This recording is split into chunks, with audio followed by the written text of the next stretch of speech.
Hello, everybody. Welcome. It is January 28th, 2024.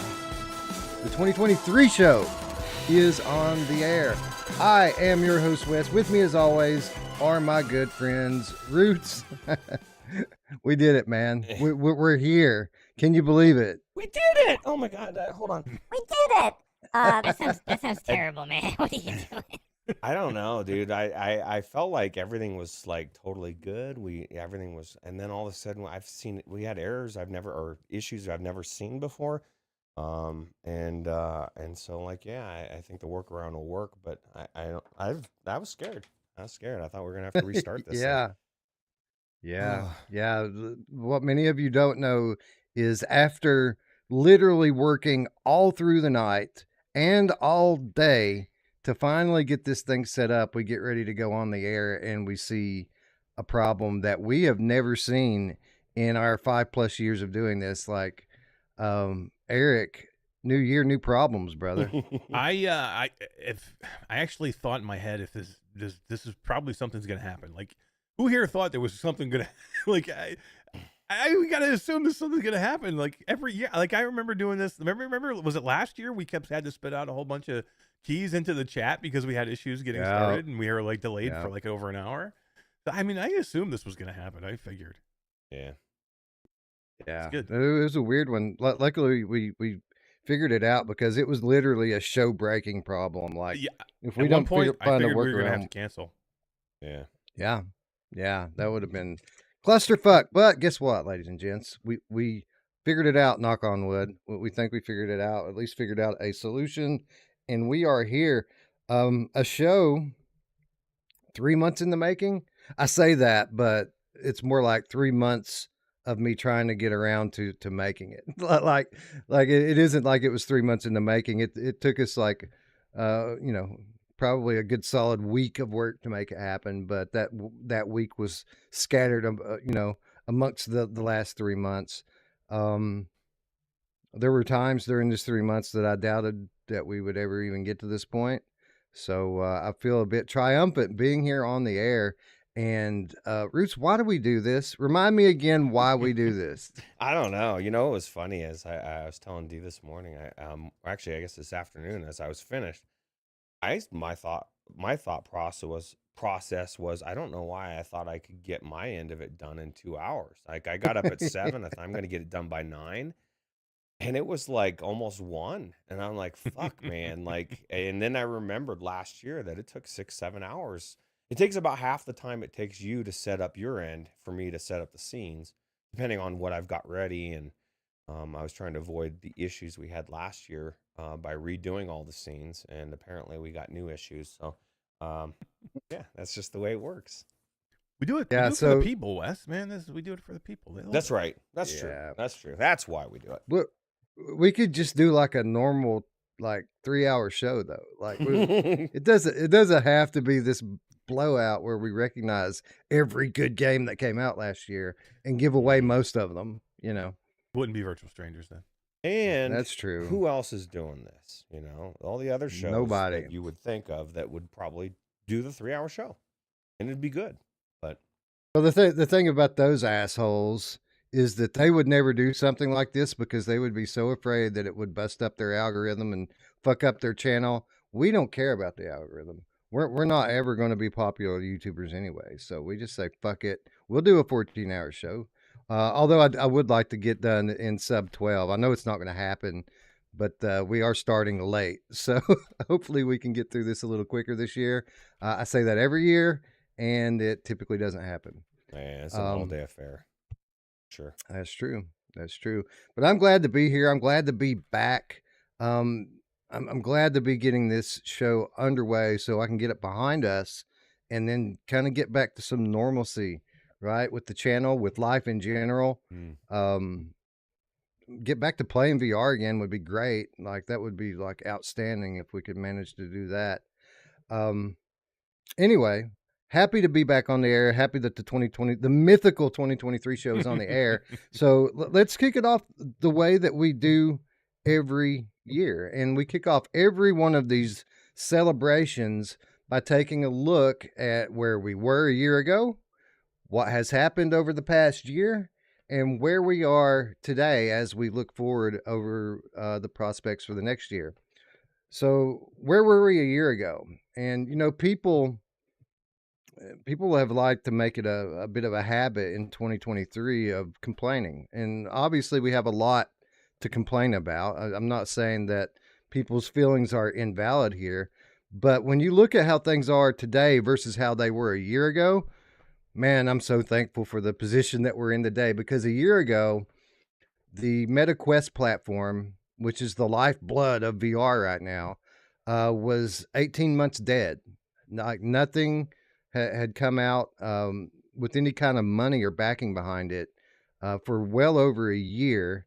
And, you know, people who were initially proponents of standalone VR were starting to lose faith in it, and kind of come around to the idea that maybe standalone VR wasn't the right direction for VR as a whole.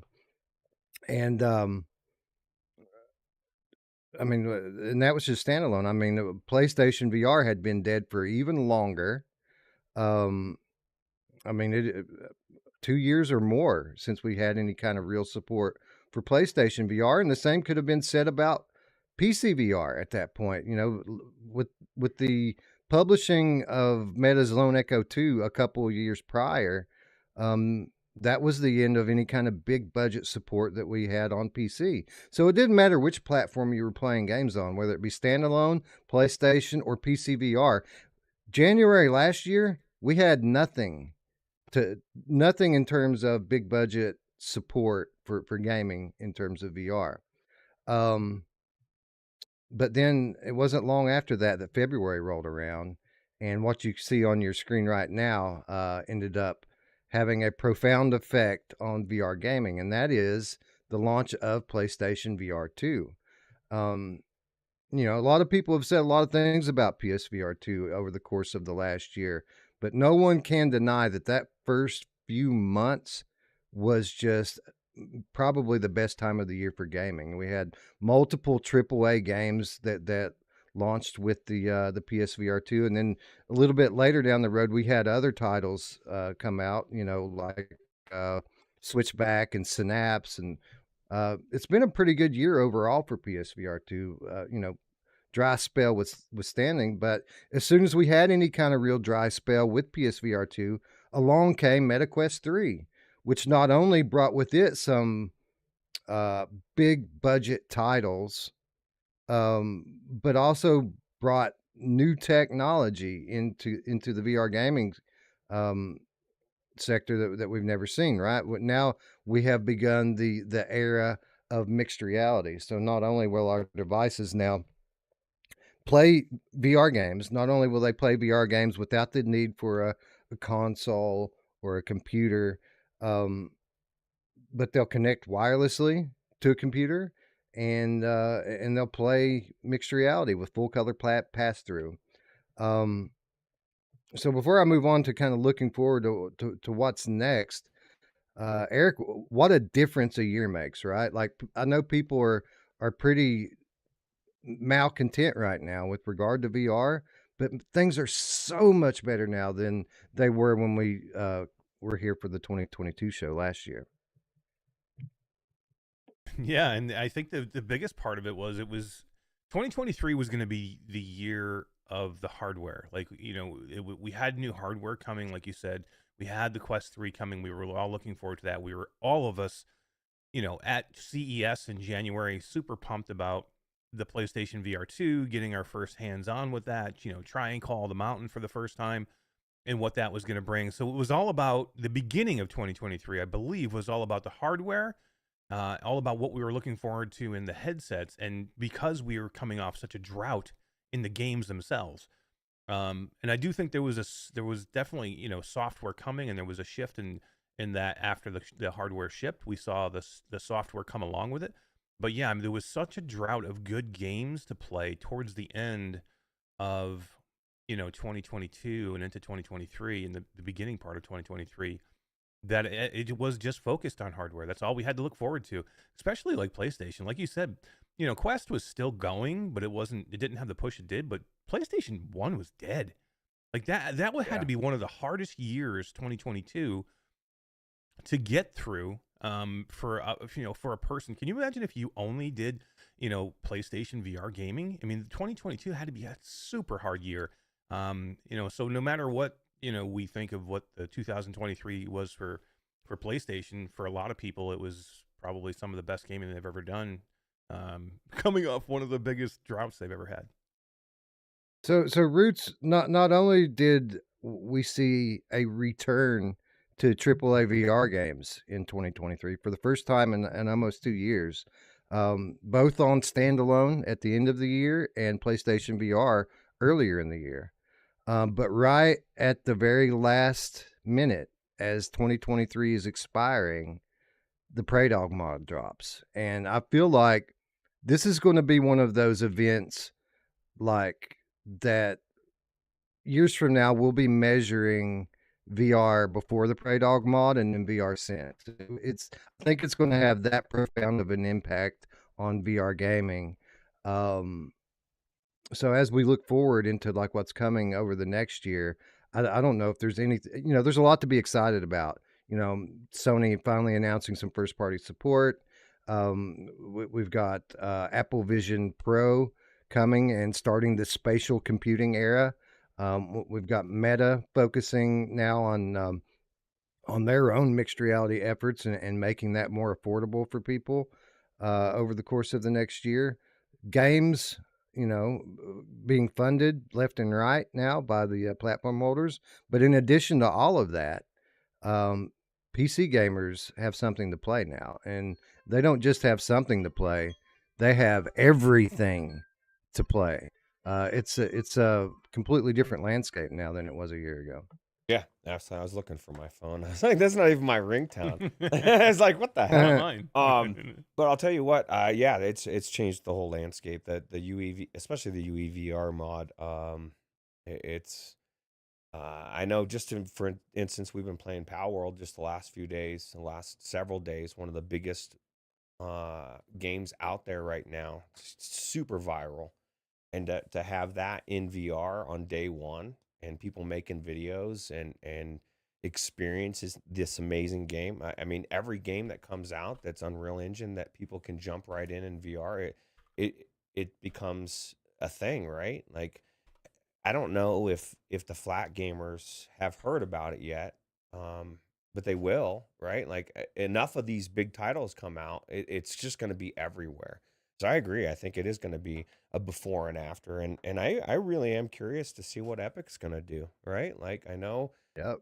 they're not in the dark. They know about the mod. They've been approached. They've been, kind of let in on and saying, hey, this is what we're doing. And I can't imagine Epic not wanting to buy this thing at some point or somehow use it. And imagine if that did happen and they just started incorporating every game into VR. And guess what? They have all the coding. Like any game that Yeah. you look at on that list that doesn't work well right now, Epic could make it work. Yeah.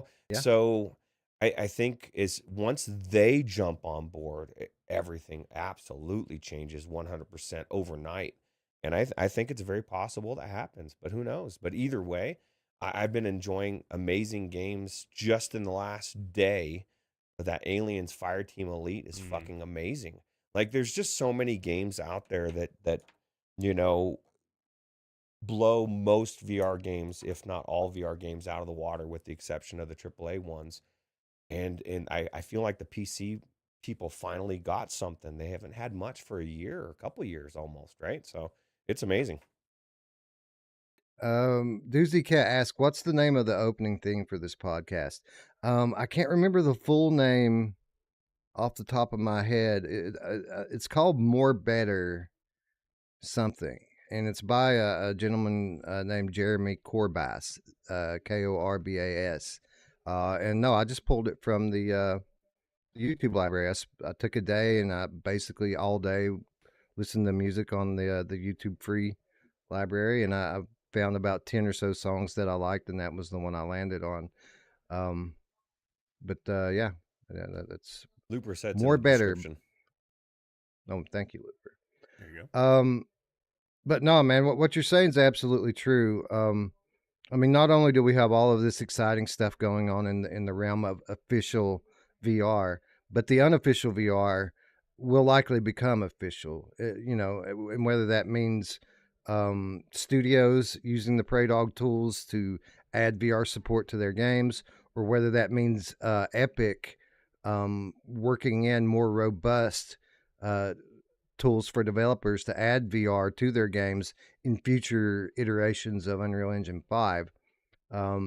It's going to have a profound impact either way. And at the very least, what's going to happen is over time, as people's computers get stronger and as their graphics cards get stronger, this is going to become more viable for more and more PC gamers.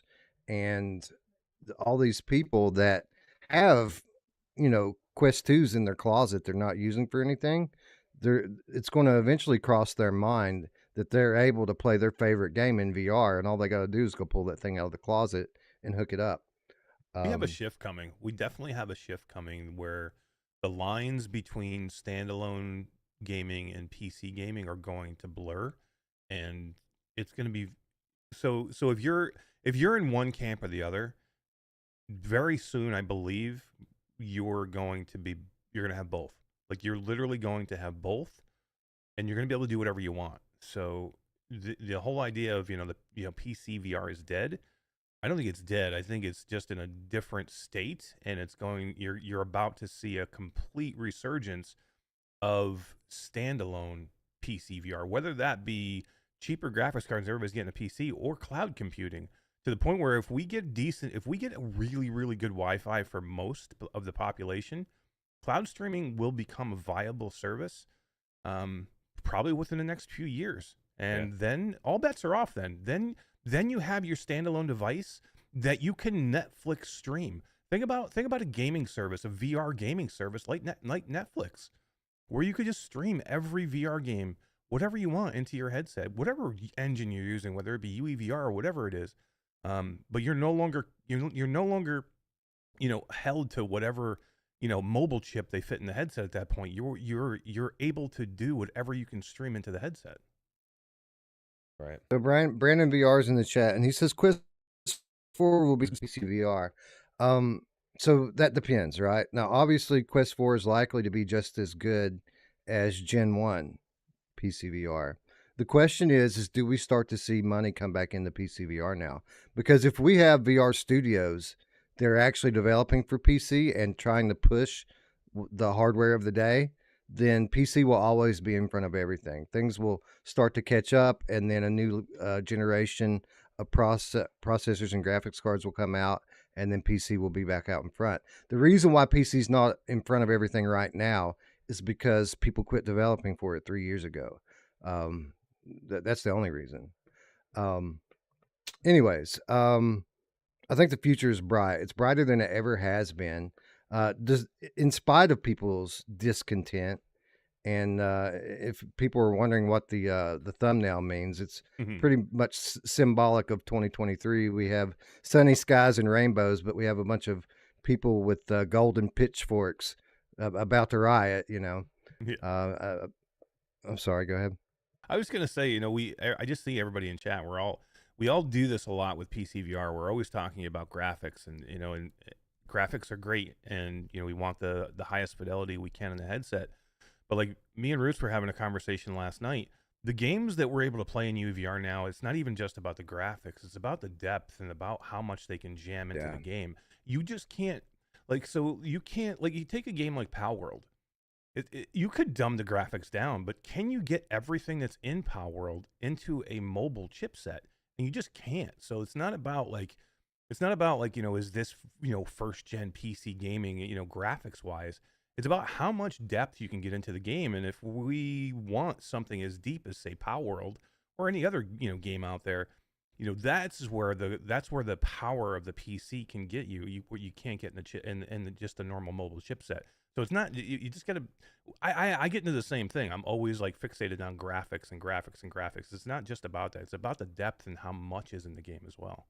Right, especially in a game like Pal World. Like, there's just so much to that game, and the intricacies and the depth and the like the breeding, and there's so much to it that I haven't even figured out. And what I've been really seeing is like a game like Zenith, just it looks so basic compared to this game. And this is an indie game that in flat, there's only 10 developers. Yep.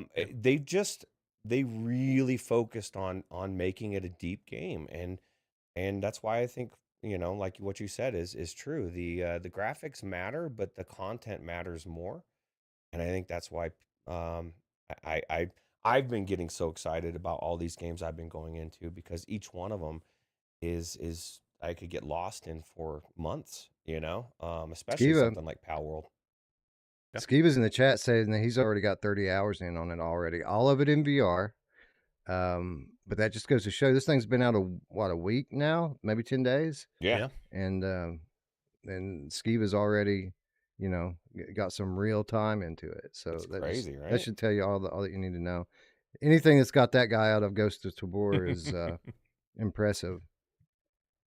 Anyway, speaking of impressive, we've got an impressive show lined up for you guys here. Over 40 award winners, most of them. We've got keys to give away. We got special guests like we have every year, although we do have a guest this year that we've never had before, and it's somebody I've wanted to have on my channel for a long time. So I think you guys are going to really enjoy that. It's not Carmack. Spoiler alerts, but we didn't get Oh, Carmack that again was Do you this see year. do you see people spying on us in Discord? There was people spying on us in our channel. They're like, "Who do you think this person is?" You know what I mean? It was like being tipped off, man. Yeah. We got to be careful. Yeah. Yeah, anybody that was watching the Discord yesterday already knows who the guest's going to be, but maybe we need to start bringing people in through the back door routes if we really want to surprise you know them. who loves to go in the back door? My Oh, I do. yes, she does. All right, everybody got a count going. That's number 1 of this epic show. Number 1 for my mom. Whoever's keeping the count, please. Bluebell, you're on the count. Go ahead. Anyways, we have an epic show to get to, so why don't we start off the way we always do by saying hello to our friends in chat. People like Your Long Shadows and Old Darth, Paradise Decay, Bad Robo, Gabriel 004, Silver Nexus, Bluebell, AppJ, Shapeshifter, The Amorphous, Gamecat. Spaced Innocence here says, I've been playing the shit out of Aliens Fire Team and Chorus in VR. Yeah, I picked up Chorus as well. I have not tried it yet, but it looks cool. It looks beautiful, doesn't it? Mm. Skiva's here. What's up, Skiva? Chris9989 is here. Who else? Aceville's here. What's up, Ace? Tom Flesh Eater Gaming is here. People remembered us, Roots. They didn't forget us. People were showing up. Oh, thank God. If they didn't show up for this right? one, I'd be pissed. You the listeners, or I guess the ones watching the show, you're the ones that miss out if you're not here, because so many games. You could get the second chance drawings, but you don't want to miss the first chance, right? Right. Mark Smith is here. Brandon VR is here. Bluebell, Mepper, Driven By is here. What's up? Driven By? It's been a while since we saw Driven By in the chat. Good to see you. Who else is here? Flame Hat, the Game Cat is here. Chrome Colossus is here. Doozy Cat is here. What's up, Doozy Cat? Who else? Vargosoft. Did we say hi to Vargosoft? What's up? Hussein X is here. Jay, the foveated rendered game cat, says, I played Borderlands 2 the entire of 2022. It was great. So that's the idea, true. Roots, is like when the games stop coming, you just finally go to your backlog and start working through it, right? Yeah, there were some amazing games as well. And I don't know why, but somebody was saying in here that they could hear you well, Wes, but the rest of us were kind of low, but that's not what I'm seeing. So actually, I guess Yeah. maybe I am a little low. Let me see. You know who's always low, Roots? Oh, yeah, she is. Chris Bayer is here. My wife is here as well. She's literally here. Who else is here? Rogue TR is here. James is here. You know who's not here? Dawn. Dawn's not here. Yeah, I've never seen Dawn here. I'm kind of starting to get a little offended, Dawn. You think you're better than me? You think you're better than me? I could be Dawn if I wanted to be. I think he's gone, man. I think we lost Don forever. Nothing. I don't know what happened. Somebody pissed him off. Tried to immortalize him, and he just didn't. Somebody driven him away that day. Yeah, some people can't handle the spotlight. Sim is here with us. Who else? Roy Schwartz. Always good to see Roy Schwartz. What's up, friend? Black Market Honey is here. Procedural Games is here. Jammy Rex is here. Michelle B. Mind Jive. I'm probably repeating people now because I've been scrolling for so long. Double M Gaming is here. Matt and Kuda is here. The Fourth Wall Breaker is here. Love it. Who else? Saw Diz. Chinatown D. Saw Diz. What's up, D? Diz the Game Cat too. I haven't seen Diz in a while. Hey, what's up, Diz? Welcome to the 2023 show, friend. Who else? Rattlehead 9026 is here. Zorkon is here to take over the planet, apparently. Ryan B is here. What's up, Ryan B? OpJ says perhaps life got in the way, for example, because Dawn's running for president. I didn't even know that was the Dawn that was in there. Holy shit. That is crazy. How dare you disrespect the Dawn, Eric? I know, right? It wasn't me. It was GameCat. Alex. Oh, yeah, it was Alex. GameCat Photo Nutter is in the house. What up? And that's as far up as I can scroll. So I know there were people before that. My apologies if I've missed anyone. Let's see what kind of slippies we got down here. We got some slippy super chats. Oh, yeah. A couple of them. $20 from Bluebell. What's up, Bluebell? It says, thanks for all your hard work and for bringing this wonderful VR family together.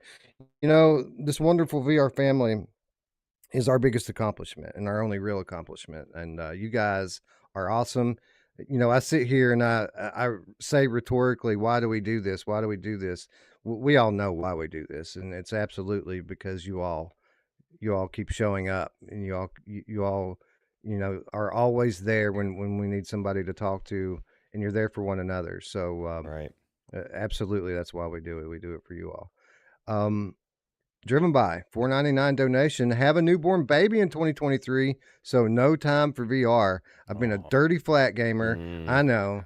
I'm ashamed of myself. Roots, tell him that there's nothing to be ashamed of. There's nothing to be ashamed. I'll tell you what, the best games that I've played this last year were flat, but how amazing that we can now bring them into VR. And it's amazing. I guess we missed a super chat from Traveling Man. Somebody. Yeah, somebody donated before the show. I noticed when we started on $5, but I couldn't find it. It's driven by. Oh, you did that one already. Right? Yeah, no, I think it must have been Traveling Man did a super chat at the beginning of the show. We appreciate you. Whatever you said, we didn't get to see it. I'm sure it was awesome. It was awesome. Thank you, Traveling Man. Pico guy slipped in here at the end. Phillips or Feels Sayup slipped in as well. Boognish 66 slipped in. Anyway, by the way, Driven By, congratulations on the baby. By the way, absolutely. I'm sure you're starting to figure out that that's the only real thing worth living for. So, congratulations on that. Yeah, and here you go. Here's what you do: Quest 3, pass through, can see the baby, still play. You know, home invasion. Just don't step on the baby. Yeah, for real. Rubber Fingers slipped in. You know who loves it when Rubber Fingers slips in? My mom. She really loves it a lot. Too much, actually. Brondo slipped in. The Green Captain slipped in. It's Free VR Real Estate. Kramer 3K, the non-VR Game Cat. also slipping in at the last minute. You guys are awesome. We're starting out 125 strong. M's Reality's here. What's up, M?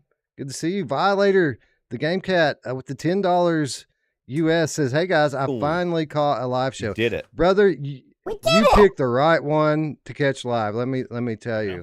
you. Especially if you're a PSVR 2 Game Cat, because typically in years past with the giveaway keys, we can't ever get anything for PSVR because before this year there wasn't anything to get. So I would just have to like buy like PSN cards and give to people. This year, like I would say at least half of the keys are probably PSVR keys and are pretty close to it. And the other half are mostly Steam keys. We've got a few.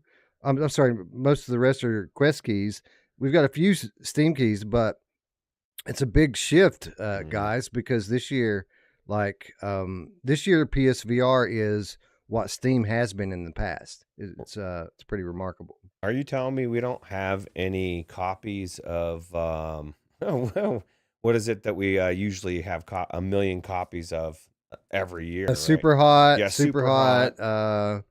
Arizona Sunshine, Job Simulator, these types of games. Got to a point where people wouldn't starting to not taking them because everybody has them, right? So yeah, these are all bangers. These are thanks to the studios, by the way. So many studios, right? That actually not only like went out of their way to contact us to give us keys for this, right? So super cool. Yeah, the studios were generous as they always are, and it just blew me away, man. Literally, when I was getting ready to do the format for the show, the first thing I always do is go back through my DMs, go back through my emails, go back through my social media, and compile all the giveaway keys. And it took me over 2 hours just to collect all of the keys that we're giving away today. That's crazy. Yeah, it is crazy. Any of them the Room VR? People are looking. I'll tell you what. Oh my God. There may be the Room VR. Actually, I'm serious, 100%. But it's the new version of the Room VR, the better version of the Room VR. And I'll let you decide what that means. No, we don't have any of those either. By the way, the game you're referring to, we don't have. Oh, I thought And we I saw definitely that don't in have any there. Room VR. No, we don't have any. We don't have the seventh guest. Okay, well then we don't have the seventh guest either. But I'll tell you what, that seventh guest to me is way better than the Room VR. So if you're even thinking about the Room VR, go get the seventh guest. Anyway, what's up, Cupra AL, Warmark? People keep showing up. Scott Zilla's here. The Stig's here. Tony Savino's here. Yeah. Tony Savino says again. kids are overrated. 100%. Oh no, I'm just kidding. Anyway, thank you again, Violator, for the $10 US donation. Let's get this show underway. And Roots, we were just talking a moment ago about how significant the release of the Prey Dog mod is for VR. So I thought it would only be fitting for us to kick off this episode by talking about the mods. Because, at the end of the day, these mod awards, this is all pre-Prey Dog mod stuff. But that doesn't make it any less amazing. So the first award we're going to talk about today is the best VR mod of a flat game. And a lot of these mods we played, a lot of these mods we haven't played. But I did want to put them on here just to recognize the work of these teams. For example, our first nominee, Duke Nukem 3D, very recognizable franchise in traditional gaming. Eric, a mod that I haven't played, but I wanted to bring it up just to show people what kind of work that Team Beef has been doing this year. Did you get a chance to try out Duke Nukem in VR? I did. It was pretty awesome, man. I've been really lucky. I've had a chance to try all of Team Beef stuff, and every time he does it, it absolutely blows me away. They're just kick ass. I mean, I think before this, probably my favorite one was Return to Castle Wolfenstein, which I thought was amazing, and then this one completely blew me away. it's something that everybody should do, and they're so cheap. Like, I don't know, this is one of the coolest things, and we don't see a lot of mods on the Quest headset standalone. So to have this in here, I think is pretty cool. Right. Uh, you mentioned that Wolfenstein game that they modded into Quest the previous year, and I just read that that's about to be launched on PC with upgraded graphics and stuff. So Nice. if you liked it on Quest, you're about to really like it as it hits PC. Oh, yeah. Nice. As we move on to our next nominee, Roots, Team Beef weren't the only team that was busy this year. Atomic Heart, Luke Ross mod covered a lot of good games this year. And Atomic Heart was one of those that was just that was a new release, right? A very new release that people, this was a game that we initially were promised by the studio to get it in VR. So when we didn't, a lot of people, myself included, were disappointed. But Luke Ross just didn't take no for an answer. He just went ahead and put it in there for us. Yeah, absolutely. And that's the actual Atomic Heart. I don't know what happened to that one. Mash, you were just telling me last night, this is like BioShock, right? Like it has a good BioShock feel to it, right? Yeah, it does. This is and what's great about this is it's super cinematic. So it really lends itself to VR. It's probably, I haven't played a ton of this now. I've played like the opening cutscenes and a little bit of the gameplay just to kind of get, check it out. But this it's absolutely amazing, and it's like one of the best playing UE VR mods. Like, it's almost perfectly played. So if you like that type of gameplay, this is absolutely one that you should do. Atomic Heart. Absolutely, this is one of the stuff. One of the games that play in the Prey Dog mod, the UEVR mod, and it's one of the ones I'm looking forward to the most because this game looks absolutely insane. If you watch any kind of gameplay, you'll know what I'm talking about. Like, this game looks like sheer insanity and just beautiful graphically too. So I don't know if my computer will run it or not, but we're gonna try it like hell. This was one of the things, like, so in CES, Elliot Tate and his brother were running, like, at the Pimax booth. They were demoing UEVR on the Crystal headset, just trying to show off, how great, PC gaming can be with the UEVR mod. And this was one of the things that they were showing people. They were letting people run through the opening cinematic of this because it's so, oh god, breathtaking. Yeah. So Paradise Decay with the 2 quid donation says first alien emoji in the chat gets this theme game off of their wish list. Or I guess he said off wish list. So maybe he'll give you one off of his wish list. But thank you, PD, for the donation. Thank you for donating the key, and congratulations to Mepper because it looks like he's the one that won. Nice. Moving on to our next nominee. People are going to get mad when I say this, but Eric, I still haven't played Portal 2 in VR. Have you? I have not. I have not. I wasn't, but people are going to hate me because I said this. I wasn't a big Portal fan when it was flat. So, I mean, oh, yeah, how dare sorry. you. I mean, it wasn't one of my favorite games. I don't know. Like, people are going to get pissed because they were telling us to play this for a long time, but I just, like, I don't know. You're going into portals. How exciting can it be? Like, it just doesn't look that good. Well, people swear by it. People Yeah. swear that it's a great game, and not just because of Valve. their Valve nostalgia, but we've had people that played it for the first time in VR say that it was awesome. So, so I don't know. Maybe we'll get around to it when I run out of UEVR games to play. We'll try Portal out. Good luck with that one. Yeah, right. Eric, let's go back to Team B for a minute, and they released Prey natively on Quest this past year, and I haven't played this one either, but this looks absolutely awesome. I've watched some footage of the Prey mod for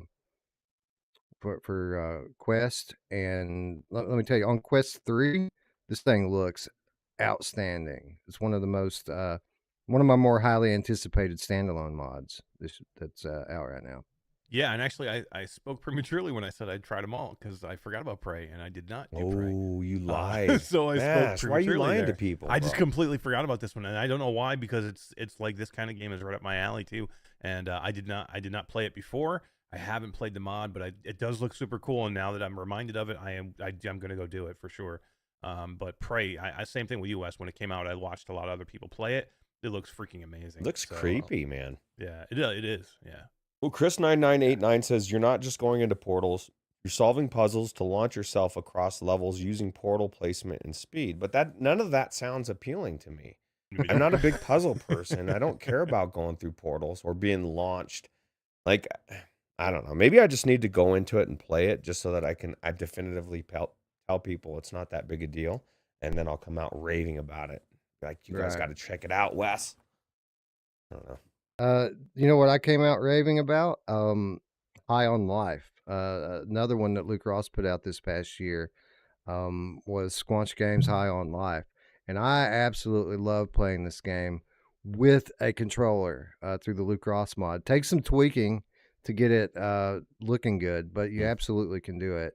And while that might be irrelevant today, because this, again, is another title that's playable in first person 6-DoF with the UEVR mod. Still, I had a blast with it playing this game with the Luke Ross mod. Did you check it out, Roots? Yeah, I see. I was gonna say I don't think it is irrelevant now because at least for me, I went in with the UEVR mod and I loaded up once, and then I can't remember what I had to do. ended up getting out, and ever since then it's fatally crashed on me, and Oh, no. I don't know what to do. So I just kind of moved on to something else. I might go back and check it out, slum it in the Luke Ross mod. I just don't have patience for like things that should work. Like I don't understand why it works one time and doesn't work anymore. I mean, I don't know enough about the UEVR mod to troubleshoot it. And I'm a traditional guy. I'm not going and asking for directions. So like I'm not going to the fucking flat VR mod and asking people to help me. I just don't do that. So Right. um What about you, Eric? Did you play High on Life? I did not a lot, just because a lot of time, with UEVR, and there's been so much stuff that I've kind of jumped into a lot of things for a short amount of time. But High on Life is another one that's freaking supposed to be play it absolutely amazing. So I was like, I'm gonna get in and try that one, and I did, and it's super cool. I didn't do the Luke Ross mod, but I love it in UEVR. This is another one I'm gonna go back to, spend some time in. It seems like it was almost meant for VR, so I thought it was awesome. Yeah, absolutely. Yeah, I wrote the developers of this game a scathing letter and cursing them for not making it officially support VR. And I also demanded that they send me a review key so that I could mod it into VR. And they didn't do it, but I had to try.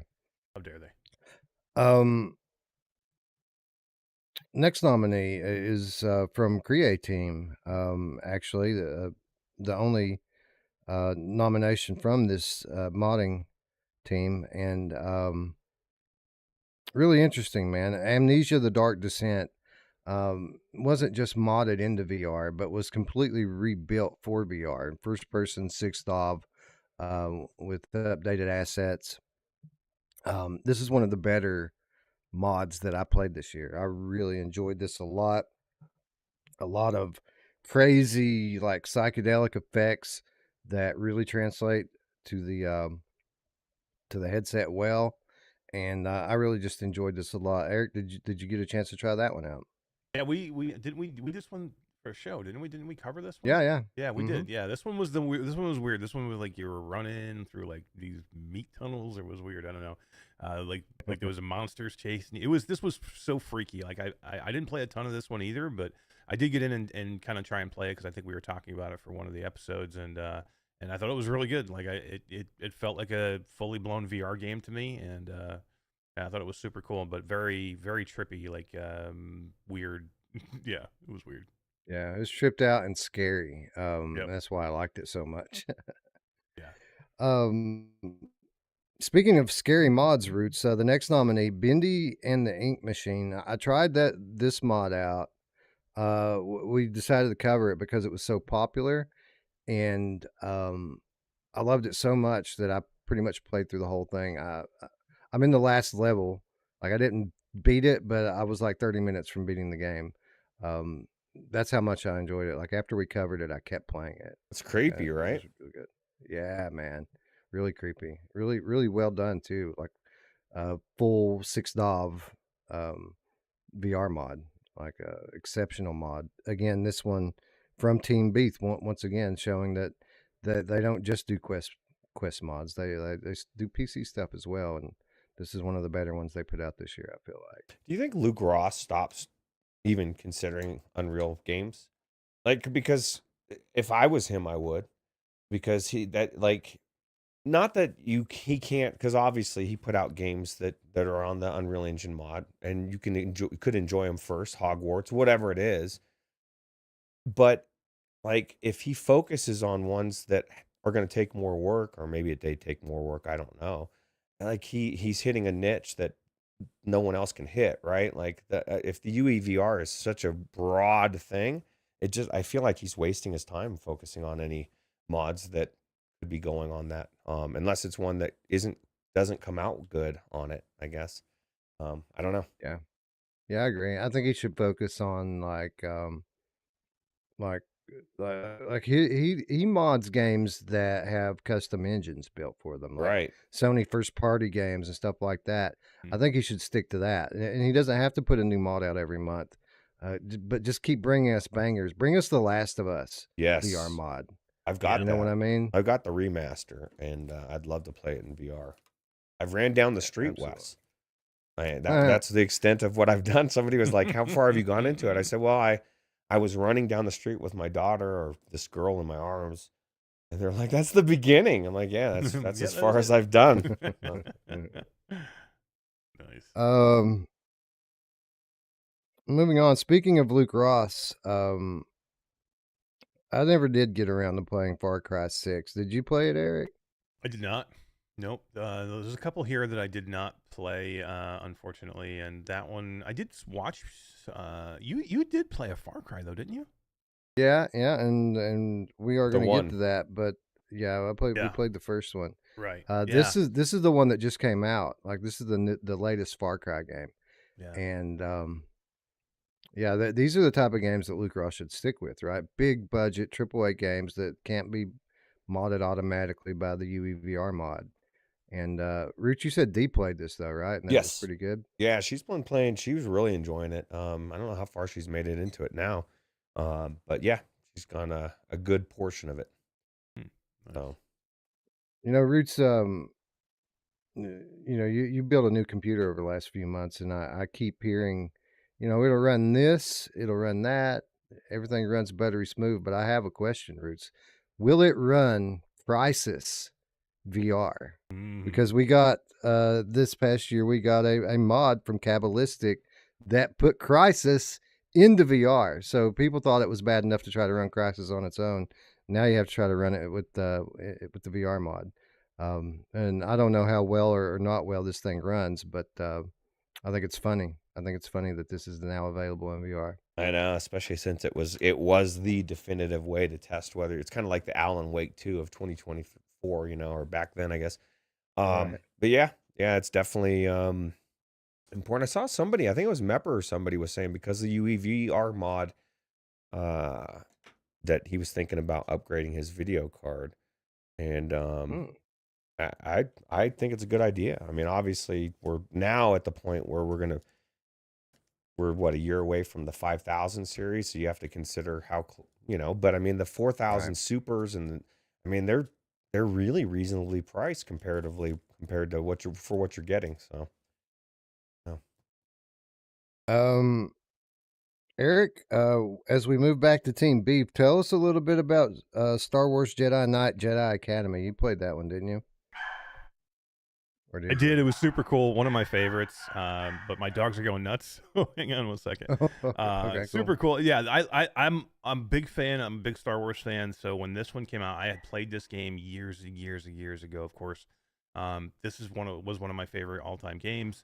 when it was available to be played in virtual reality, and then on the Quest headset, I was freaking out. Todd was too. We both got in and played a ton of this game, had a blast in it. It's just super well done. Like if you if you, I don't know, even know if a lot of people even remember the originals, but if you haven't, jump back in and refresh yourself. And if you've never done it before, go in and check it out. It's one of the cooler Star Wars games out there. And man, Team Beef just knows how to do these things really, really well, man. Yeah. Yeah, they're super good.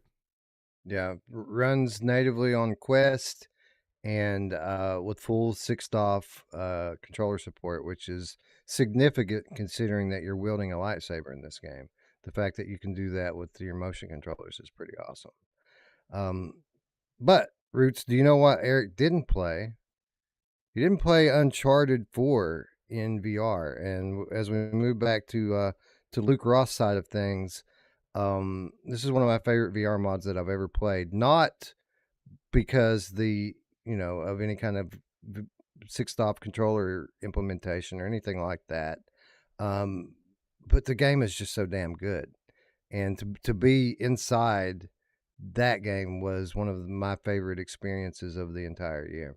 Yeah, just to be able to go on that treasure hunt with my brother, I felt really I go back, I really do. I feel like that's what's missing in most VR games that a AAA studio has in it, is like they really make you feel like you're a part of the story. Like I felt like I was in this world. I really was Nathan Drake. I really was trying to help my brother Sam, and just the little audio cues, just everything about it. The game was amazing, and being able to complete the entire game in VR, I think was one of my favorite experiences in VR so far, next to Red Dead 2.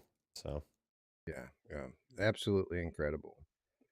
Moving on to another Kabbalistic mod. Eric, you mentioned it a moment ago. Far Cry VR came out this year, bringing the original Far Cry into VR. And this game adapted surprisingly well to VR. Like, I had some fun playing this one. Yeah, that was my,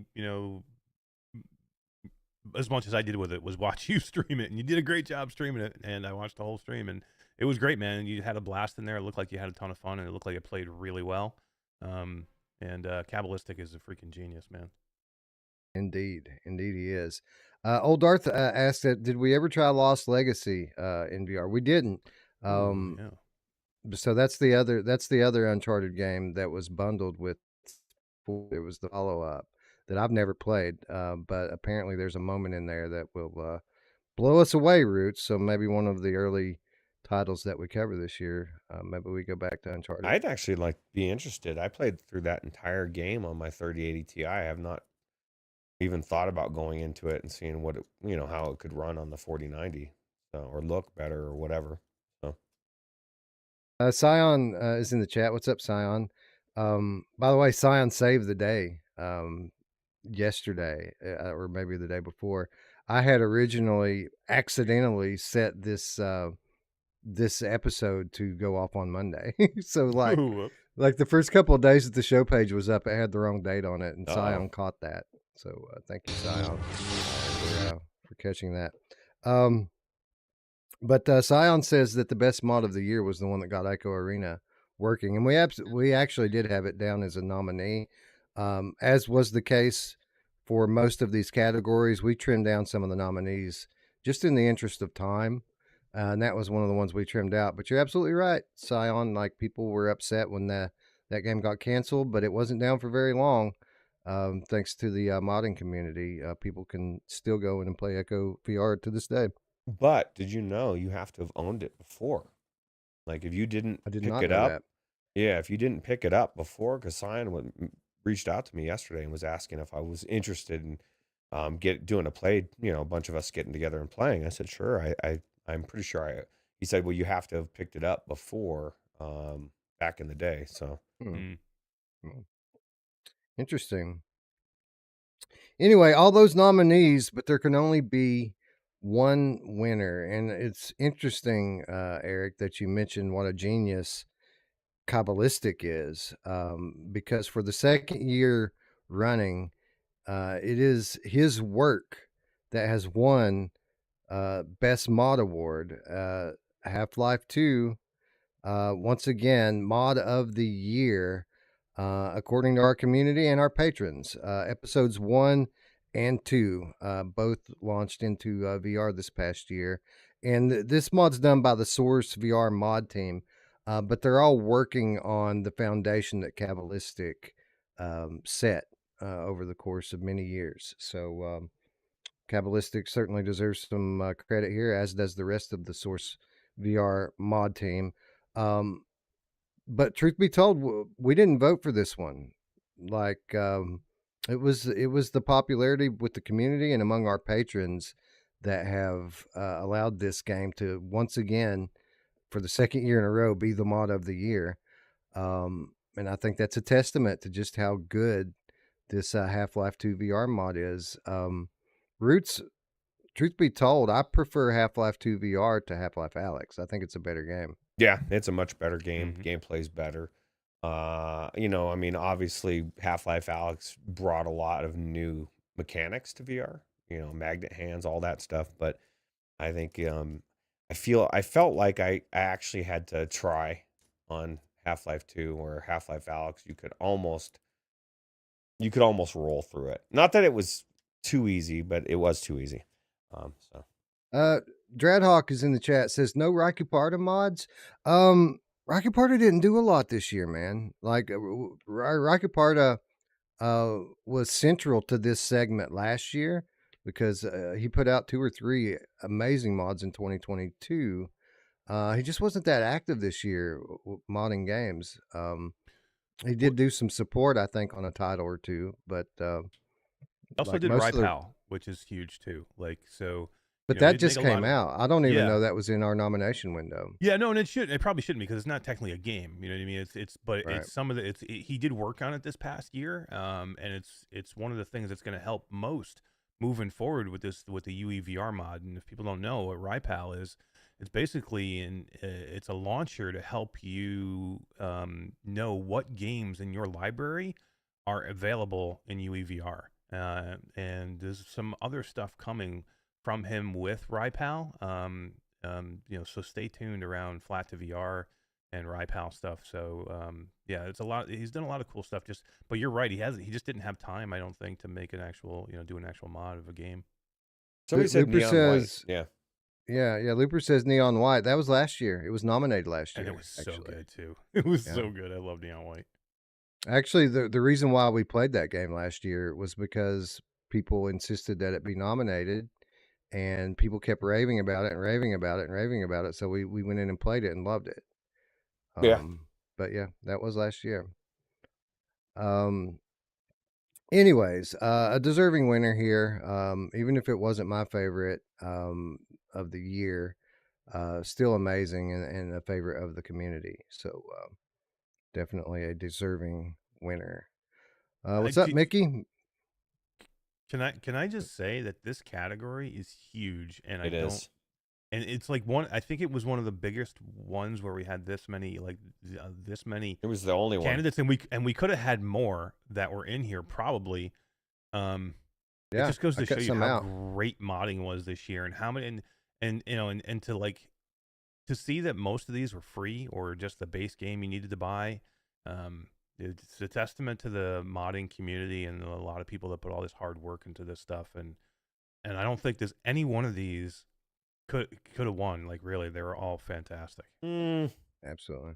I don't think. Okay, now I'll bring out a little bit of inside, yeah, a little bit inside baseball on the discussion here. At least from what I said, I would not have voted for Uncharted 4, or I would not have voted for Far Cry 6 or High on Life or Atomic Heart. And it was because of the Unreal Engine VR mod, because I can't stand Luke Ross's AER or alternating eye bullshit so much. Like, he needs to figure out how to fix that to where it's not a problem, because the Unreal Engine mod doesn't have any weirdness with the eyes. And it's a big deal. If I've got to put it into mono mode to make it to where I feel like it looks good enough, That's a big deal. I really don't have much 3D at all. You have some because there's two pictures, there's two eyes, but that's it. It's basic 3D. And so that's why I specifically made a big deal in there that I would not vote for Luke Ross's mods as much as I loved Uncharted 4. He needs to do something different with his alternate eye rendering and get on it, Luke. No, just kidding. Please, sir, Mr. Get Sir. good, Luke. Get good. Yeah, get good now. We love your mods. Your mods are amazing. I just feel like that's the one thing that I think is holding back the mods is him getting whatever his eye shit fixed. So Snow Toad with the 149 quid with the hot dog emoji, which for those of you who don't know out there, that's my second hot dog of the day. So thank you, Snow Oh. Toad, for that. Nice. I'm hungry. now. And then You know who loves PD having back 2 again. hot dogs in a day? My mom! PD back again with the 2 quid donation, says congrats to Mepper for getting the 5 walkabout golf DLCs. So he got Mepper all 5 of the Good choice, by the way. Yeah, Heck yeah, yeah. absolutely. Anyway, so you're right. I did cut some of the nominees out of the best mod award, just a few. But the ones I kept in there, not only did I keep them in there based on their merit, but I kept them in there as a sort of preamble to our next award, which is Modder of the Year, VR Modder of the Year. And we're not going to take nearly as long to talk about these nominees as we've already talked about all the games, but we will run down the nominees here. First of all, I put Gistics, which did bring us the extremely popular Portal 2 mod, and that's his real name there, Giovanni Correa. So shout out to Giovanni. Good work. The next nominee, as mentioned before, Createam, with the complete remake of Amnesia, The Dark Descent. Amazing mod. One of my favorites of the year, to be sure. But when you talk about modders of the year, you're talking about the entire body of work. And we had a few modders that were busy this year. First of all, Luke Ross, perennial nominee for this category. There he is, Luke Yeah, Ross. my That's what he looks things like in is real wonderful. life. Tell you, Luke. Luke. Yeah, Luke Ross, a lot of good work this year. The ones we mentioned, and then I think there were even a couple more on top of that. And then Kabbalistic, we just talked about Half-Life 2 VR, Far Cry VR, Crisis VR, bringing big titles into VR. There's the guy. There's his real name too. Holger Friedrich. I don't. I'm sure I'm. I think You that's got it. probably No, right. You got, Fruit- no, yep. you got it right. Yep. Oh, cool, awesome. Anyway, shout out Kabbalistic, one of the most talented modders in the scene. And this is something Elliot always tells me, Eric, is that, like, we recognize these guys that do a lot of mods, people like Luke Ross, people like Team Beef. But Elliot always likes to point out to me when I start talking about the entire body of work that the reason why these guys put out so many games is because they're picking the easy ones. And the stuff like guys like Kabbalistic that are going into games that aren't easy to get running in VR, and then putting full 6-knob motion controllers and all this stuff in. While they might not put as many titles out, they're probably putting a lot more work in. So just wanted to say that and recognize Kabbalistic for all the work that he does. 100%. Like you talked about Rocky Parter earlier. I mean, that Firewatch mod, he had to put so much work into that thing, and was probably one of the most fully fleshed out VR adaptations, of a flat game that I've ever seen. I can't imagine the amount of hours it must have put into that. Such a Yeah, good it seemed game too. native. Yeah, seemed native.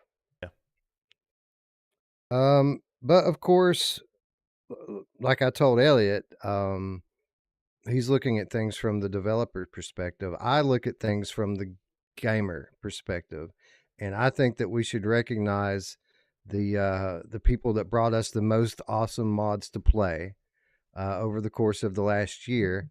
And I think without question that was Team Beef, and that is the winner of Modder of the Year this year is Team Beef, bringing us full 6 DOF mods on both standalone Quest and PC. Some of the best games we've ever seen in traditional gaming, now playable in VR thanks to the work of Team Beef. And Eric, I think we've got a very deserving winner here. I think Team Beef just killed it this year. 100%. I mean, they had such a ton of content, so they did a ton of stuff, and then they did, PC stuff and Quest stuff, and getting again. They're one of the only modders that are putting stuff on the Quest standalone. So there's a lot of people that can't access any of these awesome mods that we're talking about just because they don't have the PCs available. But Team Beef has made it accessible to a lot of people. So just giving them a glimpse of what modding is all about, I think, is a special thing. So it's very deserving for this. I have no issue with them winning here. And I see a lot of people saying Prey Dog, and just not this year. Can't do it. It wasn't eligible. Yeah. Prey Dog didn't do anything last year. December 31st. That's when we got the Prey Dog UEVR, right? Yep. That's the same thing by the way, that's the same thing Elliot said. Prey Dog, and then I had to manually go back through the entire fucking year of flat to VR posts and ensure that I'm right and that Prey Dog didn't really put anything out. I mean, you can technically play RE4 remake in VR because of the Prey Dog mod, but that was just because it worked out of the box when RE4 launched on PC. The existing RE mod worked on RE4.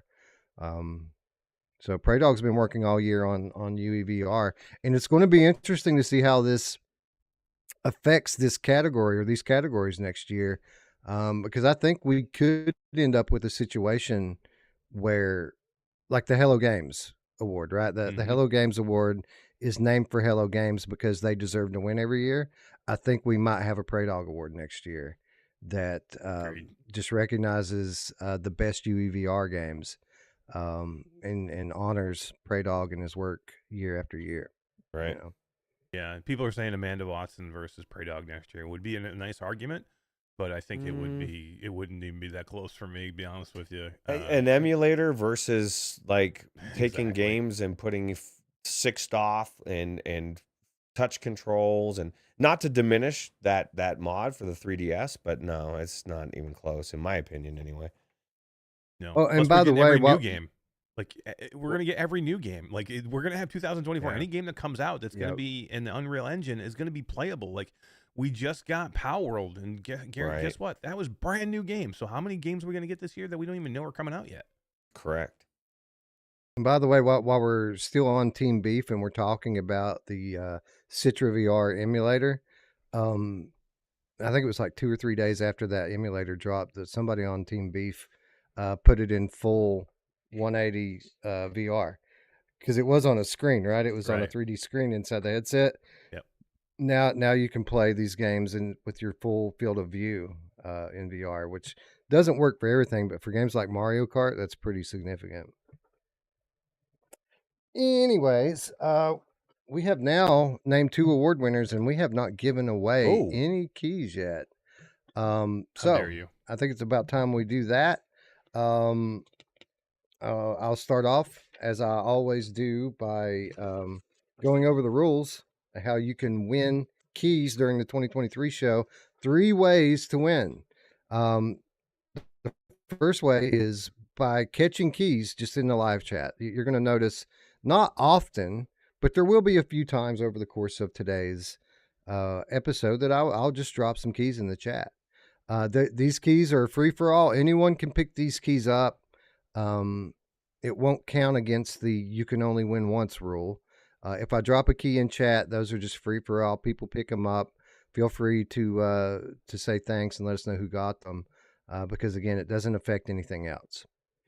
Now, the main way that you can win here live, the second way that you can win keys is, well, first of all, of course, make sure you're subscribed. If you want to claim your prize, you got to be subscribed. But we're gonna ask questions. We're gonna do trivia, and this is the way we always do giveaways. I'll ask a question. The first so many people that answer the question in the chat on my screen will win whatever key it is that we're giving away at that time. There you go. Now, Oh my for God, these Eric. giveaways, these trivia giveaways, you can only win one key. So make sure that if you're answering a question, that She got a it's home a game that you run. really want, Char, keep running. because Keep you can it only win over. once using this method. Now, you can win more than once, because even if you win the trivia, Good job, the live Willow. trivia, you're still eligible to enter to win the third way, which is our second chance giveaway. And the way that you do this, again, make sure you're subscribed, and then leave a comment after the show. Leave a comment down below that just basically lists all the games that you want to enter the drawing for. And there's a ton of it. Pretty much every game that we're giving away live in the chat, we're also giving away a second chance copy of it. So pretty much everything that we're giving away. I don't even think there's one this year that we didn't have a second chance for. So so again, make sure you're subscribed. Leave a comment below that says the name of the game that you want to enter for, and you can enter for all of them. You don't just have to pick one. You can enter for every game that we give away. And then in 2 weeks' time, Hold on. People are saying there's a video playing or something in the background, but there's nothing. There's no source here. And it's turned down all the way. They said they haven't heard anything Wes just said. you can hear your video playing. But that's interesting. That's weird. Well, let's just go to Oprah Roots. Just flip why over not? to Oprah. Yeah, I don't have Oprah on here because she wasn't in the list. I didn't know if we were keeping Oh, her in there. what- But I got the game. Can you guys hear this game? The Hot Wheels Unleashed. What was Okay. I was playing a video, but Why would that come on. through? And I was muted too. It's That's gone weird. now. So it could have been. I mean, I don't know. Oh, Maybe it was my video because somebody just said some girl screaming home run. My wife just sent me the video of my daughter hitting a home run. My daughter just hit a home run. How weird. How did that? My wife sent me the video, so I was playing the video of Charlie hitting her first ever home run. Congratulations, Charlie. I can't. Why would it Shout play out, through? Charlie. Yes, definitely. Congratulations, Charlie. But why would that play through the thing? It That's so weird. shouldn't because And I was muted. You I were had my mic muted. you were muted. There was nothing come through your. There's just no reason. Ay, man. ay, ay. Sorry, everybody. I just want to take a quick second to watch the home run. How dare you, sir? It was pretty awesome home run. It was kick ass, dead center field. Yeah. Man, she rocked it. Shout out, Charlie. What way to go, by the way. How Sorry, dare everybody. you? How dare you? That's so All right, weird. so I guess I'll really quickly run down the ways you can win again. The way that you can win live in chat is by answering trivia questions. Every time we have a giveaway, I'll ask the chat a question, normally a very simple question, and the first however many people answer it in the chat will win whatever key it is. Now, using this method, you can only win once. So if you answer a trivia question, make sure it's a game that you want. Don't just answer it because you know the answer. Make sure it's a game that you want, because if you win that key, then you're not going to be eligible to win again. But you are eligible to win the other ways. The other ways that you could win is if I drop a key in the chat. If I drop a key in the chat, that's free for all. Anybody can pick those up, and it doesn't affect any of your other prizes. The other way that you can win is after the show. After the show, make sure you're subscribed. Leave a comment in the down below that lists all the games that you'd like to enter to win. And in 2 weeks, we're going to draw winners. Every game that we give away out during the live chat today, we're going to also draw another copy of, at least one more copy, in a couple of weeks. So if you don't win live, don't get upset. By the way, a lot of you are going to win games here today. But if you don't win the game you want live, don't worry about it. Just make sure you're subscribed. Leave a comment after the show, and we're going to draw some winners here in just a couple of weeks. Anyway, I think that's all well enough explained now. Most of the people have been here long enough to know how we do it. So I think the cat's out of the bag. Kinda. The cat's kinda out of the bag with regard to what we're doing here. So, while it's true that for our modding categories that we just talked about, that the Prey Dog mod wasn't eligible to be nominated for it, it's also true what we said at the top of the show, that there was the times before the Prey Dog mod, and then there's the times after the Prey Dog mod, and we're living in the Prey Dog mod era. So I thought if we're going to give away some games to mod, we're going to give away some damn UEVR games. So here's what we're going to do. I have a couple of copies of Hot Wheels Unleashed that you're looking at right now. I also have a couple of copies of Aliens Fireteam Elite. And this giveaway, or this particular giveaway, is going to be for both of these games. All right, we're doing them both at the same time. And what we're going to do here is we're going to give away one copy of each of these to the chat right now. And then in 2 weeks, when we do the second chance drawing, we're going to give away a copy of each of them in the second chance drawing. Here's all you have to do if you want to win either Hot Wheels Unleashed or Aliens Fireteam Elite. The first people in the chat on my screen, that's the important part. My screen's the official one. Yours is not. The first people on my screen to type the full name of the game that they want into the chat will win that game. Oh, and I can't win it. Never mind. Oh, Actually, I there you own have both it. of those. Yeah, me I too. played both of those yesterday. Hot Wheels Unleashed is so fucking cool, man. I was streaming it the other night, Wes, and I was racing against trying to unlock stuff. And like it's so difficult, man. That on the hard mode, it's just such a good game.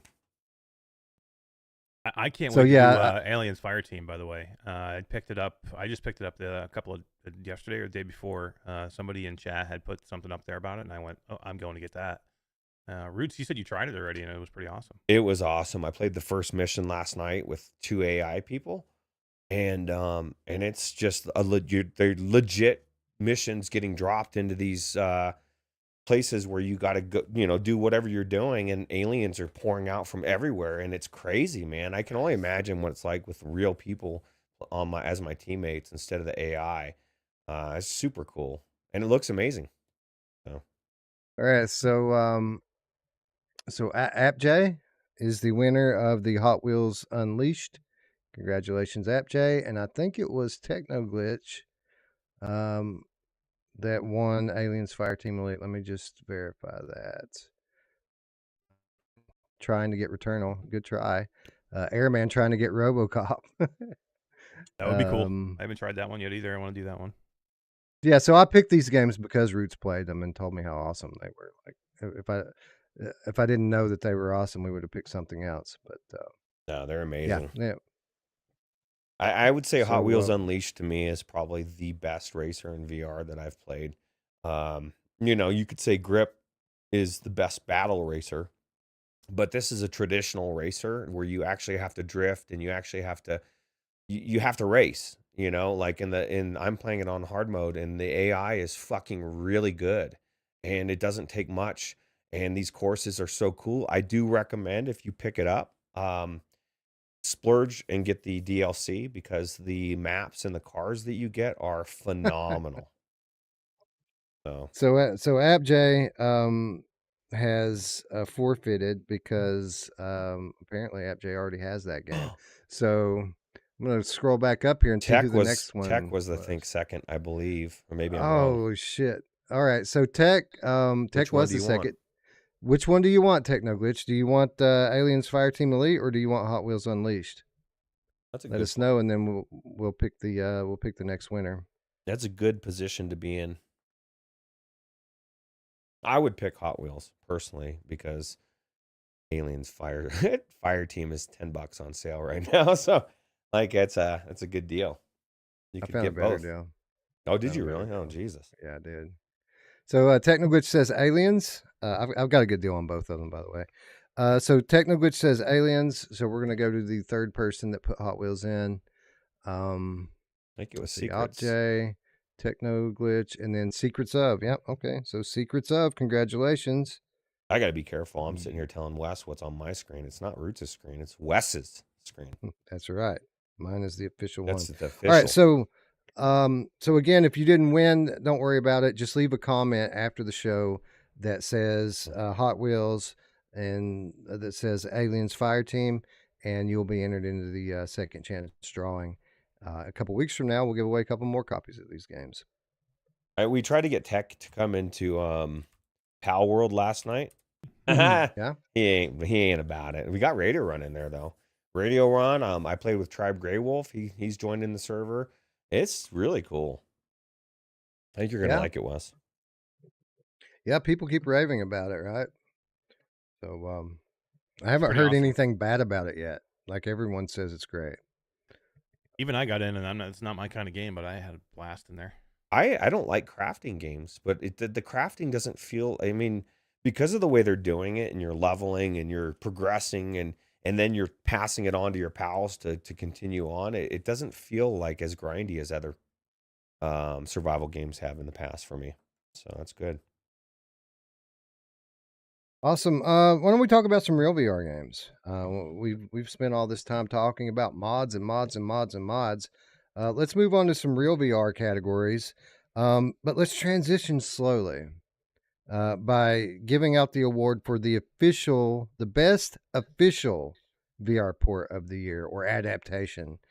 And this is the award for the official VR port adaptation of the year. So similar to the mods, but these are actually official versions of these flat games that came to VR. And in case you're wondering, that is the corporate video game guy throwing us all a bone here and giving us some good games in VR. You know who loves it when you throw him a bone? My mom. I do. She Yeah, loves she it. does. I mean, like she really loves it. Anyway, best official VR port adaptation of the year, and I think that this would be a good time to describe our process. A lot of people don't know what our process is with regard to selecting winners. Most people do know that we meet with our patrons to decide winners. What most people don't know is the kind of philosophy that we take into that. The purpose of the 2023 show is to recognize as many of the awesome games of 2023 as we can. So our process, the way it works is if a game has already won a category, it is less likely to win the next category. Repeat winners should be rare because we want to have as many different winners as possible. Now, at the end of the day, it's up to the patrons. They vote for who they vote for, and that's the winner. But I'm happy to say that this year, they absolutely heeded our wishes, and they stuck to that pretty well. Now, I'm not saying that there were no repeat winners. We did have a couple of repeat winners, but not many. Most of the games that have been nominated only won once.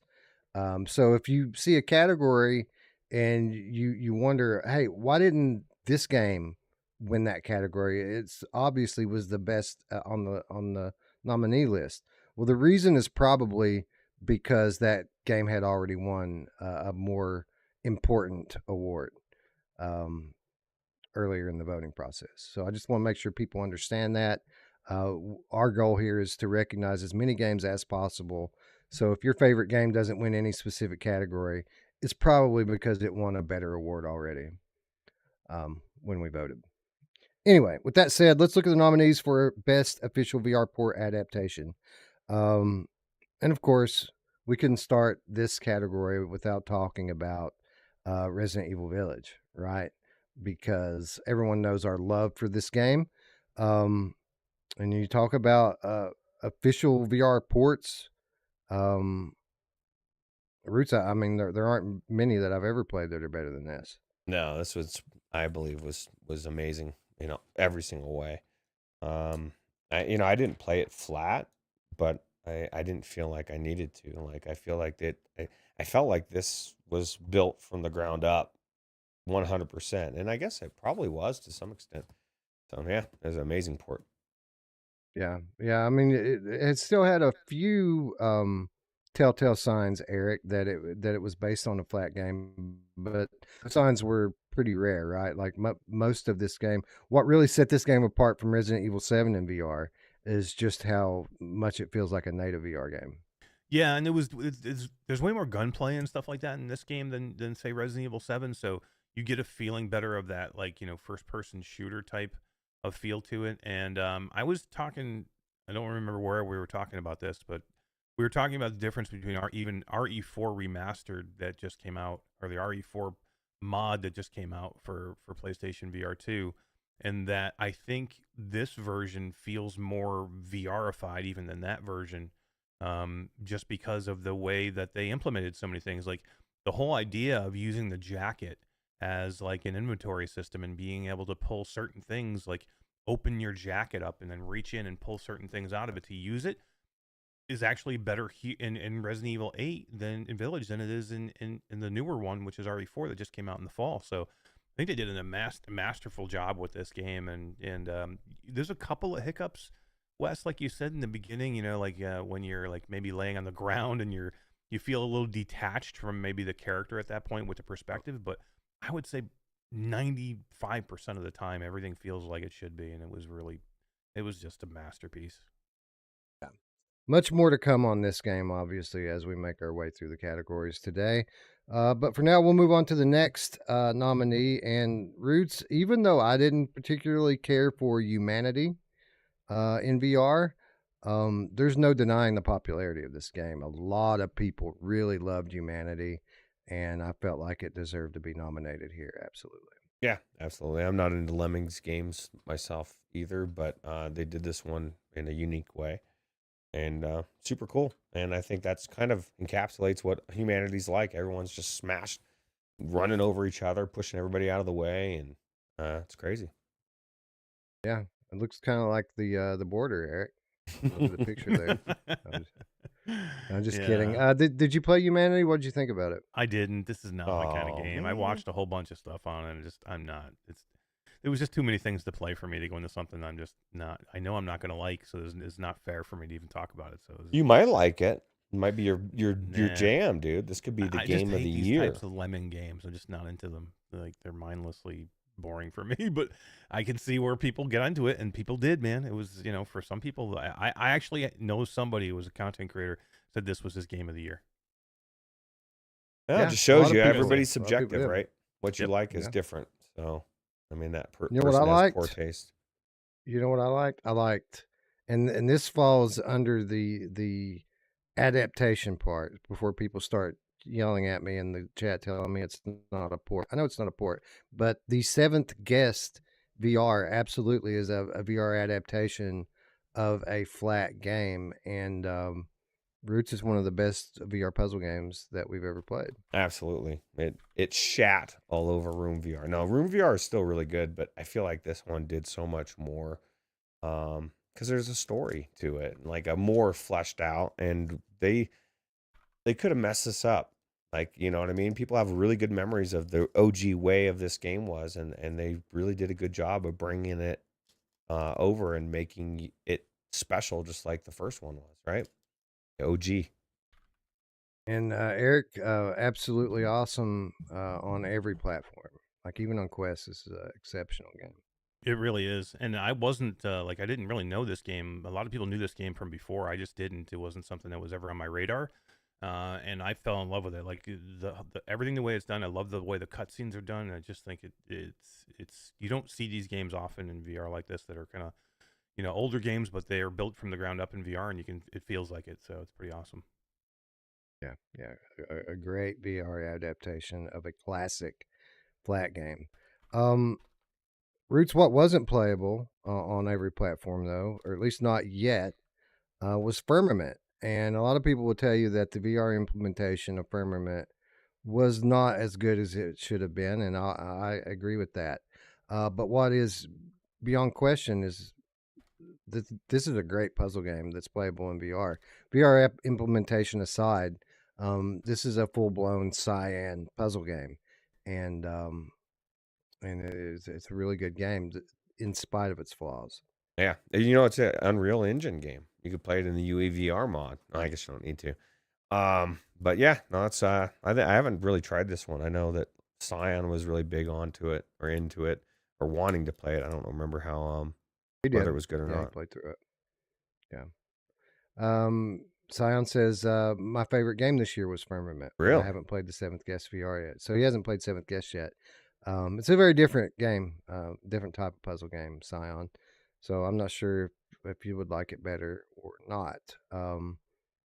Firmament was really good. Eric, did you play it? I did. I played a little bit of it. Not my type of game again. I was not a big Myst fan. I played a little bit of it just to get in there and talk about it a little bit. But yeah, I thought it was well done. It's just not my thing. But I could see why It people seemed like love an it. older.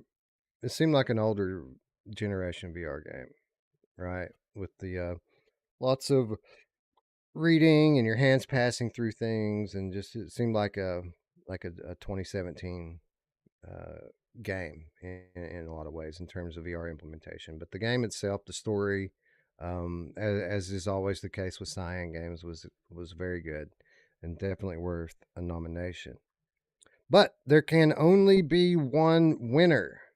And if we're talking about the best official VR port of the year,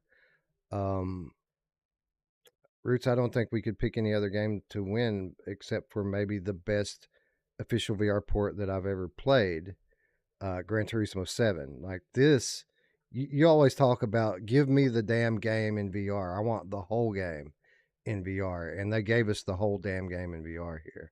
Yeah, and it's amazing. And it's the definitive best way to play this game is in VR, right? And you can't always say that about every game, but they nailed it. And this game looks amazing. And it's one of the few games that actually uses the foveated rendering and all, like everything in the kit, right? Yeah. It's just so frustrating that there's such amazing hardware that a lot of games studios don't use, and they did on this one, and it's amazing. Eric, they've always called Gran Turismo the real driving simulator. I feel like with this edition of Gran Turismo, they actually have lived up to that. Like this is like a nearly a flawless sim, right? This is so well done. It's like, I don't know. You're gonna hear things throughout this episode where we're talking about this, and this game. When you get into this game and you play it flat, you see a little bit of flat in the beginning, and then all of a sudden, when it transitions to virtual reality, it's one of those special moments in VR that we kind of strive to always find. You have that. Yep.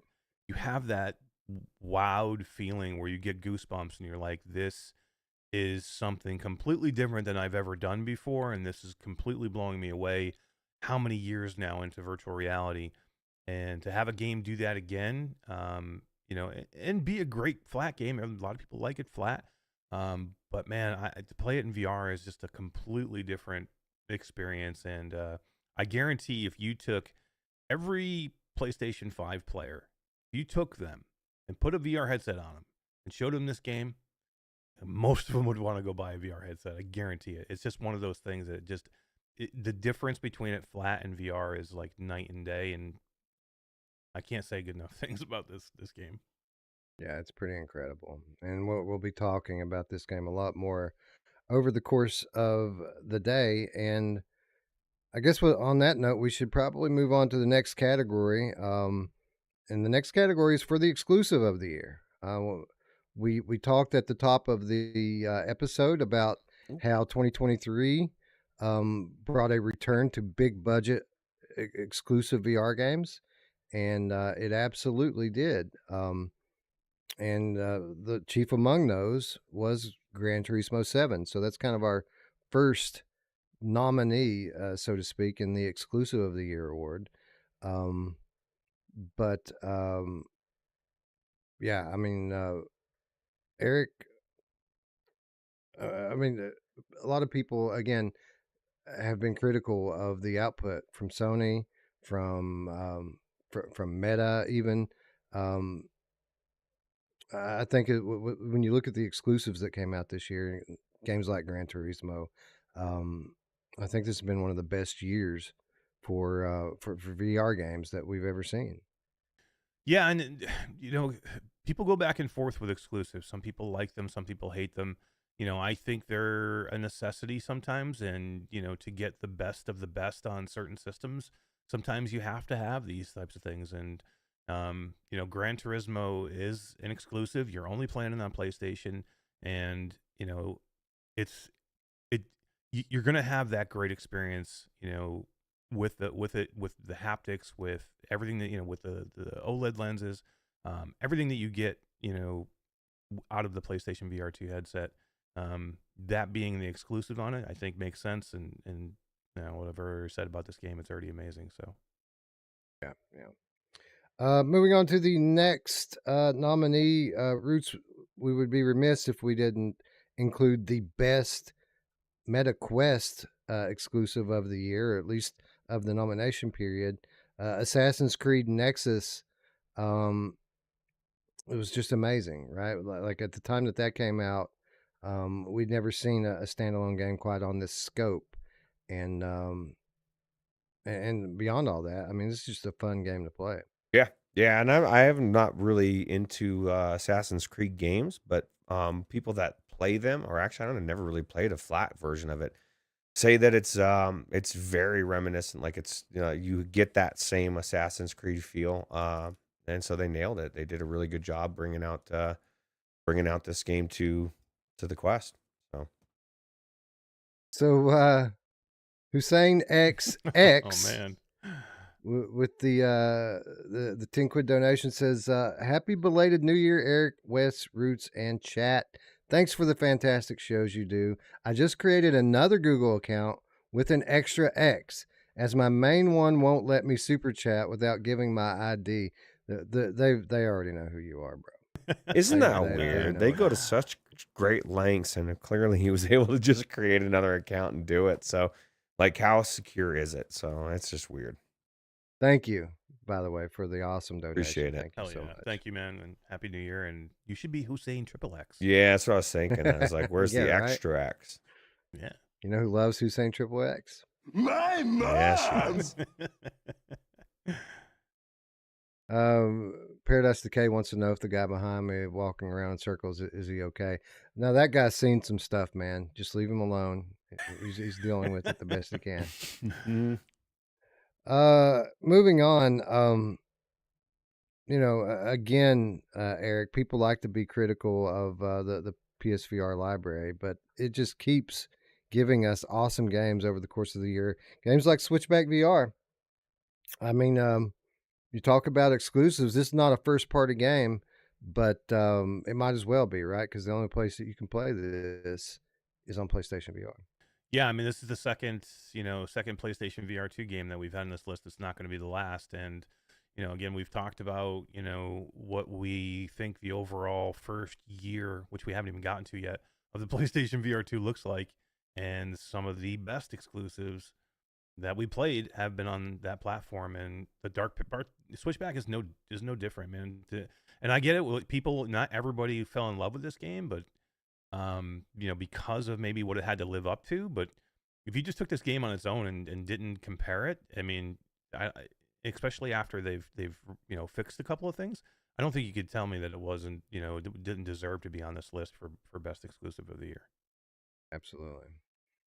Roots, as we move on, we stick with the PlayStation VR catalog and another amazing exclusive, Synapse. Just an amazing exclusive. One of the reasons to own a PlayStation VR2 in 2023. Yeah, only place you can play it, and definitely unique gameplay with the haptics and the adaptive triggers for sure. Definitely worth playing on that. I guess it's the only platform to play it. Midlife Kid That's says, right. "Sorry, I'm late. I was doing a car wash fundraiser for my future Vision Pro to avoid a divorce," and I say that's very very wise. Thank you. That Move, is maybe I wise. should do that. Yeah. I don't need it.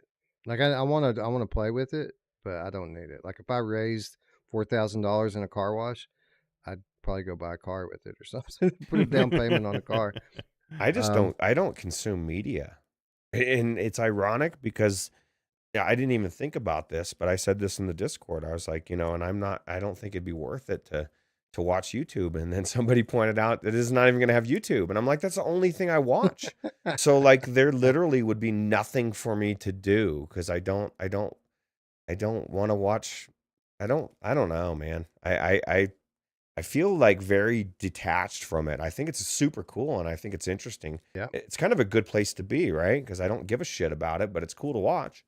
So Yeah, I'm going to enjoy playing with Eric's headset when the next time I see him. yeah, I'm sure that'll definitely. be fun. Anyway, moving on. In a way, moving on, Eric, but in a way, we're not moving on because we are sticking with PlayStation VR as we talk about exclusives. Resident Evil Village. Here we are again. It's funny. The reason to own a PSVR 1 was for the exclusives. The reason to own a PSVR 2 is for the exclusives. Sony knows how to do it, man. They probably do it better than anybody else, and it makes a ton of sense. And these are system sellers. You know what I mean? And whether we think this has been a success for them or not, it's sold a lot of headsets. These games have sold more than most. You know what I mean? So when you pull an exclusive like Resident Evil Village and you tell people they can play it in VR, I mean, damn, man, when you see this big lady for the first time standing over you in virtual reality, it's a whole different experience than when you see it on the flat screen. So, I mean, it's makes so much sense for Sony to do these things. And again, you can debate whether exclusives are a good thing or not, but I think you kind of have to have them. I really do think they're a necessary evil. Funky Sloth says they need more. well, Right. what's funny is they're kind of moving away from it, right? Is that what we kind of talked about the other day, or maybe in one of the segments? I don't remember where we talked about it, but everything's as everything kind of gets mishmashed and Sony's making moves onto the PC store and maybe we just it seems like they don't even want us to have a PC at some point, like, right? You'll own nothing, you'll be happy, and you'll just get on you'll have a basic box, the Valve box, and you'll be able to connect to the virtual PC. It's just things are changing. Oh, they are a changing. But at least today, console exclusives and platform exclusives are still the best thing that we have going. So it's only fitting as we move on to the winner of the exclusive of the year that we stay with PlayStation VR 2 yet again, and the winner, Horizon Call of the Mountain, the PSVR 2 flagship title that so many people played on launch, and some before launch, and some right after launch. This is the back end title with the PSVR 2 roots. And when you get in there, it's easy to see why, right? Like that they made a game here that not only shows off the features of the headset, but also a game that anyone can pick up and play. Which, to some hardcore VR fans, that that was a bit of a detriment. But to casuals, it's a good thing. And I think almost universally, when people played this game, they loved it. And I think that a lot of people in the 9 months since then have forgotten just how good this AAA VR game actually is. Yeah, it's definitely. I mean, it ticks a box. All the boxes, right? As far as visually, what you can do in there, the haptics. Like you said, it's a showcase game. I think they did a really good job, and even if it's not as deep as, like, say, I would want or other people would want, it's got a depth that most VR games don't have, right? And so, like, it is Yeah. definitely an amazing game, and I think it's well deserved to win this category. Eric, when people talk about this game now, they keep talking about the climbing, the climbing, the climbing. People don't remember, or a lot of people don't remember, at least not talking about, just how epic some of the fighting in this game is, and some of these action sequences with these giant monolithic creatures that you have to fight. That's what I remember when I think about Horizon Call of the Mountain. I think about beautiful vistas, and I think about intense boss fights. Yeah, this game was a whole package. Like, if you just focus on one thing, I guess You can say it's, okay, it's a lot of climbing, or, it feels like it's, a lot of like quick time events, or it's not, it's not exactly the free, world, open world environment that I want to do. It feels a little linear. But if you take this game as a whole and you look at what it looks like, how they use the haptics, the gameplay, the climbing, the amazing vistas, the huge, like you just said, the huge, like, creatures and mechs that you have to, like, these mechanical monsters that you have to like battle, the cinematic experiences, the acting is super well done. Like, if you bring everything into this, it feels like a super well done AAA game, for virtual reality, built from the ground up for virtual reality too. Not, just, a game that was ported, from a flat game into this game, and you can only play it here in virtual reality. So to me, I mean, while it may have had a couple of flaws here and there, the overall picture of this game absolutely warrants it being the exclusive of the year. This is shows off exactly what you want virtual reality to be. Yeah, if it didn't have the flaws that it had, this would probably be the game of the year. Very well could be. But since it did, we have chosen to give it the honor of exclusive of the year, and I think that that is a deserving winner. It's an exceptional game, and I can't wait till a year from now when people finally decide to revisit it and they go back and remember how actually good it really is. Anyway, that is exclusive of the year, and we move on. We move away from all this PSVR talk. Let's talk a little Quest 3 as we move on to the mixed reality game of the year. Erica, it was a great year for VR, and one of the biggest headlines coming out of the year is the emergence of consumer focused mixed reality. And I wasn't really looking forward to it. I thought that that it was going to turn out to be just a gimmick until I got my hands on it and started using it. And now I can absolutely see that this is going to be a disruptive technology going forward. Yeah, I think we were all in the same boat as you. We all thought it was, we don't know what it was. We thought it was going to be cool. We didn't know what, how cool it was going to be. And we didn't know what they were going to bring us to make it worth, having it or having to pay extra for it. And I think there's, been a few titles that have used it really, really well, that have absolutely blown people away. Like, it has hooked a lot of people in. Like, even people that weren't into virtual reality before have jumped on the bandwagon because of mixed reality. And for me, like, as an added bonus to what is a great VR headset or other VR headsets that do mixed reality, to have virtual reality and then have the mixed reality, I think as an added bonus, I think is compelling. And moving forward, I want to see what they can do with it. But yeah, I'm in the same boat as you, and some of them have really shocked me with what they can do and how they can do it. I mean, look at something like Trackcraft, or like the Ocean Rift. I think it's called Ocean Rift or something like that, where you've been able to do things in your environment that just completely blow you away. So I mean, I don't know. Mixed reality has definitely found a place here, and I think it's only going to get moved forward again when we see this new Apple headset. Grandpa Barbecuer Game Cat with the $5 Australian Love it. says, I got up at 5:30 a.m., coffee, put on YouTube, and Virtual Strangers are live. I'm an hour behind, but great stream, enjoying it very much. Well, thank you very much, Grandpa Barbecue. We are just getting started.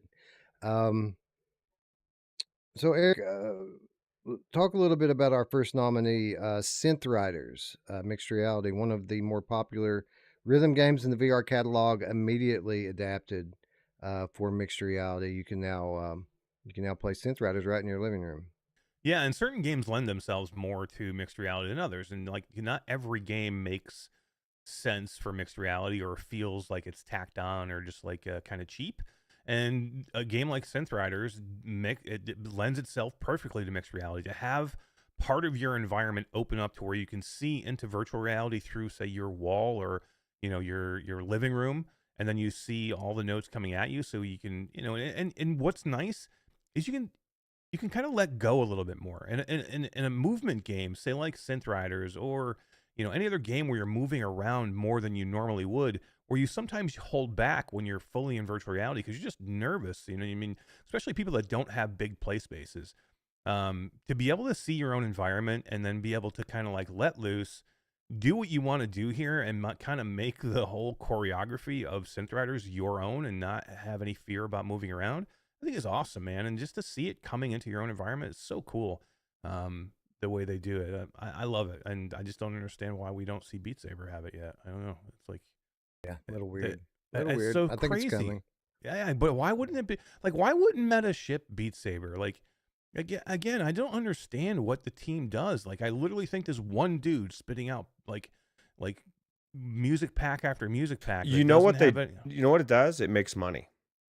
You know what I mean? Like, they're not spending any money on this fucking thing, and it's just continually pouring money in. It's just so sad though. Like, you think like maybe they think it can't make any more money, like it's maxed out, so there's no sense putting anything extra into it. But don't you think you could have brought maybe some newer people into VR if you showed your flagship Beat Saber, which everybody loves, but give it mixed reality? Like, what are we waiting for? Why is that not a launch title with the Meta Quest 3? Like, I don't get it. Like, or like OpJ says, well, how about some proper modding support?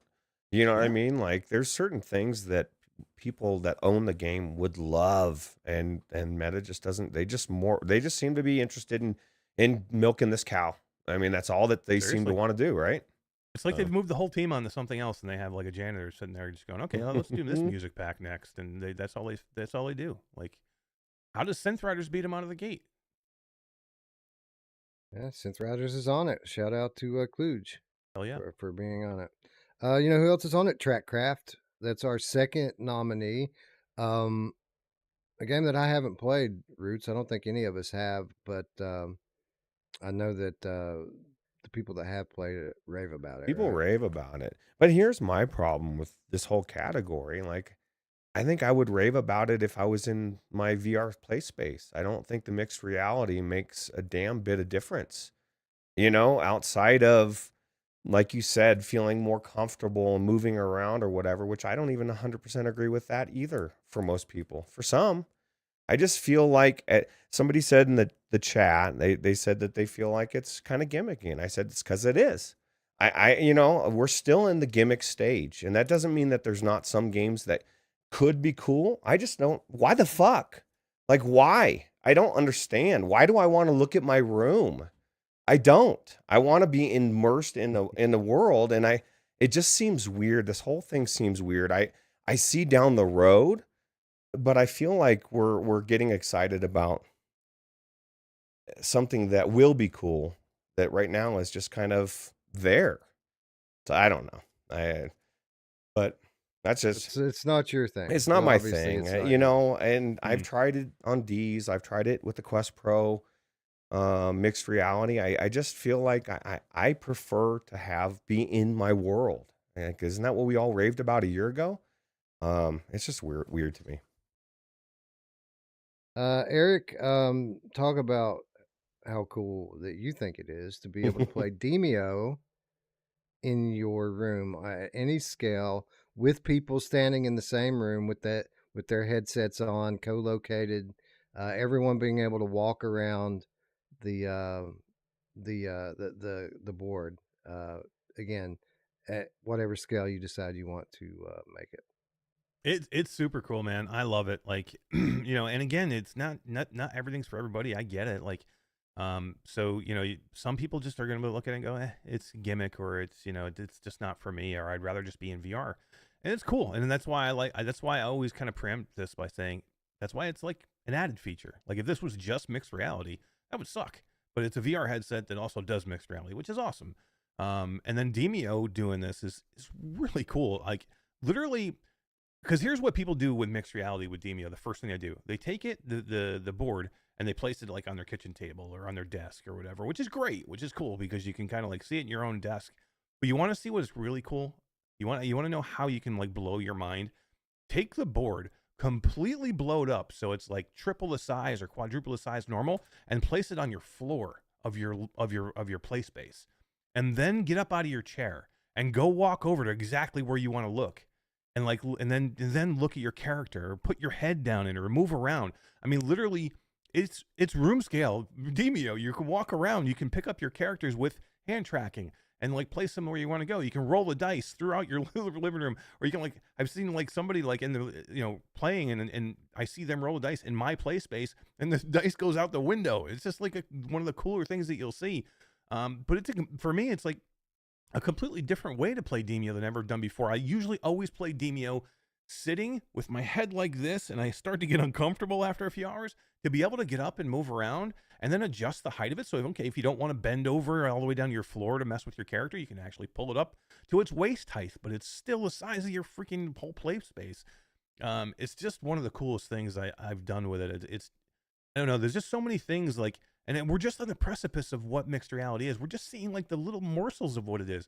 Wait till we see like what it's going to be next year or 2 years from now. Well, that's when Right. I will get excited. Like I feel like it's too early to get excited about this technology. It's I guess maybe I'm just from the future and I'm looking back and I'm like, hey, that used to be cool a couple years ago. I don't know. You know what I love playing in mixed reality? Yuki. I think Yeah. Yuki is exceptional in MR, and it was one of my favorite experiences that I played this year in MR. What I really like about this one, Eric, is these portals that pop up in your wall that the enemies start flying through. They pop up everywhere in your fucking house. If you'll map out like multiple rooms, these portals will pop up in the next room, and you'll be so focused on clearing out your living room, you won't see the shit flying in from your kitchen to shoot you in the back. And a game like Yuki is a perfect example of what mixed reality today brings to someone like me. And Roots kind of touched on it a minute ago. Yuki's a game that you have to move physically. You just kind of have to. It's not a game you can play seated. It's a game that you have to move to dodge. It's a bullet hell. You have to dodge the bullets. And when you're in full VR, you hold back. You don't want to make any really quick movements in one way or the other because you might hit your wall, or you might break your TV, or you might trip over the cat. Having this going on in your room and feeling your room really opens up the play area for a game that typically I would play in a 3 or 4 foot radius. Now I'm using my whole room and dancing around the coffee table to play Yuki.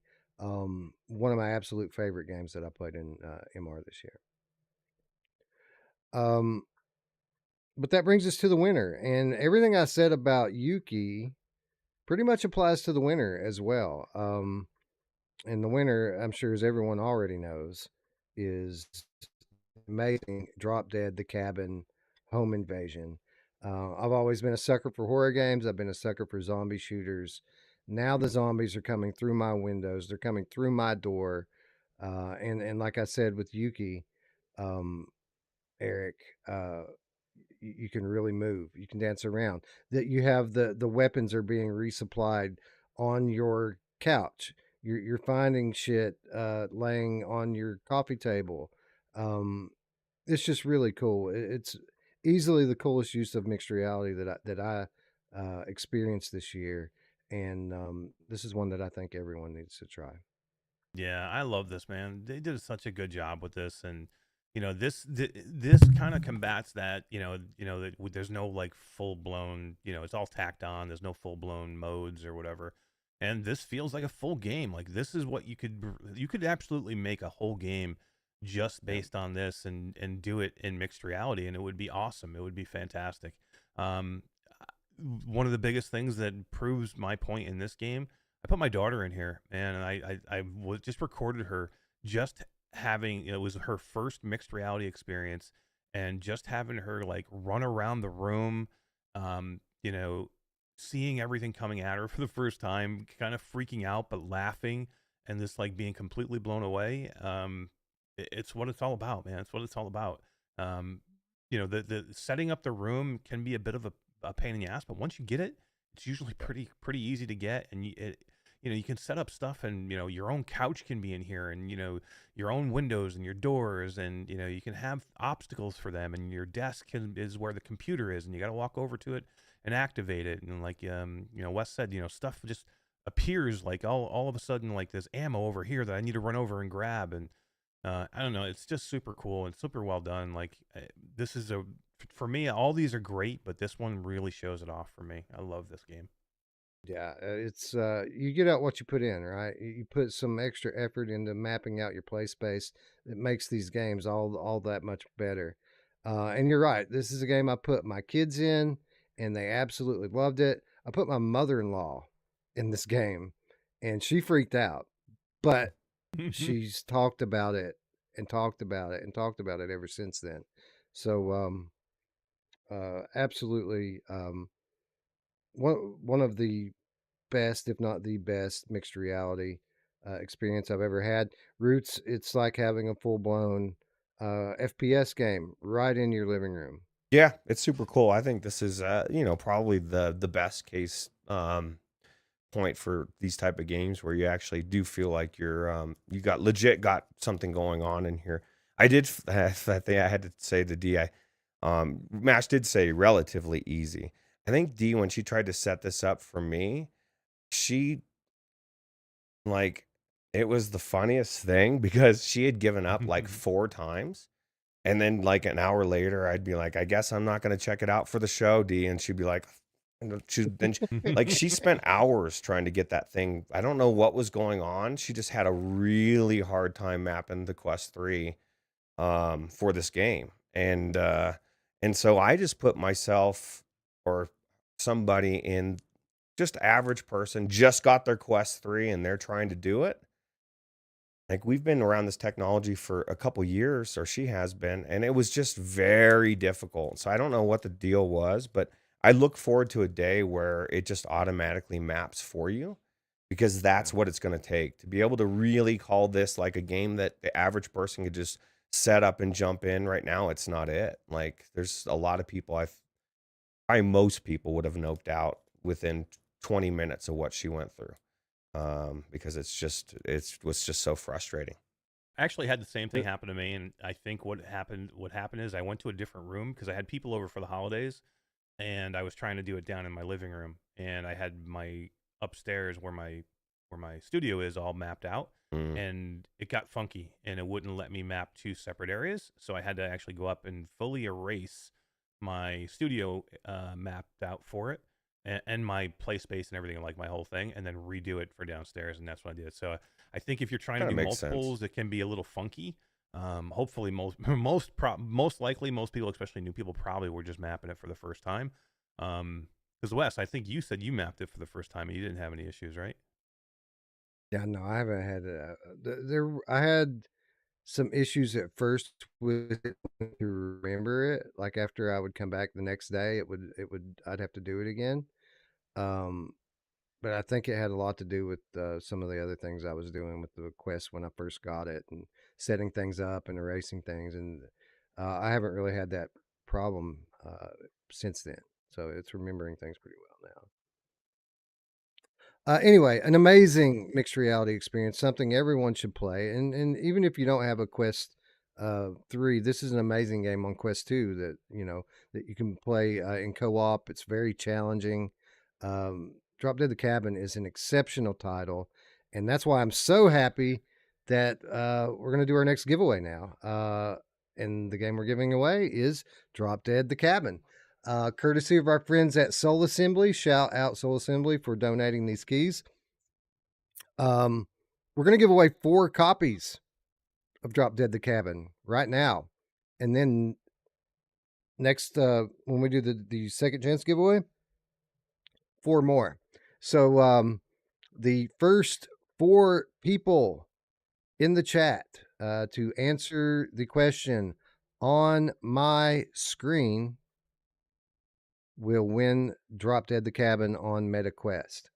And the question is, Drop Dead the Cabin is a sequel to another game that came out on MetaQuest. Name that game, and you will win Drop Dead the Cabin. Nice. Old Darth says drop dead the cabin. Not Close. quite. Not quite. Close. It was a classic. It was a really good game. The first one was great. I think it came out in the Go. Did it not? I don't know. I I think think so. it originally It's- came out in the Go. That's how long ago It this is a thing came out. drop dead game, Arcanian and Spry Guy, but it isn't just called Drop Dead. That's correct. It is Everybody's just calling it Drop Dead. Dual Strike. There we go. Jamie Rex. Jamie Rex coming through with the correct answer. Yeah, three more people. Copy paste. Yeah. Quick. Copy paste. There's another one. Yeah. Mickey Barrios. What's up, Mickey? Arcanian. There you go. And Aaron Williams, I see. Looper likes Aaron the Williams? first Oh, one yeah, better Aaron than the Williams. sequel. really? Wow, really? Okay. I mean, I do like the All first right. one. The first one's cool, man. But I don't know. Drop Dead Dual Strike. I love the leaderboards in it. You're running around, Drop Dead the cabin. Running around the cabin with a friend is super fun, man. Shitty ink pen. Tech doesn't want it. Actually, you can't get it anyway, Tech. You already won, bro. Yeah. Yeah. We're getting it anyway, brah. Yeah, so Mickey Barrios won. Shout out Mickey. By the way, shout out Guido. I saw Guido in the chat a minute ago. I haven't seen him for a while. Nice. That's cool. So thanks for stopping by, Guido. And shout Tiffany's here too. Did you guys see Tiffany? Yeah, I did. And shout out Tiffany and shout out Paradise Decay, who's been throwing all sorts of codes in the Yeah. chat the whole stream so far.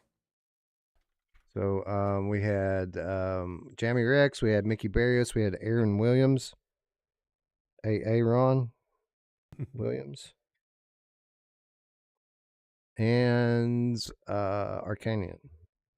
So congratulations to the four of you.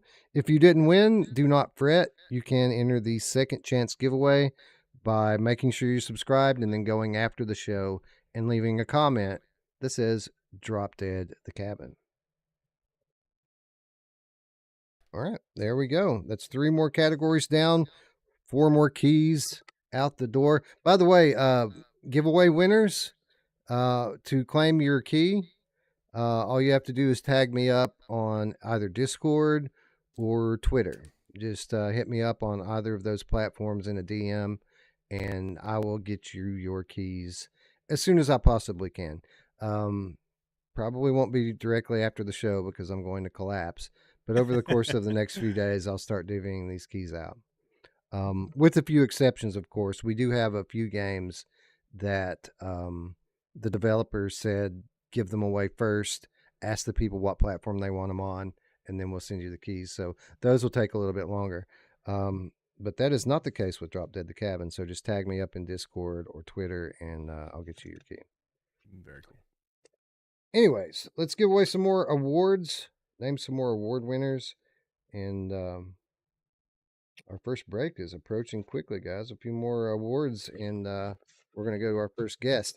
There may be a but P. for now, we're There may be P head in my future in this Yeah. first break. Woo-hoo, Yeah, let's me go. too. And then I was going to tell you guys too when we do switch over, I guess I'm going to mute you in the Discord or something cuz my audio is going to be live. Anything that like if you guys were to talk on Discord because of the way we're having to do it, all that would come through. So I just the only way I'll be able Really? to talk to you would be via chat during that time frame, right? Because it's Okay, basically yeah. capturing my audio of my computer and anything that would come through, right? So We can Okay. go to the Q2C live air channel and talk in there if we need to.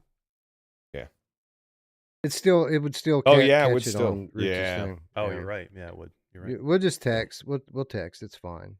I just wanted to throw I that miss out you there, guys. just so that you know why I'm not answering you, or I'll just mute you both, and then that way it can't. You guys can still talk.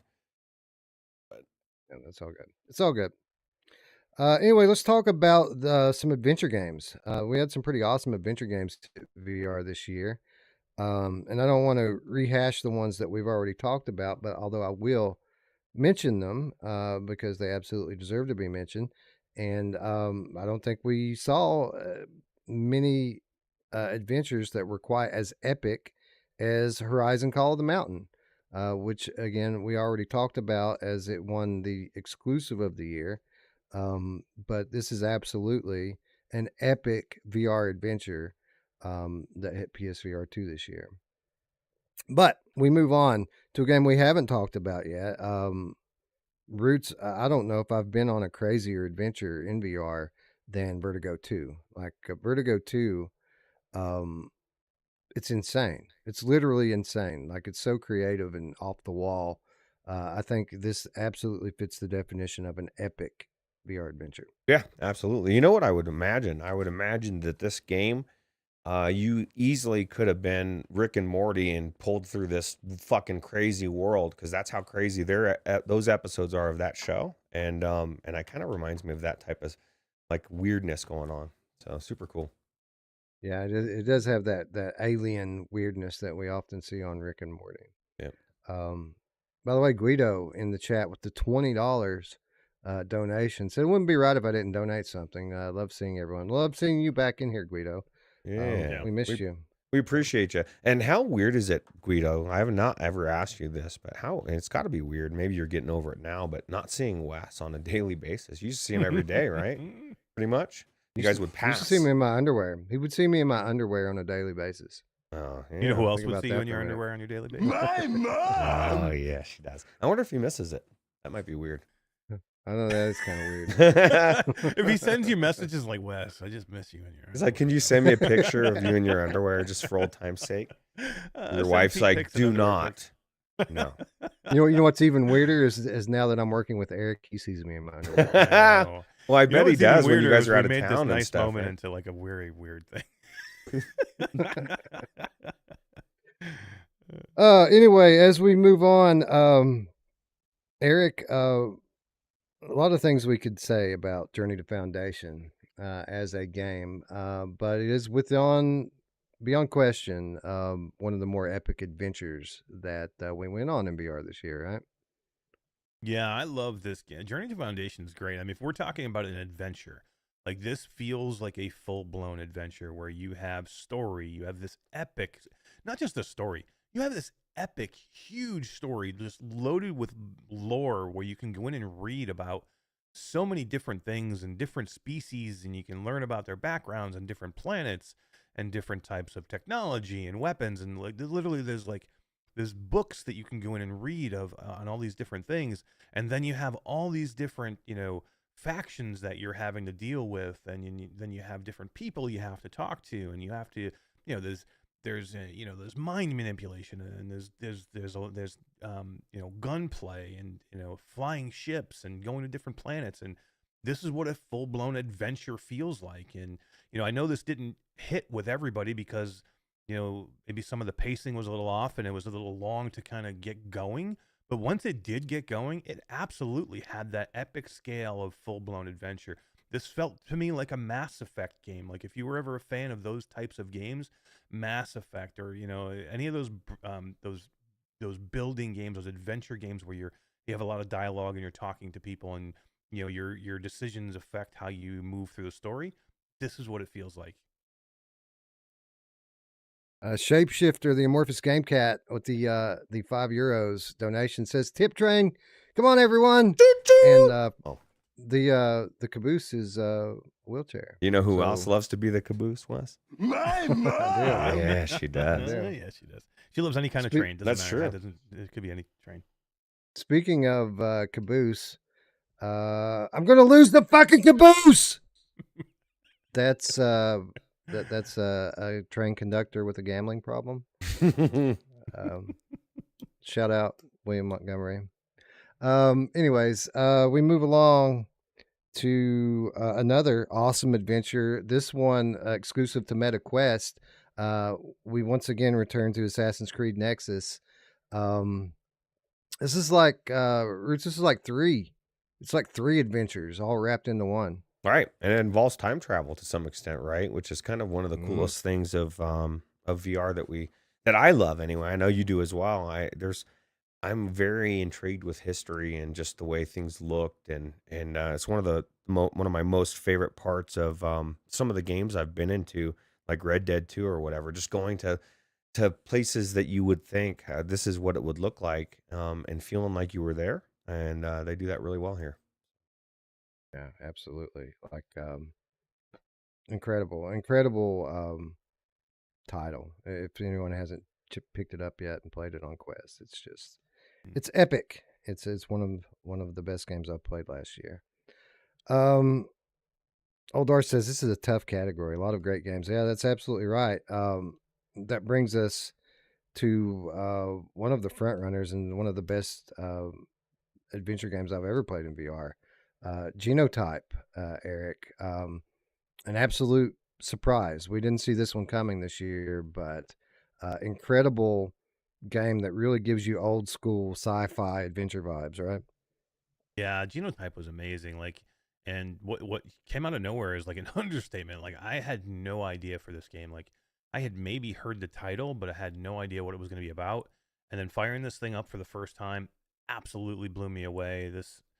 Uh, there's so much going on with this game, with the different types of weapons that you get to use and manufacture, and different types of ammo that you use for these weapons.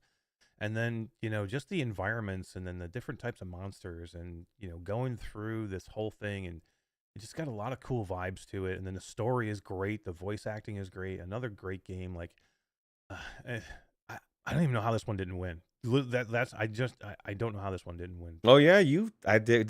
That's what's funny. Mash had to take off partway through Yeah. the deliberation. At the I end, put it my was votes in and had to leave. yeah. At the end, it was just me, Looper, and Wes. It just came down to us three for the last several Yeah. categories, right?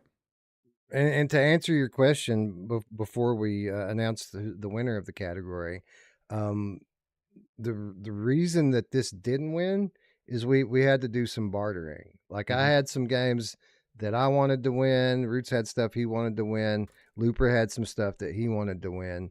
And this was one of those categories where we had to get something in that Looper wanted to win. So we agreed to vote with him on this category so he would vote with us on others.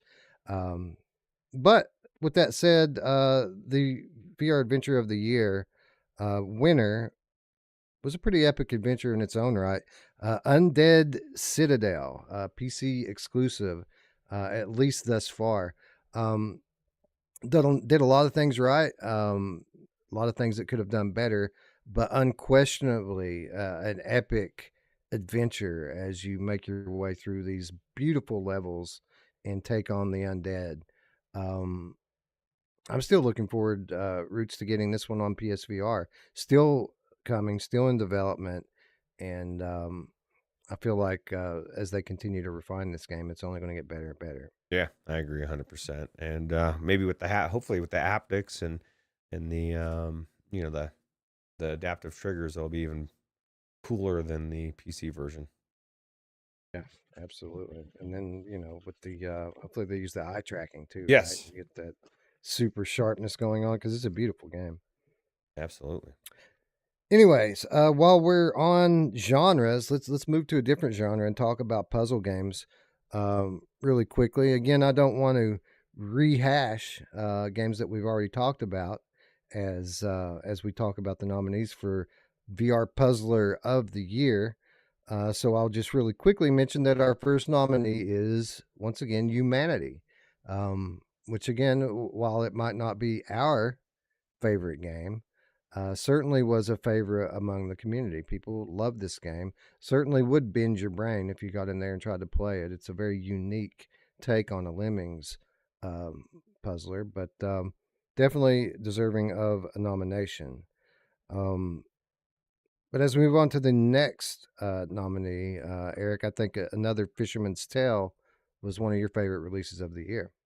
Yeah, it really was. And, I liked the first Fisherman's Tale. I thought it was good.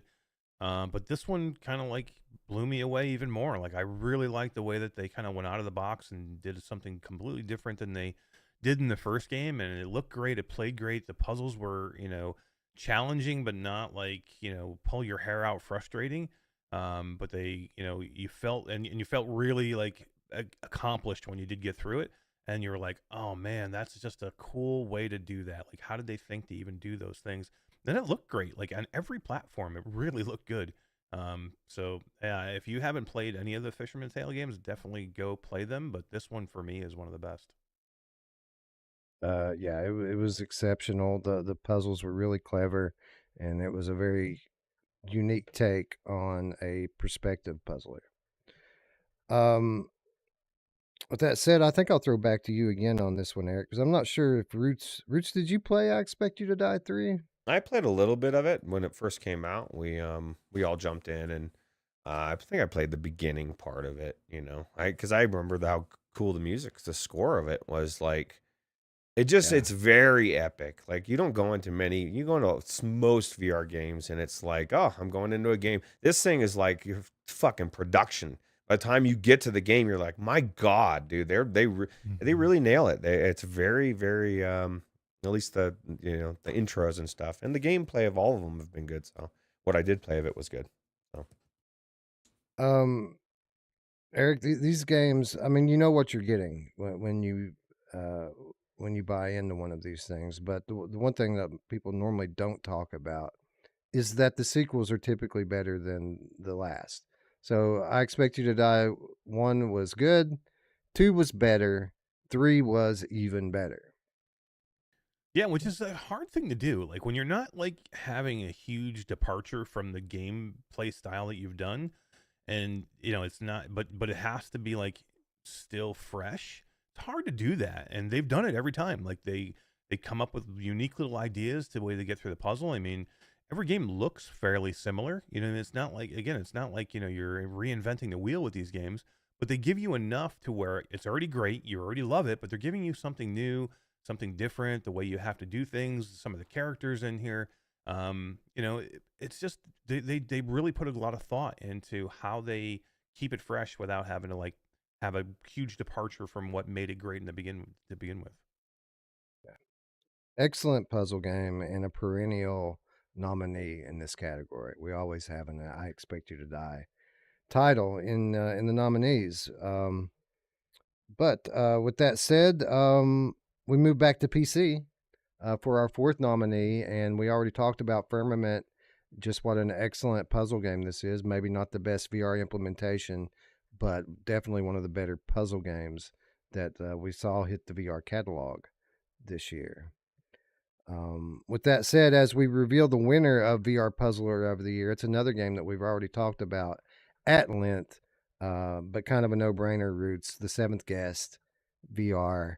Not only one of the best puzzle games of the year, but one of the best puzzle games in VR ever. yeah, I can't think of something much that they didn't do right in this game. Like everything's as good as the original, but better. So and it just feels like it was always in VR, and that's hard to hard to do. Diego's going to bed. I'm sure we'll still be here when you wake up. Take a nap. Take a nap. Come We back. will probably be on a different stream though. I think at some point we're going to probably stop and move the stream over to a second um, a second page so that we don't get cut off at the end like we always do. But we'll deal with that, cross that bridge when we get to it. So yeah, Seventh Guest VR Puzzler of the Year, kind of a no brainer here. Great game. But we move on to DLC in Disguise of the Year. These are games that either they were announced as they were going to be free updates, or for whatever reason, people thought that they would be free updates that ended up getting their own catalog entrance and their own price tag attached to them. So these are games that people thought would probably be free, but ended up being their own game. And we kick it off with NFL Pro Era 2. NFL Pro Era 2, if I had to describe it, is NFL Pro Era with multiplayer. Which, I mean, apparently, Eric, apparently they never said that the multiplayer would be a free update. But I think most of us assumed that it would. I feel like they implied it. They did, man. Come on. They were like, oh, we just didn't have time to finish it before, before with the launch. That's why it became a quarterback simulator. You know what I mean? And it was only single player. They absolutely implied that they were going to do that, and then they completely dropped this I don't know, like, I get you wanna get one back out, right? Because, new headset and you wanna get, the NFL out there with the new headset, but if you're not giving me enough here, man, I don't know. This is definitely DLC to me. The only thing that changes is multiplayer. I still don't have a running back. Why don't you give me the running back? Like, if they gave me the running back with it, like, give me the running back where I can be the running back the whole time, or, I'm switching between, like, I know you can do kind of like a receiver thing, but give me the whole thing. Let me call plays. I still can't call plays. Like, it's not number two. Like, I guarantee, and I understand people are like, well, Madden comes out with another I rehash every year too, but this isn't Madden number one, and this is VR. I mean, you can't just spit out the same garbage, every time and have it be okay. Like, Well, there's and you're not not enough talking people here about to buy Madden that. 1. Madden 1 probably didn't. They kept Right. fixing it until it was finished, and then they kind of went along with those rollouts, right? So Yeah, it's just So, not enough for me for a whole game. Like, it's crazy. Tom Flesher Gaming in the chat says multiplayer is enough to slap a 2 on it. Well, you could go that route. You could put a 2 on it, or Roots. You could put the word battles after it, and then you would have our next nominee, Demio Battles. Again, this is Demio, but with head-to-head multiplayer versus co-op multiplayer. Eric, this is actually a really good game. But at the end of the day, it is still Demio, right? Yeah, I mean, I still get why people would be upset with this one. Like, I don't like begrudge anybody who's like, oh man, how come this isn't DLC? Did The they only- say? I feel like they said that that multiplayer was coming to Demio, like head to head. They very well might have. It's been a while, right? So there's a lot of things that they probably could have said over the time. To me, one of the reasons that there's a saving grace here, where I'm not as mad here as say I was with NFL Pro Era, they've given us so much with Demio. Like, literally, they've given so That's much. true. We literally started with one book, one adventure. I think we ended with 5. I could be 6. I Yeah. know it was at least 5. Yeah. And they're all amazing. And they've never really charged any more for either any one of them. So for me, right. when they're giving me battles, which is amazing, by the way, it's great. I absolutely love it. And it's a completely, although it is Demio, but it's a completely different way to play Demio. And I don't know. I'm just not as upset about it here. Like, I'm willing to give them my money. Like, I have no issue giving them more money with this title because it's great, number one. And number two, I think they've earned it. it's a different game too. I mean, it's completely different type of mode, right? Now, whether they promised it or not, it's just different. I mean, it is. It's a Mhm. different game with the same character assets and the same cards and a lot of the same stuff. But with that said, it does have new boards, and it's fairly priced. It's not like they're asking you $40 for it like they do with the original Demio. Like, you can get this for half price. So, and you can play crossplay with like flat gamers and stuff with it too. Yeah, which so. is cool. Yeah. Anyways, Roots, if we're talking about DLC in disguise, there's no way we can get through this conversation without talking about Sniper Elite VR Winter Warrior. I love this. I love this this game. But I don't think there's any denying that this is fucking DLC. It's not a game. This is a new snowy chapter to Sniper Elite. It just so happens that I love Sniper Elite. Well, and they did it the right way. Like, if they would have had made you buy the game to get this, then there's a problem. But because they priced it fairly and they didn't make you have the old game to get the new game, it actually benefits to do it this way. And I wish a lot of more games would do it this way. Like, give me what it's worth and don't necessarily tie it to the other game. So now I've got to buy that game to get this game. Now you're talking a lot more money, and it's smart on their end because maybe I jump into Sniper Elite this winter one and I love it so much, I want more. Well, I'm going to go get the full game, or the actual, well, I guess the actual game, the other version, and I'm going to enjoy it just as much. So I feel like there's smart ways and not only smart, but ways that make the consumer feel good about the whole situation, and that kind of matters, because this isn't your last game. I'm assuming most developers, this isn't your last game, so you can take the short road and you can You can do weird things like NFL Pro Era 2, or you can make people pay for moss again. It will cut into your dollar down the road. And just remember that. People aren't stupid. We have memories. And I specifically, if a developer fucks me over, I'll never buy your game again. And I'll go out of my way to tell other people not to buy it again. So it's just things to keep in the back of your mind as Roots threatens you. No, I'm not threatening you, but I just feel like it. Just a lot of developers don't. There's just a good way of doing business, and there's a bad way. So, Right. Eric, as we move on to our next nominee for DLC in Disguise of the Year, this one's probably not fair. This was probably not fair because this is an early access title. It is free right now, if I'm not mistaken, as well. Glassbreakers, Champions of Moss. It would be very reductive of me just to sit here and tell you this is Moss, but with head-to-head multiplayer, because that's not exactly true. I mean, it does use a lot of the same characters and assets from Moss, uh, but this is a completely different game than Moss. Unlike, Demeo Battles, which is fairly similar to Demeo, this is nothing like Moss. The only thing like Moss here, other than the characters, is that level of polish that we've come to expect from Polyarch Studios. Yeah, and I think that's what saves it. Two things to say about what you said earlier. It's free, and it is like early access, so it's not like even fully fledged out yet. Like I don't even know if we know what the final version will be, or what it's going to look like, because I think it's still pretty early. I don't even know if we'll see it until like the full release until maybe mid-year of this year. So yeah, I mean, I'm interested to see where they bring it, but I could because of the characters, you're gonna feel like it's gonna feel like Moss. So I get it. I thought this was a multiplayer game, but Bluebell's in the chat saying that it's not. That it's just single player against AI.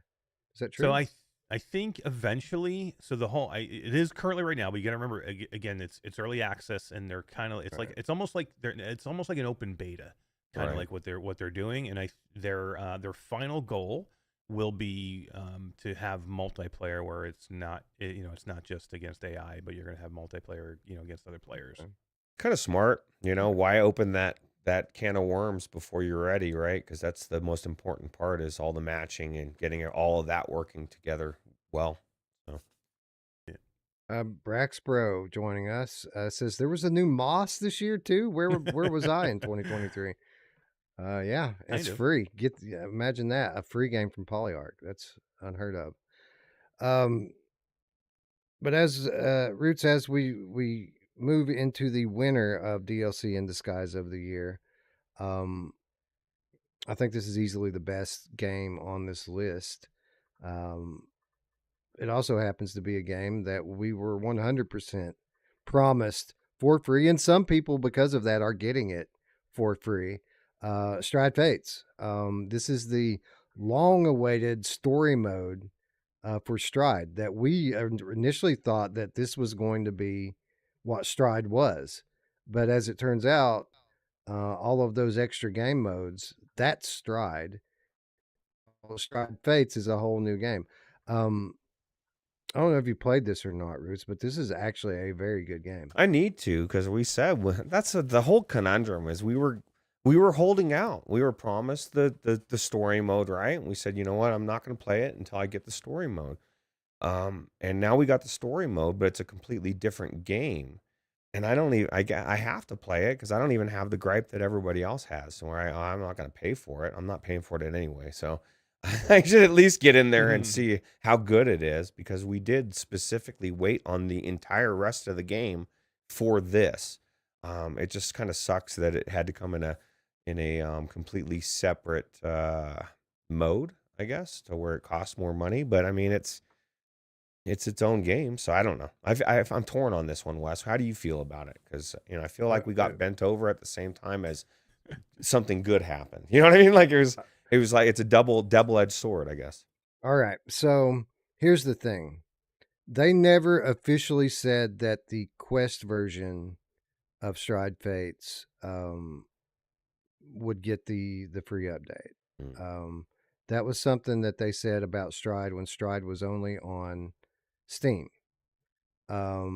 so that's kind of their rationale here. And I gotcha. think that when this game comes to Steam, and I may be wrong about this, I think that they're going to let the Steam players have it for free. The ones that bought Stride before a certain date, I think are going to get this as a free upgrade. I just need to shut up anyway. Joyway finished a game. Let's fucking give it to Right? him, dude. Joyway finished a game. Yeah, right? Yes, Yeah. we did it. We did it! By the way, shout out Ryan Brannon, Brannon VR, for donating a Stride Fates key for us to give away. I just dropped it in the Nice. chat. Oh, nice. I don't know who got him. AppJ? Yeah, AppJ Yeah, got it. Congrats, AppJ. AppJ. Sweet. Oh, and Michelle yeah. B said that the multiplayer is out now for Glassbreakers. Oh. So they actually Oh, did nice. drop it. So I knew it was Okay. coming. I just didn't know how. But yeah, apparently it's working and it's ready to go. So now would probably be a good time to go in and check out Glassbreakers. Cool. It's not anyway, fully released yet or anything. It's still beta, but yeah, I mean it's there. But before we move on, Eric, I didn't even like Stride. I thought Stride wasn't even all that good. Stride Fates is really good, isn't it? Yeah, I didn't like Stride either. Because it was. I mean, I thought it was okay. Like the original Stride was okay. It was like a parkour kind of running. It had the shooting into it, and it was like super rudimentary. It was very shallow. It was just kind of like tacked on. It was more about the movement. It wasn't about the shooting. And it's not the case here. To me, this is story, combat. The movement is still here. It's where it feels great. It's really good. It's completely fleshed out. If it didn't look so similar to Stride, or if they didn't call it Stride, you could really just say it's a different game and be fine with it and pay for it. But because it says Stride Fates and because it looks so much like Stride, that's why there's a problem. You know what I mean? And this is the game that everybody originally wanted, and that's another problem too. Is like, this is what we said we wanted way back when. So when they give it to us now, but they finally charge us for it, we're like, well, why didn't you just give it to us in the beginning? So I think that's where the disconnect comes in with this. But it's so good, and I haven't even put as much time as others into it. But it's so good that literally, I mean, I don't have an issue with it. I don't have an issue paying extra for a game that I think is really, really good. I don't know. I guess I would if I don't know. I'm of two minds of this because Stride should have been better. I guess that's the biggest problem. Like Stride Fates gets hurt because Stride's was bad. If Stride was better and Stride Fates was an add-on to whatever that was, you'd probably feel better about it. But because Stride was so bad and it wasn't what we wanted, then I kind of take it out on Stride Fates, which is kind of unfair, I guess. Stride was Subway Surfer in VR is what it felt like to me. It's like you're just glorified running around jumping from place to place. I didn't really enjoy that at all. This looks way better, for sure. I mean, this could be Skiba's game of the year. That's how Really he talks about this game. Damn. Yeah. Oh, he loved it. Yeah, He's Steve beaten it absolutely like 3 loved it. times. That's It's crazy. good. It's really good. Anyway, DLC in Disguise of the Year, definitely the best one on this list that I played. So yeah, check it out, AppJ. It's good. Yep. All right, and we move on to the next genre that we recognize here. This one a little bit of a shorter list, but some quality titles came out in the realm of platforming this year. Best platformers. Those are some pretty awesome platformers, by the way, Super that we're cool. looking at there. Mhm. Eric, I mean, it was a bit of a robust year for VR platforming this year. Like we had, we normally only get 1 or 2 platformers each year. This year we've got 4 nominees, and I think there were even more we could have put on here. But we start with Toss. Eric, did you play Toss? This was an interesting game. It was like monkey bars where you threw yourself across these aerial courses. And while it wasn't my favorite game that I played all year, I did enjoy my time in it. It was fun to play. Yeah, I did play Toss. It was cool. It was a cool take on, that I guess you could call it a platformer, or like getting from point A to point B through a obstacle course kind of thing. I guess it's almost more like that. It kind of has a to the top kind of feel to it because you're trying to figure out ways to maneuver through your environment to get to the end, the end game. I mean, I guess a traditional platformer feels like it has a little bit more story to me, I guess. where this again felt like more of an obstacle course or just like almost like a puzzle, obstacle course, which is cool. But it had a fun movement mechanic I thought was cool, and yeah, I mean it's decent. Yeah, it was fine. Roots, I like Toss better than even our next nominee, which was No More Rainbows. And we didn't really like the movement in No More Rainbows. I absolutely love the premise and I love the worlds and I loved a lot about this game. The movement didn't translate over for me, but a lot of people didn't have the issues that we had for some reason. I don't Um, know. I don't know what the yeah, reasons I don't could know be. either. Why would Yeah, you I want to don't know move either. around that way? I don't know. I feel like sometimes movement can be actually almost every time. I mean, it's a big deal, and I felt like this just didn't feel it didn't feel right. I mean, just for an example, the next game we're going to talk about, very similar movement, did feel right. And so like Yeah. you can't Mhm. you have to the way you move has to be nailed. And I feel like this game would have been a lot better because I did like it. The premise was kind of unique and it was definitely bizarre and I would have spent more time in it if I didn't feel frustrated with the movement for sure. Right, right. Same here. Like I wanted to like that game. I just didn't, you know. Eric, as we move on, our next nominee was probably the best pure platformer that we played this year. Easily out of hand. Was the best like singularly focused platforming game of the year and one of the better ones that we've ever played. It's probably the only game that has gorilla tag style movement in it that I actually enjoy playing because the game is so unique. It has so many different mechanics going on that just feel good and it's fun to play and it's challenging. This was actually kind of a sleeper for me this year. Like this was one of a handful of games that I don't think really got the credit it deserved when it launched. This was a really good game. Yeah, I agree 100%. Like this was definitely a sleeper. Came out. I demoed it at Gamescom in August and had no idea it was gonna. I knew it was gonna be there, but I had no idea it was gonna be close to as good as it was. And I think it's super smart what you and Roots both said about games trying to be unique. And it's great to be unique. You want to be different. You want to have something special. But if you are trying to be so unique that you sacrifice the joy or or having a good game or the base mechanics don't work well because you're trying to be so unique and so different and so special that it just ends up not being fun. That's basically what No More Rainbows is, and that's where I think Out of Hand got it right. Like they were trying still to be unique, have a different movement style, have something good, but they made it so it was fun. It felt fast. It felt like everything that No More Rainbows wasn't. I thought Out of Hand was like the movement was easier to get to where you wanted to go. Everything felt quicker. Like everything in No More Rainbows felt like it was like I was doing it in like quicksand. Like I just felt it felt hard to do or Yeah. slow. It didn't give you a feeling of like being able to fling yourself through the environment as much as assumed it would. Like I assumed I should just be able to toss myself everywhere and fling myself forward. And I always felt like I'm just slow and I'm not moving as fast. And again, I think that's the detriment of trying to be different and then screwing your whole game up because you're trying to be so different. And that's where a game like Out of Hand gets it so right. Like it feels great right from the get go.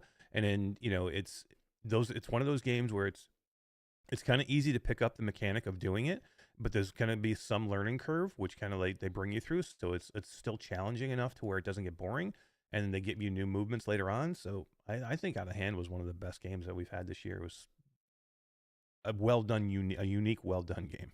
Yeah. And somebody said in the chat that this is one of Skiva's, another one of the games he loves, right? Is it this one? Yep. Yeah. Oh yeah. Yep, absolutely. Yep.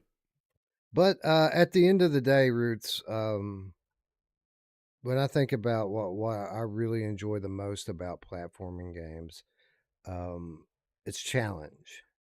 And while the winner of the best platformer category maybe isn't a pure platformer the way that Out of Hand's a pure platformer, um, it's definitely a platformer. There's some platforming going on in Uperdegrad 2, The Lost Station. And the fact of the matter is that it is extremely challenging This is a hard fucking game, and the parts that make it difficult are platforming parts. So that's why I feel like this game won. Not only is it have some great platforming in it, but this is just a good game all around with huge maps, nice story, good humor. I mean, definitely an undersung gem from 2023 here. Yeah, it's one of the hardest games platformers I've played in a long time. Mhm. And one of the things is like you get through an area and you're like, oh, thank God. You go do something for a while and then it's like sends you back through that fucking hallway of death. And I'm Yeah. like, oh, are you kidding me? Like I just got through that finally. It's difficult, but one thing you're gonna find after you've played for a while, you're gonna get good. You're gonna get better because you have no choice. It just I like difficulty in games like this. So Yeah, that's the thing about this one, Eric. It's a Metroidvania. It makes you backtrack a lot, but after you get good at the movement in this game, it feels so good. You're pulling off this stuff at high speed, going around these corners like super quick. Um, they really nailed it here. As much as I like the original Grad, this game is way better. Yep, and this is kind of one of those games I was just talking about. Like it's, you can pick it up pretty fast. Like you'll get the movement right away. You'll figure it out. But getting fast and then getting accurate on how you move through the environment so you don't get chopped up or burnt or a million other different things that can kill you takes some time. Like it takes a little bit of work, it takes a little bit of a learning curve. But again, it's never to the point where you get frustrated and doing it. You're like, I can't get through it.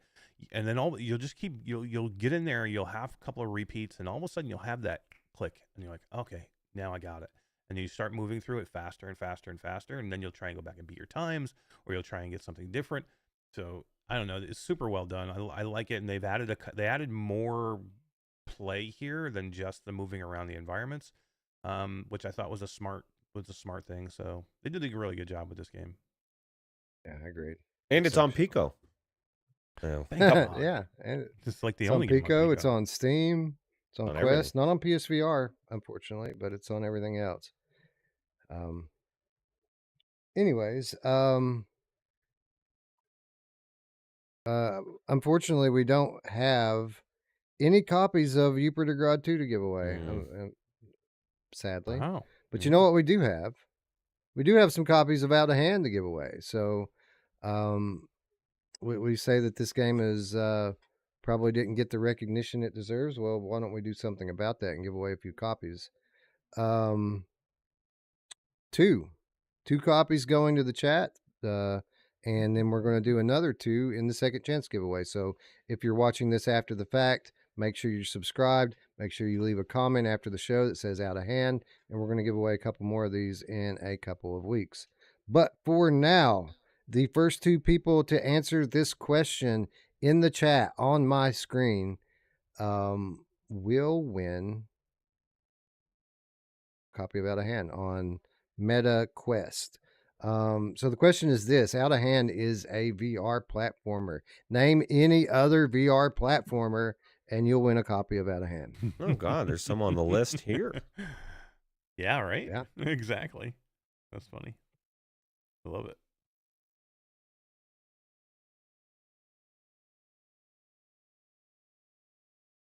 Oh, yeah, 40. GameCat, the meaning of life. 42. 42. Vin, Chatty wins one. Good one. Ben. And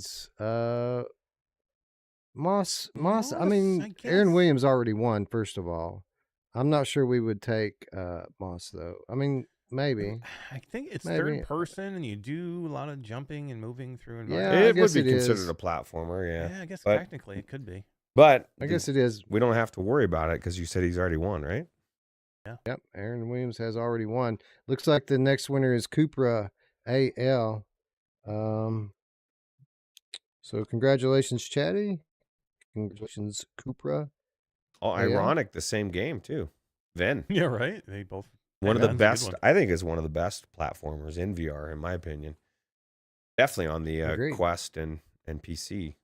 We have a new one coming this year that could be in the fold for next year. Yeah, that'd be cool. For the awards, which is Max Mustard, which is pretty amazing.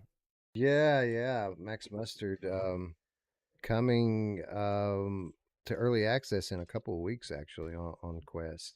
Yeah. Going to hit App Lab for about a month and then get a full release in March. And I'm hearing very good things about it, so looking forward to it. Bluebell says the answers in chat are coming before the questions are even asked. Yeah, that's pretty much the MO. The first one was 42. Who would have thought the question was the meaning of life? I like it though. That's a good answer. Well, here's the thing. Obviously, the people are hearing the question and they're answering it, so they don't have the gift. So if they seem to be coming late for you, maybe refresh your stream because it seems like you're lagging a little bit. You know, make sure you're live. Make sure you're absolutely all the way live. Anyway, congratulations, Chatty. Congratulations, Cupra, on winning. And if you didn't win, never fear. Just make sure you subscribe. Make sure you leave a comment after the show that says out of hand. And we'll give away a couple more of those in a couple of weeks. Anyway, you guys ready for a break? I think I am. I'm ready. I am. Yeah, I'm ready for a break as well.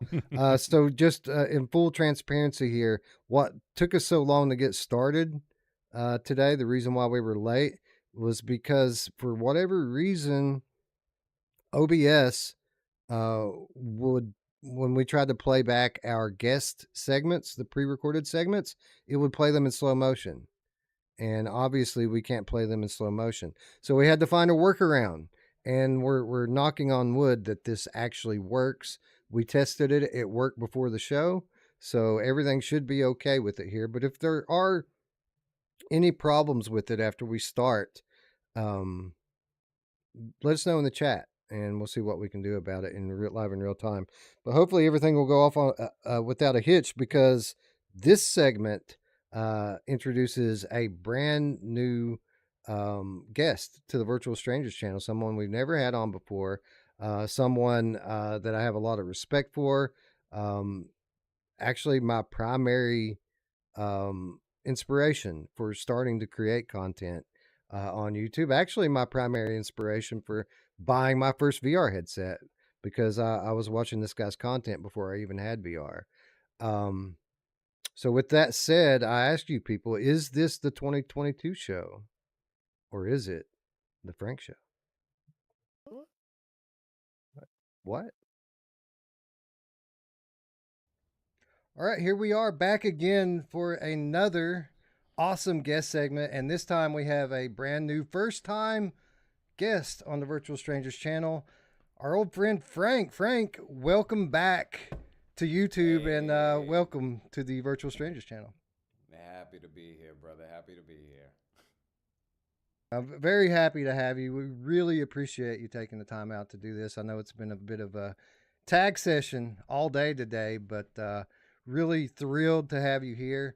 In all honesty, I've been watching your channel longer than I've had a VR headset, so this is a pretty special thing for me. I really appreciate you taking the time to do it. Oh, hell yeah, man. Of course. Yeah, appreciate it. Thanks for having me on. How long has it been, Frank, like officially? Like, what was the time period? Like, how many years? It's been how many years? 5 years or so. You know, wow. Since I've done like official Frank stuff. But yeah, it's been a hot minute. Yeah, Frank was leaving the space as Roots and I were getting into it. Like, it's been that long. Damn. We thought you were gone forever, Frank, and I'm really. I mean, I think all of us were like super disappointed to hear about what happened with First Contact and everything. But it is bittersweet. I'll say that. I'm really glad to have you back in the space, and really kind of curious to see where you're planning on taking your channel, if you have any plans yet. Do you know what you want to do with it yet? I know you're not going to go back to doing the PSVR exclusive thing. But are you planning on doing like reviews or just kind of riffing, or just like a little bit of everything? What's the plan right now? I just plan on doing whatever I feel like doing at the time. It's kind of the vibe. Whatever hits my mojo, and I'm like, I should do a video on that, is probably what I'm gonna do, because it's just for fun and to help indie developers get a little bit more awareness. So yeah, Absolutely. that's the point, and we'll see where it goes from there. I mean, in the past, I had no idea it would lead to like working in VR, so I just keep at Yeah. it. Yeah. Yeah. Well, Nice. you were kind of the guy that showed us the way, and with us, I mean us kind of influencers. You know, you were kind of early on one of the leading guys in the PSVR space, and you know, you showed a lot of us that it's not that hard. I mean, it's hard, but anyone can do it if they're willing to work. And then you know, to see what it led to for you, you know, moving across country, getting a job at a major studio in the VR bubble, you know, you kind of showed us all what was possible, and we've all kind of followed suit. We all, you know, started out on YouTube, and at least Eric and I now work in the industry as well. So yeah, Oh it's yeah, pretty awesome guys. to see things come full circle here. No, that's awesome, Um, man. Great to hear that. That's dope. but yeah, yeah, oh yeah, man. Blessed, absolutely blessed. Thank the stars every day. Thank God every day for where I've ended up. I was working factory floor just a year ago, so this Hell is yeah, man. pretty No, cool. good on you. Pretty cool No, change in that's what's circuit. up. Anyway, glad to have you back on YouTube. Very curious to see where things are going. I think you're taking the right approach with it and just doing kind of what you want to do. That's kind of always been our philosophy here. Because if you're not doing what you want to do, and it becomes a chore, right? It becomes work, and then you get burnt out a lot faster if you feel like you know, you have to meet so many responsibilities with it. So it's really cool to see you doing what you want to do. You did a video up the other day that I thought was just super cool, where you just kind of ran ranted and rambled on for 20 minutes about kind of the state of the industry, and that's probably been my favorite video I've done since you've been back, Ah, damn. Thanks, just man. because it was so like random, you know, and thoughtful, insightful. So that was a good one. Nah, hell yeah, man. Awesome. Frank, did you have like Anyway, did if you there, have like a big like were you missing it this whole time? Like I'm sure you were so Oh yeah, busy, yeah, you know, yeah. doing what you were Since doing, like but day it was one, man. yeah. But there was nothing I could do. It was like, do you want like a job that like, do you want this job or do you want to do the YouTube? And it was like, well, Yeah. I mean, I did the YouTube to get the job, so I guess I just Right. have to take that sacrifice. And eventually, I would love to get back to doing the YouTube. I thought I'd be able to do a little transition-y thing, but hey, life happens, and I'm so glad for everything I learned. But yeah, nah, I missed it and have been super hyped to get back. Just took a minute to like the get game back show. into Steam. You went from the Frank show to the game show when you were working at First Contact. What was it like, you know, going from your at-home studio in South Carolina to a studio that you very much built at First Contact, and having a little bit of budget and some tools behind you? Was that a bit of a culture shock for you, or was it just fun? No, it was super fun. And I always tried to keep the budget as low as possible, but as efficient as possible. So, like, painting walls instead of like buying a whole bunch of stuff, simple lighting setups because we were people that understood lighting. So it was nice. And I just kind of learned how to streamline a studio, I guess, on demand, which has been great. Nice. Well, I gotta say the results were good. Like the production on the game show was really good. Short lived as it was a good production, and Yeah, it was um, fun. it was My heart wasn't in it though, was the thing. Like it was fun to Mm. do, but I've always been a VR centric person, and there was a push to just kind of include a bit more than VR. And I like games. Don't get me wrong. I think any entertainment that brings people together and they're having a good time is great, but it's just not my. I'm not. right. You know what I mean? I'm not an expert No, I on get it, you. and I'm not. Yeah, it's not what I wanted to share, but it was fun. But I think that it should have been like the VR game show. But hey, what are you gonna Mm. do?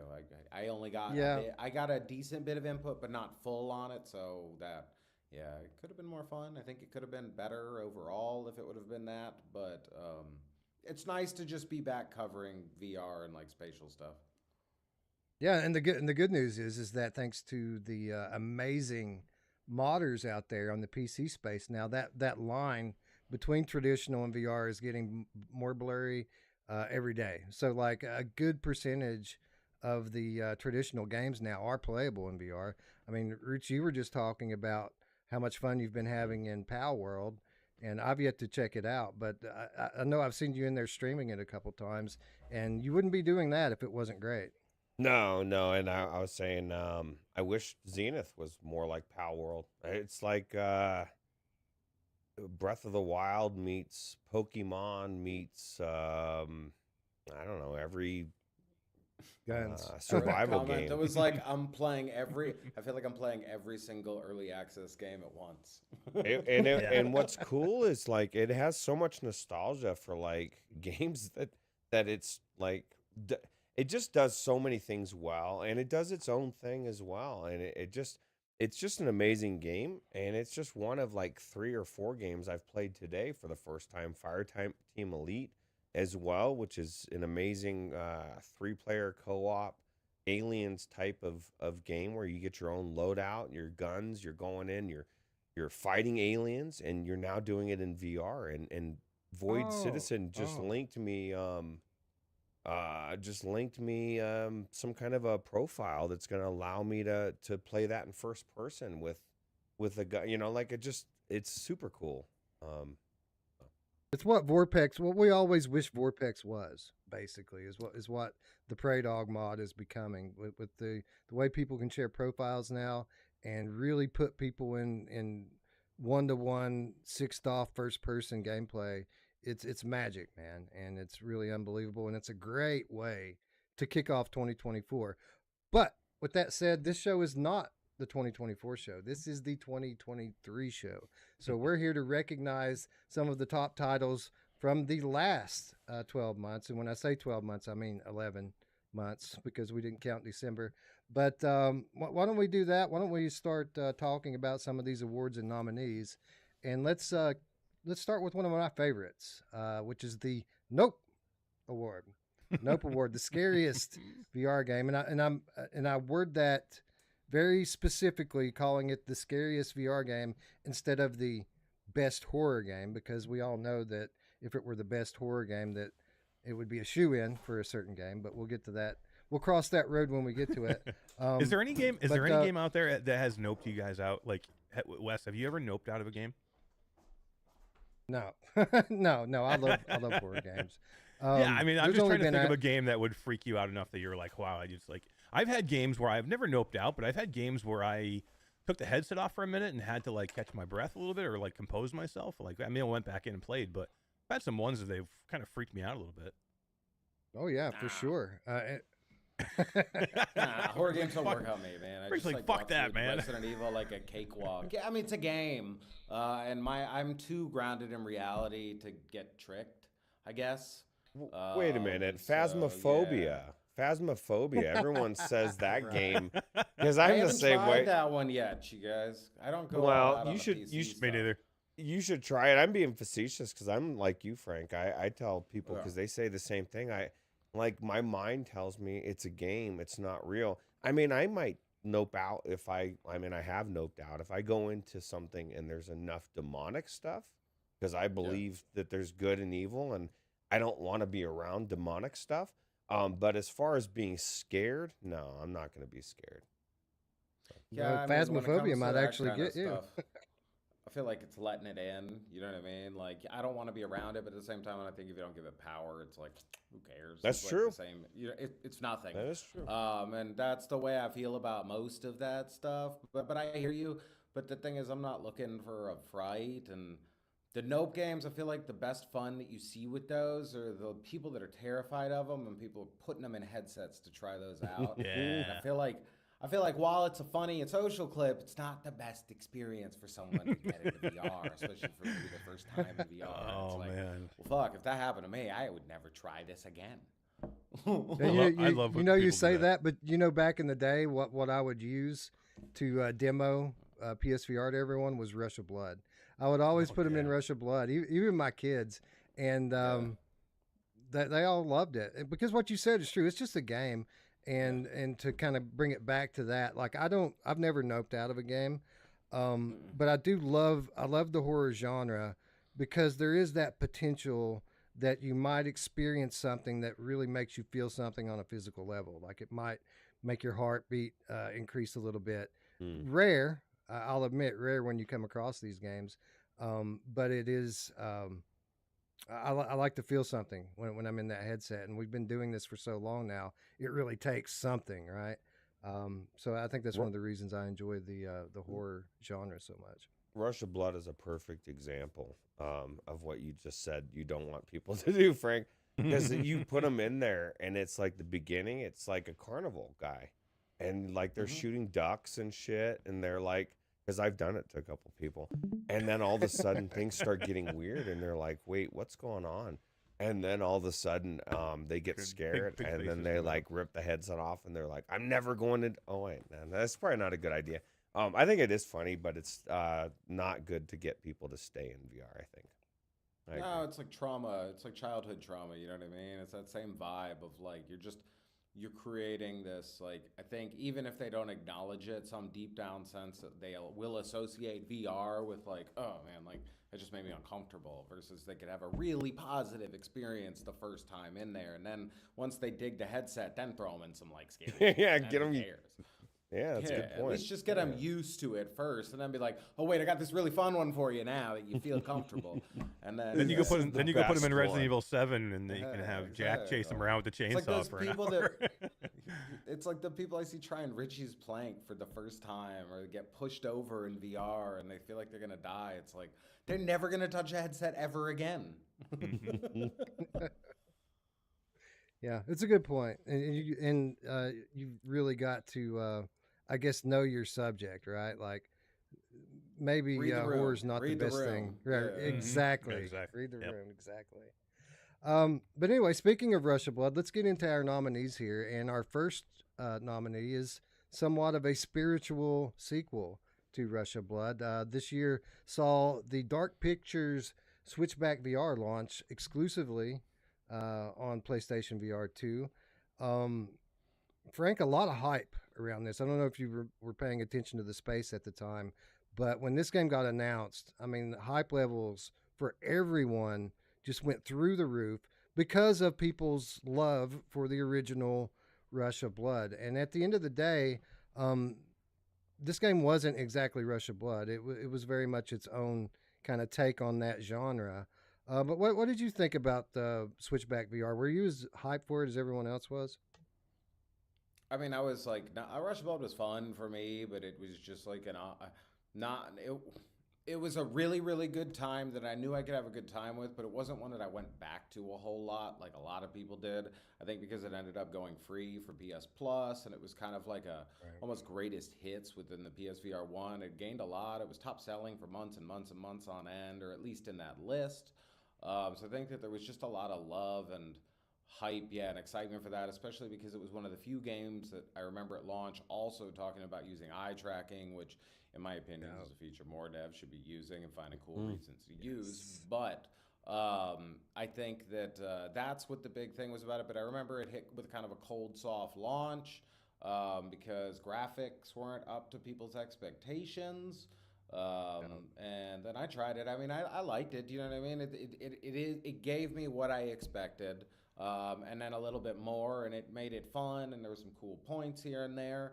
But same as the old game. It's not one that I just like go back to a whole lot. But cool atmosphere, cool mechanics. I hate that the visuals and all that, and kind of that gave it such a like hard release. But I remember I think they went back and patched. I haven't played since they patched. So it could be better. Yeah. Yeah, I think they gave people what they asked for. I think if you went into that game knowing I'm going to be on a roller coaster and I'm going to be shooting stuff, like, what, you know what I mean? Like, they didn't mess that up. Right. Yeah. No, certainly they left some potential on the table with the, with the advanced haptics, not only in the controllers but in the headset. They use that stuff, but maybe not to its fullest potential. You know, if you're on a roller coaster, they should really be making this thing like wooden coasters, the old rickety wooden coasters that you can really feel through the vibrations. So they kind of left some stuff on the table in that regard. But I mean, they did some stuff wrong, but they did a lot right here. They did go back and patch it. So when it launched, there was a intermittent problem with the graphics, and it only affected some people, but apparently it was like extremely blurry for some people and unplayable. Not only did they come back and fix that, they overhauled the graphics for everyone. They removed what was on launch. They had a forced aim assist that there was no option for it. It was just something that was kind of built into the game. They removed that with the patch, making the game a lot more challenging. And then they've come back even since then with another update and added a new gameplay mode in, like kind of a horde mode thing. So so they have put nice to hear. yeah. Right. Eric, so a lot of the conversation around this game, especially right around launch, was about all of the bad things that kept this game kind of from living up to Rush of Blood's memory. But there were some things that it did different than Rush of Blood that I feel were pretty substantial improvements. That with the branching paths, adding a bunch of replayability, the limited use of the haptics and eye tracking, while it could have been better, certainly I feel like added something into the game. And then the graphics in general, now that it's patched, this is a much better looking game than Rush of Blood was back in the day. So while it may have taken them 6 months to get it ironed out, I feel like we've got a pretty solid horror shooter here today.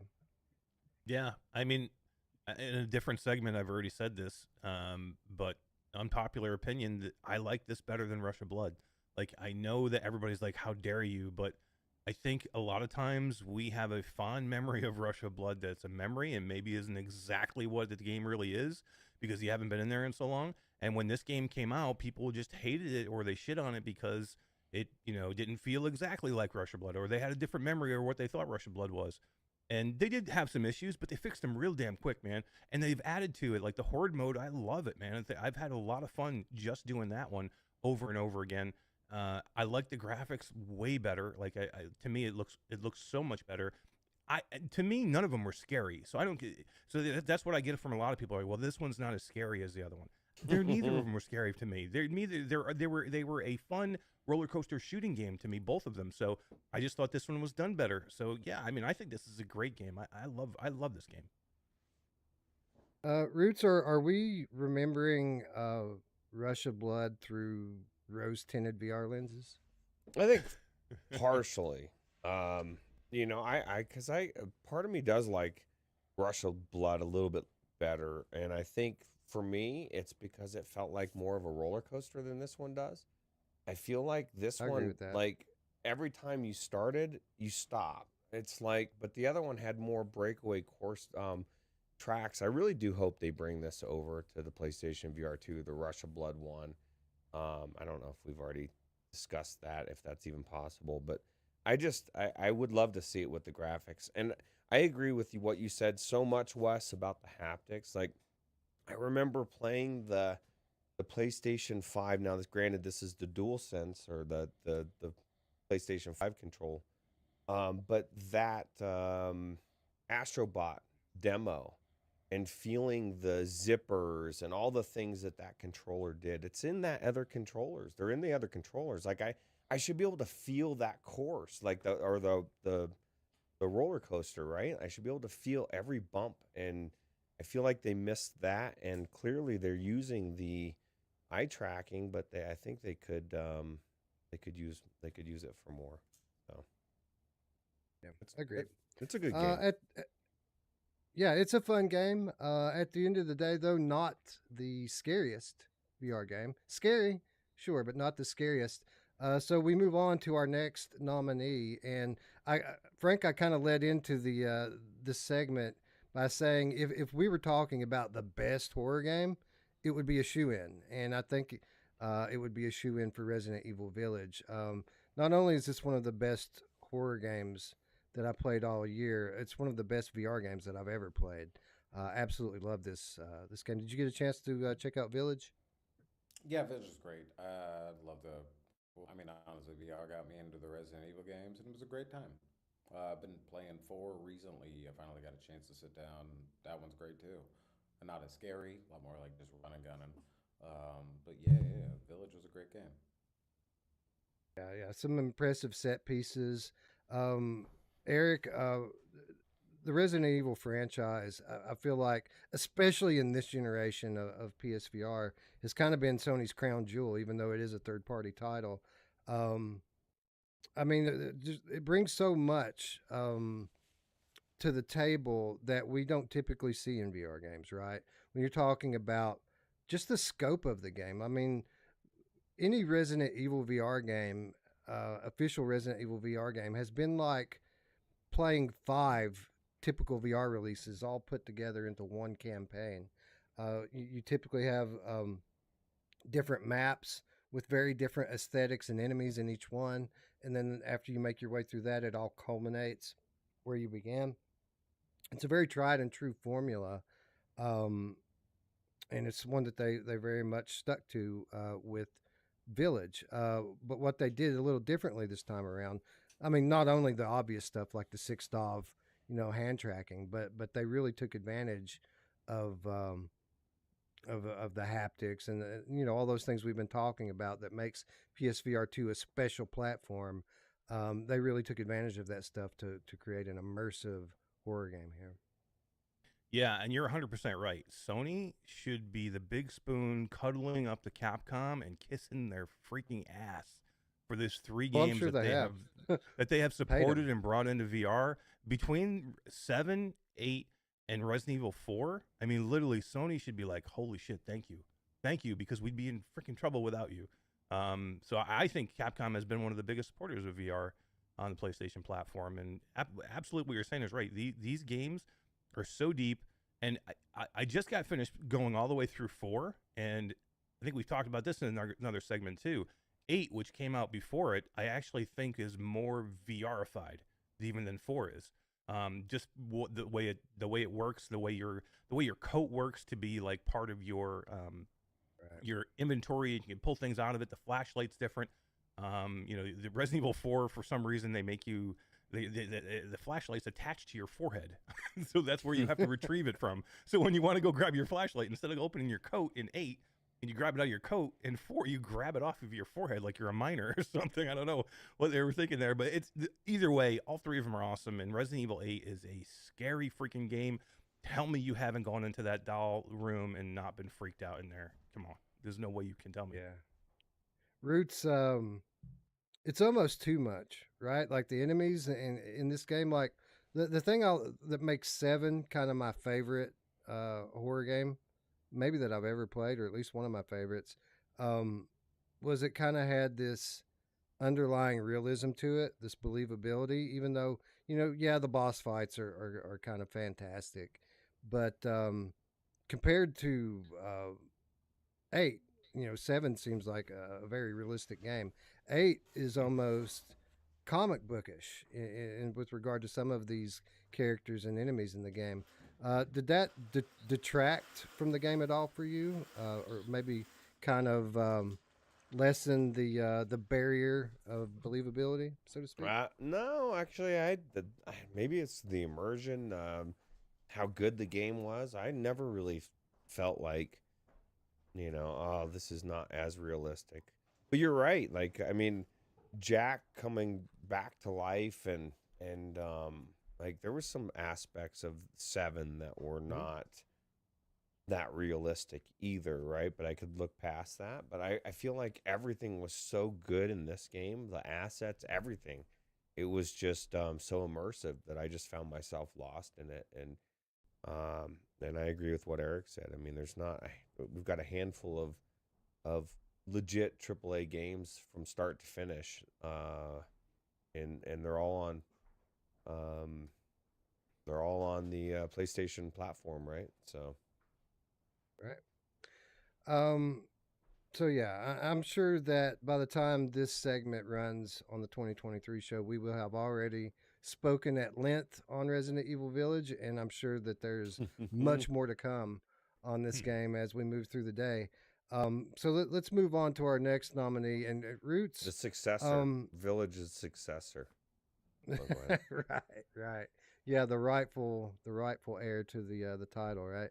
Yep. Propagation Paradise Hotel came Mhm. out, and I want to talk about this game in the context of the PSVR 2 version of the game, because Roots, let's be honest, if it weren't for that version of the game, it probably wouldn't be nominated here. I mean, it was a pretty good standard, horror release on Steam. Not so great on Quest, but they took their time and came out later with the PSVR 2 port, and it was a much better looking game, and it played really well as well.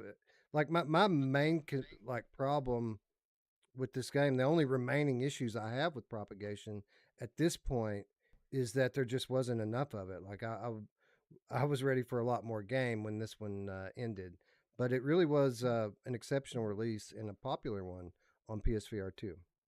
Yeah, absolutely. This is definitely the definitive best way to play it is on this platform. Whether it's with the haptics, the graphics are really good, spot on. It wasn't janky any more than an indie jank. And it had what I liked about it. I was thinking of this game actually when we talked about the last game. Kind of said what I said, tongue in cheek, but kind of the same, kind of serious. One of the best things about Resident Evil 7 was the fact that you kind of never knew if Jack was going to jump up or not and come back to life. And this is one of where the zombies don't stay dead; they get back up and come after you. And so you're constantly trying to watch them because all of a sudden they're back up and attacking you, right? So Right, and that Eric, that's one of the things that kind of sets one of the few things that sets this game apart. You know, they didn't reinvent the wheel here with this one, right? This is pretty much a formula that most horror games follow, right? Most of them are either trying to be Silent Hill, or in the case of Propagation, they're very much trying to be a Resident Evil style game. Um, but one of the very few things that sets this game apart and gives it its own identity is what Roots just mentioned, that the zombies, they don't typically die. They'll lay down for a while, but eventually they get back up, and that has practical implications on the gameplay. It makes it so that you have to ration your ammunition out and not always fight. Sometimes the better strategy is to run. Yeah, I mean that is one of the things I really like about this game. It's completely different. There's not I don't know of another one that's like that where if you headshot them they still can come back, which is cool. I like that a lot. And you're right. This is the best way to play this game. Like if you're going to play this game, it absolutely should be played in the PlayStation VR 2. I think it's really stark difference between because I was one of the ones I didn't think it looked that great on Steam. I thought it looked okay. But I wasn't like blown away by it, and the Quest version absolutely was not great. But this one looked really good. I think the colors helped here. With the OLED lenses, I think it definitely helped the colors here. Everything kind of popped a little bit better. The controls were good. Everything else is okay. Pretty good. I gotta say, it was kind of a sleeper hit on PlayStation this year. Like, it surprised me just how well received the game actually ended up being when it launched. Like, people love this game. People were legitimately nominating this game for Game of the Year. That's how much people love this game on PlayStation. That's insane to me. I just don't understand it. And you're right though. A lot of people come back to me because I have been one of the people that would be like, this game's not that good, people. It's just not that good. And people have come back to me all the time like, Mash, you're wrong. It's a really good game. And I'm like, okay, maybe I'm wrong. I just hate that they try and mimic Resident Evil so much, and it's just purely not. It's just such a light. It's like a morsel of what Resident Evil is. You just wanted their demo to be expanded, 100%. Right? Like, yeah. I think expectations to me was a disappointment. Yeah, unfortunately. And like literally, if they had named it anything else, even if it was the same studio, they just didn't call it Propagation. Call it anything else. I would have been like, wow, this is a really good first attempt at a great game. I wish it was longer, but it was kind of cool. But to me, it was disappointment right out of the box because I wanted what they promised in that demo, that 20, 30-minute demo that they had on Steam 3 years ago that I thought was amazing. What if the And- hotel's name is Propagation? Then what are you supposed to name it? Oh, no. Propagation Hotel. Yeah, there you go. But literally, if they had the Brookhaven, give me the Brookhaven experiment, but make it look like Propagation, the Steam demo version, where Well, I'm stationary. That's very much you know? what that demo was, pretty much. I It would love was, that. I it would was a love web that way shooter. more. Yeah, I would love that way more. You give me some variety in there, give me some different levels, let me go to different environments, but still make me stationary. So the reason that demo is so scary too is because you're stationary. By the way, you can't move. You know what I mean? If you do these things right, it's okay. You know what I mean? You could have a great gameplay loop and still be rooted to the spot. You just have to do things differently. Like I said, one of the most terrifying things about that demo is you can't move. You have to shoot to kill them. If you don't, they are going to attack you. And I don't know. It's such a well done demo that I was disappointed in the game. So yeah, I'm probably, it's unfair of me, but that's just the way I feel about it. You know, one of the things I really loved about that demo was the B haptics vest support for it. Really added a lot to the immersion, and I've always kind of wondered, you know, what that kind of peripheral would add to the PlayStation VR 2, given the haptics features that are already built in to the controllers and headset. And the good news is that we're not going to have to wonder about that too much longer. B-haptic support coming to PlayStation VR 2 in like a month or two, and I wouldn't be surprised if Propagation wasn't one of the early titles that ended up supporting it. Do you start using your vest now? That's what that's what I want to know, because I know two people that own it close to me that are sitting right here. And neither one of you really use it, right? And I know it's the friction of putting it on. For at least it would be for me. I mean, kind of. It kind of is, but if I would think about it before I got into the game, then I would put it on. But I always remember it after I get into the game and I start looking at the menu and like, oh, I could have worn my vest. And at that point, it's too much friction to take the headset off and walk across the room to get it. But no, it's a very much an awesome peripheral. Worth $500? Probably not. Probably not worth the price tag. But if you could pick one up secondhand for like $300, I would recommend it all day. Agreed. Anyways, moving on.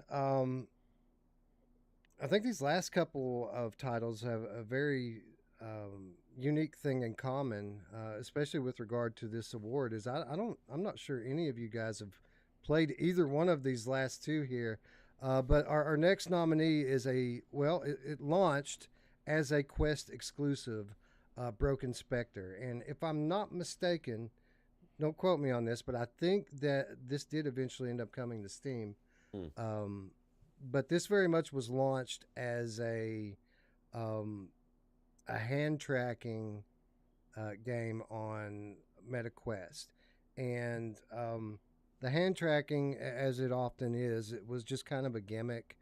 You guys know how we've talked at length about how we feel about hand tracking. It's a neat trick, but I need feedback, right? I need the haptic feedback. I need to feel something in my hands.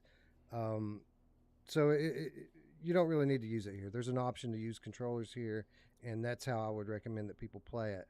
The other thing with Broken Spectre you got to be aware of is it's really on the fringes if we're talking about the definition of what is a game. This is more of while there are a lot of interactive elements to it, it's more of an interactive experience than a game. So Frank, let me ask you this. I know you haven't had a chance to play Broken Spectre, but these interactive story-driven experiences in VR, is this something that you typically enjoy, or does a title need to be a full-fledged game with a fail state and something overt that you're trying to accomplish? I mean, it's all about mechanic. If these games can introduce a mechanic that I think is fun, then I mean, that's cool. But if you're not bringing anything to the VR space except for entertainment, then like that kind of like storytelling, then I'm sure there's an audience for it, but I'm not that particular audience. I am that audience. I love immersive storytelling if done right. Now, obviously, I'm not going to get in here and watch Huck Finn unfold in front of my eyes. But if you're telling me a unique story in a unique way, then I'm all for it. And Eric, I think that's what we have here. We have a very unique story that's told in creative ways. Again, it's not super gamified, but there is interactive segments in the game, and some of it's pretty visceral. So you haven't played Broken Spectre, have you, Eric? I haven't, and it's a shame too, because I know the dev. We've met him a couple of times. It's been up for a ton of awards. It was a VR Awards finalist. It was in the Upload VR Showcase. It was featured at VRTO. I mean, It won. It won. Yeah, they won at the VR Awards. They absolutely won at the VR Awards. Yeah. Yep. So yeah, I mean, I have it. I just need to have time to get into it. I'm kind of more along the lines of Frank with these things. Maybe in the middle between the two of you. Like, you really like it. Frank's not a fan. I'm kind of in the middle. Like, I can enjoy them from time to time, but I do like to have interactivity with what I'm doing. Sometimes I get bored with these things. If it's I guess it's the story, like you said. If it's really good and it pulls you along, I'm okay with it. I'm okay with an interactive experience where it kind of pulls me through. But if it's even ho hum a little bit, I'm gonna get bored in the headset. I'm gonna get out. Like, I have to have something to do in there. If it's not compelling enough for me just to sit through it, then I'm just gonna get out. I'm just gonna, because so you can't have any slow spots at all. Like, with a regular VR game, you can have spots with it that are the story kind of slows down a little bit, as long as they give you some interactivity or something to do. And with an experience like this, the story better be engaging the whole time, or people will just pull the headset off and they won't finish it. But I think this one's done really well. Go ahead. No, I was going to say, I think that kind of is the issue with why more people aren't singing the praises of this title this year. Because Roots, while it is very compelling and super unique and original, it's a slow burn at first. Like, you're talking about a 2.5 hour story driven experience here that you've really got to push through the first 30 minutes before it starts to take off. Now, after it starts taking off, it accelerates very quickly and it'll hook you. But I think if someone like you went into this cold and had no idea what it was, I think that probably around the 15 or 20 minute mark, you'd be taking it off and Is there a missing tutorial? out on so much. No. I don't remember. I think there is with the hand Noping out tracking in a stuff. whole different kind of way. Yeah, Right, exactly. Absolutely. My thing is right off the bat, I'm just looking at this picture. That house doesn't look scary to me, so I'd be a little put off by that. But no, I love a interactive story. Or I have no problem watching a good movie, like a really good movie with a good story, good premise, whatever. But if the movie sucks, or if there's, what, 2.5 hours, 1/5 of the experience it takes to get started, that's a lot of time. 30 minutes. Yeah. Like, these devs have to do better at somehow gripping people. And I don't know, maybe it does still grip people. I'm just assuming. But 30 minutes is a long time to expect somebody to hope it's going to get better. pacing. How many? Yeah, You know it's what I mean? pacing. Like, the Resident Exactly. How Evil many times games are great because of pacing.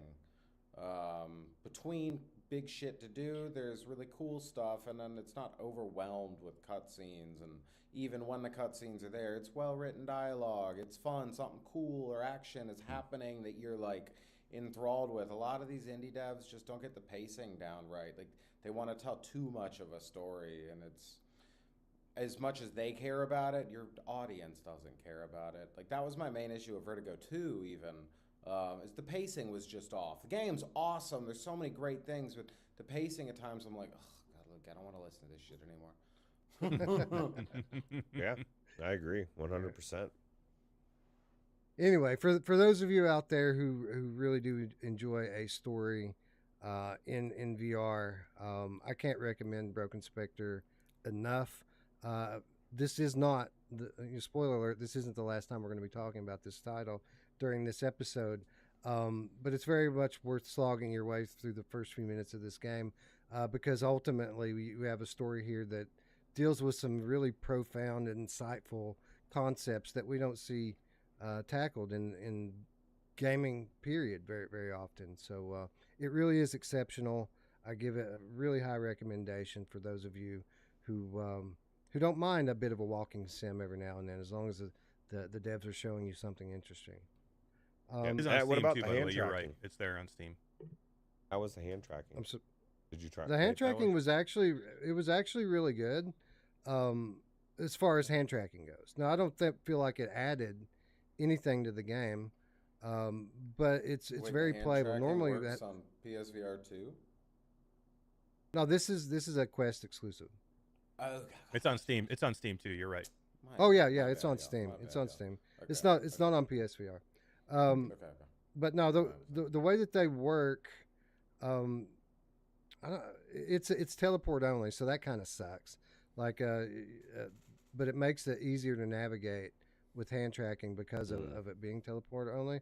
Or maybe I'm wrong about that. Maybe was the click turning. It's been a while since I played it. The way that they have the movement set up, it's very easy to navigate with the hand tracking. And one thing that I do remember is the way the turning is accomplished is you put your thumb up and you just twitch it this way and that way to turn. That's cool. And it's very receptive and works pretty well. But again, it doesn't really add anything to the game. For me, controllers are the way to go and thumbsticks.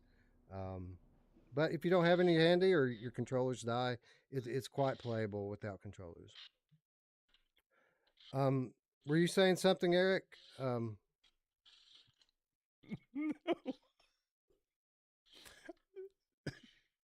I was just saying that it's on Steam. It is on Steam. Okay. Shows it. Is Frank okay? I don't know. So.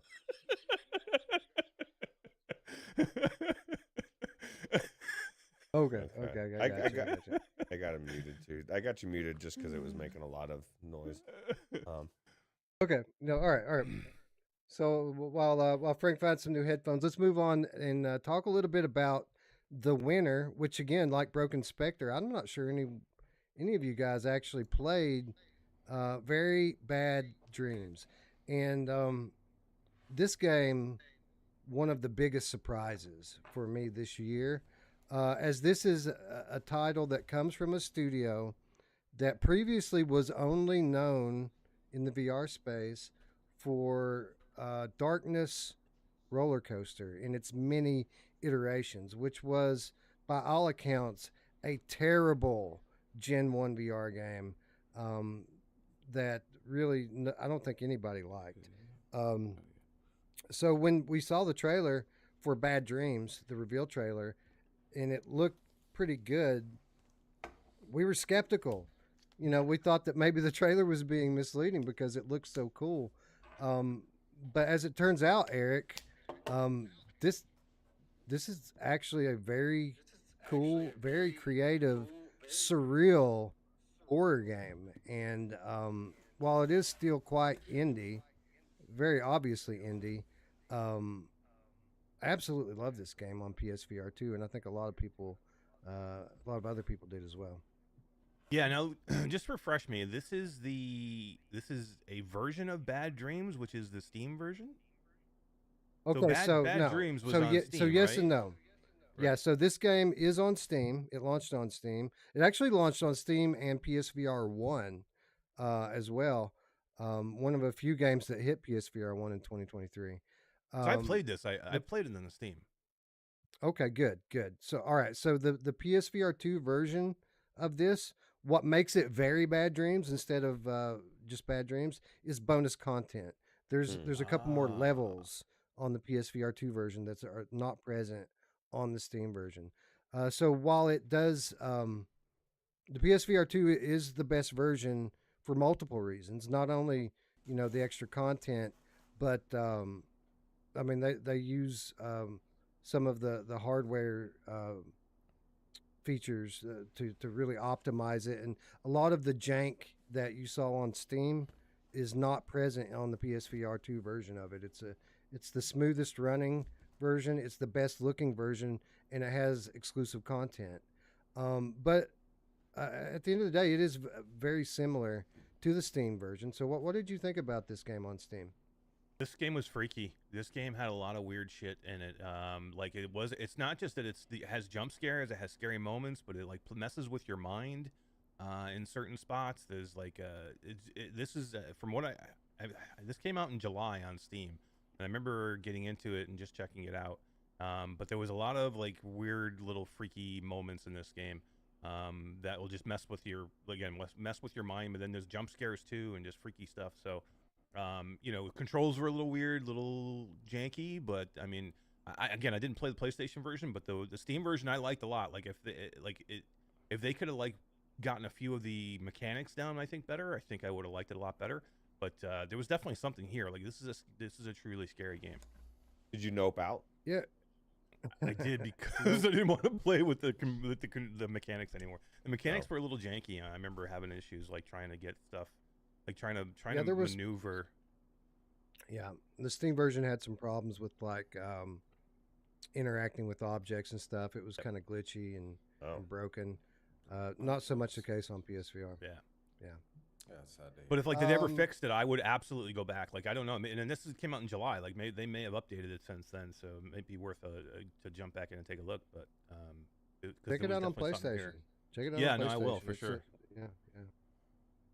Yeah. So Ruth, how many times have you heard me come on here and go on and on about that VR studios aren't being creative enough with regard to giving us surrealism in VR, putting us in a dream state where anything can happen at any time. Things are going on behind you, things are going on in your peripheral vision, things that you just would never expect in a million years. It's a recurring topic, a recurring theme on our channel over the years.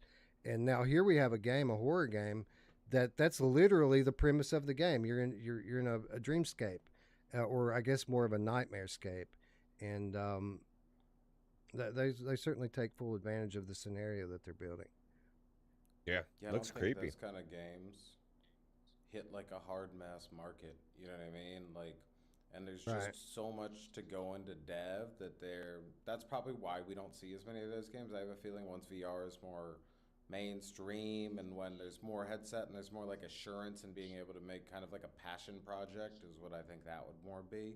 I bet we'll see a ton more of those kind of cool experiences. But right now, it's very hard to justify unless you're a very small studio, a dream project like that, because it's going to be a small audience and they are going to probably love it, but I think it's like too big of a risk for most people. But I'm excited for the day, agreed, when we see a lot more surreal stuff in VR.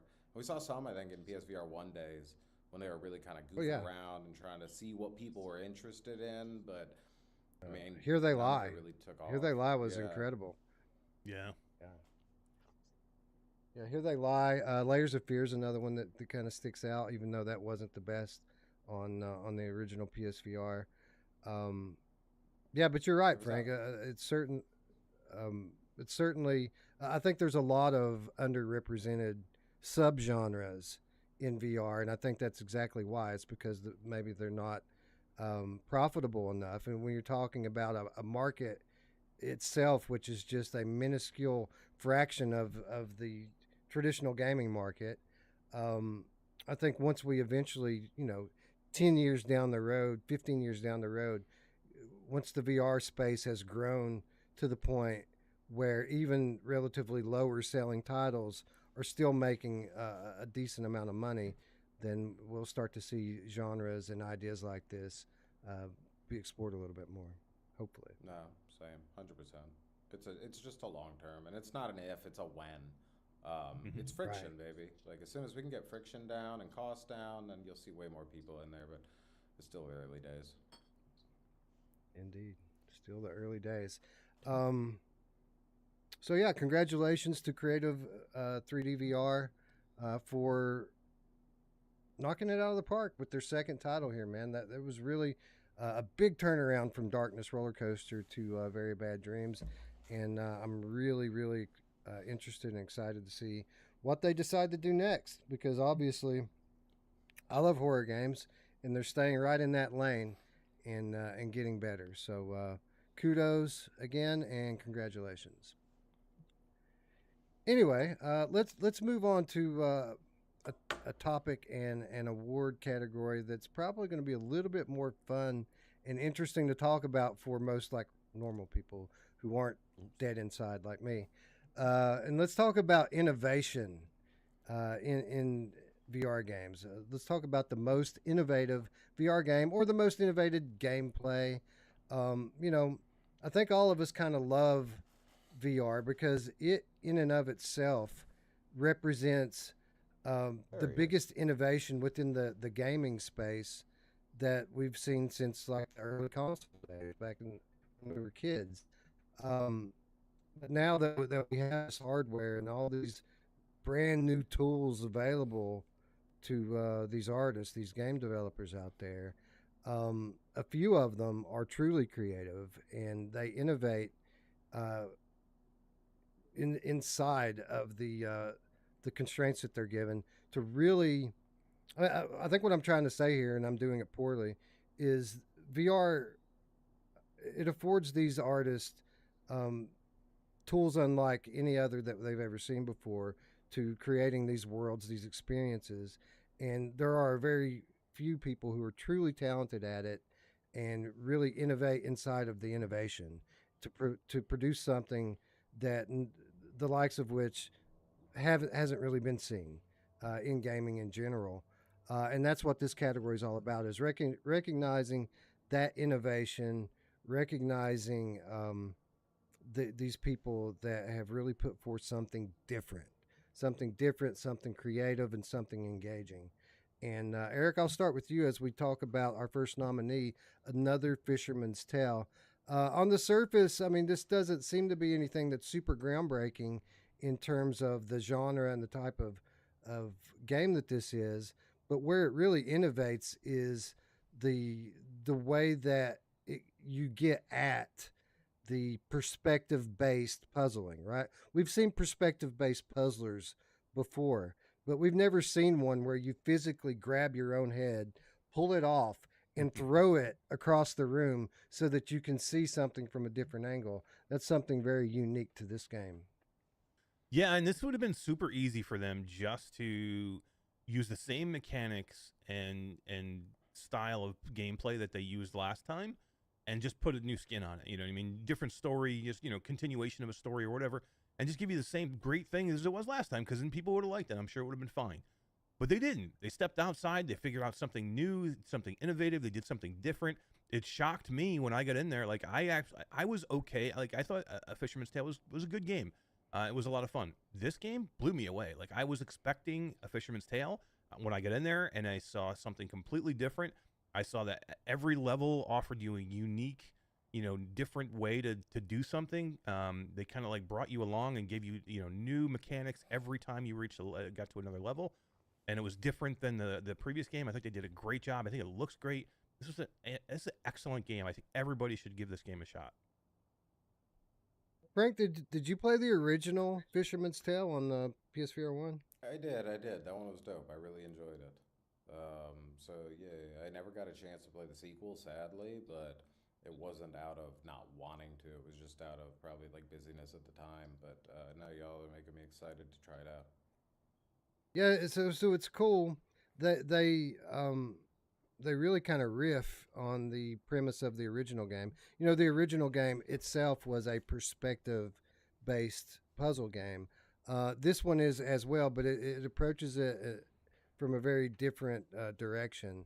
And not only that, but we see some expansion of the story from the original game.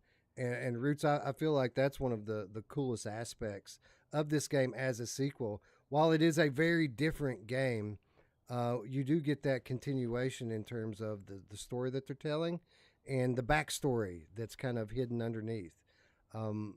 What did you think about this game versus the original, Roots? How did it stack up for you?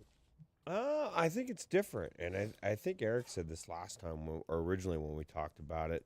It would have been really easy to just put out another game with the same premise or same mechanics, right? And people would have loved it. They loved the first one, but they completely changed it, and it's all about telling this story, right? But they're telling it in a completely different way. The mechanics are completely different. And it's cool. Personally, I think I enjoyed the first one a little bit more myself better, just because I liked what it was doing, like the whole Inception, the mind fuck, you know, I thought it was super cool Right. when you grabbed the roof and you looked in and you saw yourself looking in to another one. You know what I mean? It was cool. It was just cool.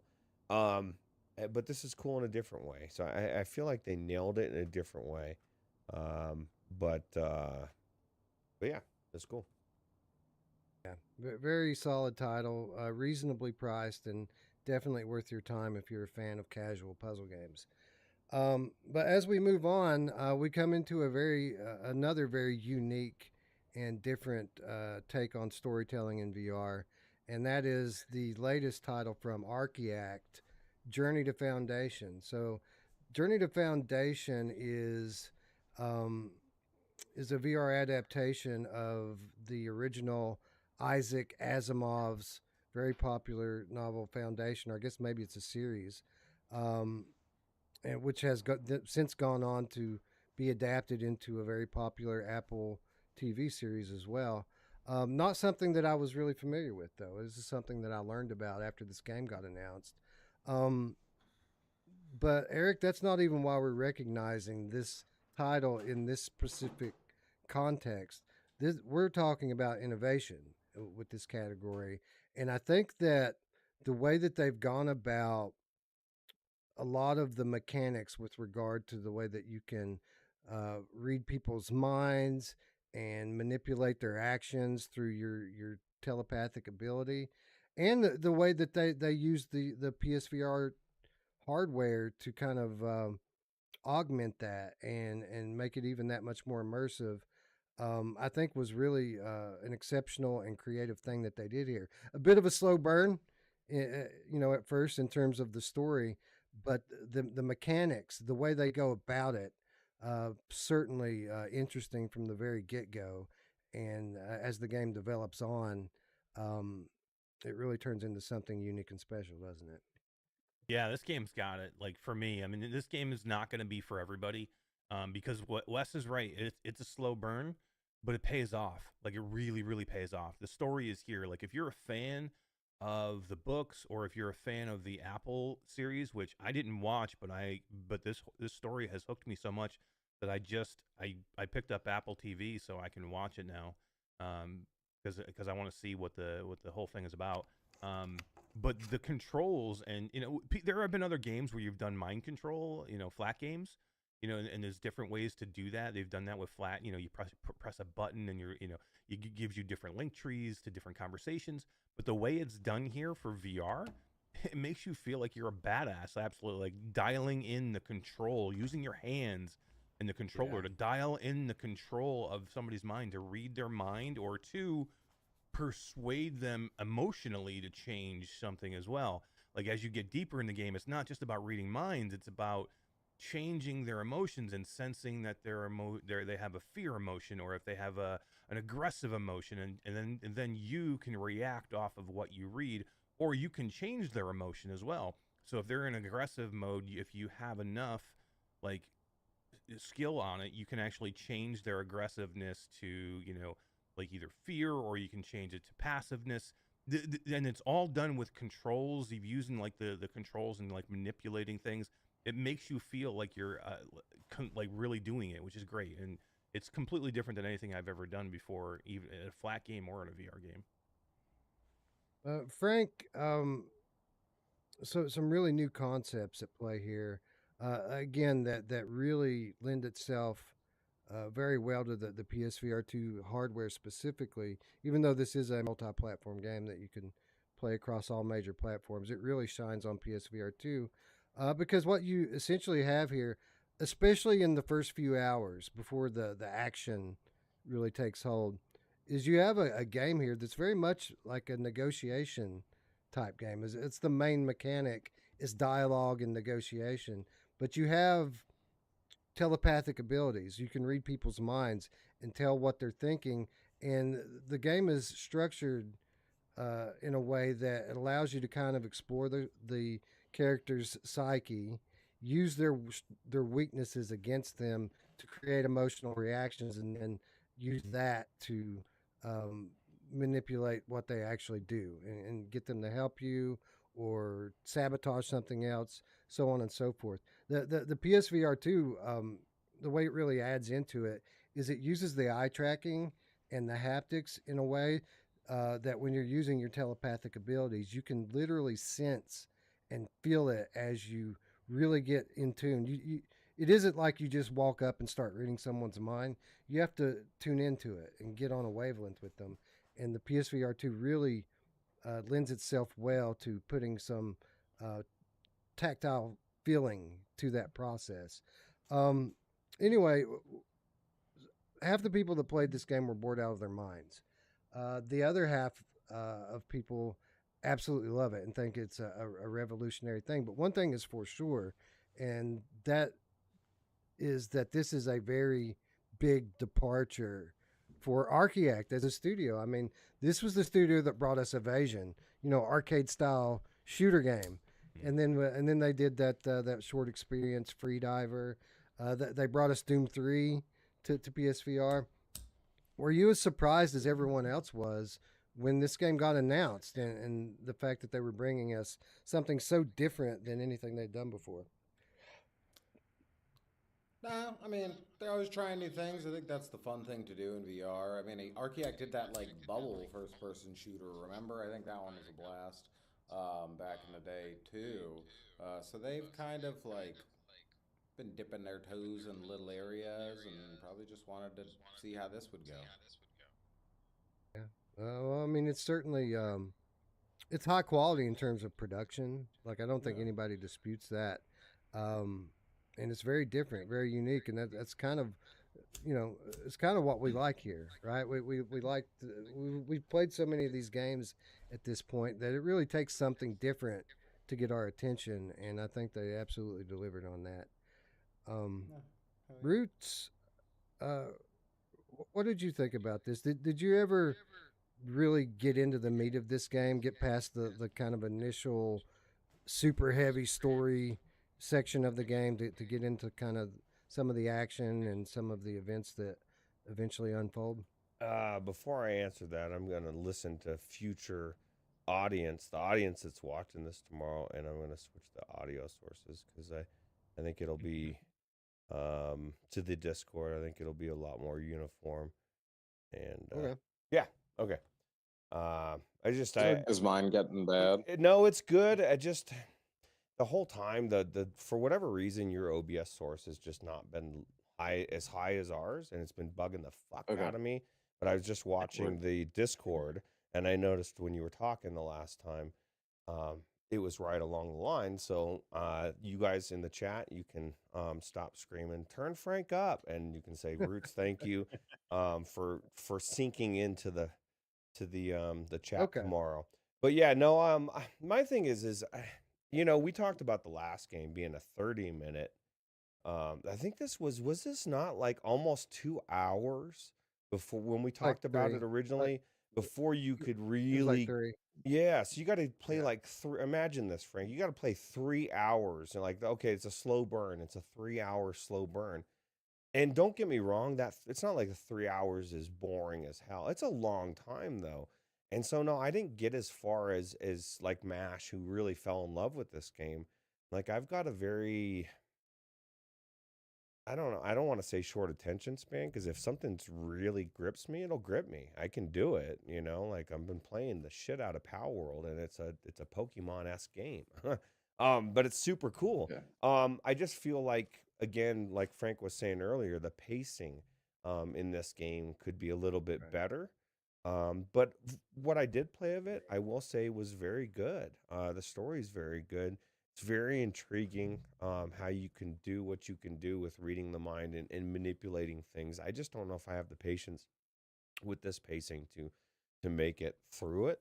But from what you guys are saying, it's worth going through the entire game, like getting through it, right? So it is pacing too, because this game was not as well received as it should have been, and it's because of pacing. Like literally, I gave it the chance it deserved, and some people did, but a lot of people didn't. And if they had changed it up and just made it a little bit more engaging in the beginning, more people would have stayed longer, and I think it would have done better. Literally, I mean, there's segments later. It's not just mind control. and reading minds, you get to actually start to crush people's minds with your ability. You use it as a weapon, and you can actually destroy them.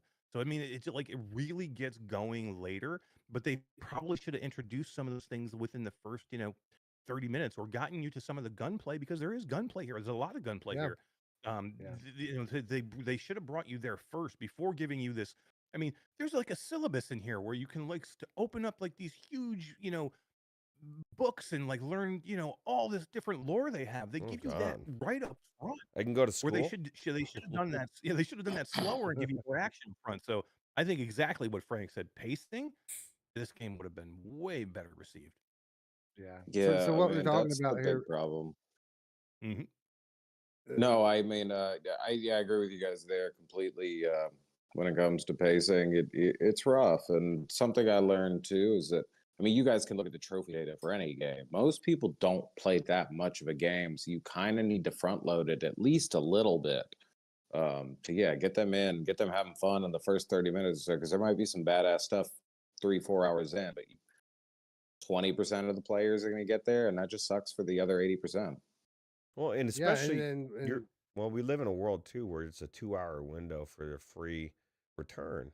You Mhm. have to at least get underneath that 2 hour window, maybe half of it, because 3 hours, I've already, maybe an hour and a half in, I think, well, fuck, man, I don't know if this game's going to get any better, and I double didn't it, and like it it. gets phenomenal. So Yeah, I didn't really like it when I first played it. I had to be convinced to go back in and give it a second Eric, session because It almost worth them. because what you're saying is true. Like, there's so much more to this game than just the negotiation and the telepathic abilities and dialogue trees that the game throws at you at the beginning. There's a lot of action. There's a lot of really cool stuff going on, but it takes 3 hours before they even introduce any of that. Like, it's all dialogue trees and story for the first few hours of the game, and yeah, like I thought it was okay, mm, but I definitely would not have gone back into the game and given it another opportunity had I not been convinced to do so. what if you Um, were a fan of so the yeah, series though? Like, and maybe that's the whole thing. They were like making it for their fans, thinking, okay, well, if you're a fan of the show or whatever it is, the books, you know what it is. You're gonna want to go through. You're gonna love the dialogue. They just didn't think of it from a gaming standpoint. Like, there's gonna be people in here that don't know what the fuck this is. Like, they're learning about this Yeah, but world the and this IP universe. probably paid for it. Correct. Right. So right.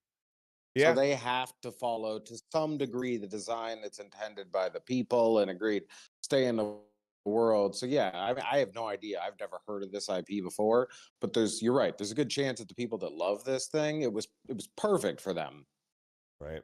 Yeah, right. So yeah, and those people probably um, would have kept the game on a bit of a longer leash with regards to Hmm. uh, you know, letting the story develop early on in the game and maybe not needing some of that extra stimulus to keep them engaged. So you're right. As fan service, this may hit completely differently to someone who's actually a fan of the IP. Hmm. But moving on to another title that is coming from an existing IP, uh, Roots, it did not take 30 minutes or 3 hours, rather, for Vampire the Masquerade Justice to take off. This game was fun from the very get go.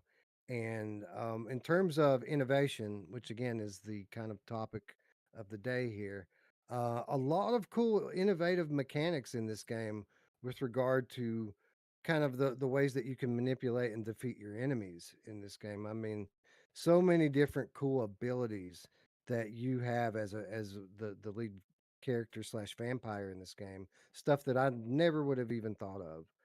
Really enjoyed this game a lot. Yeah, super cool because you would imagine the first vampire type of game in VR would be one where you're fighting vampires, right? Not one where the vampire is the hero, I guess, if you would say the hero. So it's cool. It's cool to put yourself in a vampire's world and want to suck their blood and kill them, and Um, every way was innovative, right? Like, super cool. And I think, isn't it, I guess this is off an IP as well, right? Isn't this like a flat yeah, gaming IP? Yeah, So Yep. yeah. yeah, there's a big Vampire the Masquerade. IP too. Yeah, Fast Travel does a really good job with games. You know what I mean? I had a feeling they did a good job with it. So yeah, it's been nice to see that positive reception. Yeah, Frank, it's funny that you mentioned that, but fast travel over the course of the last few years has gone on to really establish itself as one of the top, VR focused studios in the industry. And they've gone on to become a publisher and do a lot more within the space. But I've got to say, I think Vampire the Masquerade Justice might be the best game in the fast travel catalog. Like I liked Apex Construct a lot, but this game offers so much more variety and depth. I feel like than that game had. That game was great for its time, but Hmm. I feel like this is really exceptional, good work from fast travel games. Yeah, Um, this was Eric, a good game. This is a good game. I liked it a lot. This was pretty awesome. it came out right around the same time that Assassin's Creed Nexus did. mm. And I think a lot of people kind of gave Nexus the nod. Uh, on the surface, it may not seem like these two type of games are very similar in terms of aesthetic or what type of genre that it falls within. But the gameplay itself, Eric, I feel like is actually pretty similar in terms of the way that you navigate the worlds and the way that you kind of interact with the enemies. I feel like one thing that kind of sets Vampire the Masquerade one advantage that it has over Nexus is the innovation with regard to the different abilities and things that you learn over the course of the campaign. Yeah, for sure. I mean, they're very much stealth, sneaky. You cannot attack openly or you'll die type games. You have to like from the shadows, work from the rooftops. So they're real similar. Assassin's Creed Nexus and this. Where this goes, completely different is the combat. Like, the combat is all about, being a vampire, doing different types of things. The one point you can open up a hell portal that like Yeah, the enemy that will be near the enemy, and then like all these arms will come up out of the portal and grab the enemy and pull them down into the portal. And then there's other, I don't want to go too far into it because I don't want to ruin it, but there's other abilities later in the game that really lend themselves differently to anything that I think we've ever seen before. And it's wrapped up in a skill tree that makes you progress, which is great. I mean, those are the things we want. You want progression, you want, a skill tree to help you, bring yourself along. But then the actual skills that you get to learn are super innovative in this game. I think it was really well done, and I think yeah, it was just unfortunate. It kind of came out at the same time as Nexus, or right around that same time. yeah, yeah. I mean, this a legitimate MetaQuest Game of the Year contender. I feel like it was a really good game, and this is off the top of my head, so don't quote me on it once again. But I'm pretty sure. I mean, isn't this game about to hit Steam, Yeah, I was just Eric? I gonna think it say, is. yeah, I think it is It too. is. Yep. Yep. So is it the same Yeah, looking version, or forward is to it going that. to be a little bit different? I think it'll be a little different. I think it'll have some visual upgrades and such. Um, Hopefully, even more so than what we saw with the PSVR 2 version, which was notably, better looking than the Quest version. Not by a lot, but definitely noticeable. Hopefully, they continue more down that path with the Steam version and give us the best version of the game we've seen yet. Even if they put the same game out, kudos.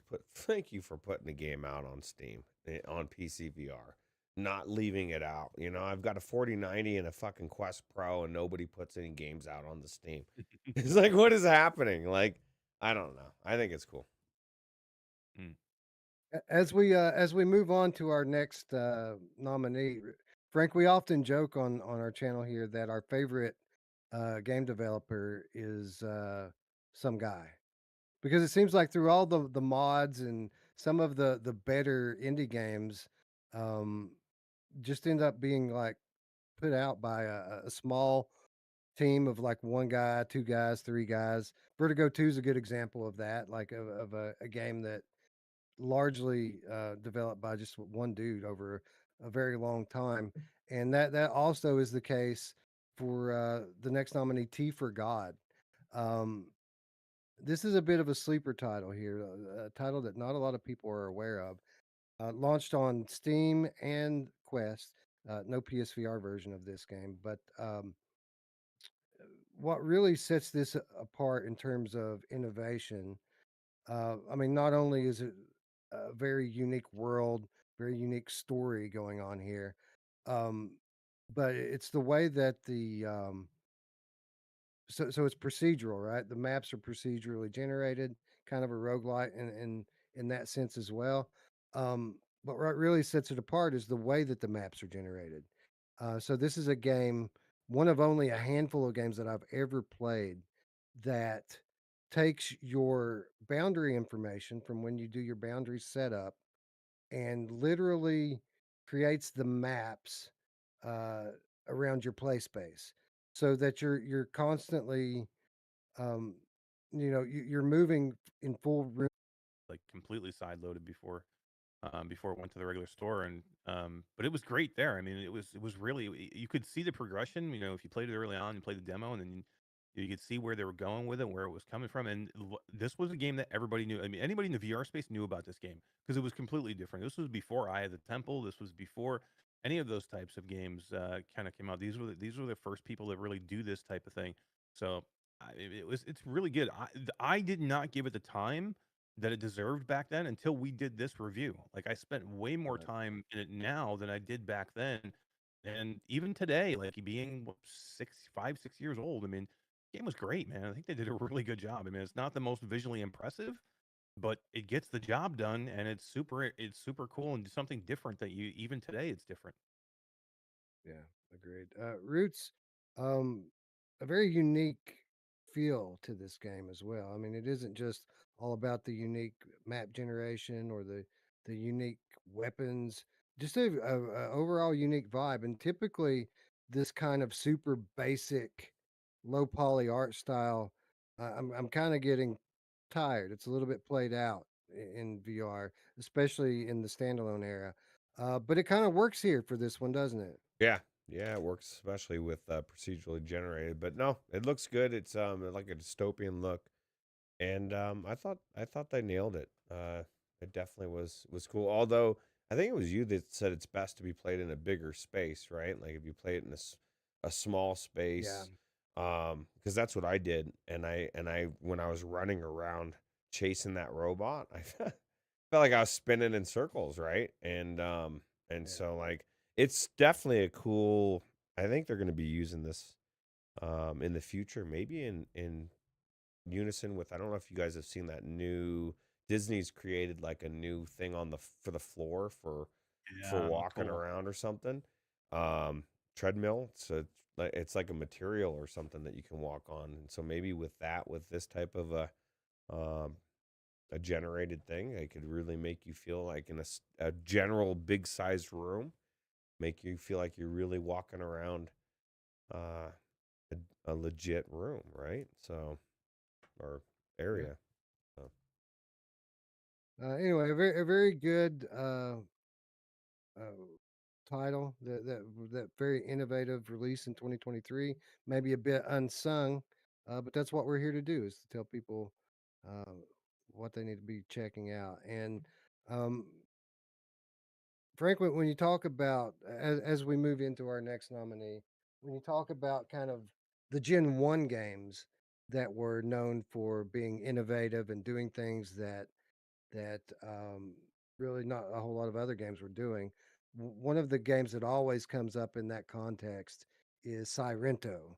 And I know you remember the original Sirento VR.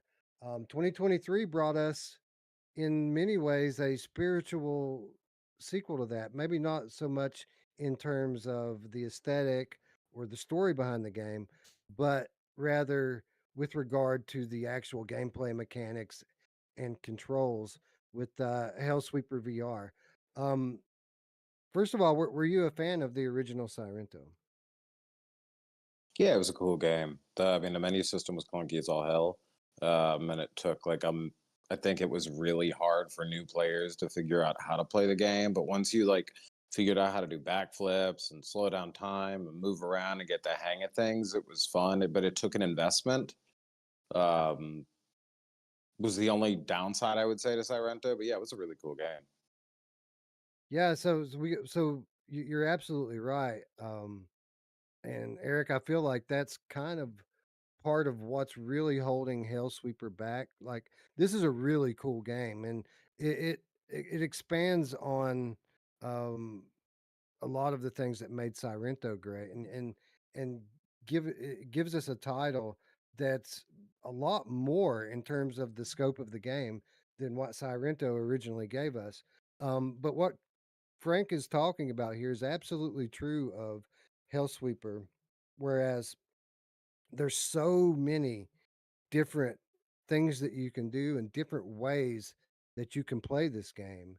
Um, it really takes an investment from the player to really train yourself up and master it before you can really see the game reach its full potential. But with that said, I mean, um, if we're talking about innovation, like there aren't as nearly as many there aren't very many titles in the 2023 catalog that really innovated in terms of gameplay mechanics on the level of Hellsweeper. It's quite exceptional. Absolutely. This thing's deep. You can dash, slide, jump up in the air, wall run across the crevice, flip in the air, slow time, and then drop down on your enemy and create this crazy move. Like there's like 15 things you can do in one sequence to kill an enemy that you have to learn all those controls. And now they do a decent job of kind of bringing you through each one. Like they don't throw it all at you in one spot, and then you can go back and practice them later. They have like an area where you can go in and practice each one to like kind of master them. But what Frank was saying was very true here because if you don't kind of put the effort into learning the maneuvers and like learning them to where when it's hectic, you have to be able to go back to them. Right. So you can learn one and go, okay, yeah, I can do that. But then you get into the heat of combat and you got enemies all around you. You're gonna forget those controls, or you're gonna like do it, not correctly, and then then you're not using the stuff you need to do half the time. So I always found myself having to go back to the training ground, relearn that like mechanic that I just learned, that wall run, flip to jump to time slow to like dropping down on the enemies. You end up having to learn that quite a few times. So if you don't want to invest in it, man, you're just gonna be like, okay, I'll just Yeah. shoot as much as I can, slow down time, and just stay flat footed and shoot. And then you don't see the beauty of the game. Or you could get Yeah. good, Eric. Come on, man. I know. You can get really good. Get good, son. Oops, Come wrong on. button. Wrong Come button. on, man. Yeah, get good, son. I don't know. I think it's just like anything So else. You get better as you play, right? Like you just You- put in the time. I mean, it is a lot of time, but Once you these get it, you feel like a badass. that's exactly what they're trying to do. They're trying to make you feel like get to the point where you're so good that you're badass. It's just will the average player put in the time to do it. So yeah, you got to get to the point where these techniques are reflex, right? It's instinctive, not something that you're thinking about. Which button combination that you have to pull out, because if you're thinking about that, then you're dead. right. Um, so there's a lot here, um, and you just kind of have to take it one thing at a time and add one technique or spell or weapon to your arsenal and master it, and then move on to the next one. And again, um, it's a big commitment in terms of time and effort. But if you have the time and effort for it, it definitely rewards you for putting in the work.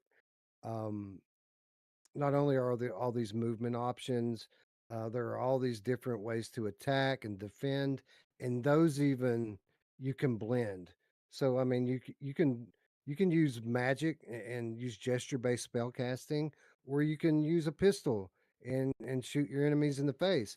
But in addition to that, you can take your fire magic and and put it into your pistol. So now that you get the best of both worlds, you shoot your enemy in the face and they catch on fire and it spreads to the people around them. So many different possibilities here with this, and really, again, a great example of innovation within the VR space here. And then Roots on top of all that, I mean, um, it's supported on all platforms, full crossplay, and co-op, co-op supported as well, which is not something that we often get to say about a game like this. Yeah, especially one that's so fast paced, right? I bet it's amazing during co-op. I don't know. Did we play Mm. co-op on this one? I can't remember. No, no, we didn't. We wanted to do it on PSVR, but as was the case with so many PSVR 2 launches this year, um, graphically it was a mess when it Mm, launched on PSVR 2. So we said at the time that we would come back to it after they got the graphics fixed, and then we would try the co-op then, and then we never went back to it. But yeah, we probably should. yeah. Anyway, moving on to our next nominee, and this one again roots a little bit less of a game and more of an experience, but I feel like the kind of the main mechanic behind the interactive part of this experience is so unique that we just had to give this game a nomination, and that is Before Your Eyes. So this is very much intended to be something that pulls at your heartstrings. It's it's not a happy tale. I mean, there are happy moments of it, but you're basically reliving the life Mm, of a tragic figure in the game. And the thing that really makes this game unique and innovative is, we've talked a lot about pacing. Um, you decide the pacing on this. You determine how quickly that you mm. make your way through this story. Allegedly, Um, you get to choose. right, right. Um, through your eyes. This is a PSVR 2 exclusive. Um, it reads your eyes, and basically, when you blink, you move into the next scene. And it's a tricky situation, Roots, because this story can get emotional at times, and it's hard not to blink. You don't want to, you want to stay in the moment, Mm.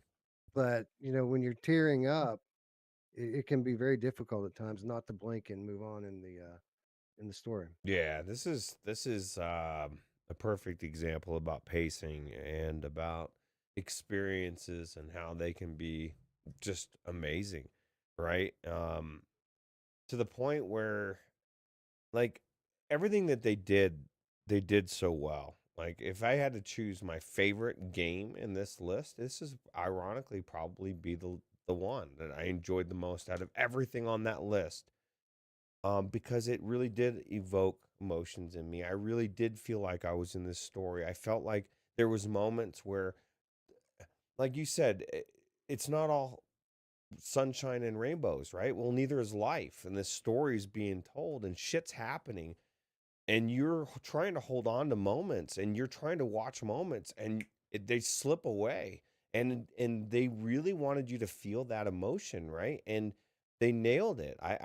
I really was impressed with this game, and I think everybody should give it a shot. Yes, it's an experience, story or whatever, but they the mechanics of the eye blinking and being having those moments slip away, it was so good. I liked it. Yeah, it was really different to anything else I've ever experienced in a headset, and really was one of the early examples of you know what the eye tracking could mean to a gamer experience outside of the obvious dynamic foveated rendering. Um, Eric, did you have a chance to check out Before Your Eyes? I did. It was cool. It was very unique. It was, and again, what you guys have all said. It's a great story, extremely unique. One of the best uses of eye tracking that we've seen to outside of say foveated rendering. It's super cool. Definitely, will pull at your heartstrings with this story, and it was really well done. I think it was just all right. The length of it, it was really well. It was well done. I like the way they tell the story. And the blink mechanic was awesome. Yeah, it was cool. I mean, when you contrast this against, say, like Switchback, Switchback tells you don't blink, so then you don't. It's very easy to not blink in that game, and then the game doesn't progress when you don't blink. So it ends up telling you not to blink, but you have to blink if you want to keep going on. Versus this game where it tells you, okay, blink when you're ready to move on, and you don't want to blink, but then you can't help it.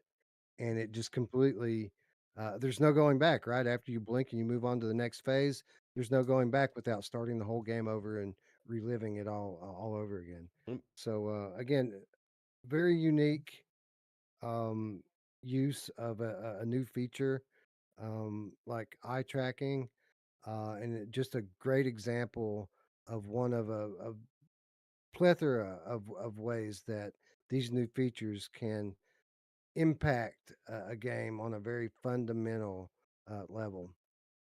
Um, but Frank, as we reveal the winner of the most innovative VR game slash gameplay, I don't think that we've ever seen a better example of a game using the PSVR 2's specific new features like haptics and eye tracking.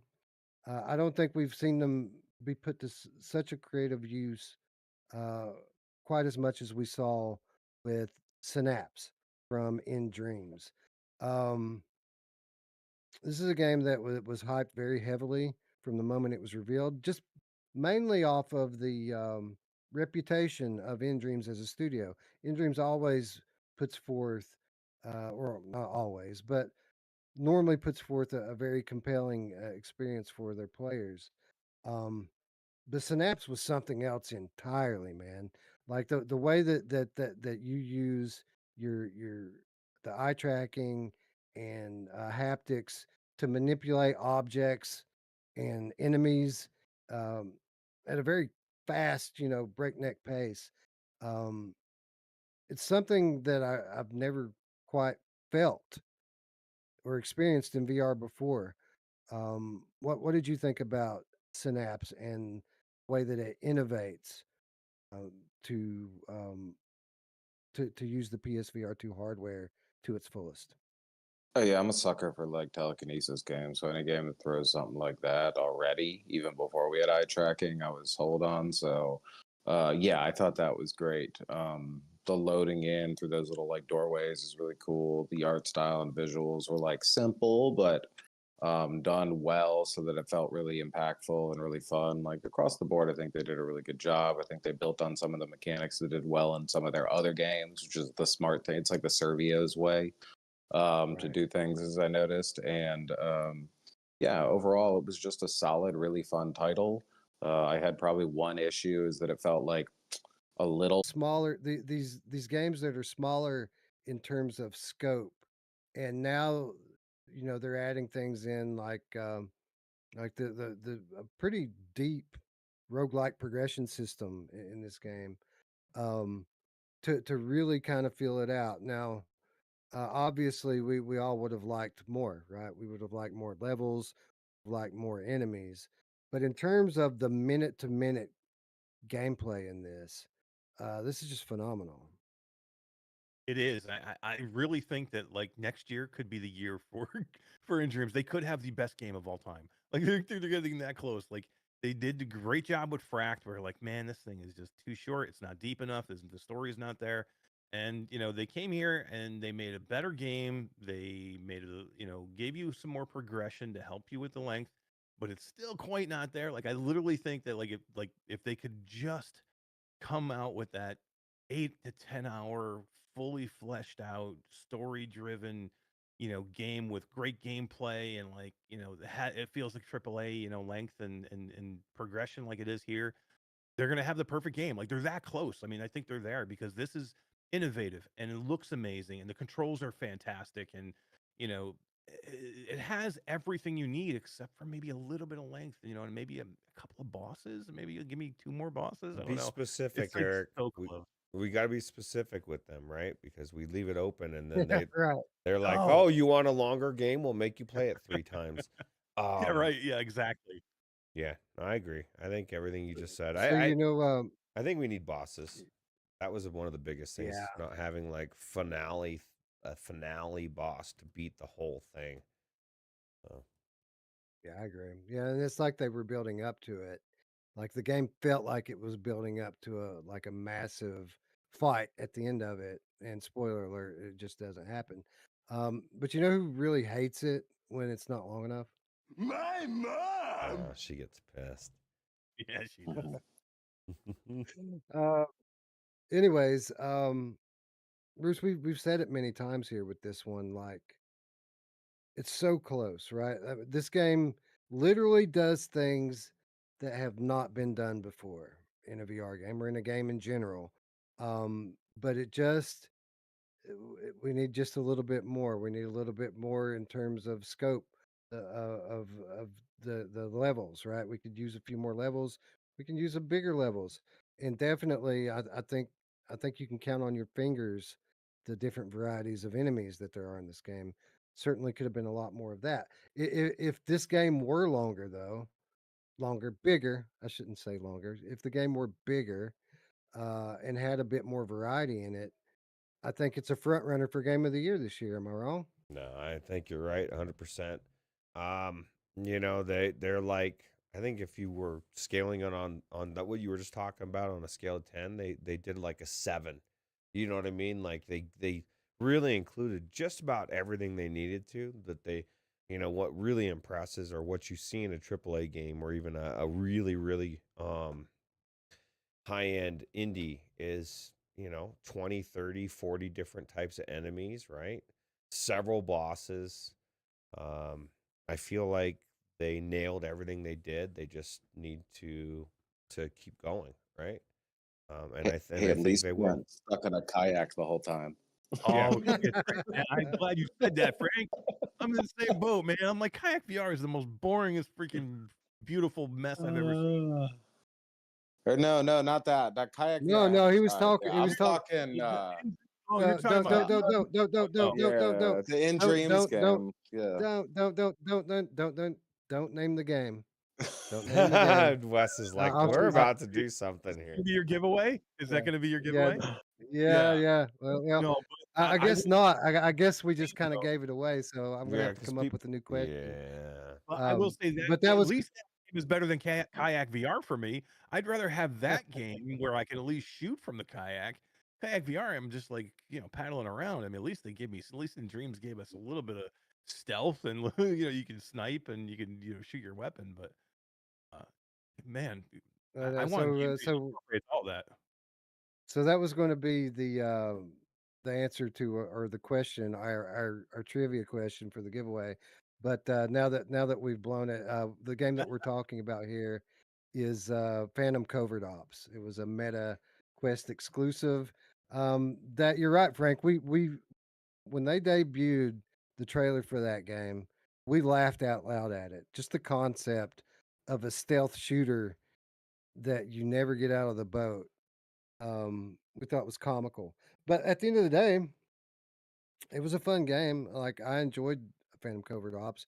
I think it's interesting that kind of the biggest criticism of Phantom Covert Ops was that it could have been bigger. Could have been, more game there. It was like a 4-hour campaign. And then they went on to Fract, and the main criticism of that was that there wasn't enough game there. It was a 3-hour campaign. And now here we are again with Synapse. And sure, the campaign takes longer because they make you play through it 3 times.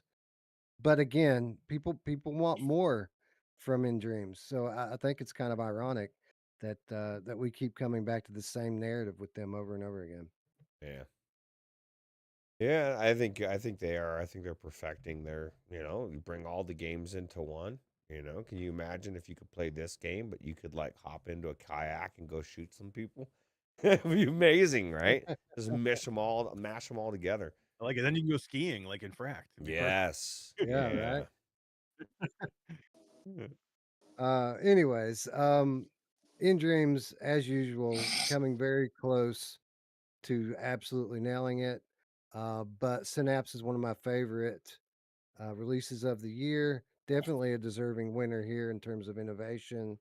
And yeah, man, this game is one of the reasons that people should own a PSVR 2. I mean, it's absolutely great, and I recommend it to everyone. Yeah. Anyway, don't go buy it just yet because thanks to our friends at In Dreams, we got a few copies to give away. Again, this is an exclusive, at least for the time being. This is a PlayStation VR 2 exclusive. We've got 4 keys to give away, 2 NA region, 2 Europe region, and it's going to be first come, first serve on who gets which platform. But we're going to give away 2 live right now in the chat. And then if you're catching this on replay or watching it after the fact, never fear, you have a chance to win as well. All you have to do to enter the second chance giveaway is 1, make sure you're subscribed, or as it was once said, a great man once said, friggin' subscribe. I mean, come on. Anyways, make sure you're subscribed. Leave a comment down below saying that you'd like to enter for Synapse, and we're going to draw winners 2 weeks from today. Um, on I guess it'll be Virtual Strangers 206. Did we even make Um, the cut? Because we're not doing that that drawing if we don't make the. We have like 20 some 30 subscribers to get, Wes. Oh yeah, that's right. That's right. We're gonna do it. Nobody. Yeah, nobody wins anything or watches anything until Yeah, we there's get no the show. giveaway. We're holding everybody hostage. Yeah. Anyway, so now I got to come up with a new trivia question because we blew it. So let me think here. What should we do? Well, how about this? Okay, so we've named off all of the major, first party In Dreams titles, Mm. right? Fract, um, Synapse, Phantom Covert Ops, but they've worked on a number of other games as well, um, either as a developer or as a publisher. So the first 2 people in the chat on my screen that can name any of those other In Dreams games will win a copy of Synapse on PlayStation VR Mm. 2. Um, again, if you're watching this later, or maybe you didn't, maybe you're in the chat right now and you didn't win. Again, all you got to do is subscribe, leave a comment down below saying that you'd like to enter the second chance drawing, and we'll give away a couple more copies in a couple of weeks. Again, thanks to our friends at In Dreams. Anyways, I guess that's it. Congratulations to whoever won those keys in the chat. And Frank, thank you again so much for coming here and hanging out with us, helping us celebrate a very interesting year in the VR bubble. Blown away, man. Thank you so much for doing this. Of course, man. Hell yeah. Thanks for having me on. It was fun. And hopefully I'll be able to hang out again sometime in the future with something else. Yeah, for sure. For sure. It's going to be an interesting year, right? It's going to be interesting to see how PCVR kind of bounces back, right? Because it faded away after Lone Echo 2 launched on Meta on the Rift. That was kind of the last big release for PCVR, and it's kind of faded away since then. But now with the modding, it's coming back in a very big way. We've got new hardware from Sony. We've got new hardware from Meta. We've got new players stepping into the arena. 2024 is going to be an awesome year, and hopefully we can have you back on sometime soon to talk about it as it unfolds. Sounds good to me, man. Anyway, I think that's it. We're going to throw it back to our future selves, and we'll see you all again very soon.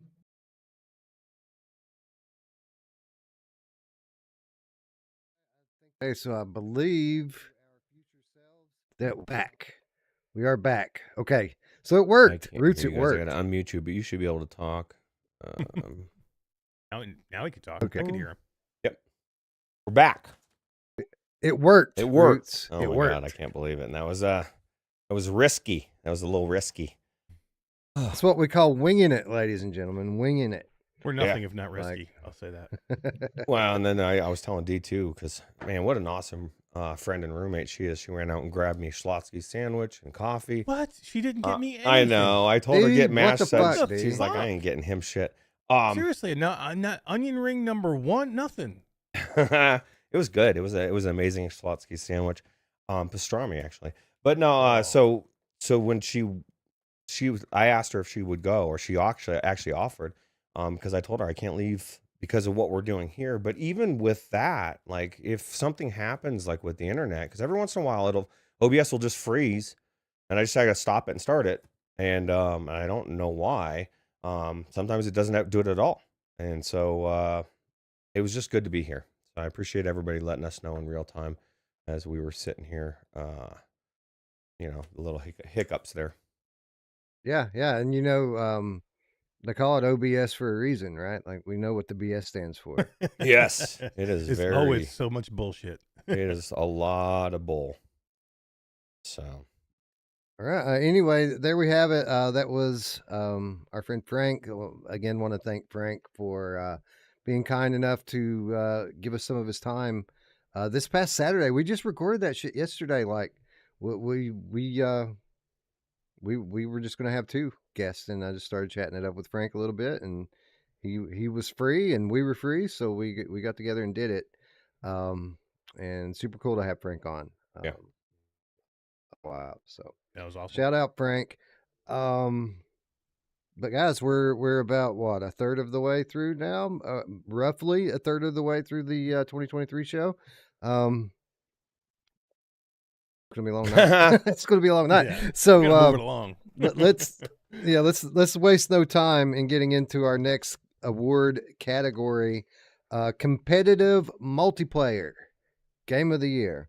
And as you can see on the screen there, we have some nice old school visuals of what multiplayer used to look. Remember when multiplayer used to look like that, Eric?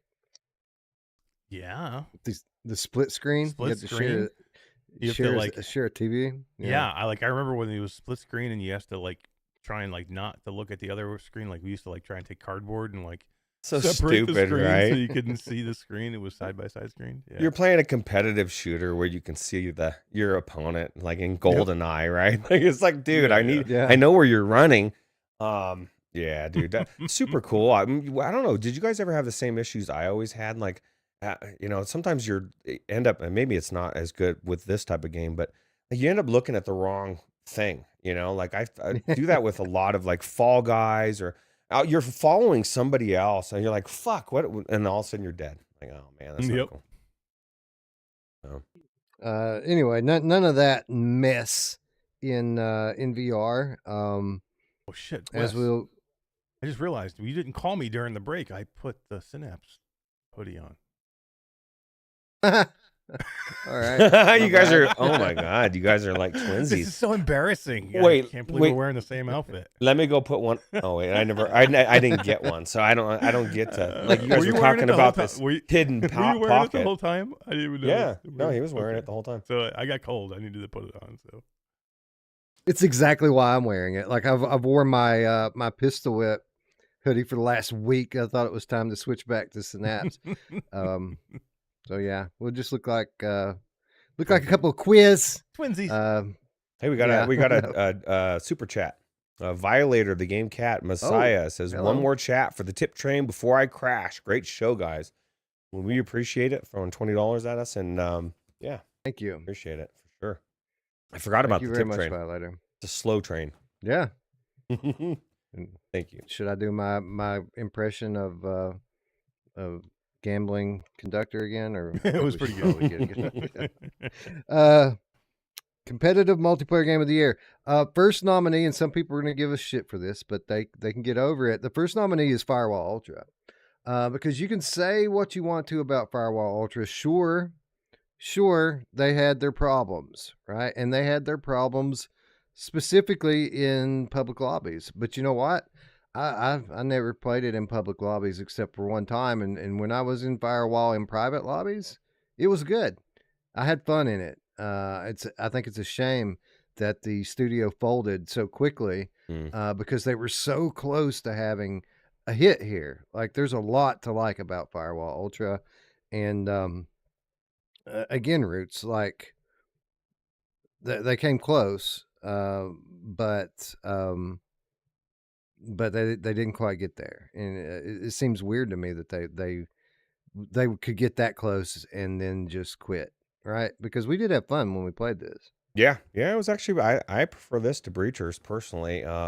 But the problem is I think they don't really listen to the criticism as much as they should, because I know GT and other people were warning them about certain things like the button schematics and things right off the bat, and they refused to even entertain, or like sometimes games will do both, right? And they'll give both options. And then I think, I don't know if it was in another segment, I believe, but like they couldn't figure out in the first game the networking very well. Like, they had issues, and I don't think they ever figured it out. And so at some point, if you're like spinning your wheels and you know that you're never going to solve a problem that's the big problem, like, at what point do you not pull the plug, right? Because like I still think the game, in my opinion, gameplay wise, is better than Breachers. But Breachers has no problem people playing it, shitloads of it, because you can get in the lobby immediately. That way, and Breachers is so different from Firewall. It's like back to back to back to back to back. Like, you can go through so many. You're like, fuck, man, when is this gonna end? Like, they do a really good job of getting you in the lobby. And maybe they just watched what Firewall was doing and said, whatever we do, just don't do that, and we win. So, It's weird, Eric, because like, again, this is a good game. It's a good game, and they were so close. You would think. I mean, we often come across in our work, small studios with very little resources, will come across a problem that they just can't fix. And what they typically do in that situation is they fucking hire somebody else to fix it. You would think that a Sony funded it's not first party, but a Sony funded second party title like this, they would just go hire somebody to fix the damn matchmaking in it. Because outside of that and a few kind of lingering issues from the original game getting pulled over, it's a fun game. It's a fun game now. Still in disbelief that the studio closed. Yeah, it's unfortunate because, and I think we've said this all along. Like, the game was everybody was looking forward to this game. So this is what, like, it wasn't like everybody's like, oh, here comes this game again. Nobody wants to play it. Like, if they had put a good game forward, we would have supported it. Everybody would have bought it. They would have played it. They would have bought in-game purchases. It would have. I mean, I don't know exactly if they would have had the success they wanted, but they might still be in business at least. You know what I mean? At this point, if they had put a good effort forward. That's why it's so frustrating here, because this is a good game and it is a good game premise. If they had just put the work in that everybody told them that they should, and if they listened to the community, and if they had done a few things right, like make your multiplayer game work in multiplayer, then they would have had some. Now, I'm not saying maybe they wouldn't have the success that they want to have. Maybe they wouldn't hit their exact goals. They would have been a hell of a lot closer than they are now.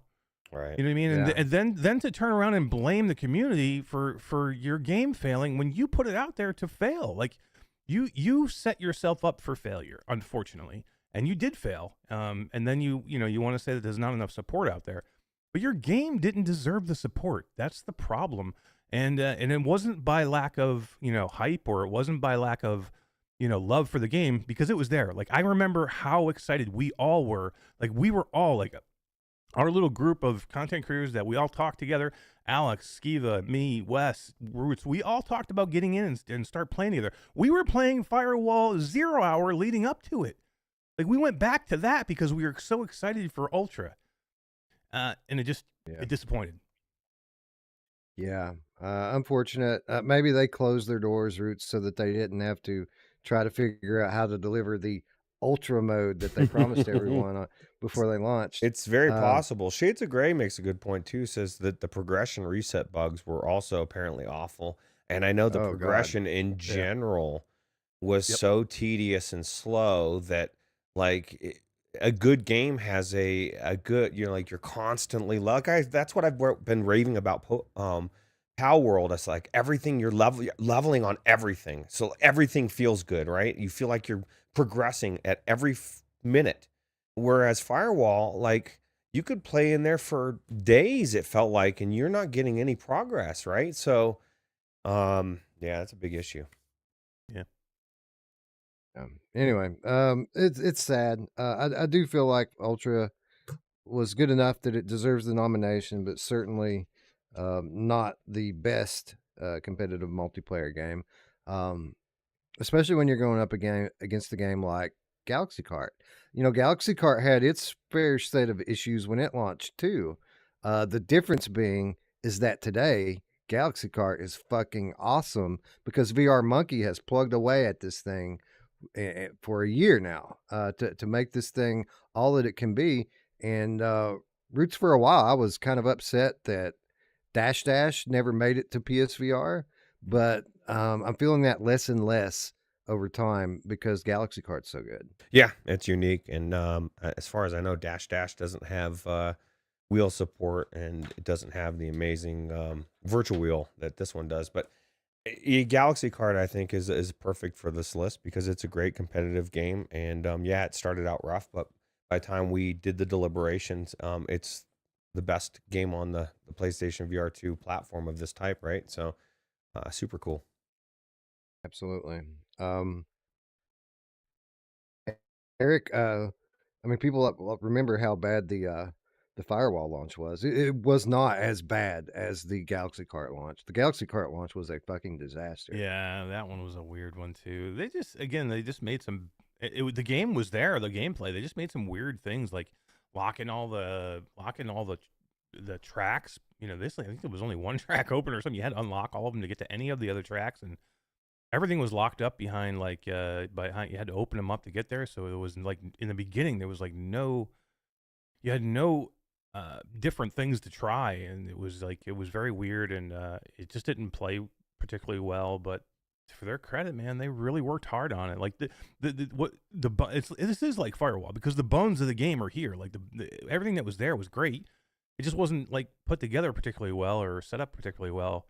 And then when they fixed it, it was great. And then they put wheel support in it, which is awesome, man. Like we tried this not too long ago with the wheel and pedals, and yeah, we had a blast playing in there. And you know, again, the platform doesn't have anything that's quite like this type of game, so it definitely needed it. And with the wheel and pedal support, I actually put this a little bit above Dash Dash in my eyes now. And I'm a big fan of Dash Dash, but the wheel and pedals makes a big difference because that's the way I like to play it, especially in the virtual wheel too. Yeah, and you can use the wheel with your motion controllers at the same time. So you're driving with one hand, you're shooting with the other. I mean, it's everything you would want it to be. Yeah. Moving on, Eric, we already talked a little bit about Demio battles, and despite of what Radio Rant says, it's a pretty fun head-to-head multiplayer game, right? Yeah, I love Demio battles. It's a lot of fun. Like I mean, I prefer the team gameplay more against a big boss or a map. But I mean, I do like every once in a while. It's fun to go in and with a friend and battle 2 other people or whatever. It would be cool to see how you could do it like 4v4 or something like that with larger groups. But maybe we'll see that in the future. But yeah, I thought Demio battles was cool. Absolutely. Roots, as we look at the next nominee, a lot of support for Gran Turismo 7 in this category from the community. It's odd, right? We've raved about this game since the top of the episode and since it launched in February. Still haven't really played any multiplayer in this game. Like, what the fuck is wrong with us? I don't know. I know, Mash, you've played some, right? I know I have not. I don't know. I think this game, because there's so much to try, at least from when I've played it, to unlock and try to do on my own, that I've gotten lost in that. And I don't know if they fixed the multiplayer. I know I mentioned this in one of the podcasts recently, but and everybody didn't know specifically, but I remember there was a problem with multiplayer that Lincoln Clay was complaining about a while ago on Twitter, and I don't know specifically what it was. Maybe somebody in the chat knows. But to the point where he was saying it was broken. Um, that I think it had to do with somebody bumping you or something that was going on. And so like ever since I read that, my interest kind of waned a little bit, but maybe it's fixed by now. Who knows? Sorry, go ahead. No, I was just gonna say I think it's a good point that Roots makes about not going back to it, and I think some of the strengths of this game are what hurts it a little bit. Is because of like the sheer size and like navigating some of the things. This is not like you can pick up and play this, but to really get through the licenses and get through, open up all the cars and the different tracks that you want. There's a lot here. Like it's a lot to open up. Like we've talked about games and we want big long games, but there's always that fine mix of being like too much. Like it almost becomes daunting. Like you kind of freeze up. Like I can't go back in there because I know I got to open up 15 different licenses just to get that one car that I want to drive on the one track that I have to open up because I have to go do 15 things first before I can even open that track. Where it's not like it's not like Wreckfest or whatever, like, or like Grip, where you can just go in and race and you can just go in and have a good time.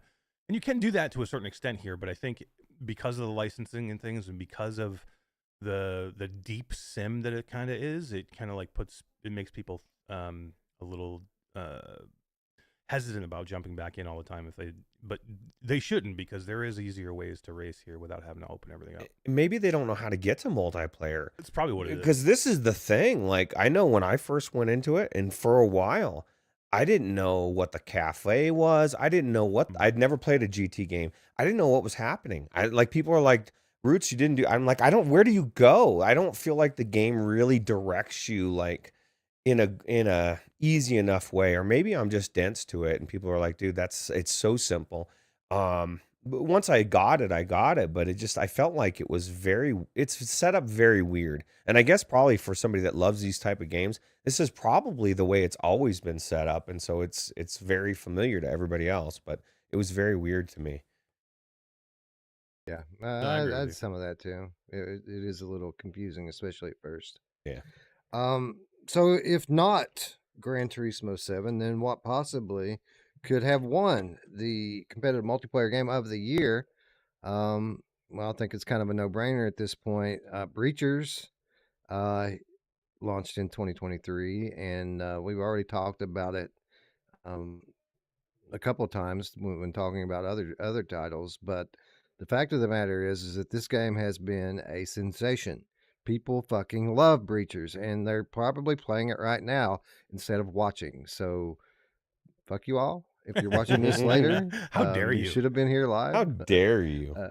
How dare you? I think it's Breachers is definitely for me. It would have come down to two games. All these games are awesome, by the way, that I would have put on there. And some people might be thinking like, where's the other game? And that's the other game I would have put on this list. That would have been tough for me between Breachers is Ghost of Tabor, and I just want to remember it's not eligible for this list. Right. Early access goes to Tabor. It's going to win all the awards next year. Yeah. Anyways, no, Roots, what can we say about Breachers that we haven't said already? Good, quick matchmaking, a fun, repetitive gameplay loop with tons of nice little trinkets and fun things that we have never really got to play with in VR before.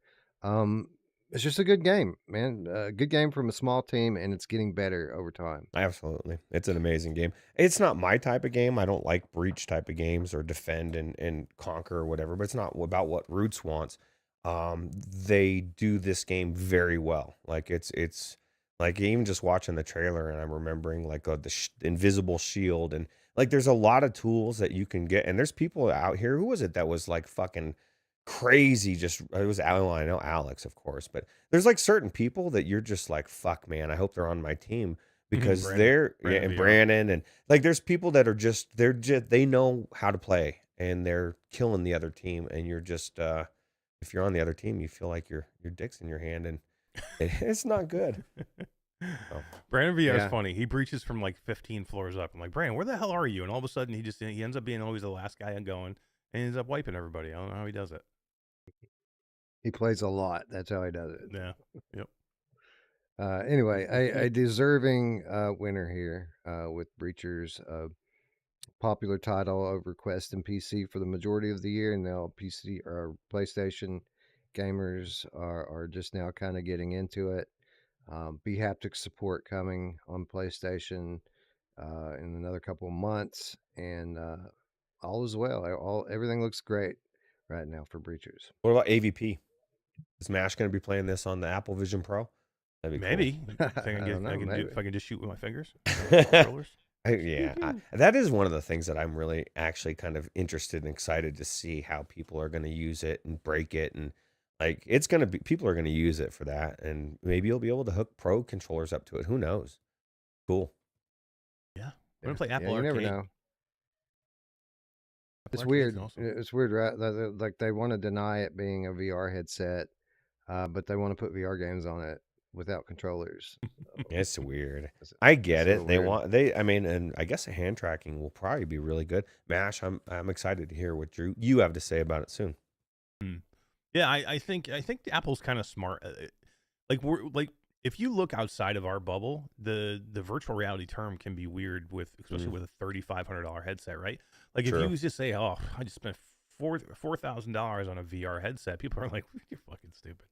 But if you're like, "Look, I just spent $3,500 on a spatial computing headset," it sounds better. It sounds a little bit better at least. Especially when they're selling it as replacing your $4,000 laptop and this and that. You're getting all these things in one, really. So if they can pull everything off, it may be worth it for somebody that would spend $4,000 on a laptop, right? Yeah, and that's just what it is too. Is like everybody wants to compare it to the Quest. They're like, "Oh, I can go buy 10 Quests for the price of this," but this has a MacBook Pro, a laptop computer in it. The Quest 3 has a mobile phone chip in it. It's a completely different thing. That'd be like saying you're comparing my 4090 to the chip in the Quest 3. Yeah. You're like, no, dude, it's just not the same. Yeah, I mean, literally, people spend. I mean, I'm not in the Apple ecosystem, but I know people spend $3,000, $4,000, $5,000 on MacBooks. Yeah, I'm sure Jim Hall has. Insanely priced. So I mean, you're getting that exact same chip, 10 cores in this headset. So it's a completely different ball game here. We just got to see what the use cases are. Like I'm not worried about how much power is in this thing or what this thing can do. My question is what's going to be available for me to do. What will you be allowed to do? Yeah, like when I get in there, am I going to be like, okay, looking around like a ghost town where like I got all this power? It's like having a Maserati, but you can only go 20 miles an hour. Like, what can I do? Like, let me do something. Like, until anybody makes anything for it, you're going to have to kind of like wait and hope that you get to use some of the power that's there. But I know it's there. We just got to see what there is going to be to use it. I think if you watch enough media and you spend enough time watching TV or movies or whatever, I think it'll probably blow you away. I think it'll be cool. And just we'll see. Jim Hall paid $7,000 for his MacBook Pro. Wow. See, there you go. Jim Hall get the? Did he order? Jim, did you order that? What's up, Jim? Did he get it? No, Jim did. No, I think he said he's more of a second or third generation buyer. Maybe is that correct? I don't want to put words in his mouth, but I get it. He'll get in. Yeah, he will eventually. Time is right. Yeah, when he feels like the product is what he wants, right? Absolutely. Because I don't think might be able to sell you one used in about 2 months. Moving on. We're going to stick with multiplayer, but we're going to talk a little bit about co-op now, which is my preferred way to play multiplayer. Obviously, I like the competitive stuff, but for me, preferring campaign style gameplay, I always prefer to get in with friends and experience a good story with them. So this is more of a category to my liking. And with the first nominee, Eric, a perfect example of what I'm talking about here, Crossfire Sierra Squad. This is a game that, in its single player mode gives you, like, I don't know, was it 13 or 14 missions to play through as a campaign? But then when you bring a friend in, the game really opens up, and there's something like another 40 missions for you and a friend to play through, and that shit ain't easy, but it is fun. Yeah, there's a lot to this game. Like, I don't know, there when this game launched, and like, I don't know where the disconnect was. They always said that this was an arcade shooter, and it came out, and people were just like killing this game, and I'm like, I don't see it. Like, again, I'm in there, I'm having a ton of fun.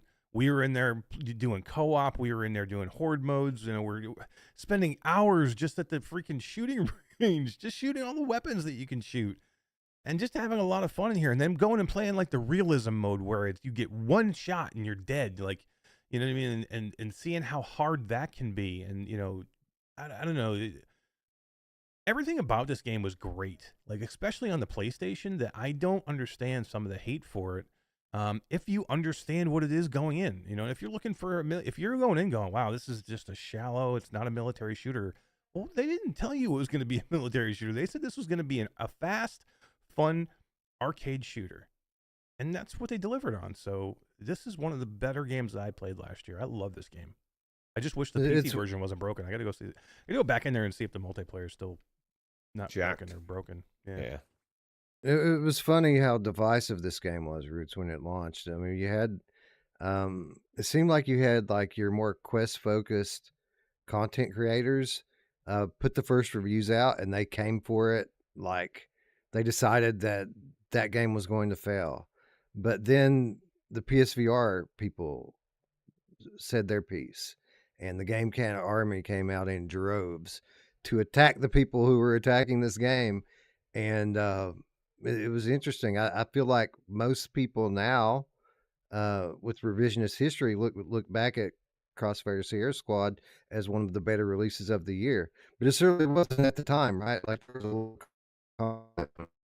Yeah, there was a lot of controversy because there, you know, I feel like, and I think Mash said this before, you know, a lot of people didn't even um, play the game, you know, and they were talking about it, what they heard from other people. And then they get, sometimes that can feed on itself, right? And then all of a sudden, maybe you do go into it and you're not that impressed. I don't know. I could see why the PlayStation VR2 people were so much happier about it though, like, and very positive. It is way better on the PlayStation just because the haptics and the adaptive triggers, the haptics and the headset make such a difference that I can't imagine the PlayStation VR2 people. That had to been weird. They're like, "What are you talking about? This is fucking amazing." But the PC version I thought was pretty good too, right? We enjoyed it up until it's broke. So, yeah. Yeah, and to be perfectly clear about that, it was just the one time. We Yes, had we haven't been back. server issues the one time that we played it, but when we played it before that, it worked perfectly fine, and it was surprisingly close to the PlayStation version when we played it. They now what from what I understand, the Steam version wasn't great at launch. It had issues, but they patched that stuff out within a week. Like, it wasn't bad for long, you know. Yeah, like we Anyway, we were even having like discussions like, okay, which one do we want to go play, because I can use my haptic vest if I play on Steam. But man, if I go to the PlayStation, the visuals are amazing with the colors and everything, and then the haptics are fantastic, and especially in the controllers and even the face haptics. So it was that close though that we were like kind of going back and forth, like which version do I want to play today? Yeah, absolutely. Anyway, one of my favorite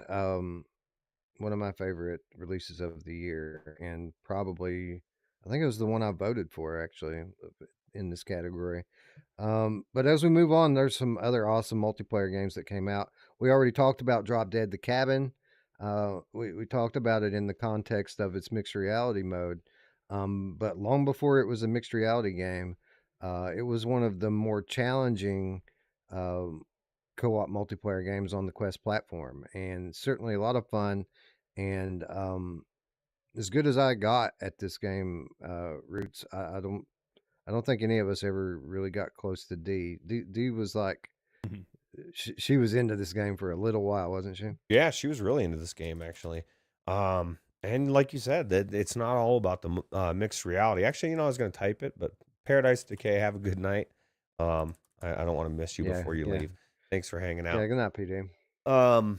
But yeah, and maybe we'll still be on here when you get up. That would be interesting. That probably will be the case. But yeah, no, I think it's a good game. I think it's well implemented. The mixed reality is probably one of the better apps on there. So yeah, it's definitely a great co-op game. Moving along to the next nominee. And this one surprises me how it turned out. Guardians Frontline was a mediocre game for a long time. And then Fast Travel Games picked it up as a publisher. They put about a year of work into it.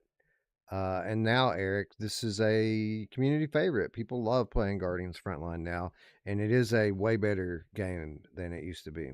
Yeah, they did. I mean, it goes to show you what a good publisher can help do. It can help you just kind of put things in order, get your ideas out that you want to do, and like kind of like just give you the path. And that's what I think Fast Travel did here, because they already had a great premise of a game. It just needed some cohesion, and it needed to bring a couple things together with a couple of new things. And they did that. They did all that together as a team. So they did it with Fast Travel, and then they did it with the studio themselves, doing these things, and it came out great. I mean, I loved Guardians before. I had a lot of fun in it. I thought it was always great. Their map maker is one of the best things. I don't think I've seen a map maker that's quite as good as it in VR. And that has always been great. And then they added a whole bunch of stuff and just kind of like fixed things, made things streamlined. The UI is way better than it used to be. Setting up your defenses is way easier now than it was when it first launched. So there's a lot of things that happened here that made this game what it is today, and I think it definitely deserves a spot on the list. As we move along, Roots, Hellsweeper. It's interesting. I feel like we have another one of these situations here, like Gran Turismo, where there's so much going on with this game that the co-op kind of became an afterthought with it. But this is an amazing game, and I'm surprised to hear more from people about how cool it is to play with your friends here. Yeah, absolutely. It's an amazing game to begin with, right? And the fact you can play with your friends makes it even better. So that is kind of surprising. Yeah, an absolutely amazing game with a lot of variety. I think we're going to go on for quite a bit about this game a little bit later in the show, so I won't ramble on too much about it right now. But what we will talk about is the next nominee, and Dark Sword Battle Eternity. It was funny, Eric. This game had a lot of hype behind it before another certain game came out that we're about to talk about in a minute. But for a while, people were loving this game. Although I'd like to talk about how good the co-op is, but you literally have to wait until your firstborn child comes of age before they unlock multiplayer in this game. Like you have to earn it, right, bro? Like they don't just let you play multiplayer in this. You got to earn that shit. Yeah, it's not easy. Did we actually ever get in there? I know that we both were like grinding on it to get there. Did we actually ever get there? I didn't. I was gonna say, I know. I think I got to where I opened it up, and that's where I was kind of stopped waiting, and I didn't remember if we ever actually did it. It took you a couple more days after I quit to unlock it. Like I was done with it, and you had to keep going for days. What do you have to do? Yeah. What's the grind here? You have to level. You have to level up. Yeah. Yeah. So it's it's a live, die, and repeat type of thing. So it's a roguelike. So you have to level. You have to go in there and then solo it for so long. And what happens? You have to beat a boss, and then you have to. And the boss is hard as shit, by the way. To beat that one boss. So there's no way you're beating her early on. You have to like die, make yourself better, then beat that boss. Then you have to, I think, go another like 10 levels past that. And then just to open the multiplayer up. But it was a lot of fun. We just never got to the multiplayer, but everything else was a blast. I enjoyed doing it. Like it was a cool game. Unfortunately, I think it just kind of launched right around the time there was a million things launching, so I never went back to it. And on that note, let's reveal the winner, because Dark Sword Battle Eternity was on pace to be one of the more popular releases of the year until a little game called Dungeons of Eternity came along. And it also let you do this kind of roguelike dungeon crawling type stuff. But instead of one friend, you get to bring three. And instead of being arena based, it gives you randomly generated levels, multiple randomly generated levels, tons of different loot, um, and a gameplay loop that has hooked so many people. We talk about Breachers being popular, and it is, but I don't know that it's quite as popular as Dungeons of Eternity is. Like, Roots, this game, people love this game. Yeah. Yeah, absolutely. It's definitely. I mean, if you were saying this game versus the other one, multiplayer wise, this one wins hands down. Yeah, Uh, it's aside from the fact, and I guess they're addressing this, aside from the fact that, like my biggest problem is like, okay, what are you leveling up to? They're addressing that, right? They're adding in-game content and stuff. So like Mhm. my biggest gripe with the game is being addressed. And so a game that was already amazing will, when it's finished, be phenomenal, right? Like I think it's cool. I think it's in its state right now. If they walked away from it, I think they've got a big W. I mean, everybody's happy with it. And you could probably sink 40, 50 hours of time into it at least before you got even close to getting bored, right? At least from what everybody's telling me. So super cool. Yeah, they're adding in-game content. They're adding a single-player campaign, all kinds of new enemies and bosses and weapons. They're literally promising us everything that we want from a game like this.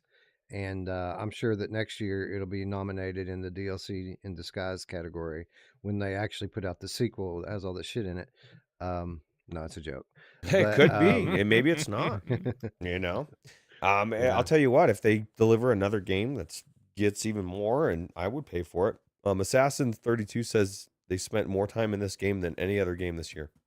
Wow. This is Yeah. the game that made my wife put down Walkabout mini golf and After the Fall. Like Mhm.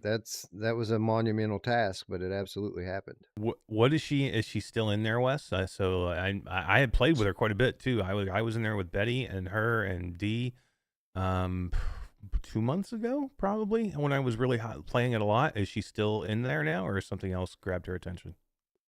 She would be. She's been pretty much bedridden for a week now with the Mhm. back injury, neck Mm. injury. But before that, it was Vegas, and Right. since then she's been hurt. But before that, she was playing it. Yeah, absolutely. Yeah, nice. I'm glad it's still holding everybody's in everybody's thoughts, and they're still playing it because games can burn out, especially when you play them that much. So it's good. Well, we were playing it because they did like a Christmas update so Right. that you could go get like Santa Claus outfits and candy cane weapons and all kinds of crazy Christmas stuff. So that was kind of what everybody was playing for most recently. Anyway, a deserving winner, certainly one of the titles of the year, Dungeon of Eternity, co-op multiplayer game of the year. With that said, we turn our attention to the Lee Van Cleef Award. This is the award that we give out each year to the best first-person shooter campaign. So these are the games that are my speed, right? That I go in, I want to shoot my way through a written campaign, and we had a few good ones this year. Notably, the Light Brigade. The Light Brigade, another one of the big surprises this year. A game that looked pretty cool pre-launch, but Roots, I don't think anyone was expecting this game to be quite as good as it turned out to be. Yeah, because, Foglands also looked pretty cool. Very similar type of look, right?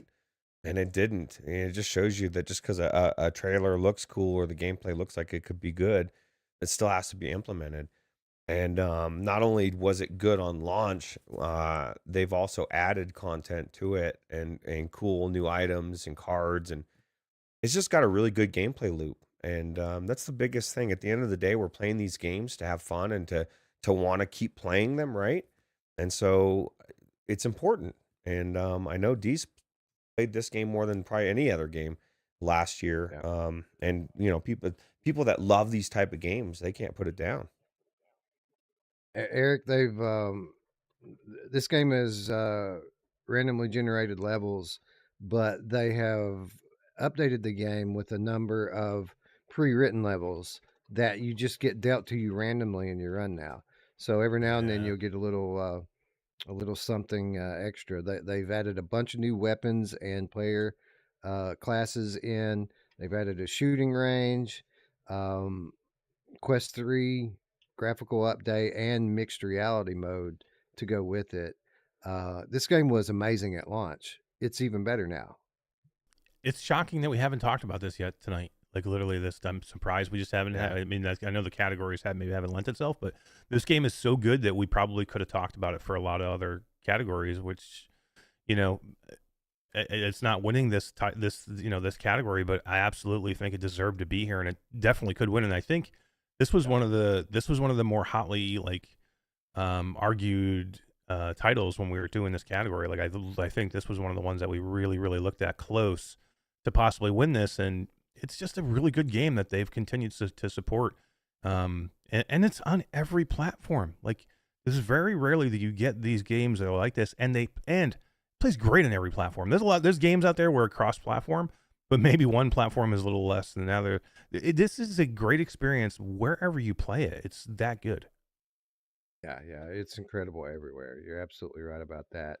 And this is one of the most nominated games of the year. Like this game, before I started clipping out nominees for time, I think Black Brigade had like 10 or 12 nominations in all, Nice.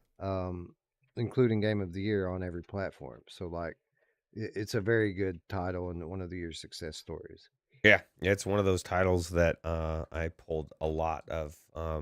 As you're pulling the scenes, it's like, oh, another Light Brigade, and it's like it gets to the point because a lot of them are the same, and a lot of them are switched, and so I got to keep checking to see. And it was up there a lot. It's in a lot of scenes. Okay. Absolutely. Um, Speaking of one of the year's top releases, we already talked at length with Frank about Synapse.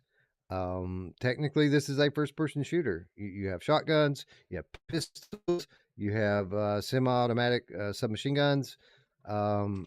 This is a shooter game at its heart. People forget that because of all the telekinesis stuff. But absolutely one of the best shooters of the year, and definitely the most unique. Speaking of unique shooters, Roots, we haven't talked a lot about Vertigo 2 yet.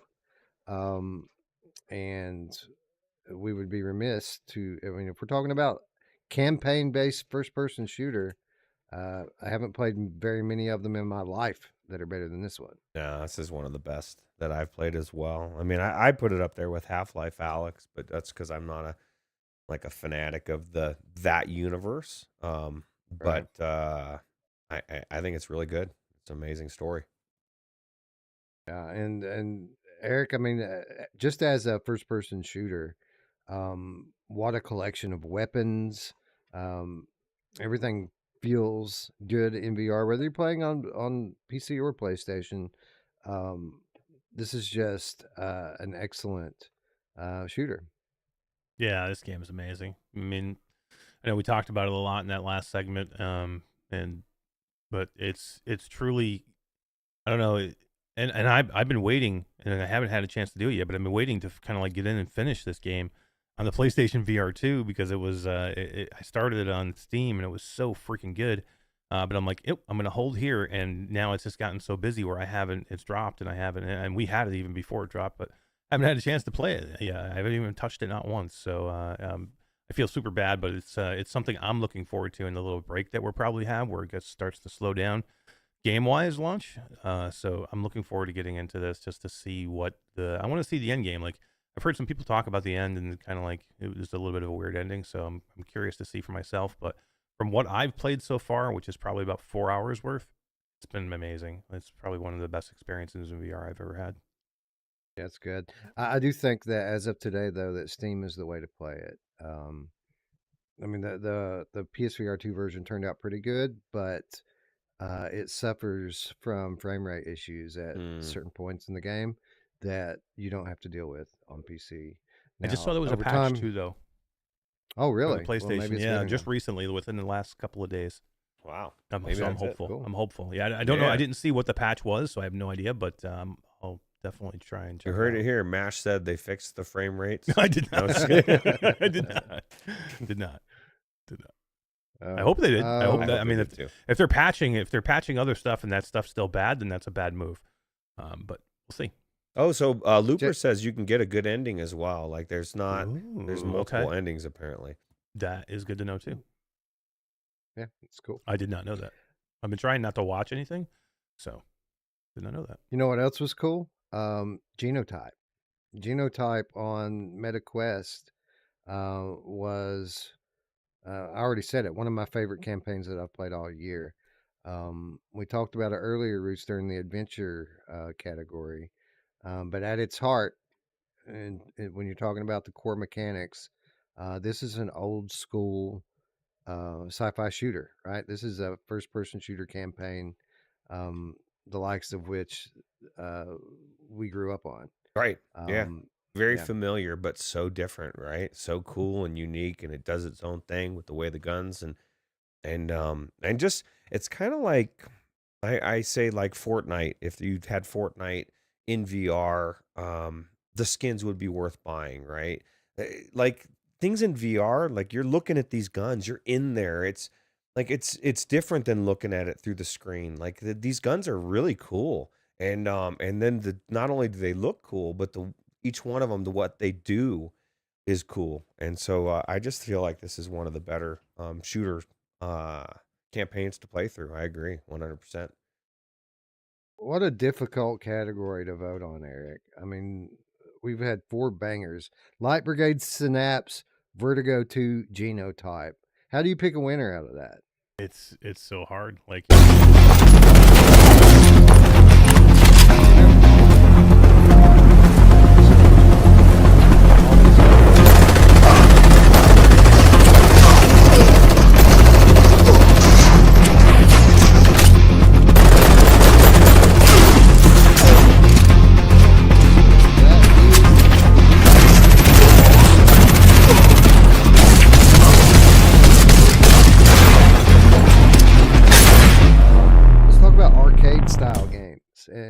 and this is a wide-ranging genre. So when we talk about arcade style gameplay and the best arcade style gameplay, we're talking about games that aren't particularly simulations, so to speak. They're not really focused too much on realism, but more about a quick pace. These are games you can just pick up and play for a few minutes, or you can play for hours. And I think the winner of the last category, Crossfire Sierra Squad, definitely fits the definition here. In fact, Eric, I think that the disconnect with a lot of the negative reviews that got it first was because people weren't exactly expecting it to be an arcade style game, and it was so arcadey that that people just wanted to hate on it. Yeah, it's just a weird thing that like you come out and you tell everybody you're going to be an arcade shooter, and then when you are what you are, they're like, "Wow, I didn't expect that." I'm like, "Why didn't you expect that? I don't understand." So yeah, it's a little weird, I guess. I don't know. It's just if you're not a fan of this type of genre, I guess then don't play it. Like I don't know, but I mean, you can't rip a game for being what it is. I guess you know what I mean. If you just say I'm not a fan of arcade shooters and then move on, you know what I mean. But if you can't say that a game is bad because it's an arcade shooter, I mean, it is what it is. It caters to. There's a lot of people out there that like it. Like we talked about. What did we talk about? We talked about like rail shooters. Like rail shooters. Like there are people out there that really really like rail shooters. I think it was Brian Paul. He was like, I like rail shooters. I'm a fan of those, and when they're done well, I really like it. But there are people out there that absolutely hate rail shooters. But that's okay. I mean, you can do that. But if you claim that you're something and then you're not, then that's a different story. But if you say, hey, I'm a rail shooter, and you come out and you give a rail shooter, then everything should be okay at that point. But it's not, I guess. Nobody wants arcade shooters. Expectations. It's expectations. Yeah. People want what they don't. Nobody listens anymore. And they were very specific in what type of game it was. And if people wanted to think it was something else, then, what are you going to do? Yeah, even earlier reports, like we were all reporting on it. We played it at, I don't even remember, was it GDC, I think? Or it was, yeah, it was. I mean, GDC. so early on in March of last year, we played it. We all played it, and we were like, it's amazing, but it's an arcade shooter. Just so everybody knows, it's very arcadey, but it's amazing. And it's still, like, people are still killing it when it came out. And how dare they make an arcade shooter? Yeah, I know, right? Speaking of rail shooters roots, I don't think any of us saw Gazler's coming. You know, we played the demo during the Steam Next Fest when it was in development, and we're pleasantly surprised with how fun it was and how addictive even playing that one level was. And then when the game finally got here, it was just all that much better. Like this is an exceptional arcade style shooter.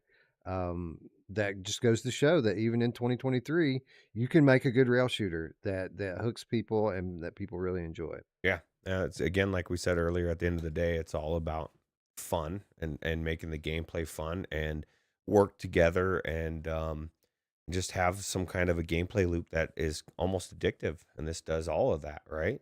And I'm not even gonna say it's, what I've said in the past is, oh, it's just so simple. It's not even that simple. Like it's not simple to make a game that's this good that works together this well and keeps you want to play it. If it was, other developers would be doing it. So this game is really good, and I recommend it to anybody that likes these type of games. Absolutely, absolutely.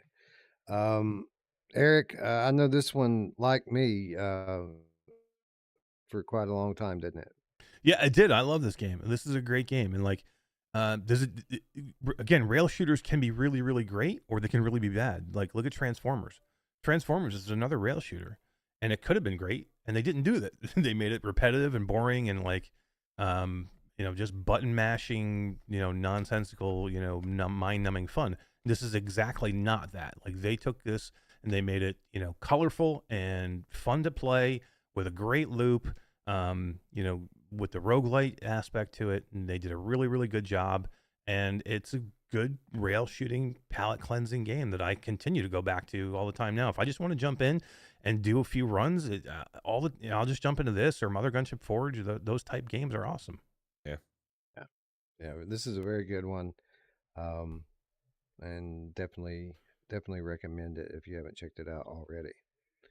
As we move along, we've already talked quite a bit about Galaxy Kart. Certainly fits the definition of an arcade style racer. It's a kart racer. It's the best kart racer in VR right now, and obviously one of the better arcade style games that got launched during 2023. Roots, what we haven't talked about yet is Galactic Catch. This is an arcade style fishing game with a story behind it that actually ties in to some of the earlier interactive experiences from Baobab. So what was it that it tied into, Eric? Was it Asteroids that it tied into, and then another one as well? Yeah, Invasion. Yeah, Right? Invasion. Yeah. Yep. Yeah. That's it. Yeah.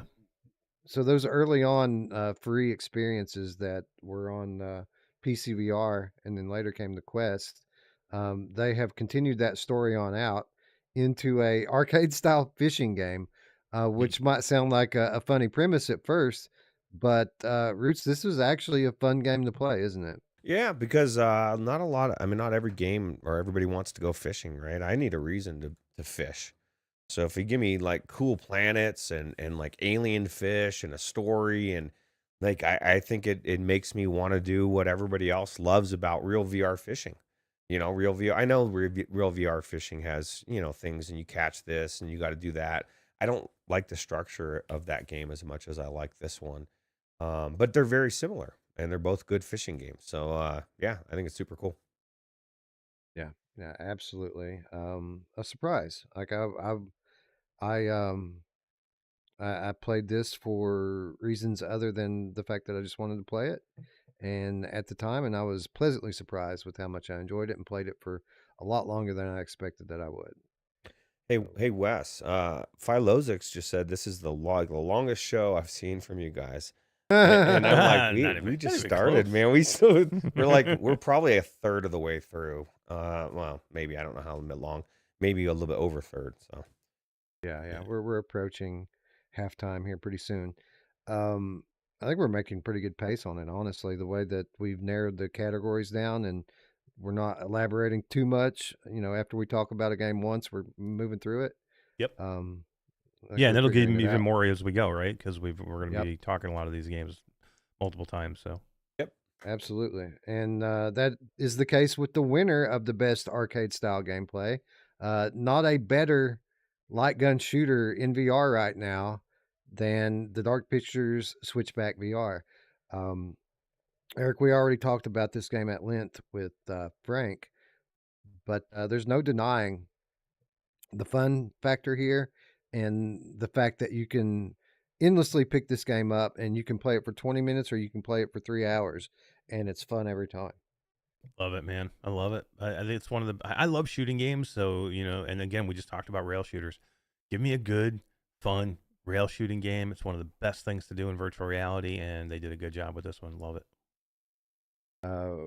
Roots, still, in my opinion, one of the reasons that people should own a PlayStation VR 2 and a game that is getting better with time. They've already added content to it. They've improved the gameplay with a couple of significant patches, and by all indications, they're not done here. This game is going to continue to get more content and be improved on over time. Yeah, and there's so much to the game in general. Like I know I need to get back to it, but like you think of all the branching paths and different ways you can go and things to do, I would probably guess that most people have not seen all of the game, even if they've played I through it. haven't, yeah. So Yeah, I know I haven't. I know there's definitely ways I haven't been, and there's another ending that I haven't seen. So, yeah, definitely a lot of replayability here, even more than Rush of Blood had back in its day. yep. And as far as Um, I know, I mean, maybe I'm wrong, but I don't think they added to Rush of Blood. They've already added to this one, right? And like you said, they're right. continually adding to it. So yeah, it's a no-brainer Yep. to pick up, I think. Uh, Again, an expensive game at $40. I think it's worth it. But if you don't, and you've been holding off, waiting on a sale, wait no longer because thanks to our friends at Supermassive Games, we got some keys to give away, friends. We're going to give away some Oh copies my God. of the Dark Pictures Switchback VR right now. We're going to give away 4 in chat. And then when we draw the second chance drawing That's next huge. week, 4 more. So yeah, we got some keys to give away here, friends. So all right. So how about this? The first 4 people to answer this question correctly in the chat will win a key for the Dark Pictures Switchback VR.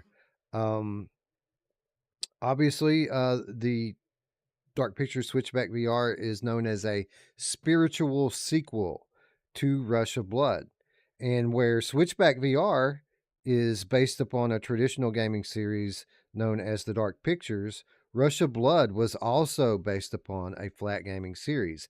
Name that series and win a copy of Switchback VR. This may stump some people. Maybe, but it is in the title of Rush of Blood, so That's true. maybe not. Yeah. I think a lot of people are going to have this game, but hopefully we got some game cats in the chat here that don't have it yet. We'll see. And I just want to shout out to D. Hopefully I was I looked, I saw them asking Radio Runt to restart the Pal World server and it wasn't happening, so I just restarted it. Hopefully I read that right and I didn't just like kick you guys out. See, All right, you're so gone. Ryan B's got it. David Runs Nice. has got it. Who else? Braxbro. What a big game to win, man. This is probably one of the bigger, best games you can Yeah. win tonight. This is good. Yeah, it's definitely one of the better ones that we've got. Yeah. And then James. Congratulations, James. I love that name. It's my name. It is. So I have to love it. And Radio Runt's name. And Radio Runt's Guys, name. so Ryan B, David Runs, Braxbro, and James. Congrats to all of you. You have won a copy of Switchback VR. And for those of you who answered and did not win, all you got to do is subscribe. Make sure you leave a comment after the show that says Switchback VR, and we're going to give away 4 more 2 weeks from today. So congratulations, winners. We move along to another fan favorite award. Every year we give away the Riggs Award. And I thought about changing it to the Rigged Award just because I thought it would be funny. You think we should change it? the rigged Riggs Award. The Rigged Yeah, the Rigs Rigged Award. I don't know, man. So this is for the best retro nostalgia in a VR game, and we always have the best nominees for this. Every year there are awesome games that really play on the retro nostalgia that all of us old fuckers like to live in most of our lives. And of course, the award's named for our friend John Riggs, who is a notable retro gaming YouTuber. But as you can see from this picture here, he doesn't just play retro games; he also plays and covers and loves VR just like we do. So shout out John Riggs. Um, and when we look at our first nominee, of course, we couldn't even have this category if we didn't include the game that features John Riggs' voice in the game, Pixel Rip 1978. In fact, Roots, it also includes Eric's voice. It includes Jasmine's voice and Skiva's and Alex's, Brian Paul, AJ, Miles Dyer. All of those voices. What about are in Wes that and game. Roots? Yeah. Wait, you guys aren't you guys are? Oh no. I thought that was funny. It was like, because when we found out that it was like everybody's in it. But I think it's cool. But I think it would have. I mean, this is the problem with us not being in there. I mean, it's limiting to the people that bought it. Like they miss out. But overall, it's still a good game without us in it. That's what I'll say. Bluebell was loyal. She didn't buy it because I was like, I'm strangers are kidding. not in it. Roots, I'm Actually, on I literally 3 thought you fucking guys were in podcasts. it. I literally I'm on- thought you were in it. Is Todd's even in this game, isn't he? No, Todd's not in it. No, he's not. Todd's But not in it. Okay, What's I funny don't is feel so bad now. you're in the podcast with everybody that's in it. You know what I Yeah, mean? Like I'm in 3 podcasts across 3 channels, and all of my co-hosts from all of those podcasts are in it, except for you, obviously. That's I really all right. thought you guys were like I just assumed, and I think because and Anna knows she's you guys are close, like have talked, and you like Yeah, interviewed her and did all this stuff. Like I literally think it was just an oversight. they It hate was me. So weird. They just obviously hate me. no, I just feel like everything happens for a reason, and we'll get the next one. It'll be better. Yeah, then I'll be the main villain in the. That's next one. right. Oh, dude, that would be sick. Could you badass. imagine if you were like, you end up being like a main character? She's like, I'm so sorry, Wes. I'll make you like Scott's father. Right, and then he goes to Word. Hollywood, and Michelle's like, she's like, you guys, she's gonna stay right next to you, Wes, to make sure you stay good. Anyway, all jokes aside, this was an exceptional game, as the Pixel Rip games always are, right? I mean, it obviously is heavily based in novelty, but there was some really cool stuff that they accomplished in this game, Eric. Even though it wasn't like my favorite genre or my favorite time period that they've ever covered, the the ability to at will jump in and out of the games whenever you wanted to, really, I think, made a big difference in terms of the way the gameplay works. And I hope it's something that they continue to use going forward as they continue this this series. Yeah, agreed. I think it was a cool, like, looking back now. I think because of nostalgia, it felt like it was my favorite. But kind of revisiting, which I did not too long ago, some of the other two. It because of the era it went to, I think it limited it a little bit in the type of game it could be. But I still love it. I mean, it's still super good. I mean, again, just the nostalgia of it brings me back, and I love it. But yeah, I mean, it's debatable whether it's like my favorite or not. I would probably put it at like number 2, maybe, or something like that. But yeah, it's just really well done, and yeah,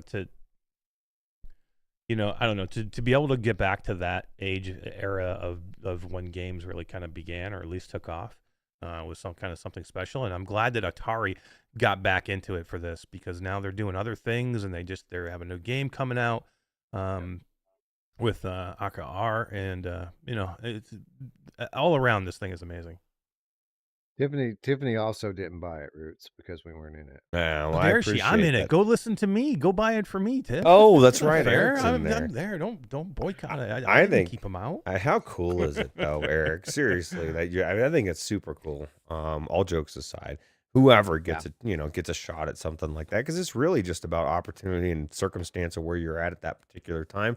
And I think you may have even just had done that personal in-person interview with her right before that, right, or just about that time. So, like, I think Yeah, it's cool. I've known Anna for a few years, and we've been friendly talking together. We've seen each other at shows, but we did have that really good interview at GDC, not too long before we at least started recording. And how am I just being in this for me being a kid of the Atari generation and like growing up with it, to have my voice and then my name on that. I mean, God, it's like it's a bucket list. It's just something special that I'll never forget. But I've got my name in a few credits, but to actually have my voice in there is incredible. Okay, now it's a That's little cool. bit too much. Wes, no, I'm listen just to rubbing this it- I'm guy. rubbing This it man in. legitimately thinks that he is better than us. He is better than us. He's in a video game.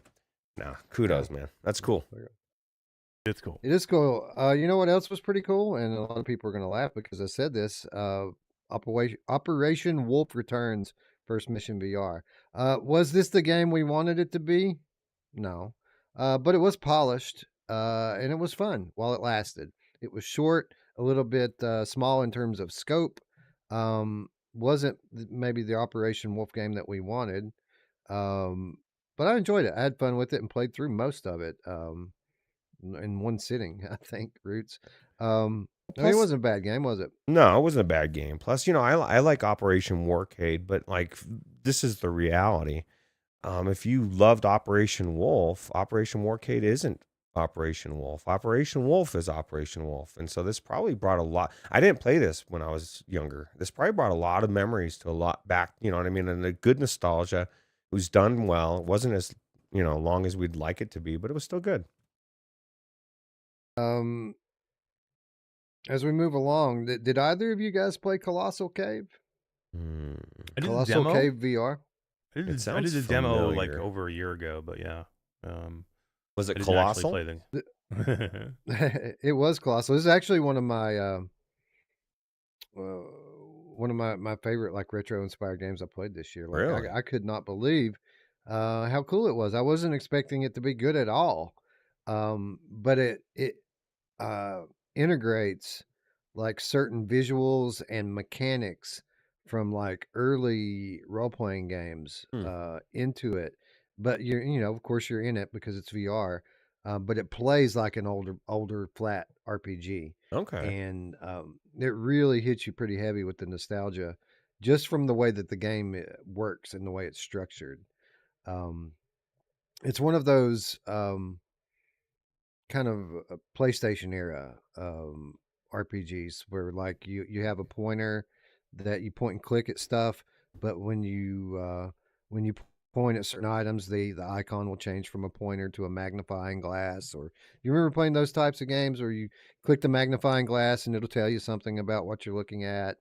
Um, it's one of those style of games, only it's in VR, and you're playing it the same way. You're pointing and clicking at stuff, but instead of reading text, now it's narrated and it talks to you, and it's really cool. It's a balance. Really, A balance of yeah. like updated stuff and enough retro to give you that nostalgia, but not like, because there's certain things about older stuff, like the things that I don't like about retro games that weren't good. You know what I mean? And so they leave that shit behind and they take the good and then they bring some of the, you know what I mean? It's a balance, and that's cool. It makes me want to play it. Tiffany in the chat with the $50 donation. Thank you so much, Tiffany. Says, I remember when Virtual Strangers was around 100 subscribers. And look at y'all today, celebrating VR games the only way we know how, by giving all good games their due. And that's what we try to do here, is we tag all of them 10 times over the course of a 3-day period. Yep. But thank you, Tiffany. Absolutely. You're awesome. Thank you for That's being here. awesome. Everybody for all these super chats tonight have been amazing. Yeah. Thank you, everyone. And think about it. I heard 100 subscribers, and I was like, I cringed because we were at our cringiest, or I was anyway. But we all grow, and we all get better, and super cool to watch over the last. Everybody should go back and watch that first episode. Yeah, man, with watch Matt, Roots and watch Wes Q, and Mame watch Fan Q, and- watch Q2C mash by himself Get rid of on him. the first few episodes. Super cool. We Yeah. lost the files. There was corruption there. Oh God, damn! It's weird how that happens. You're like, you're texting Todd, get rid of it now. Now get out of there. It's but well, you got to know it's- where you were to know where you can go. Well, this is the thing, and I said this a while ago. That's why I never think it's, unless you got the goods on day one, like people will cheat and find their way to push their way to the front of the algorithm, pay for it, right? Imagine that's when everybody sees you. No, like you need to refine yourself over 6 years and get to the point where you're good, and then you want everybody to see you. That's just the way it works. Definitely. Yeah, absolutely. Like, could you imagine if we had one of our videos go viral back then and everyone see it? Nobody would ever watch again. I think of the first one that I took over when Main Fan left, and I was still figuring the cameras out, and I like had my camera really small, and like people were on the Reddit or like, is this serious? And somebody's like, yeah, unfortunately. And it's like pushing past that moment when you like, you got something inside you that you can do, but like that's not the moment. It's a tough moment. Not everybody can get through that. So yeah, it's not easy, man. It's not easy. So those of you Lions fans in the chat, how about that halftime lead? Ooh, what is it? What is it now? I don't pay attention. So what is it? It is 34-31 San Francisco. Wow, at halftime? No, No, at it's a halftime game- it Oh, was it's over? 24-3 or something. It Or was wow. 24-3. It was 24-3 Detroit at oh halftime. God, San Francisco came out, put that ass whooping on in the second Mhm. half, and it's over. San Francisco. Oh, wow, 49ers over. going to the Super Bowl. oh my God, Spry, rest in peace, happy birthday. Sorry that they did this on your birthday. That's Spry. crazy. Oh, this is terrible. That's why I don't like sports anymore, man. I don't want to be. This is wrapped why I up in love this. sports. You know what? And this is the God's honest truth.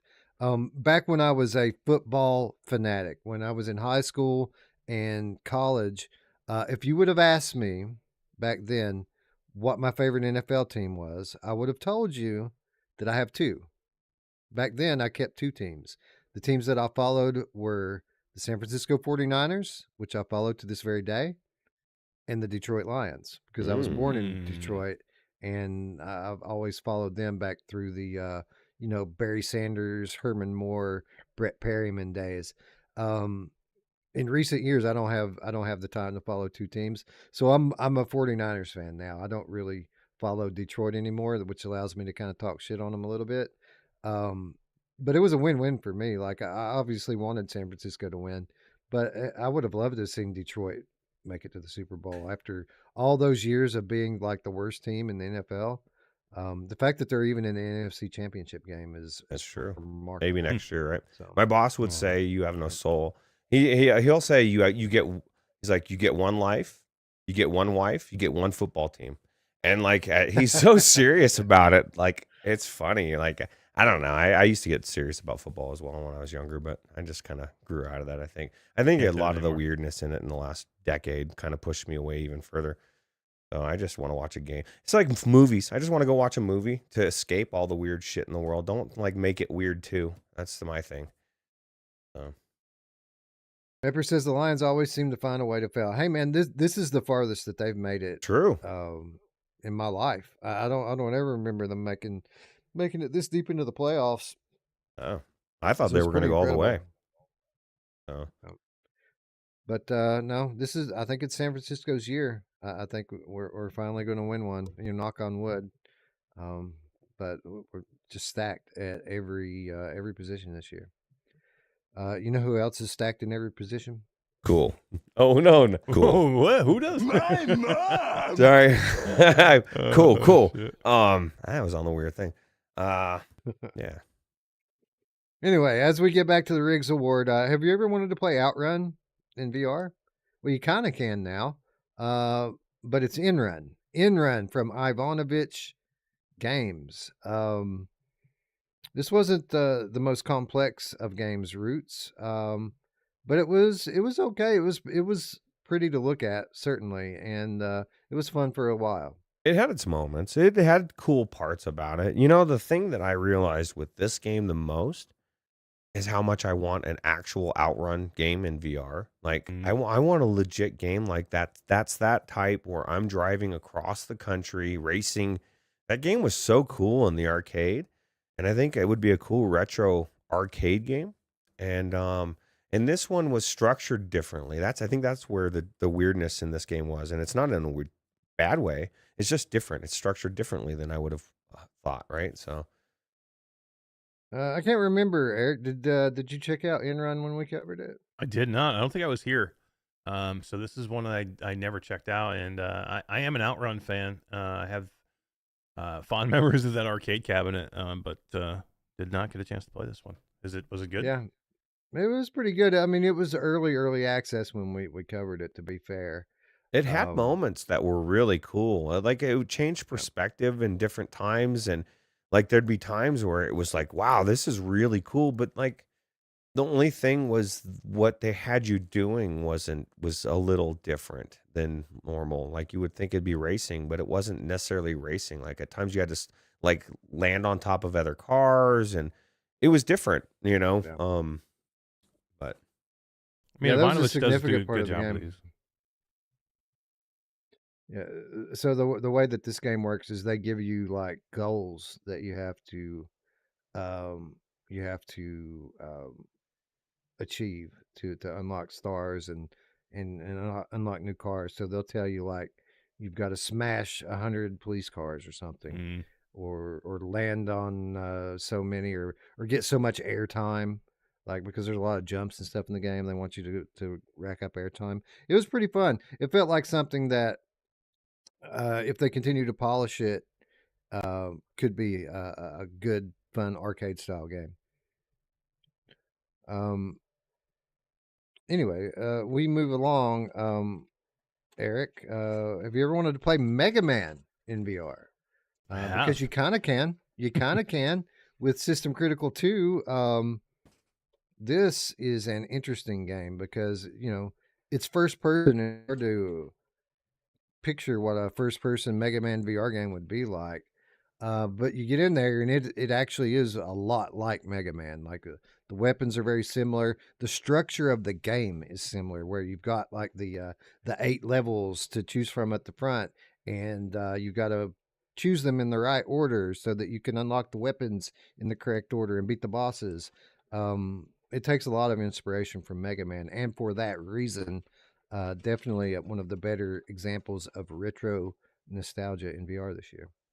Yeah, it's great. I mean, the original System Critical was really good too, and that was kind of the same type of game, with the Mega Man style, weapons and gameplay. And he did a really good job. Single dev, by the way, just did a really good job of kind of upping, the everything, upping the intensity, upping the graphics, upping the enemies, upping the difficulty.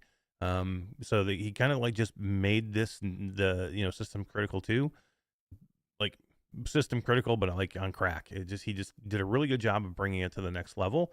And I love it, man. The music, you probably got into the music on this one too, didn't you, Wes? This music thumps in this game. Yeah, it's pretty good. I mean, it does have that retro feel to it as well. The music, Mm-hmm.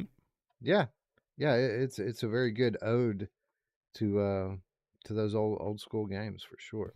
Yep. Looks like Bluebell's getting a commercial mid roll. I don't know Wow. why. I have mid roll ads turned off.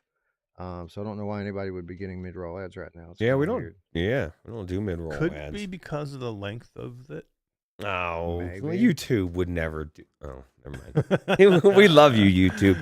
It might just do it automatically when it gets to a certain length. I don't know. How many that hours are we stuff in now? works.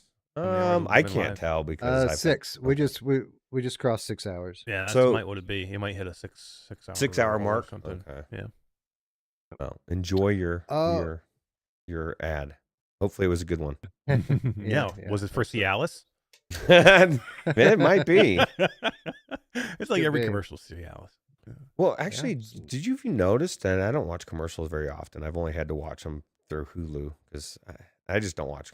But but I watched some stuff on that. But anyway, the commercials for pharmaceuticals seem to be very specific now. Like they're I actually was, telling you what they are, and I'm like, what is happening? Like they're actually telling you now. Mm-hmm. It's crazy, man. It's so crazy. I was about to say the same thing. So I haven't had like cable television for decades. Like I everything I watch is on the internet, mostly YouTube and HBO Max.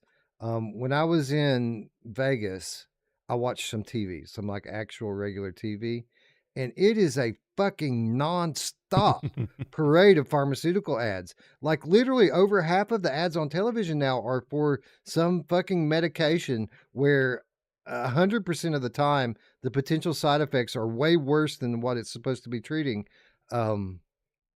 It's just crazy to me. I've never seen a more obvious fucking grift than the way pharmaceuticals are being sold in this country right now. Yeah. It is insanity. It is so obvious. And man, what a conflict of interest to have that money flowing around all through television and all through the government. I mean, it is just insanity. Yeah, It's so bad, and they love this mentality, right? Like when I grew up, you took medication only when you were direly sick, like you didn't want to take medication. Like now, people take medication just for every simple day things, and like the pharmaceutical companies must just be like, holy crap, this is like we're jackpot. Like everybody wants to take a pill for everything now. well, and then when you get a side effect and you go to the doctor, they're like, well, here, we'll put you on this one too, different to counter that one. So you're on Yeah. 17 different pills to do one thing for you because you got to have one do counteract the other thing that you wanted to do. Man, I'll pass. Yeah, I don't know. it's I just don't want to crazy. take anything. Literally, I just hate putting all that garbage in my body. I prefer. I don't even like taking aspirin, to be honest with you. I just don't. Yeah, me neither. Drugs are bad. Drugs are Okay. bad, Right. except for unless they're the Okay. right ones. Yeah, right. So Anyways, where are we? Oh, the winner oh, of the Riggs Award. The first repeat winner of the day, I think. Yeah. The seventh guest VR. This was our puzzle game of the year. It's also our retro game of the year. Because this is a classic game. This is a VR rendition of a classic video game, and even as modernized as it is, still tons of nostalgia oozing from this one. let me ask you this: did you reach out to John Riggs and find out if this was okay to be have his name attached to it? I wonder what he would think. I normally do. I did not this year. I've just been so busy. I didn't. I kept meaning to, and I kept forgetting to. But normally, I DM Riggs and ask him, if he wants to nominate something that we didn't nominate, and two, which one he wants to vote for. This year, I didn't do it. So sorry, John. If you see this, sorry, I didn't. Yeah, I well, I'll didn't tell you message what. you. We'll say it now. We want you on the show next year, John. We'd love to Yeah, have that'd you be do cool. categories. That'd be cool. Yeah, that'd be awesome. Awesome. I'll try it. I'll invite him again next year. I invited him a couple years ago, and it didn't jive with his schedule. But who knows? Maybe he'll be down for it next year. Anyways, we move along to the most insane / unique weapons in a VR game. This was a community suggested category, and the more I thought about the crazy weapons that we saw in VR games this year, the more sense it made to actually entertain this category. So let's look at some of the games that had crazy weapons without spending too much time on any of them. Hellsweeper VR, first of all. Eric, do you want to use gesture-based magic? Do you want to use pistols? Do you want to use magic pistols? Or do you want to use melee weapons that are infused with ice power? How about a dog, an attack hail dog? You want that? All that and more in Hellsweeper VR. Certainly one of the best examples of unique weaponry in VR this year. Yeah, we need to change this name of this award next year to the Mother Gunship Forge Award. I nominate that right now. We do that. But yeah, I mean, Hellsweeper. If you're gonna go with what game has the most ways to kill something, then Hellsweeper wins. Literally, you have everything.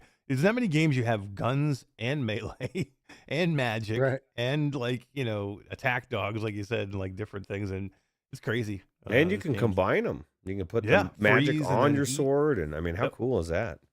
You can even combine magic where you freeze things, then heat them, then freeze them, then shatter them, and like it's insane. Like you can imbue one weapon with one thing, and then have the use your other hand to do the other type of magic, and it'll counteract or it'll make a different type of magic mixed together. It's crazy.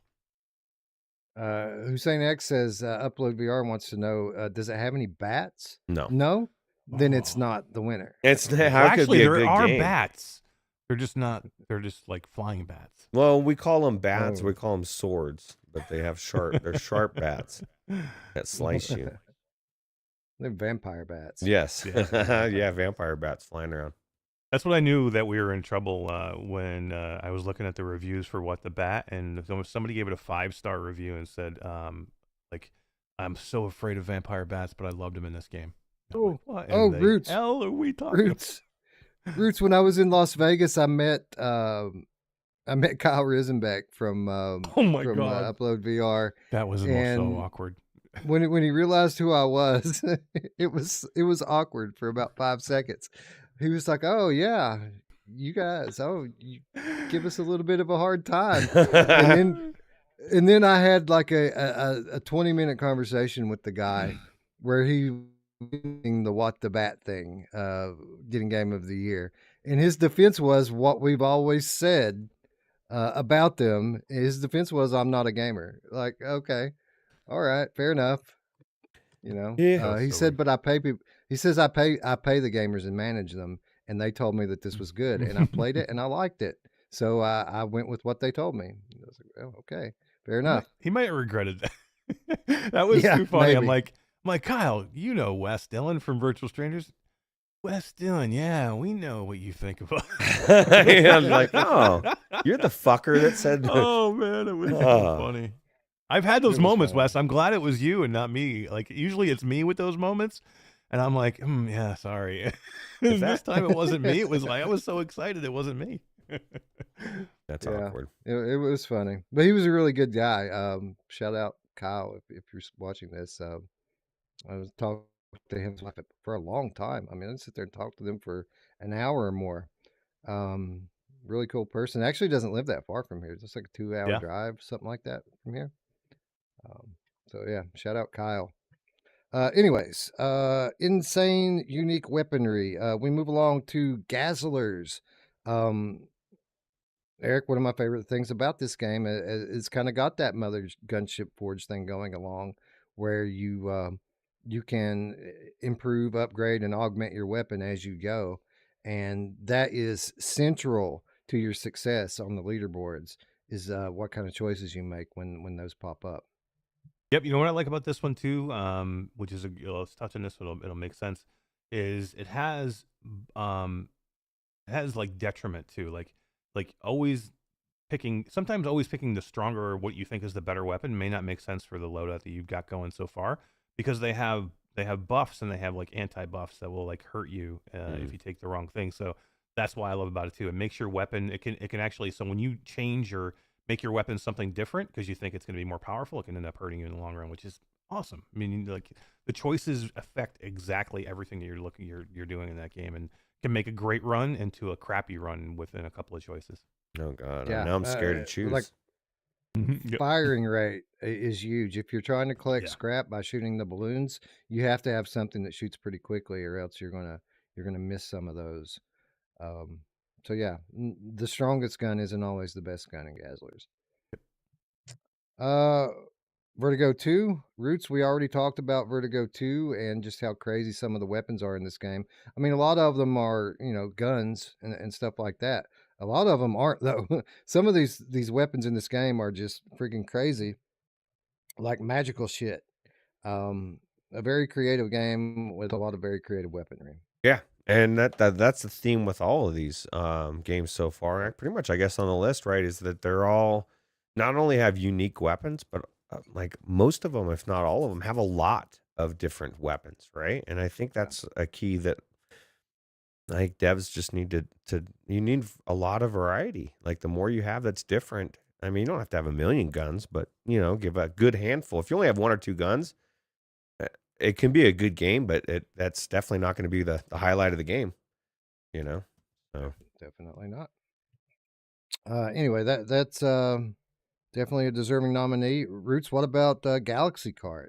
I mean, like any good kart-based racer should, a lot of very creative and different weapons in this game for you to shoot at your enemies. yeah, and each one's tied to a different racer, and I think that's one of the cool things about it, right? It's like you kind of have some choices on what you want to choose because of the weapons.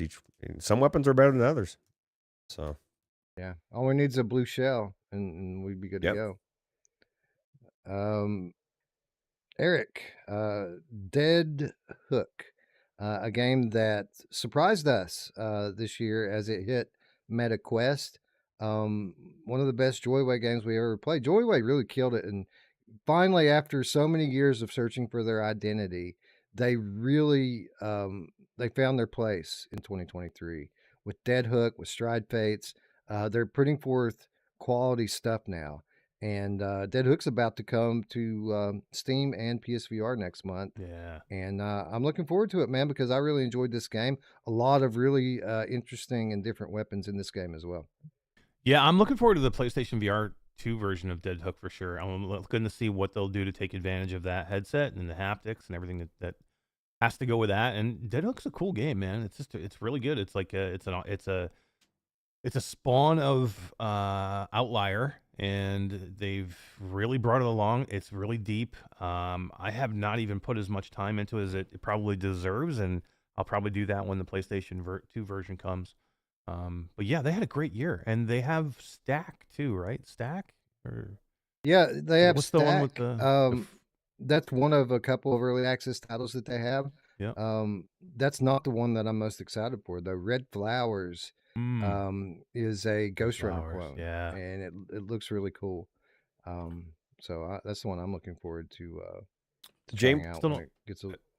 James wants to know if Hellsweeper is worth it on Quest 3. I haven't played it on the 3. I didn't hear the best things about it on 2, but I have not tried it on 3. Have you played it on 3, Eric? I have. Yeah, it looks awesome. It looks really good. I have not played it on 2. I don't know what the difference. It would just be a graphical difference, I assume. Yeah. But I don't even touch my Quest 2 anymore, so it's tough for me to say. I gave But, mine away. Quest, yeah. Quest 3 is great. I mean, I think it was done. It's really good. It's the movement is there. Everything is there. It just doesn't look as sharp as of course, the PlayStation or the PlayStation or the Steam version. But everything's Yeah, there. yeah, the Like, Yeah, even on PlayStation when it was in rough shape, most of the problems were graphical problems. Like it was just the textures aren't Hey, I as think your mic's detailed. cutting out. yeah, I'm losing Wes. Yeah, I need to speak up. I'm starting to get quiet again. That's my bad. No, Hellsweeper is an exceptional game, and the only differences in platforms, in my experience, has been graphical differences. So if you're just in it for the gameplay, I don't think you can go wrong with it, no matter which platform you choose. Yep, agreed. Yeah, definitely. If that's your platform and that's all you have, I would play it there. I would definitely go get it. But if you have your choice, I would probably maybe go Steam. I think probably. So as we ponder what could possibly have won the most insane, unique weaponry in a VR game, Michelle B nails it. Genotype. A lot to like about this game, Roots, but I think one of the more defining characteristics of this game is the absolutely off the wall unique weaponry that come in the form of biological gloves that you wear on your hand. Yeah, your gloves are alive. I think the guns are super cool. They're alive. They're unique. They're just the way that it comes out and changes, and I really like, even just seems weird, but that little pull string thing, it works so well, right? I really enjoy this game. Definitely recommend people pick it up. Absolutely. Eric, I mean, you can see where each of these weapons kind of get their um, inspiration from like a typical weapon you would see in one of these games, but they change it up just enough to kind of make it their own, right? Yeah, I even like, you know what I ended up using a lot through most of my gameplay was the grabber, the one that you can kind of like throw out and then it can pull. But what happens is you can use it a lot to like break stuff off doorways. But I used it as a weapon because it actually when you do that, it'll actually tear the health out of the enemies too. Yeah. And there's no ammo for that, so you didn't have to worry about using a ton of ammo. And the ammo can get scarce, especially in the beginning before you know how to craft everything. So I was using that a ton, and I love it, man. If you move enough, you kind of like got to move in and out and dodge. But it's one of the cooler weapons in the game, and it's really not. It's not even that much of a weapon, but it does enough damage for me that it's actually pretty good. And then they have one that's like a swarm of like insects. That's more like an SMG style of thing. It's just very inventive the way they do things. Yeah, and every weapon has a standard fire and an alt fire mode too, and the alt fire is typically pretty strong. Um, so yeah, just a masterpiece of a game. Couldn't recommend it highly enough. Everyone should be checking out Genotype. One of the big surprises of the year for us. Yeah. All right, we move along to soundtrack of the year. Again, another category where we had some surprisingly strong entries. And we're going to start off with a game that we haven't talked about yet, Roots. We haven't talked about VR Skater. And a lot to like about VR Skater, a lot to be frustrated about with VR Skater. But there's one thing that is beyond dispute, and that is that this game has a fucking awesome soundtrack. Yeah. It was rocking the whole time we were in there. Yeah, the soundtrack makes a big difference in a game like this. It needs to be skater type of music, and I think they nailed it. It was definitely really cool, and one of the better things of about this game, in my opinion, was the music. Yeah, it was one of the things that worried me about it, Eric. Before I played it, just looking at it, it seems like from the outside looking in that it's going to be like a generic game. Like it's not going to have that kind of flair that a Tony Hawk style game would have. And part of that is the soundtrack. So I just kind of assumed that the soundtrack would be generic as well, but it's not. Like the music in this game is really good.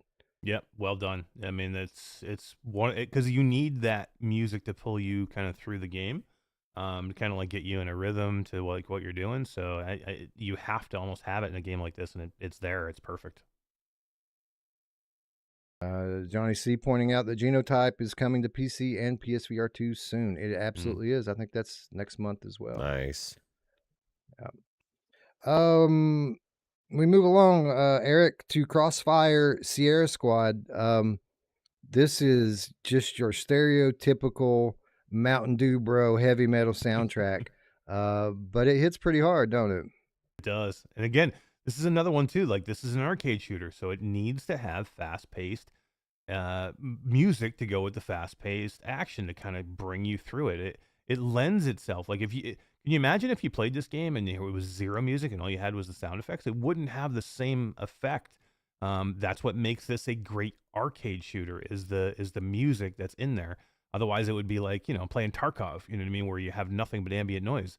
This has to be set up perfectly like this, and it does. It hits the soundtrack. Absolutely makes the game part of the game. Absolutely, well done. Roots, I Expect You to Die 3. We talked about it a little bit earlier. The production that these games put on is unique in the VR space, and absolutely part of that is the music and the soundtrack behind it. Yeah, absolutely. It reminds me of like a major budget movie, like back in the day, like the beginning of a James Bond movie, or you know what I mean? Like, I think they really nailed it, and it to me it just oozes production and in every way the music is very good. Yeah, so many times you wonder about a game when you're going into it, and the soundtrack often is that first tell whether or not a game is going to be a quality production or whether or not it's going to be lacking. And certainly the case here with I Expect You to Die. You tell right off the top that this is going to be a well polished game. Yep. Eric, Synapse. This one was actually suggested by community, and they're absolutely right. I mean, this game has a very specific feel and aesthetic to it, a very off the wall, like sci-fi thing going on here. It's a very artistic game, and it has the soundtrack to match the visuals. Yeah, I mean, I think sometimes a game soundtrack has to be like not in the way of the game too, and that's how I felt about Synapse, because when it was brought up, I was like, Synapse. I don't remember it being like super memorable in the soundtrack, and then I kind of had to go back in and just to realize what they meant, and then I got it. Like, I understand. So sometimes it's about it being there, but not, getting in the way of the game either, and that's what Synapse does. I think it's absolutely great when it's in there, but it's not something that gets in the way where I'm like, this doesn't make sense or whatever. But yeah, I can see why the community voted for it. Yeah, same here. Roots, sometimes a soundtrack just doesn't get in the way, and it helps to build the ambience for the game. But then there are other times when the soundtrack absolutely adds to the game. And in the case of our winner, I think that's 100% the case, because I haven't heard many soundtracks in VR that is as good as the Vertigo 2 original soundtrack. This has some weird alternative rock music in it.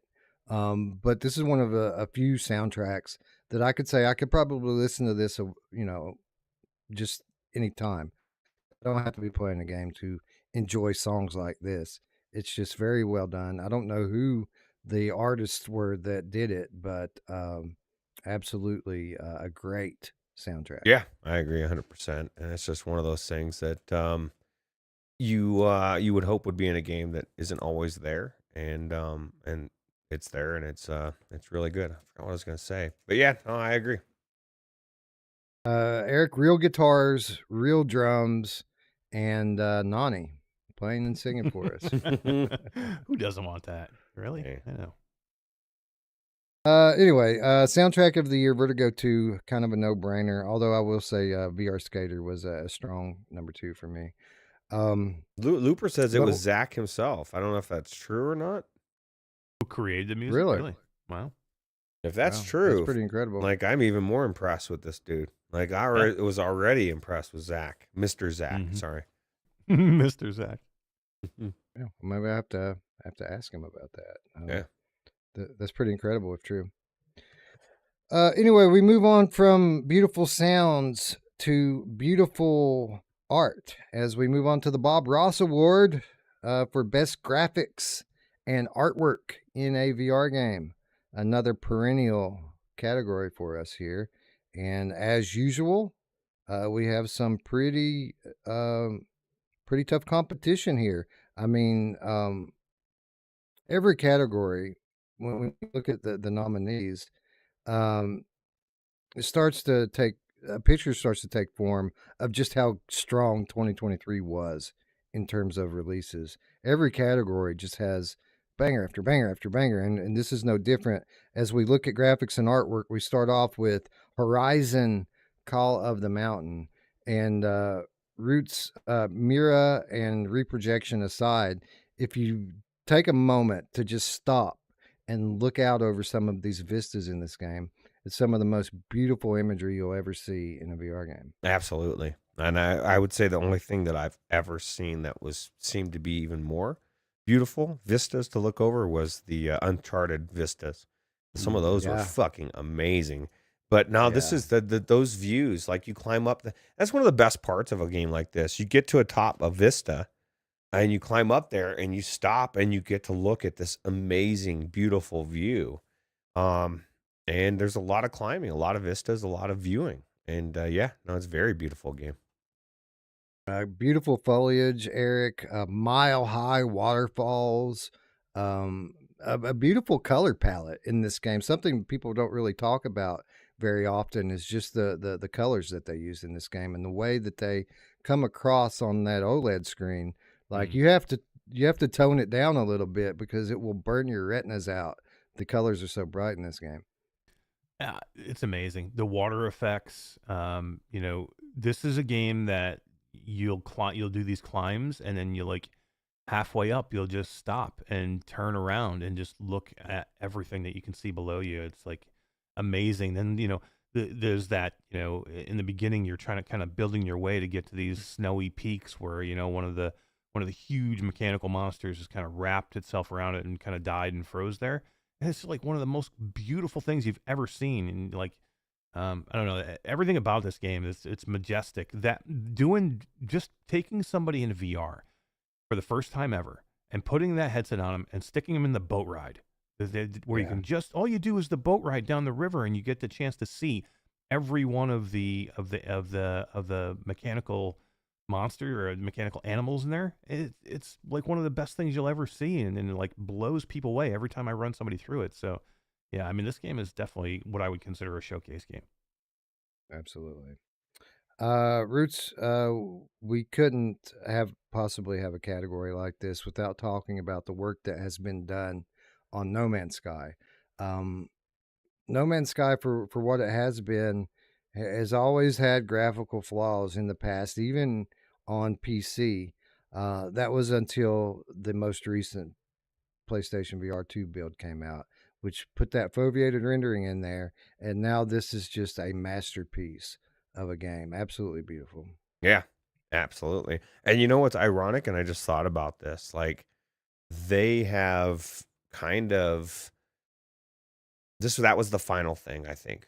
The foveated rendering, getting it to look like that. And maybe they might be able to try to do it on PC as well. I don't know.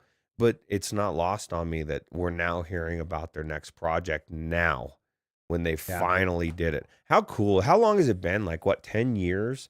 Or however long it's been that they've slowly finished this game and gave us everything and more of everything they promised. Yes, it was a shit show when it started, but like that may have just been them overshooting and then actually delivering, right? How many studios, Starfield's a big example of way overshooting and then under delivering because they realized we can't do what we promised. Kudos to Hello Games. Absolutely. Mm-hmm. Eric, the next nominee goes to show that this isn't just the photorealism award.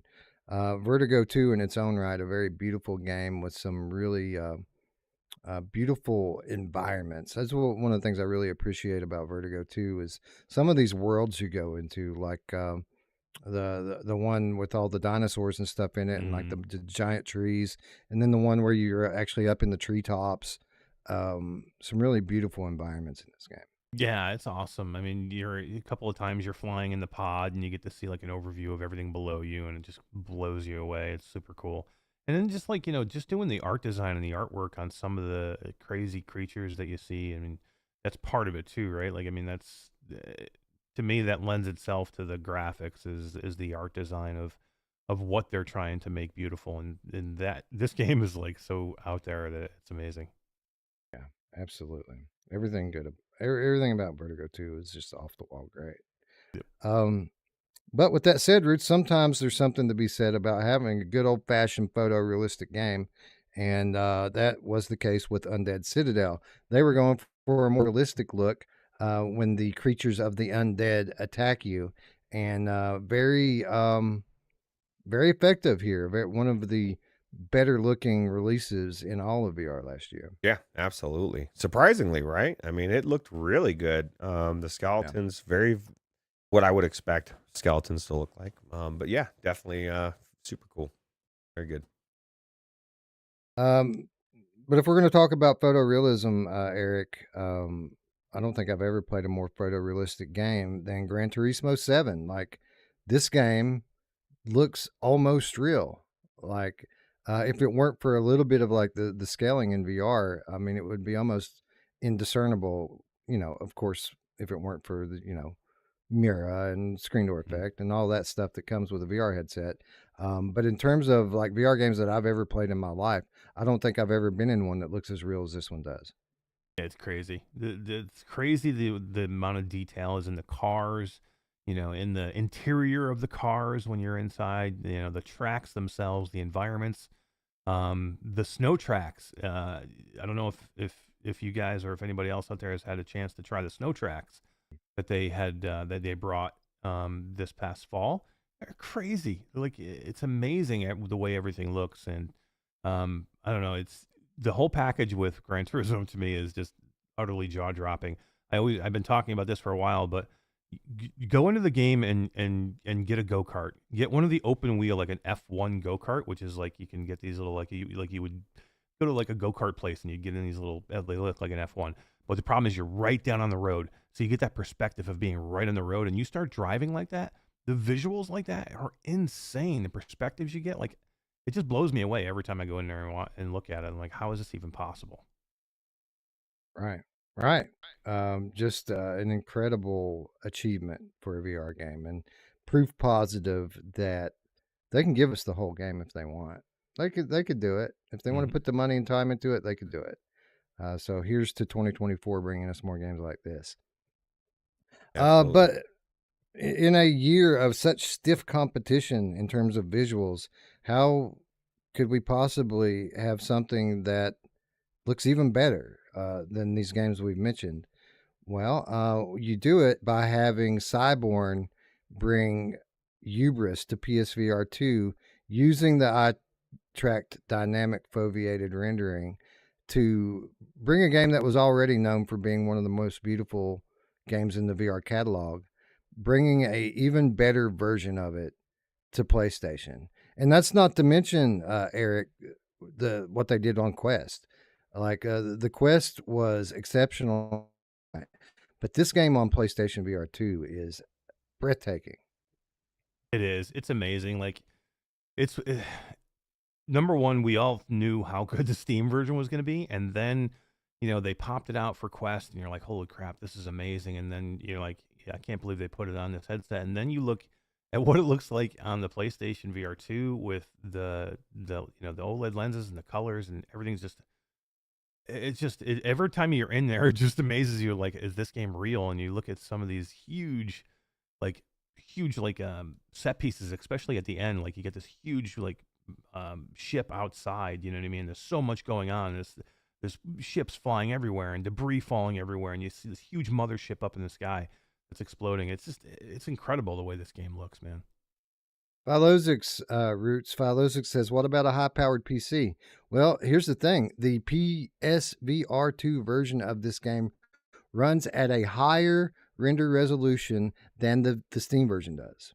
Yeah. Like, think about that and let that sink in for a minute. Think roots about games like Green Hell and all these other games that came to PSVR in the mid part of the year, somehow not able to deliver even a good looking game, let alone one that's on par with PC.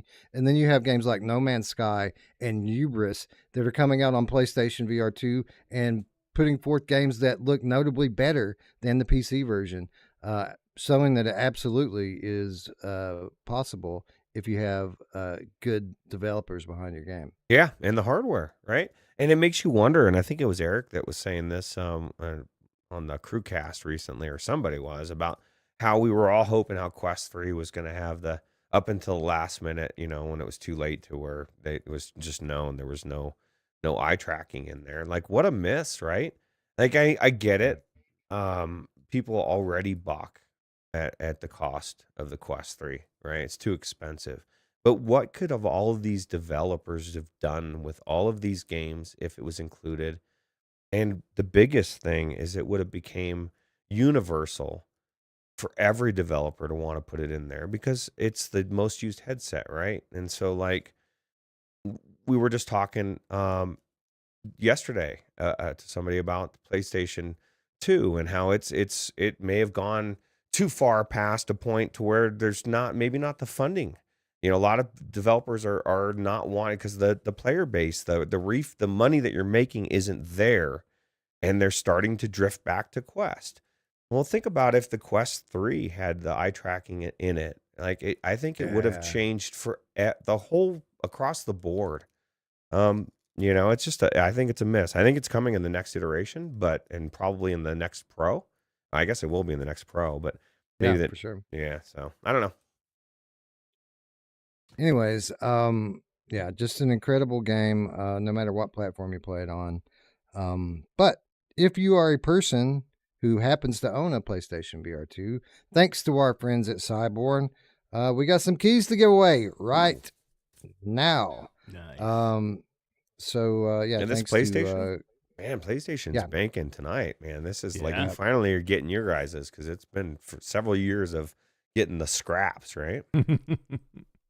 So I've got two NA and two EU. First come, first serve on these with regard to platform. And we're going to give away 2 in the chat right now, and we're going to do 2 more for the second chance giveaway 2 weeks from today. So, well, let's just make it easy. The first 2 people to type the word Hubris in the chat will win a key for Hubris on PSVR 2. Quick fingers. Quick fingers. You know who else loves quick fingers? My mom! Yes, Yes, she she does. Yes, she does. Yeah, she does. Bluebell, what's the count? Like, do you know the count? Have you been keeping track? Oh, yeah, I forgot. I forgot the count. She was counting So- for a little while. I wonder if she stopped. If she did, she's Probably. in trouble. She's in trouble. So we don't allow Brandon that. VR wins a copy, and I'm confused. People are going to have to explain to me what's going on here because obviously there was a disconnect. Brandon VR wins one, and the other one goes to Jay the Foveator and Game Cat. So for some reason, when I told people to type the word hubris in the chat, people started picking their They won region already. They just they were before telling they you, won man. the game. That's what I thought. I'm like, dude, Yeah, I'll did take it everybody in think A. they win or what's happening? That's good. Nice. Oh. All right. So those of you who typed your region preference in the chat, don't worry. There are more keys to give away. All you got to do after the show, make sure you're subscribed. Leave a comment down below that says Hubris, and you will be entered in the second chance giveaway. And by the way, again, for the second chance giveaway, you don't have to leave a separate comment for each game. You can leave one long comment that has all the games you want to enter for in it, and we'll take your entries from your single comment. So, Fred F is, you know how you always say that it's on your screen. He's thinking that he thought he was second as far Okay. as the. All right, so let me explain this for those of you who are new to the channel because we've had this happen before. So the way that your YouTube works is whoever's local on your screen, when you hit the enter button, it'll automatically enter into your chat, but it doesn't go into like the main chat log in the YouTube server exactly when you see it go into yours. That's the reason when I explained that that we're going by who answers it first on my screen. When I say on my screen, it's because sometimes this happens, and it looks like you actually won when someone else actually got it in before you. So yeah, I'm looking at it right now, Fred, He's and third. you were the third one. Yeah. Does it show the same for you, Yep. Roots? I'm Yeah, and then assuming it does. Grimrock right after, and then Matty Fat Bat Cat. Yeah. So yeah, this definitely third. Yeah. So apologies for the confusion there, but sometimes that happens, and I have to just go by what I see. But this is the good news. There's so many other games, and once you win a game, you can't win any other. And I Yeah. do believe that everything happens for a reason. So I'm going to put out there right now that you're going to get an even better game. So Well, cross some we fingers. do have some. We do have lots more games to go here. So yeah, as the night goes on and people start dropping off by winning games, you're going to see some good stuff come up at the end that people aren't going to be eligible for anymore. Yeah. Now, with that said, keep your expectations in check. We don't have any Gran Turismo or That'd be sweet. Resident Evil. Like Capcom, they don't know who we are, unfortunately. Yet. Yet. But they're not. Are they exactly. sending PlayStation VR without parole keys either? And everybody knows who they are. So Capcom that's a good is point. cheap. Fuckers. Oh, we love your games, Capcom.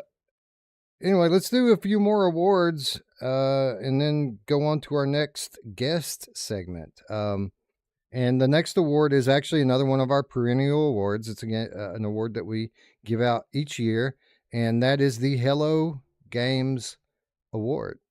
This is the award for best ongoing support of a VR game, named for Hello Games because, if truth be told, No Man's Sky should win this award every year because of the crazy support that this game gets year after year after year with new content, upgrades, just an unbelievable Herculean effort on the part of the Hello Games team.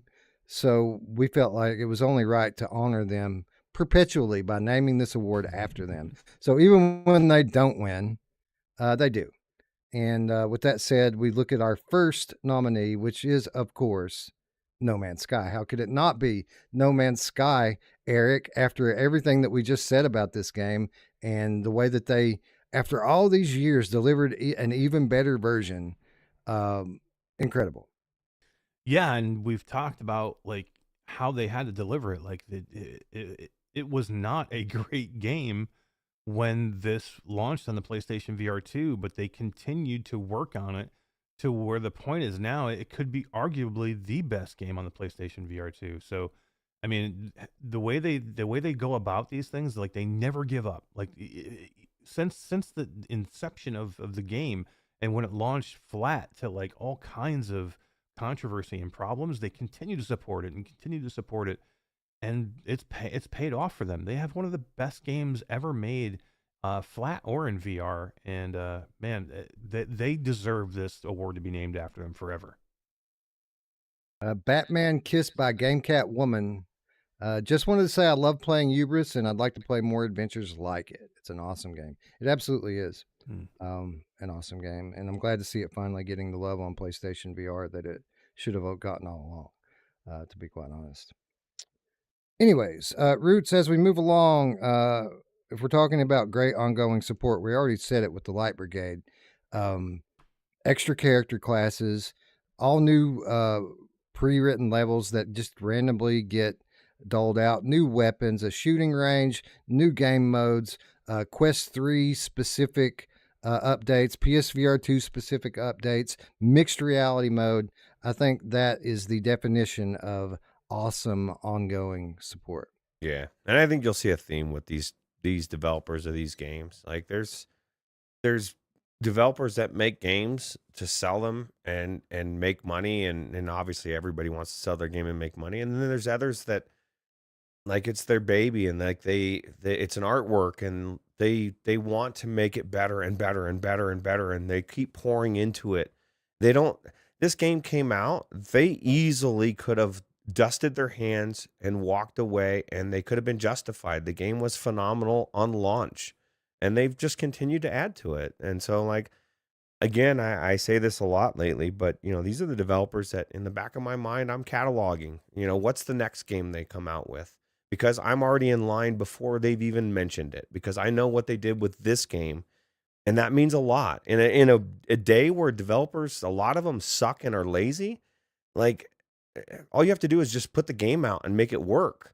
And then they do that, and then they keep adding to it. So kudos to the developers of Light Brigade. Very well done. Absolutely. Absolutely.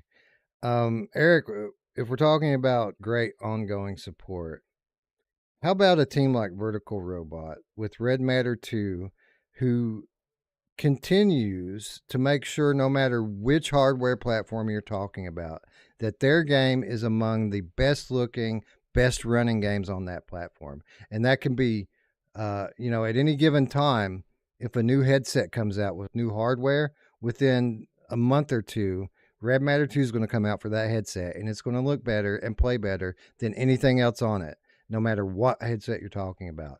That is incredible dedication to your game and incredible ongoing support. Yeah, I mean that's they nail it every time, and like they don't ever just do a lazy port, which they could. They do it right every time. They take advantage of everything they need to take advantage, and make that version that they're doing, the newest version they're doing, the best version that can be. Like, how many times have we talked about PlayStation ports this year that don't live up to what their counterparts are, or seemed lazy, or not didn't take advantage of the hardware?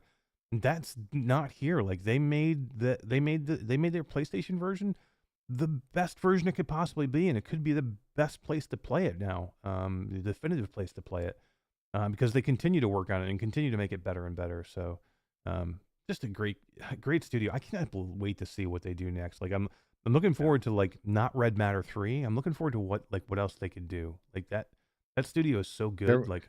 Be careful what you ask for, friend. I know. Be careful. I know. They're gonna do a rhythm game or something next. Oh my god! They're They're gonna do, if they do a Beat Saber clone. Oh my god! Well, what if they made Beat Saber with like round cubes or something, like something different? Well, then it would be different. So that's right. Roots, really quickly, we've already talked about Galaxy Kart and what a difference 10 months has made for that game. It went from having 3 tracks with that played very poorly to now having like 12 to 15 beautiful tracks. Then it plays excellently, and they continue to improve it even still. A great job of supporting Galaxy Kart. Absolutely. And somebody in the chat said a little while ago, and I can't remember exactly where, but they said it would be better to release a game in a good state and continue support. And absolutely, I think it was Fatty Batcat maybe, or Maddie Fat. But anyway, yeah. So it's that's true, but there's a lot of things that happen, a lot of reasons we're not privy to, and to be honest, most of the time I don't care.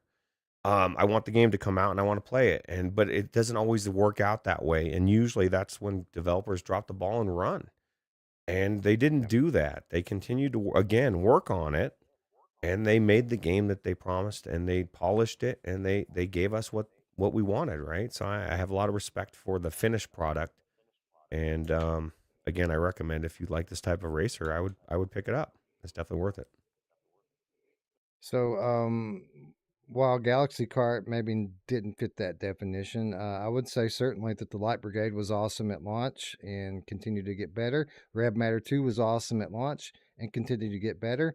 And Eric, our next nominee, Pistol Whip, was awesome at launch and continues to get better. And this is one that I left off of the initial nominee list and added at people's suggestion because Pistol Whip didn't do quite as much this year as they have done in the past with the game. But with that said, they still did a lot. They're still adding content to this game, free content regularly. And I don't think we should punish them just because they're not doing those crazy, like, comic book campaign-y style things anymore that they were doing the last couple of years. The fact that they're giving this game any free content anymore is kind of crazy because they've already added so much to it. Yeah, I mean, it's you have to, like, start saying goodbye to games at some point, right? You can't continue to, you've saturated the market. You can't continue to just keep putting, especially free content in forever. Or otherwise, you're not going to make any money. You're going to go out of business. So, I mean, the fact that they're doing anything along, how many years now is this now? 4, 5? 4 or 5, yeah. I mean, that's crazy that they're continuing. They've put out so much already. 2 huge campaigns that weren't even there in the Smoke and Thunder, and what was the other one, 2089 or whatever it was. Then all the music packs that they've done, and I just saw the other day they have another 2 or 3 things coming for music for this one as well. So, at some point, just so you guys know, they're going to say goodbye to this. They're going to move on to whatever their next game is going to be. You have to as a studio.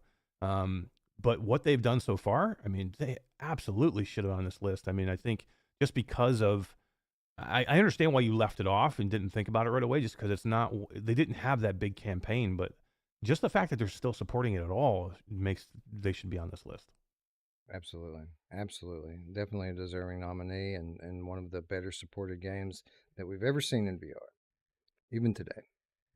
But Roots, when we talk about the winner of best ongoing support of a VR game, people were pretty clear that they think that Walkabout Mini Golf should win this, and it's hard to argue, right? That they continue on pretty much a monthly basis to release new courses for this game, and it seems like over time they're just getting better and better and better.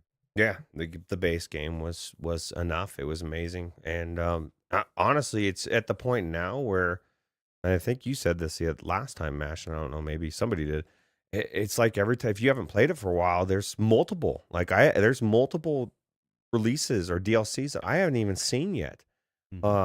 Because it's been a couple months since I've been in, and they just keep releasing more content, and it made an amazing no-brainer game. I don't even know. Like, what is it? What's higher than a no-brainer? Like, why do you not own this game? Is my question.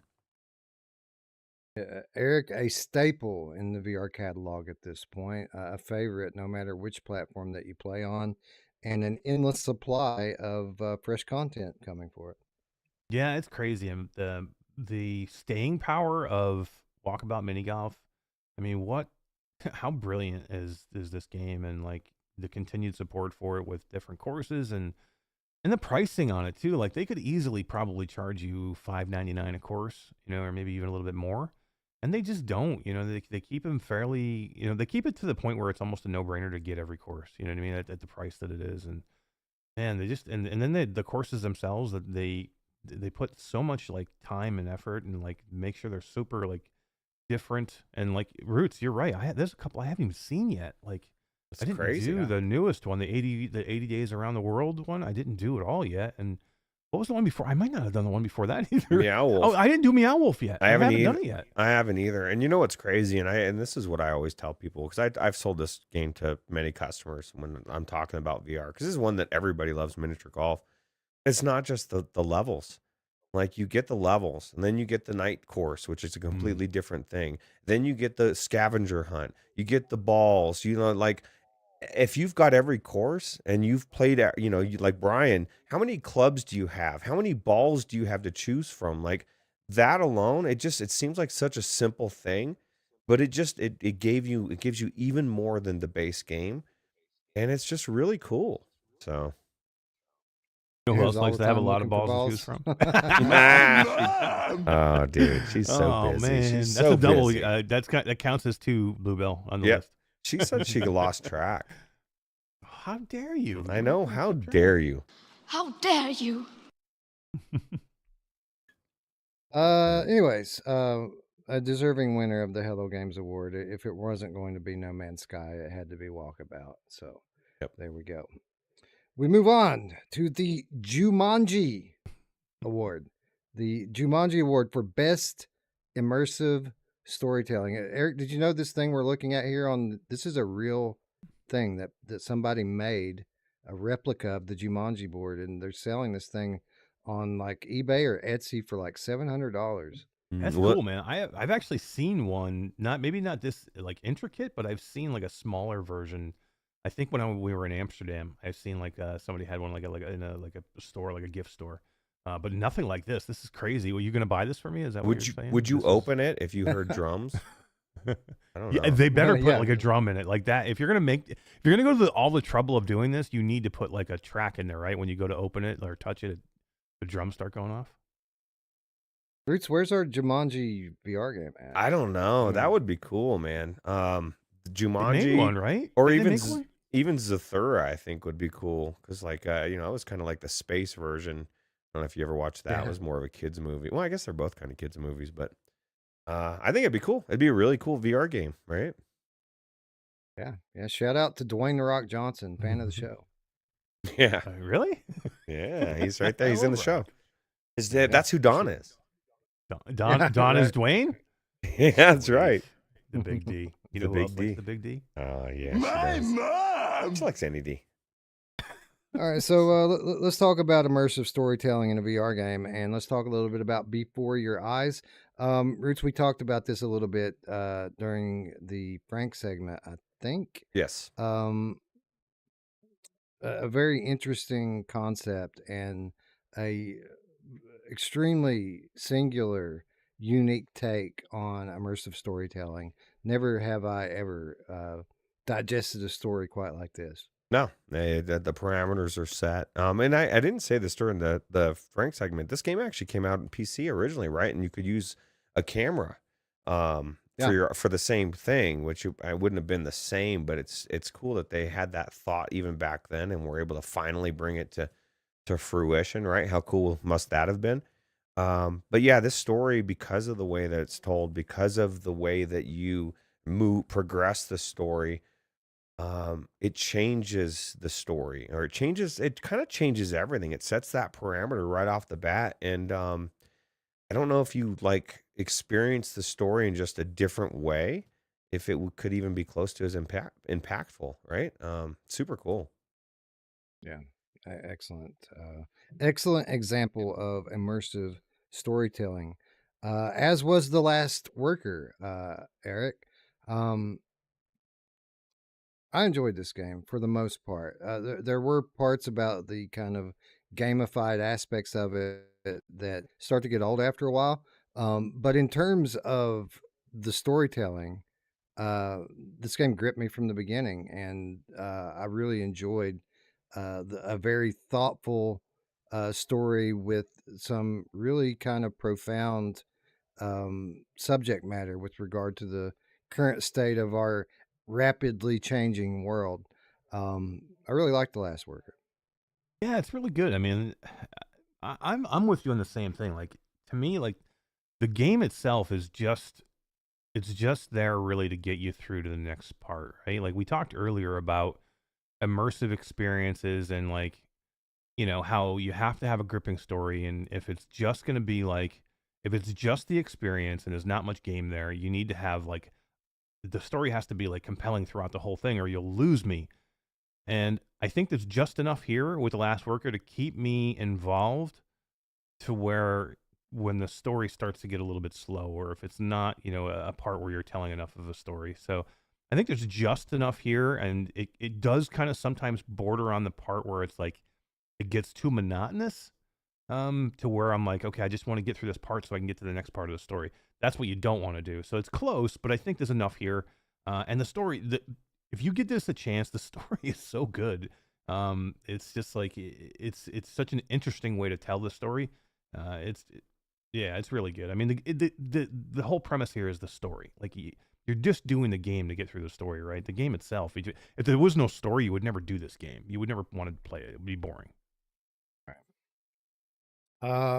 Roots. We already talked quite a lot about Broken Spectre. But I meant every word I said about it. This was one of my favorite immersive stories that I've ever played in VR. Like the by the time you get to the end of this thing, it's such a mind fuck, um, that you really it makes you keep thinking about the themes that they touch on, even after the story's over with. Um, Really, just an exceptional piece of art here, and I almost hesitated putting it on here because it isn't exactly a game, um, but it is a great example of immersive storytelling, and I hope that by this time tomorrow, a lot more people have played it. Yeah, I mean, definitely, you're starting to get me intrigued. If you're saying that much about it, I know you're big into stories. I don't really mind or care how I'm hearing it as long as it's a good story.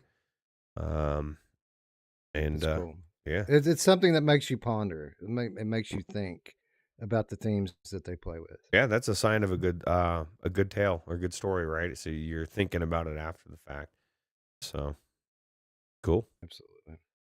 Another Fisherman's Tale, Eric. We talked a lot about the puzzling mechanics in this and how cool it is. One of my favorite things about Another Fisherman's Tale were the sequences between the levels, the kind of the story bits in between, because they kind of give you hints as you go along as to kind of what's happening um, around the events of the game, and then all of a sudden the events of the actual levels start to have more context and meaning, which is really cool, I thought. Yep, I mean it's a great way to wrap a great puzzle game around a compelling, heartfelt story that will kind of like it brings emotion with it, which is great. I love the way they continue the story and wrap it around the first version, like you said, and yeah, it's just really well done. It's a complete package for this game. You know who else likes a complete package? My mom! The Yeah, bigger package, the better. Oh yeah, big and better. Big BBB. Bigger, better, batter. No, Better. batter. Yeah. Roots, the seventh guest VR. A little bit on the nose here with this one. It's already won a couple of awards, but I mean, this by definition is immersive storytelling. They use volumetric video in ways that we have not seen yet in a VR game to tell the story, and it's a classic, whodunit murder mystery story. But the original Seventh Guest was known for being groundbreaking with regards to immersive storytelling, and the VR remake just as groundbreaking with new technology. Yeah. Yeah, the technology is amazing, and everything they do with the changing the environments, just with your lighting, and the pictures change, and that's one of the biggest things that I liked. As you figured out a room, it like came alive, and it wasn't dark and dirty and spider webby, and I just think it was cool. It was definitely an immersive touch in a story that I haven't seen before. So James loved it as well. So shout out James. Yep. Yeah. But there can only be one winner, and Eric, I think you were very insistent that if we're going to give an award for immersive storytelling, the winner must be Journey to Foundation. And I got to say, in terms of the depth and details of the story, this one's kind of in a league of its own. Yeah, I mean, I think several times tonight we've talked about Journey to Foundation and how much is here with the lore, and like, and when I played it, I had no knowledge of the book. I mean, I knew of the books, but I never read the books, never watched the TV series, and this thing grabbed me kind of right from the beginning, and I loved it. Like, I normally don't like reading through lots of text, but I started reading through some of the different books on the technology of the universe and like the different planets that you can go to, and the different factions, the different people. It's everything. There's a lot of stuff here. If you're a sci-fi fan of like a Star Wars, Star Trek, there's Stargate. There's just a ton of lore here for this. So if you're a fan of that, give the game a chance. Let it kind of progress, and you'll be rewarded in the end. But it's probably one of the best storytelling games I've ever played. Yeah, because you have the access to these mentalic abilities, and it allows you to get as much out of the story as you want to put into it. You can really explore and dive deep into the details here with this if you want to put in the effort and time. How cool must it be for a really big fan of the show? I'm assuming this goes into even deeper depth. Like, if you really, really wanted to know that universe, it sounds like it's all there. It's what you would want from. I mean, this is a fan-based game, right? Like, they want to show you this world, and I think they did a really good job. So. Yeah, absolutely. Absolutely. A no-brainer winner for best immersive storytelling. Jumanji. Yes, Jumanji. We want it. We want the we- real Jumanji now. Yeah, let's do it. The VR. Yeah, bring it on, man. Dwayne, make it happen, bro. Right. Put me up. We move on to interactive VR experience of the year. So a lot of the same titles in this category as is in the last one, but this category is specifically for those that can't really call themselves. These are just interactive VR experiences that are all about the experience. It's all about the story or whatever the game wants to show you. So rather than hash out all these games that we just talked about again, I'll just run down the nominees and then announce the winner. Of course, we can do this without Before Your Eyes, which again, the only gaming mechanic in this thing was blinking your eyes to pick up the story, and it was absolutely well done.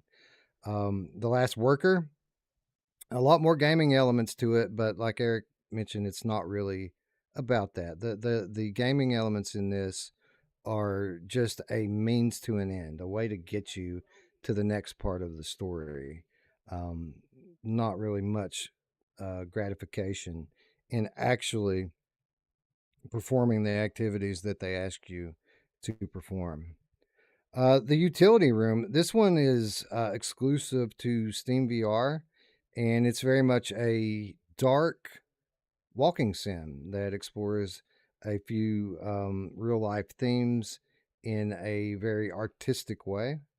Um, some performance issues with it, but still definitely an experience worth your time. But there can only be one winner, and I've said it before multiple times in the stream. I'll say it again. Broken Spectre is incredible. It's a great immersive story that deals with topics that you typically don't see dealt with in any kind of a game, and it's dark. It's dark. It's right up my alley. It's really got some dark themes to it and imagery. Um, I think this thing came out on Steam. I'm not 100% sure. I hope it did, and I hope that they took advantage of that and then like maybe upgraded the graphics a little bit. You know, it's great on Quest, but if they could really like beef up the immersion by giving it some PCVR graphics, I It's feel there. like it would be incredible. Yeah, Like, it's even it's on better. the store. It's $11.99 on Steam. There you go, $11.99. Short, short and sweet, just a couple hours to play through this, and definitely worth your time. A bit of a slow burn at first, but give it a half an hour and things start to happen, and then give it another half hour, and you'll see why I was raving about it so much. Anyways, Broken Spectre, congratulations, Stitch Games, or Games by Stitch, on knocking it out of the park with this one. VR award winner, and now 2023 award winner as well. Bing. And with that, my friends, it is time to give away some more keys. And just so happens that we have some Broken Spectre keys here, courtesy Nice. of our friends at Games by Stitch. We are going to give away 4 in chat. And then in 2 weeks, we are going to give away 4 more on the second chance giveaway. This is a Quest exclusive title, or at least we only have Quest keys. We just mentioned that it is on Steam. The keys they sent us are Quest keys. So if you're hoping to play it on PCVR, don't answer the question. But if you have a Quest and you want to check this out, now's your time to get into it. And the question is as follows: the first 4 people to successfully answer this question on my screen in the chat will win a key for Broken Spectre on MetaQuest. And the question is this: Broken Spectre is developed by Games by Stitch, a studio formerly known as Stitch Media. This isn't their first VR title, though. They released another one a few years back. Name that title and win a copy of Broken Spectre. This is a good question too. This is a good one. Yeah, people are Thank gonna have to actually Google this one. Probably. Yeah, you're gonna have to look it up, I think. Oh man, it might have said it in Jive. the trailer. Nope. Mind Jive. Mind Jive is all over it. Yeah. Mind Good game, too. Jive and Sim.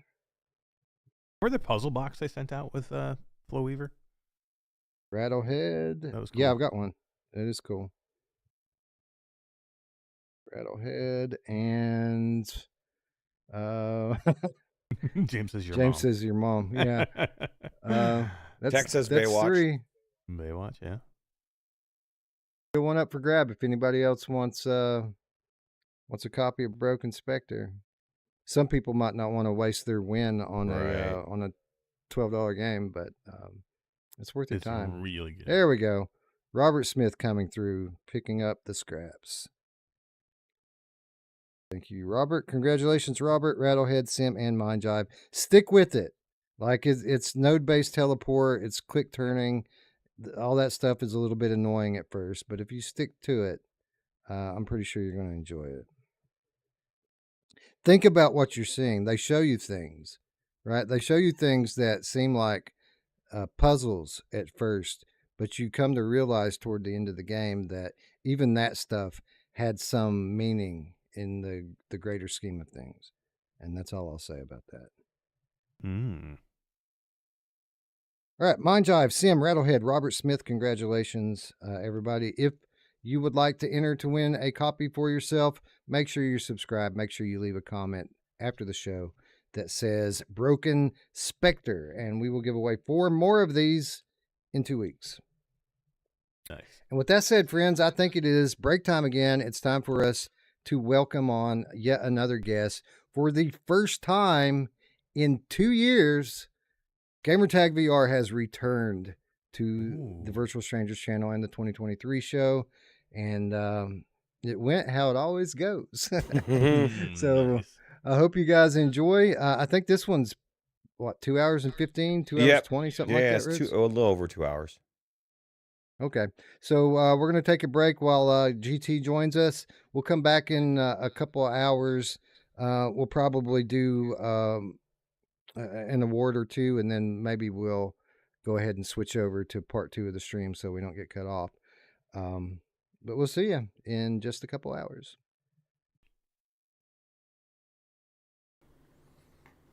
Nice. All right, so here we are back again. Another, well, this might be the first pre-recorded segment, I think. Maybe the first pre-recorded segment of the day. Maybe not, but we are back again, and we are happy to welcome back to the 2023 show for the first time in 2 years, Gamertag VR. GT, do you remember? You weren't here last year. Do you remember? Oh no, I didn't make the cut. What happened? we changed you our got- mind last minute. Yeah, no, fuck that guy. Nice one. You were ill last year when we tried to do this, and Oh man. we tried a couple times, and then it just didn't happen. So we had to replace you with some scrub named Simplex, and we missed you, GT, and we'll just say that. Oh, thank you ever so much for having me back. I love it. I love your show. You know I do, boys. So yeah, I feel very, very humbled and privileged to be here.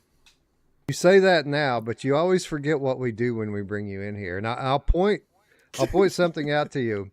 We just did the VR. We did the VR Crewcast a couple of days ago, and we were talking before the show and getting ready to go in. And one of the topics on the agenda was bad games. And you said to me, sometimes we just have to talk about bad games. And I said to you, remember that you said that. I'm going to remind you that you said that. Okay.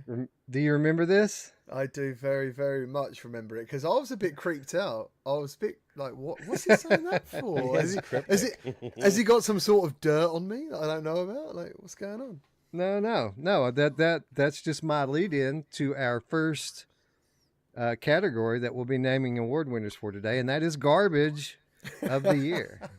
It's time to talk about the garbage of the year, and now I'm sure it's all coming back to you the way that we do these awards, right? Oh my goodness. Okay. Here's what I think though, Roots. I think GT's growing into this because back then, before, again, it's been 2 years since we've done this. Like back then, GT never shat on any game. He was just like us. He never talked about the bad ones. But I think you kind of like talking about the bad stuff now, don't you, GT?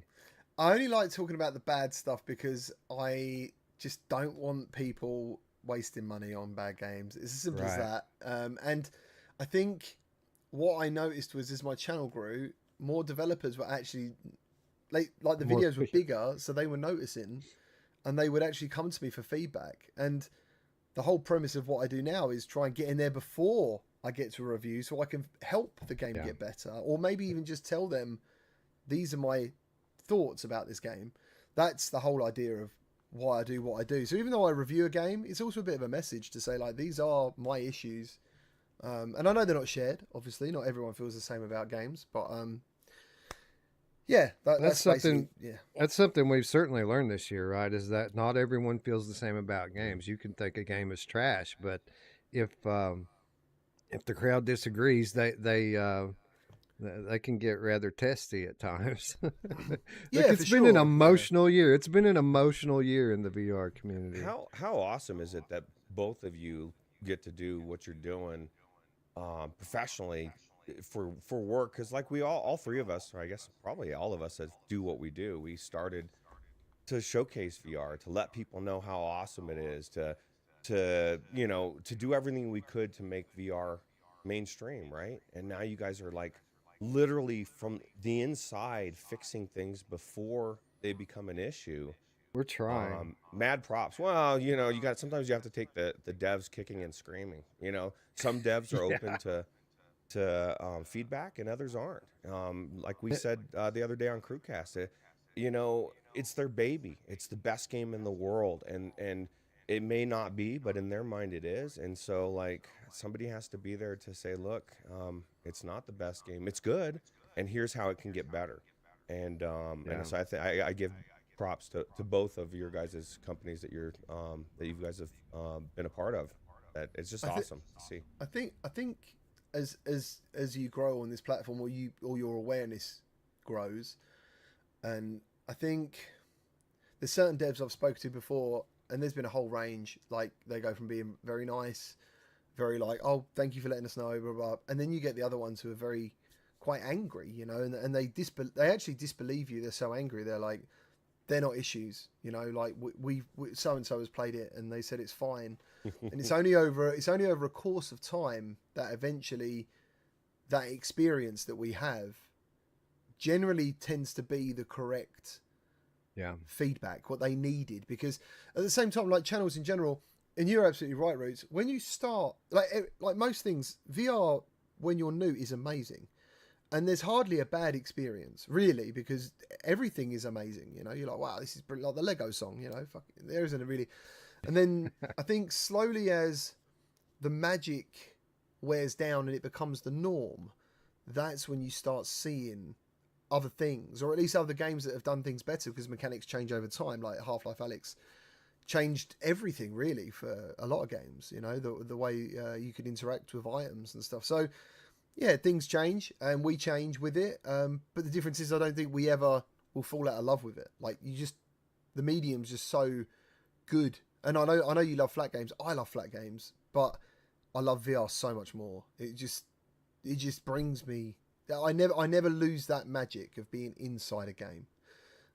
That's never left me. I'm the same. The only time I lose my magic is when I get in the game and I look around and it's an empty room. And I'm like, fuck, man, like, what am I doing in this empty room?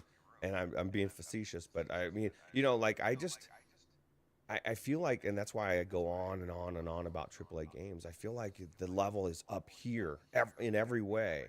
And VR, when it came in, it had the immersion of being in the game was up here, but the gameplay was down here. It was so low. Well, let's be honest. Let's be honest. When we came in, the games were kind of better. A lot of them were. I mean, at least that's true. Some of the AAA ones, the Stormland and some of those amazing ones, and that might be part of the problem. We had some really amazing games, and then we kind of went. I've been using this example lately. I kind of look at the early VR as like the Wii Fit, and and you're doing the Mii's and you're bowling and it was cool, but then after a year or two, or looking back now, it's like that's kind of hokey. And so like I feel like we're now busting out of that. I played Hot Wheels Unleashed last night for a couple hours and was just blown away again at just how fucking amazing that racing game. I think to that Micro Machines game, like at some point being built from the ground up can't be an excuse. You know what I mean? Like it just can't. I don't care. I want the content. You know what I mean? And so like I'm just glad that we're starting to see it. And what you guys do is, that's my point, is like some of these devs think 5 years ago games is good enough, and it's not. And it's not partially not their fault, because they started the game 6 years ago, 5 years ago, and they're just now getting finished, and they never kept up with what's changed. And so you know what it is. You know what it is, GT. All games to Roots now are Rage Room. They're all just Rage Room, and he's in there thrashing about and not enjoying it very much anymore. But the good thing is what he says is true.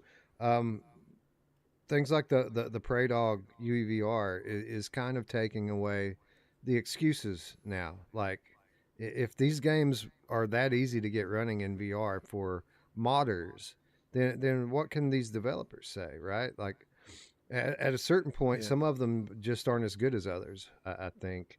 And that's what this category is all about. Garbage of the year. And let me tell you, there was a lot of garbage that came out this year. I did. I cut the nominee list in half just so we wouldn't be sitting here for nearly as long shitting on every bad game that came out. But we do need to recognize a few for being particularly bad. And the first nominee, I was kind of disappointed because there was some money behind this game. It came from a fairly well-known and decent studio, but can you tell me, GT, why was Hello Neighbor Search and Rescue as bad as it was? Like, I thought this was going to be a really good game. My first foray into the Hello Neighbor universe, and it just wasn't very good. It didn't run very well. I can't actually add too much to this because apart from the glitches, I actually really enjoy the gameplay. I enjoyed the mystery and the puzzles. Right. It wasn't the game itself. It was the execution of the game. Yeah, the execution was poor. I remember getting thrown across the street. It was because I basically did a first impressions of it, and through that time I played it, I think I only had like one real issue, and I saw some other people telling me like, "Oh, I've had this, I've had that," and it's only the issues only came later on, unfortunately. But I mean. That? I have that a lot. I feel like I go into a game and have a decent time with it. Everything runs okay. And I'm like, I don't see what everybody's on about. And then you go to Discord and people are just losing their mind with glitches and bugs and all kinds of bullshit that you didn't have. It's, I mean, it's just one of them. I mean, sometimes you can play a game one day and it'd be fine as well, especially on PC. And one day it's not. I don't know. But yeah, Hello Neighbor. I see it as a poorly executed game in some ways, but I actually quite enjoyed. I quite enjoyed the mystery of it and the puzzles. I really liked the puzzle elements of it. So yeah, I'm out for the garbage on this one. It might have been fixed by now as well, so I don't know. Yeah, I don't know either. I never went back. Roots, he's taking the high ground, but we're not going to allow him. We're not going to allow it. There's too much trash here. Yeah, well, and that's the thing is, a game can be as good as it is, but if you can't finish it, if there's glitches near the end of it, like, that's the problem with gaming in general right now, across the board, flat games as well, is like developers really are just thinking they can just push out trash and fix things with patches. It goes across the board, and VR isn't strong enough yet to where most of these games can bounce back from that, right? Like you get one shot. And then and when you talk about a game like this, like, I mean, this is a franchise. This is a popular franchise. This is potentially a headset seller if it's a good game. But if anybody came into VR to play this, and all of a sudden, like, they can't play it because of all the bugs and glitches and shit, and then they put their headset down and they either take it back to the store or they put it in the closet and I don't understand it, man. I don't understand, like, Q&A, quality control, why anyone wants to work so hard on a VR game and then just push it out there without having, like, really good playtesting and Q&A on it. It's so weird. Like, we talk to studios about this all the time because playtesters are out there. People are willing to play your game and give feedback if you want to hear it. But they discount it. I think a lot of the times, especially with some of the smaller studios, like, they're afraid that by letting people play test their game, it's going to hurt their bottom line. Like, these are people that are going to buy their game, and if they let them test it, then that's sales that they're losing. I've seen this a few times. There's two things I've heard, really. Is one, I think you can be quite worried to give it out and have people actually, then you realize you haven't got a good game. Like, that must be, imagine that. Like, imagine, like, you're near the last hurdle, we're tidying up the scraps, like the loose ends, and then suddenly the feedback is, this game just isn't fun. Like, that would be devastating for a studio. And then I think there's professional playtesters, and there's just people who play games, and you could say that they're closely related, maybe, but from what I've seen from playtesting, there's a big difference. Like, I think when someone is a true software tester, I was a software tester, and then I went into, obviously, VR playtesting as well. I think there's a difference between someone who does it for real and someone who does it because they just like VR. Because there is a chance that they might just like VR so much that there's certain things they don't see anyway. But yeah. Or they just want to play a free game. But I mean, I guess and there that- is that. yeah. Yeah. Early access. Yeah, for sure. That's absolutely a factor. So as we look through the nominees for garbage of the year, I think this is going to be a recurring theme where the premise of the game is actually pretty good, but the execution isn't so good. But every now and then, we're going to come across a game where the premise of the game just isn't very good, and then the execution is even worse. And that brings us to our next nominee. Did you play Down and Out? Oh, GT? fucking hell, man. Oh my God. That, do you know what? I'm very much like wake up, it's a new day and erase a lot of the past. And I'm sitting here thinking Bulletstorm's going to be the one. But actually, this was fucking bollocks. This was so bad. I think I emailed the developers and told them don't ever fucking email me again. Like, damn. This game is offensive. Like, it's so shit. And it's not just them. Like, why? How the fuck does this get on a PlayStation store? How does that happen? Yeah, that's a good question, actually. Because, you work with developers, we work with developers, and we know how difficult it can be to get on the Sony store. It's the most difficult in many ways because of the QA process, kicking it out so many times. And then a game like this comes out, and you're like, how did this even get like approved for a spot in the catalog, let alone make it through QA? Like, I mean, tell me now, right? I do not believe you've got a worse game than this on this list. No. To be honest, the nominees from here on out, no, they're not. None of them are as bad as this in terms of the finished product. Now, what they are is a bit more disappointing because people had hopes for them, where nobody really expected Down and Out to be any good. The rest of these games, people really wanted to be good, and they weren't. I see what you're saying, actually. Yeah, some games you can have like a pre-love for, maybe, or you enjoy the franchise. Yeah, okay. Yeah. So on that note, let's take a look at the next one. Suicide Guy VR Deluxe came to PSVR this year. This was a game that came out earlier on PSVR 1 and was shit. And a popular franchise from Flat Gaming once again.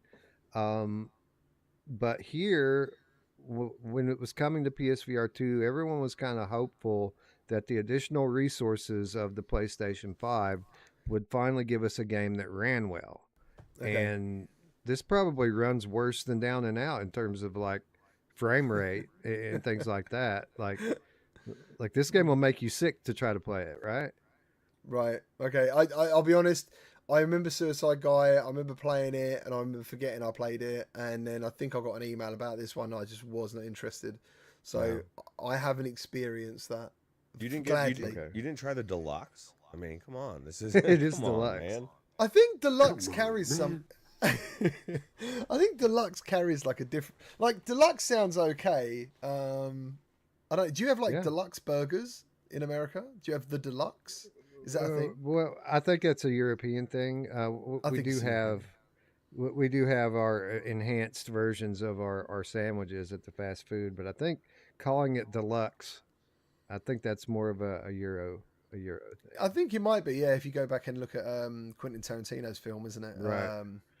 He talks about the deluxe versus the Royale. The Royale with cheese, yeah. The Royale with cheese. I think that's what it is. But yeah, no, I'm not. I can't really comment on this game. I can't really remember it. It was probably shit, and I can't remember the deluxe. It's fancy. It's funny that it is very fancy. It's funny that you mentioned that, Roots, with the naming, because this franchise was always Suicide Guy, right? And then it came to PSVR 1 and was Suicide Guy VR, but then the whole like new era of people being offended rolled in, and they actually changed the name of it to just The Guy. For a while, it was The Guy VR. I am surprised, like, it's called Suicide Guy. It's like, calling it I've got depression, killing myself guy. Like, I don't know. Yeah. Yeah. But I mean, you can't change the game. At the end of the day, you are in this game trying to kill yourself. So it's kind of like a Accounting Plus in that way, I suppose. Oh, you're don't know. starting to That- break that up was again. Okay, my bad. Good call. Thank you. Accounting Plus was cool. Yeah, go on. Yeah, Accounting Plus was good. But you know what's not good? Well, you know, it depends on who you ask. What did you think about Grid Legends, GT? Because a lot of people will tell you that this is a pretty good game.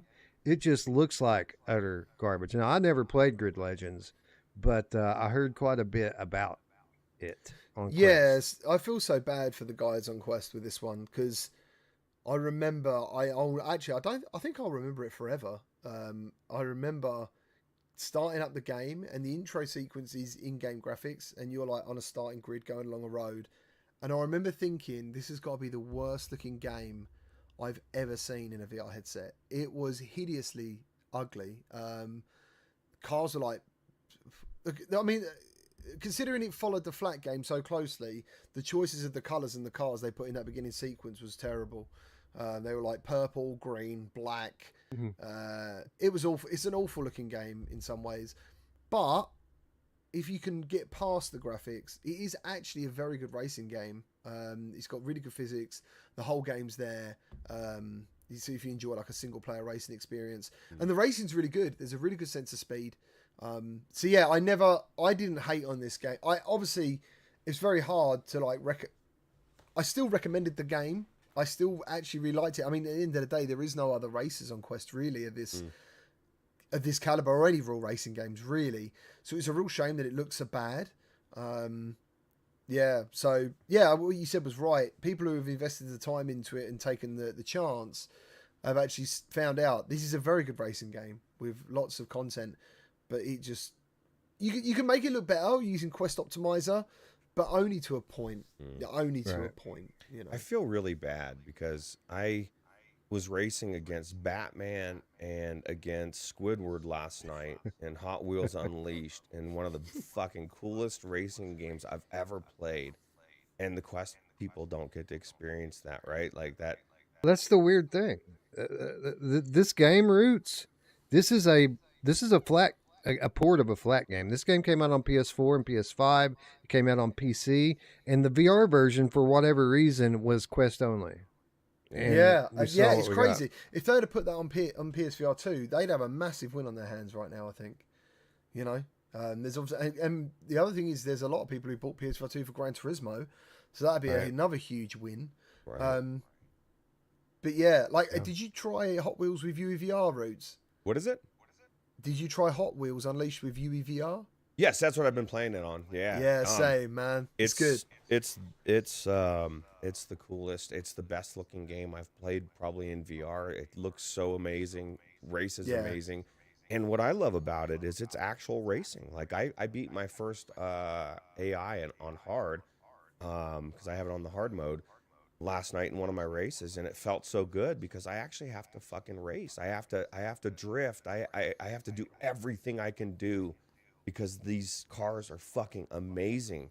They're racing like better than any AI I've raced against. And so there's so many aspects of it, and Grid Legends, like you said, as amazing as the game was to play, it looked like shit. And I would imagine that even with as amazing as it was, it probably doesn't have the same depth as does it have the same depth as the original Grid Legends, or is it like yeah, the whole game is there. Like the online racing's there. You can have like up to 8 players. You can do customized stuff. I think there was weather, loads of like real tracks. Like this is actually a very cool game. It's a really cool game. So outside of meta throwing money at them, what's the obsession with sticking to meta only? Like let me gimp my game to where I can't put out a really good version of it. I got to put out a mediocre version that nobody wants because I don't have the computing power. It kind of sucks, you know. You can say that the problem is you're dealing with. This will probably come up in Bulletstorm anyway in a minute. I guess if it's on this list, I don't know. But let me just stop you there really quickly and point out that our nomination window for the 2023 show. Last year, it ended on December 1st. So any games that okay. came out in December and after are not nominated, So and we'll have Bullet to what? save the Bulletstorm will be next year. So yeah, basically the reason that developers do what they do is because Meta obviously are paying for it, but second to that, the Quest outsells everything.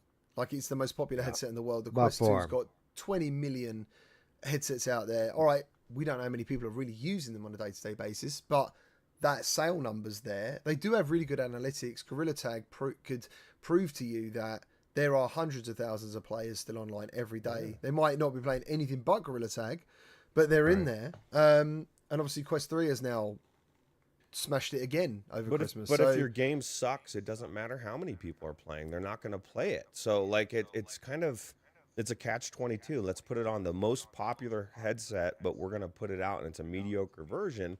You'd be better off skipping Quest and putting it on PC and PlayStation VR 2 and having it actually be good. You know what I mean? Yeah, I get it. Yeah, absolutely. I know exactly what you're saying, but when you talk to investors and stuff, it's different. Right. You know, there's probably people who invest in stuff that haven't even got a Quest. They might not have even played VR, but someone's come up to them and said, "Oh, have you heard about fucking spatial computing? Have you heard about the multiverse? Have you heard about?" And they're like, "Yeah, this is the buzzwords. Like, we need to get part of this. We need to be involved in this." And I was actually, Grid Legends was provided to me by EA, so I am actually an EA creator. I'm on their books, and when he sent me this game, and obviously I'm VR, so he was like, "Dude, got to check this game out. We've worked really hard on this." Actually, like, they, in their mind, maybe they're thinking like, this is the best we can do, like, because the underlying framework of the game is actually still there. Like, this game does play exactly as Grid Legends does in VR. It just looks bad. Well, there was a point in VR early times, right? Like I'm talking 80s probably. Like everybody had an idea what they could do, and they realized the best we can do isn't good enough, and so they pulled back. And I kind of feel like somebody should have made that decision and said, you know, this is the best we can do. It's not good enough.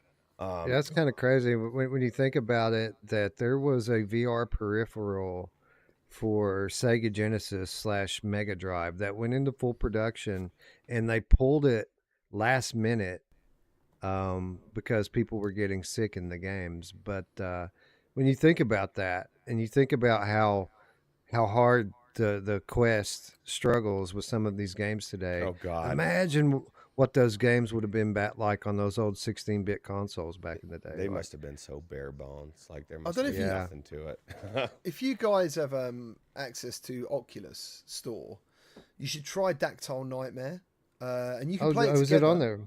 Yeah, so it's actually multiplayer as well, and you get to experience Virtuality, one of their games, and you can basically recreate a 40-degree field of view, and the game runs at exactly the same frame rate as it did. So I think it's like 21 frames, Oh God! and it's at 40 degrees of view. It's a really interesting thing to see because the graphics are obviously like, I don't know if you ever played Virtual Racing, the Sega game. Everything's I'm very familiar with Dactyl Nightmare. I've never actually Yeah. tried a recreation of it, but I know exactly what you're talking. You should check it out, like just as a bit of history, you know, just to see Yeah. what they saw. It's interesting. You know what I want to play? I want to play like the early DK1 version of Crashland. Somebody needs to make that happen. Yeah. Like, did you know that game's been around that long? GT, No. the Quest wave shooter Crashland's probably my favorite wave shooter I've ever played. That game's been around since DK1. Like it's been around. And you a can't play long it time. now on. No, not that I know of. I mean, unless you have the SDK, then you might be able to get it running. Not But the OG. you can't go yeah. get it from the store. But yeah. but the game in general is amazing. Like they're still adding to it. Yeah. I just saw that MASH. Was it a fish level, or maybe that's a Yeah. level I just never got to. I don't know. No, I think you're right. I think they've either just updated it or they're getting ready to update it with new content. It was actually which on is the great. the Gear VR, and it moved to Wow. DK1, and it moved. You know what I mean? It's been around the game is phenomenal. Like it should be. It's great. Like I remember It's really the first great. time I played it, I was like, I wanted Wes. I'm like, Wes, you got to check this game out. It's fucking amazing. It's cool. It's got a very old school like Mega Drive Master System back then era vibe to it. It's just about the gameplay. You know, the story is very simplistic. I really enjoyed that game. You was just making me think of another game that I wanted to talk about, and every time it pops in my mind, it leaves me again. But okay, all right, it keeps popping in my. Well, I it's can't really annoying. imagine what that game would be. I wish I did, because that's kind of what we do here. We just go off the cuff. But I'll tell you what the game reminds me of. It reminds me of Farpoint. It's like they made Farpoint into a wave shooter because of the environments and the enemies. They're all very reminiscent of Farpoint. Only there's more variety, really, and it's way more difficult. Like, it's one of the most challenging games I've ever played. I've got it, Wes. I've got it. I've got what I remembered. Roots, you can go because I've just written it down so I don't forget it.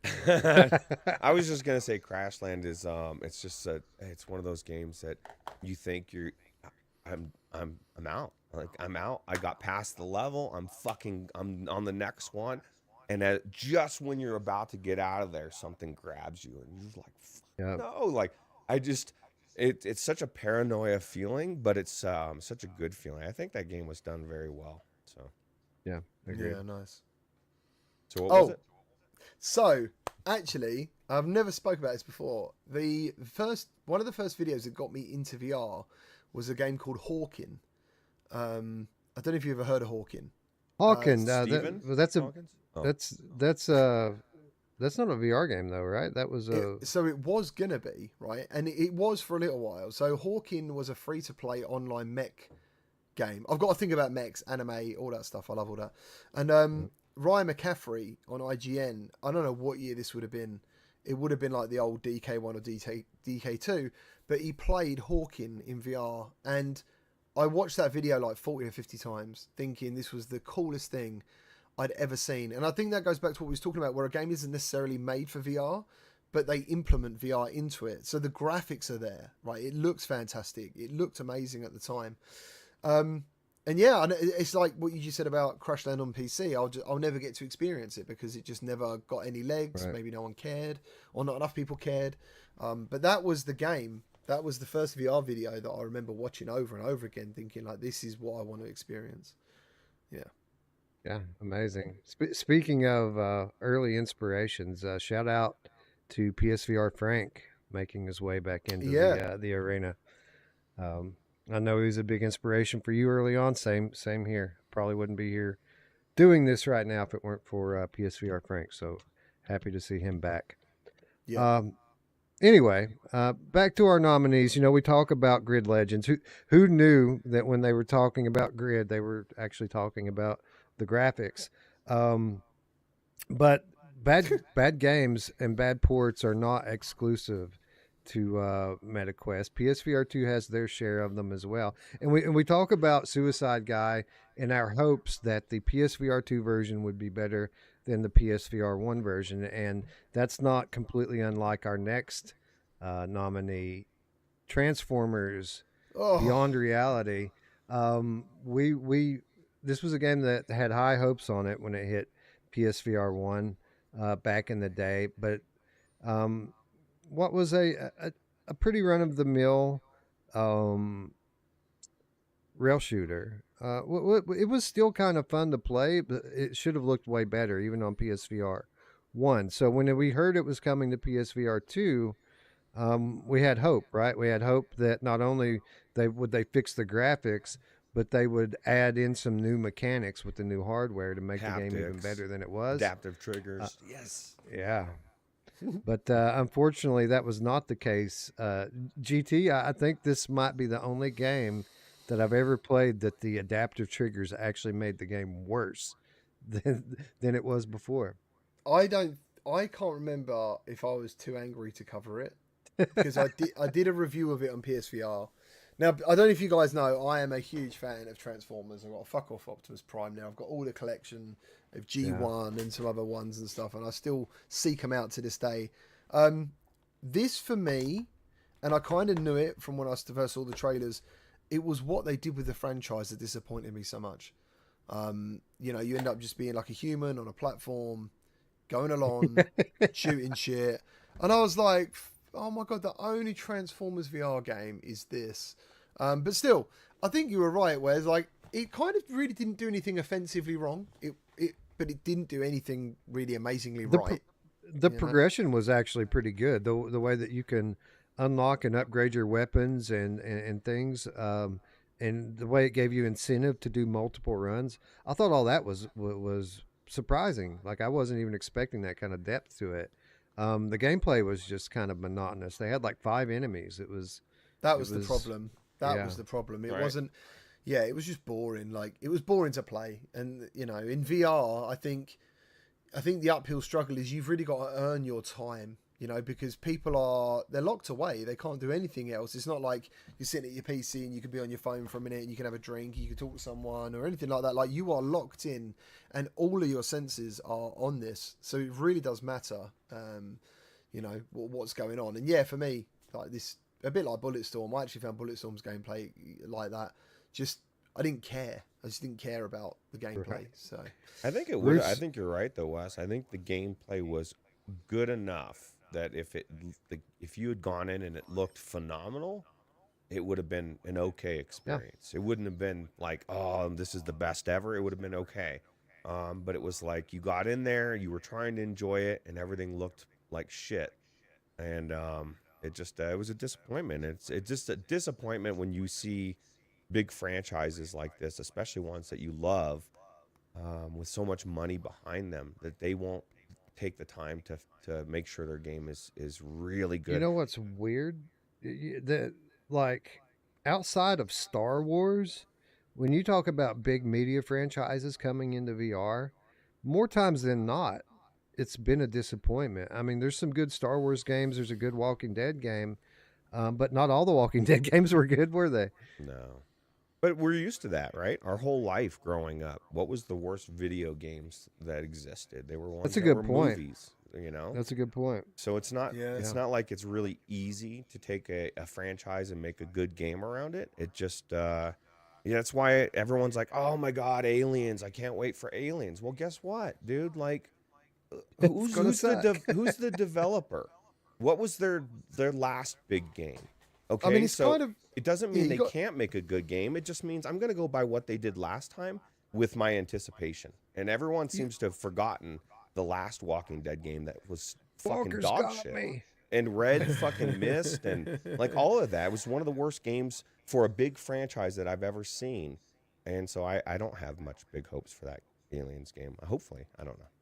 You just got to remember, like the game that put the nail in the coffin for gaming was a franchise. It was E.T. Yep. Like, Yeah. E.T. was Yep. the game, a Mhm. movie tie-in that ended gaming. There's so many for a of them. while. There's so many of those games too. When you look back, I mean, we had some good ones. I mean, I really liked the Ninja Turtles games. I thought those were mostly good. But I mean, like even like Friday the 13th, and I mean, think about Superman 64. That game is legendarily shit.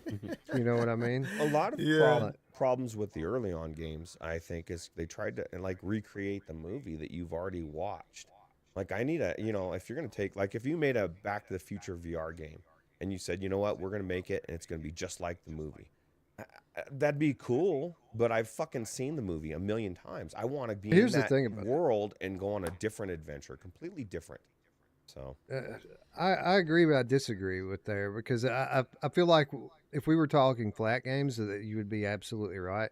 But some of my like very favorite stories, I would love the ability just to kind of live it out in VR. I think VR makes a difference. That's where VR is different than a flat game. Is that I could know the story. I was thinking this yesterday, as a matter of fact. I was watching. I started Game of Thrones again on HBO Max, and I was thinking about what an epic, journey and tale it was. All the different environments and battles, and just how cool it would be just to in first person, live through that. And it would be a game where obviously you would have to jump around from character to character to get the full experience. But man, that would be awesome. But I get what you're saying. Like, not most stories people aren't going to want to relive like that. So, it would you would do well to put people in familiar locations with familiar characters, but have a new story. or branch would- it off, right? Yeah, or yeah, tell parts of the story that you haven't seen yet. Right. That's why I always like the Shadows of the Empire with Star Wars. because it never came to the big screen. It was like a novel, and they put out toys for it and comic books and all these. There was a video game for it. Um, it told an official story between The Empire Strikes Back and The Return of the Jedi. During that whole time that Han Solo was frozen in carbonite, that's where that story took place.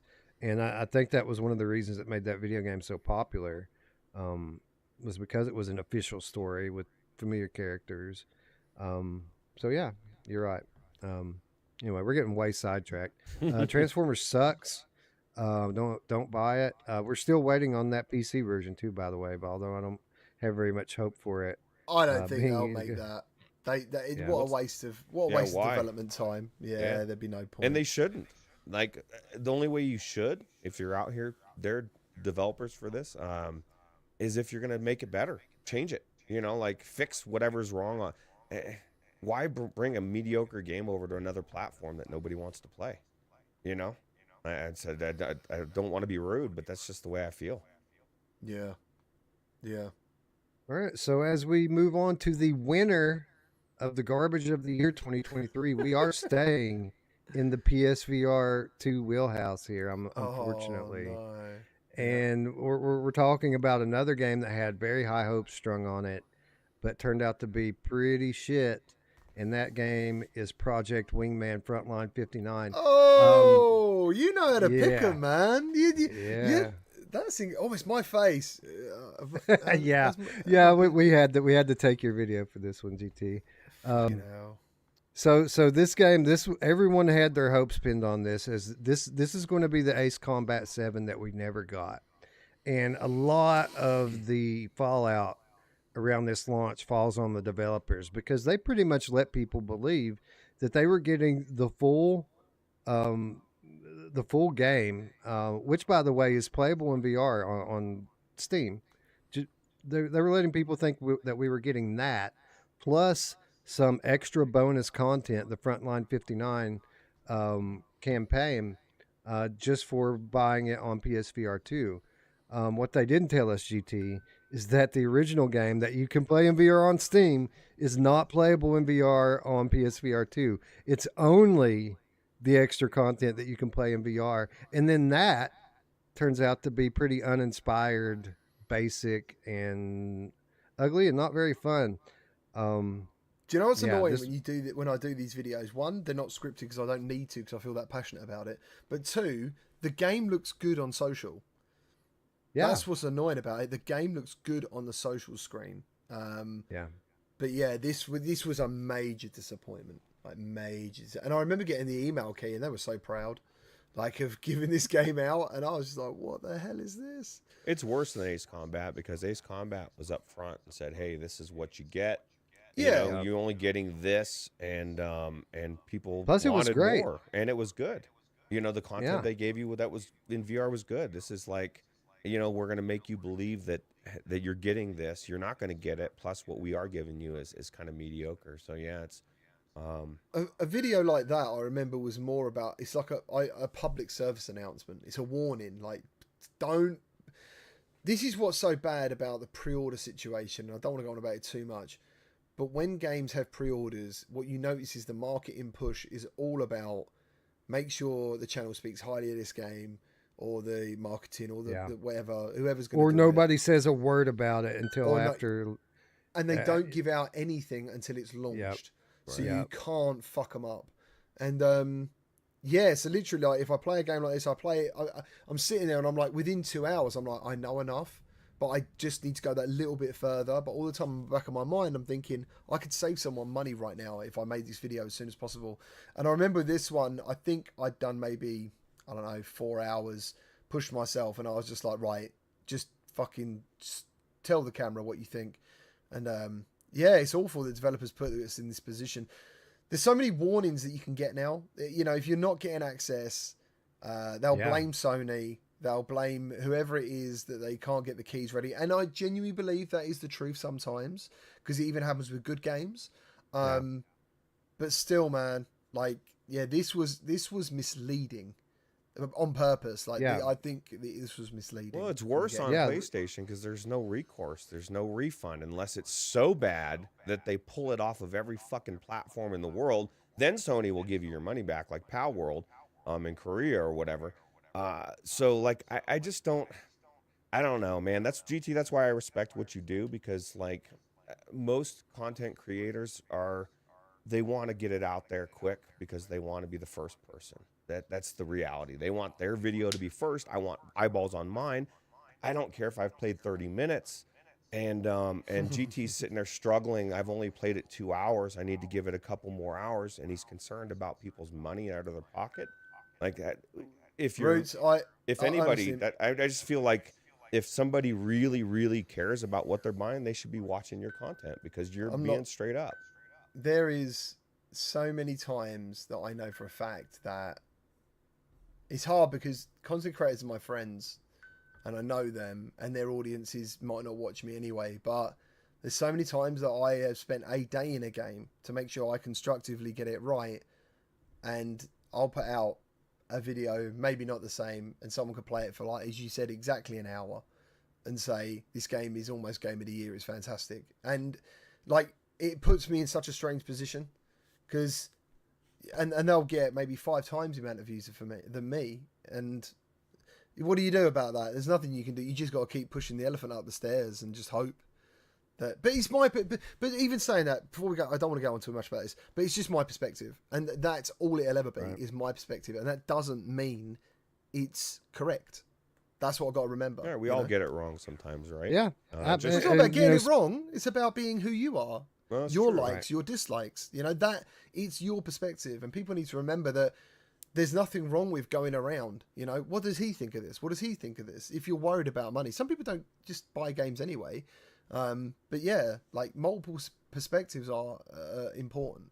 So yeah, absolutely. There were absolutely people that defended this game when we were telling people not to buy it. And oh wow, I didn't know that. Mm-hmm. Well, they're crazy. I take back everything I just said. Yeah, you're all wrong. No, sorry. That's pretty funny. Oh wow. Anyway, so we did it. That's the garbage of the year. I know you're taking a big exhale right now, GT, but we're only halfway there because we move on to the biggest disappointment of 2023. So these games, and yeah, let that thumbnail sink in. These games might not necessarily be the worst games that you played, but these are games that people had lots of hopes hanging on that when they came out, they just did not meet the expectation. And you talk about games, GT, that have open pre-orders, a high price tag. You can't get your keys early, and you can't talk about the game until after they get their money. And I think about Ghostbusters: Rise of the Ghost Lord. And for what it's worth, I enjoyed my time in this game. I didn't get in there and go like, man, I just can't play this. But it should have been way better. And I think that's kind of the thing here. Another beloved franchise, a nice multiplayer game from a top studio, but it just wasn't good enough. Agreed. Yeah, technically this game delivered. That's the thing. It's a flip, really, isn't it? Like, there was no issues with this game technically. I don't believe. In fact, I thought it looked really quite good. But it was just mixture of things like you're killing ghost fish, or you're killing like bubbly things that look like aliens, and the game lost Ghostbusters meaning. It was where just were, another. Where were the Ghostbusters? Like Mash brought up, like where's anybody from the original IP that connects Ghostbusters to it? I don't know. It's very bizarre. They're in New York. The target, in New York. the target audience is us, people that grew up with Ghostbusters. That was the point, right? That was the whole point. That was the whole point. When I went to play it, and I met one of the Sony Pictures guys. I know them now. I've worked with them a couple of times, and I remember playing this, and I came out of it, and I was like, I don't know who this game's going to resonate with. I don't know who it's for. Why it's made. Right. All right, it's got the name, but it doesn't. The game doesn't really hold anything. It's like they tried to win everyone over, And in And got doing no so, one. they won no one. Yeah. Right. Exactly that. I would say exactly that. Funny enough though, when I was doing my second, so I played the game like twice early access, and I still felt that I still needed to make an opinion video on it, at least to just solidify where it was. And I went online, and there was people in there like really enjoying it. So there you go. As I said, it's a perspective thing, and but they were kids. They were kids, and maybe that's exactly the demographic that they were going for. It's kind of crazy though. They're going for these kids. Obviously, they made a Ghostbusters game, and then they tried to make it so that they could win over that Gorilla Tag crowd. But that Gorilla Tag crowd doesn't pay $40 and $60 for games. They play free games. Oh, that was the other thing, dude. Like, wasn't this content like locked behind something or? Like, So I think a lot they've updated it like 2 or 3 times now with free content, with new game modes and new levels. I think all of that was meant to be behind a paywall, because there are tiers, right? You can pay for the $40 version and get the base game, or the $60 version and get the extra content. But people were so unhappy with the game, I think they just decided to give a lot of that paid stuff away for free just to try to appease people. Yeah, I think End Dreams delivered exactly what Sony Pictures wanted. Right. I don't think really, whether it's a good or a bad game, I think End Dreams just want to close the book on it as soon as possible and move on. I feel like... Yeah, I agree with that. But Roots, how many times are we going to say this about End Dreams? It's like every time End Dreams drops the ball on something, we give them that out that it was because it's what Sony paid for and what Sony wanted. At some point, they have to take some ownership of it, right? Right. Yeah. Especially, we were talking about this in our other segment. There's certain developers that build themselves up with their games that when you hear their name, you get excited because every game has just been amazing.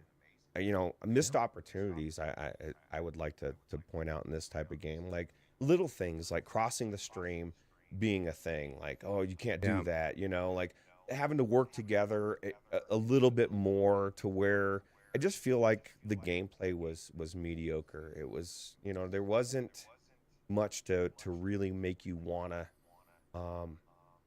keep going. So yeah, even the set kind of pieces, like a mobile game. Even the set pieces were poor, really. Like you just walked around. It was just like a wave shooter. You didn't really feel anything. Where was Slimer? Like everyone was looking for Slimer.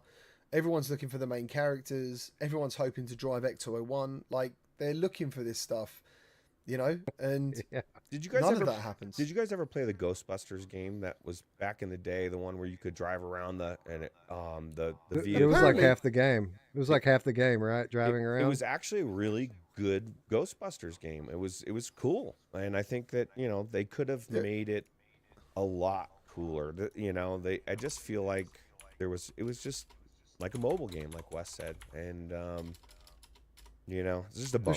You're right. There should be some kind of fear level to it, right? You are fighting ghosts, and I get it's Ghostbusters, but if you even watch any Ghostbusters movie, these guys are about to shit their pants when they're in there trying to catch these things. I'll tell you what happened worse with this is that I think, I'm looking at it now. Ghostbusters Spirits Unleashed came out, and that is a almost traditional Ghostbusters game. That is exactly what you'd expect from a Ghostbusters game. It's got very high praise.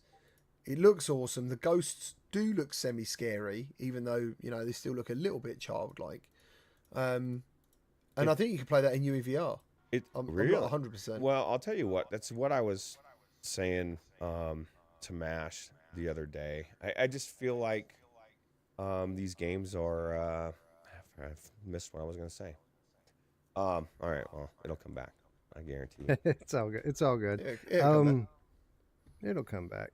But no, this definitely should have been better. There's so many different ways that they could have gone with it.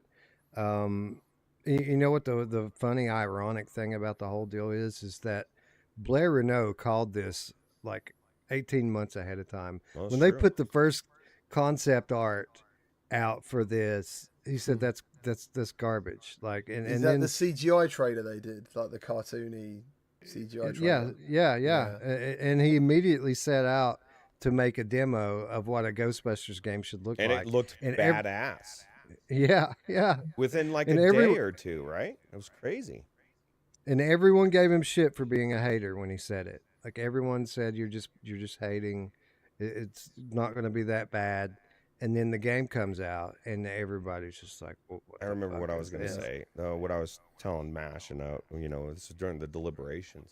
This is my biggest pet peeve with VR right now, or I guess the VR mindset is like, I don't want the watered down version of Ghostbusters.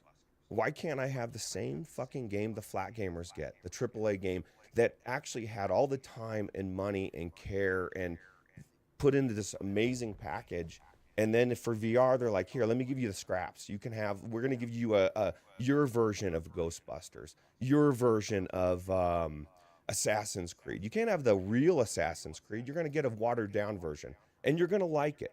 And then that's not a knock at Assassin's Creed per se, the VR version. It just means that the flat version's better, and I feel like we have to, as VR gamers, we have to make concessions. Like, you want to be in the game, well, you're going to have to deal with lesser gameplay.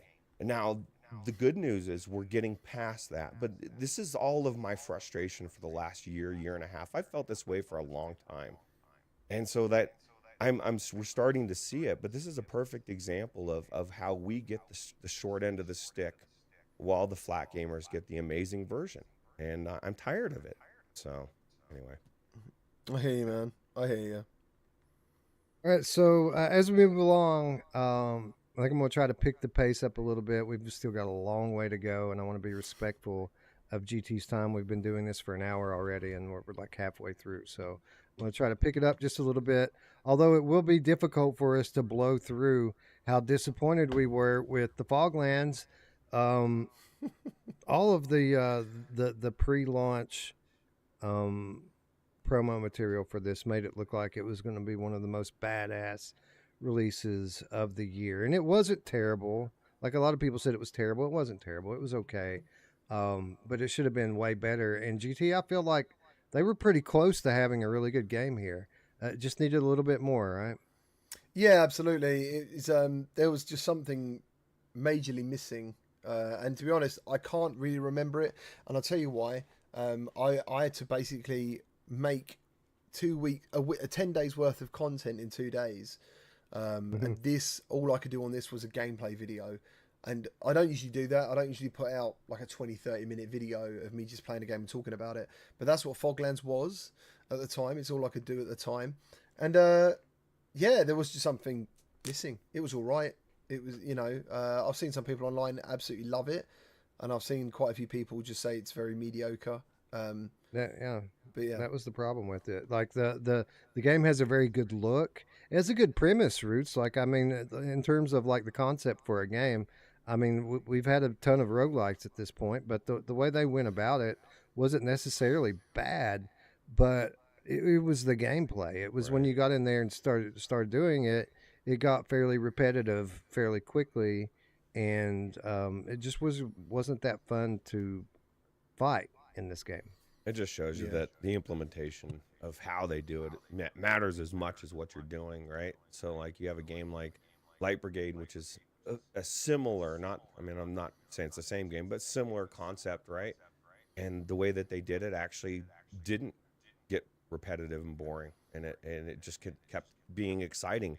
I feel like there's a few things they could have done in this game to do that, but they missed those opportunities. And I'm kind of like GT. I guess this is how good it is. I don't remember much of, you know what I mean? Like it came and went, and it just didn't leave that much of an impression, although that it just was okay.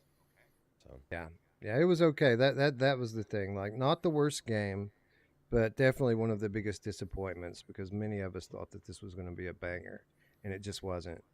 The next nominee is actually a few games, and it isn't really about the game on this. Just to hold on. Did we choose a winner of the last category? Yes, it was. Yeah, it was Project Wingman. Yeah, Project Wingman was the winner. Fair enough. That was the winner. Yeah. I actually think Down and Out was the worst, but okay. Yeah, you're probably right. Well, you're probably right. And we have to keep in mind too, this is actually deliberation. These were all deliberated by the community and us in our thing. So sometimes, the community spoke, and it is what it is. I'd imagine Project Wingman was the winner because people might have bought it. It had disappointment. Expectations was involved as well. Yeah. The fact that they lied to people were misleading, I think, was the biggest thing that in the talk, right, Wes, that kind of pushed it over the edge. Yeah, and that's a good point, Roots. Like, we don't just choose these winners. We do have quite a bit of influence over who the winners are, but at the end of the day, we meet with our patrons and select the winners. Everyone has an equal vote, so the winners are who they are, chosen by our loyal community. So shout out to the patrons. Shout out to the patrons.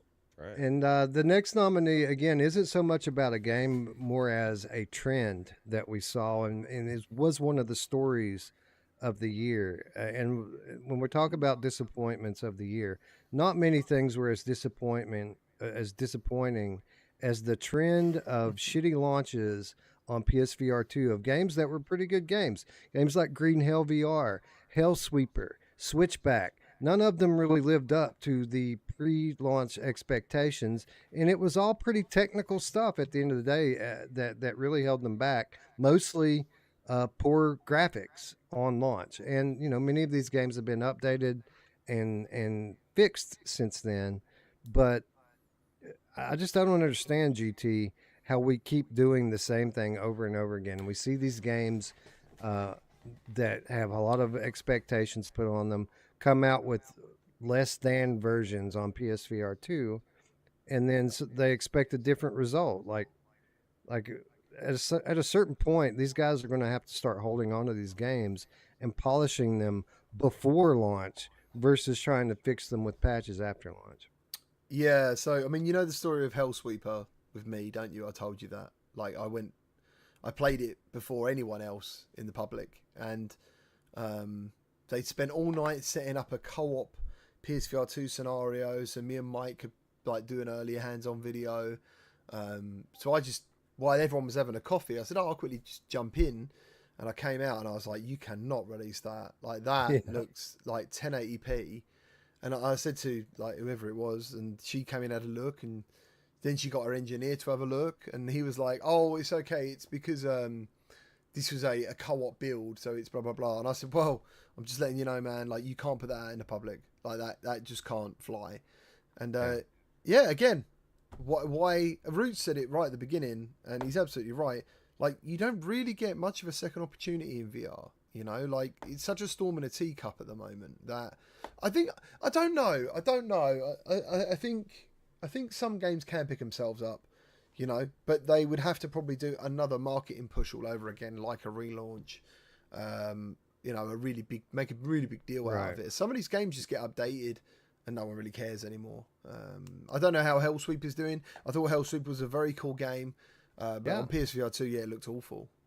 Green Hell, same thing. Like, I think Green Hell's a great game, and for what it's worth, the PSVR 2 version at that time was probably the worst version of the game.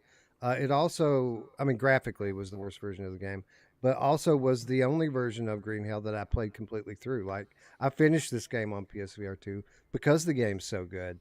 And I thought it had the best of both worlds, right? Like, it had all of the VR elements from the Quest version, but had a lot of the stuff that was good about the PC version as well. But that doesn't really make up for the fact that you had a draw distance line 10 feet in front of your eyes the whole time, and everything was shimmery like a Christmas tree. Roots, we're talking about a game here that literally just put out new story DLC, like within 6 weeks, I think.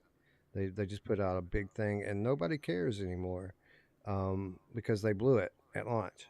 Yeah, it's an amazing game. And the most frustrating thing about this particular scenario, or I guess any of them that are on PlayStation VR 2, you have the hardware. Like, it's in the headset. You've got eye tracking. You know, like, not every headset has foveated rendering abilities, right? Why are you not using it? And why are you not using it on, launch? I don't know. I guess there's expectations to get games out in a time frame, but maybe just say no. I don't know. How hard is it to tell Sony no? It's probably pretty Yeah, I hard. know, right? So I don't know. And while we're on the topic of bad PSVR 2 launches, GT, what about Galaxy Kart? You remember when Galaxy Kart launched? Like, this is a great game today. Like, this is a really good PSVR 2 title today. But it was not good when it launched.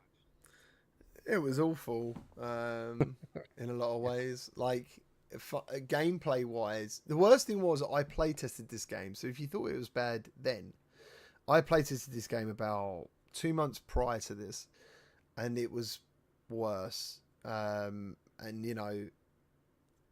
they weren't shocked, but they were kind of disappointed with my feedback. And then obviously got the game as everyone else did, and it was like there was just so many things wrong with it. Like, if you got to the front, there was the gameplay done for the next 2 minutes or 3 minutes. You're just driving around, not really doing anything because you're so far out in front, nothing can catch you. It was just genuinely unfun. And you had to beat every track 3 times to unlock the next one. It was honest, so that was probably part of my feedback. I think I told them I didn't want. There was another one where you didn't even, when I got this, you didn't even accelerate.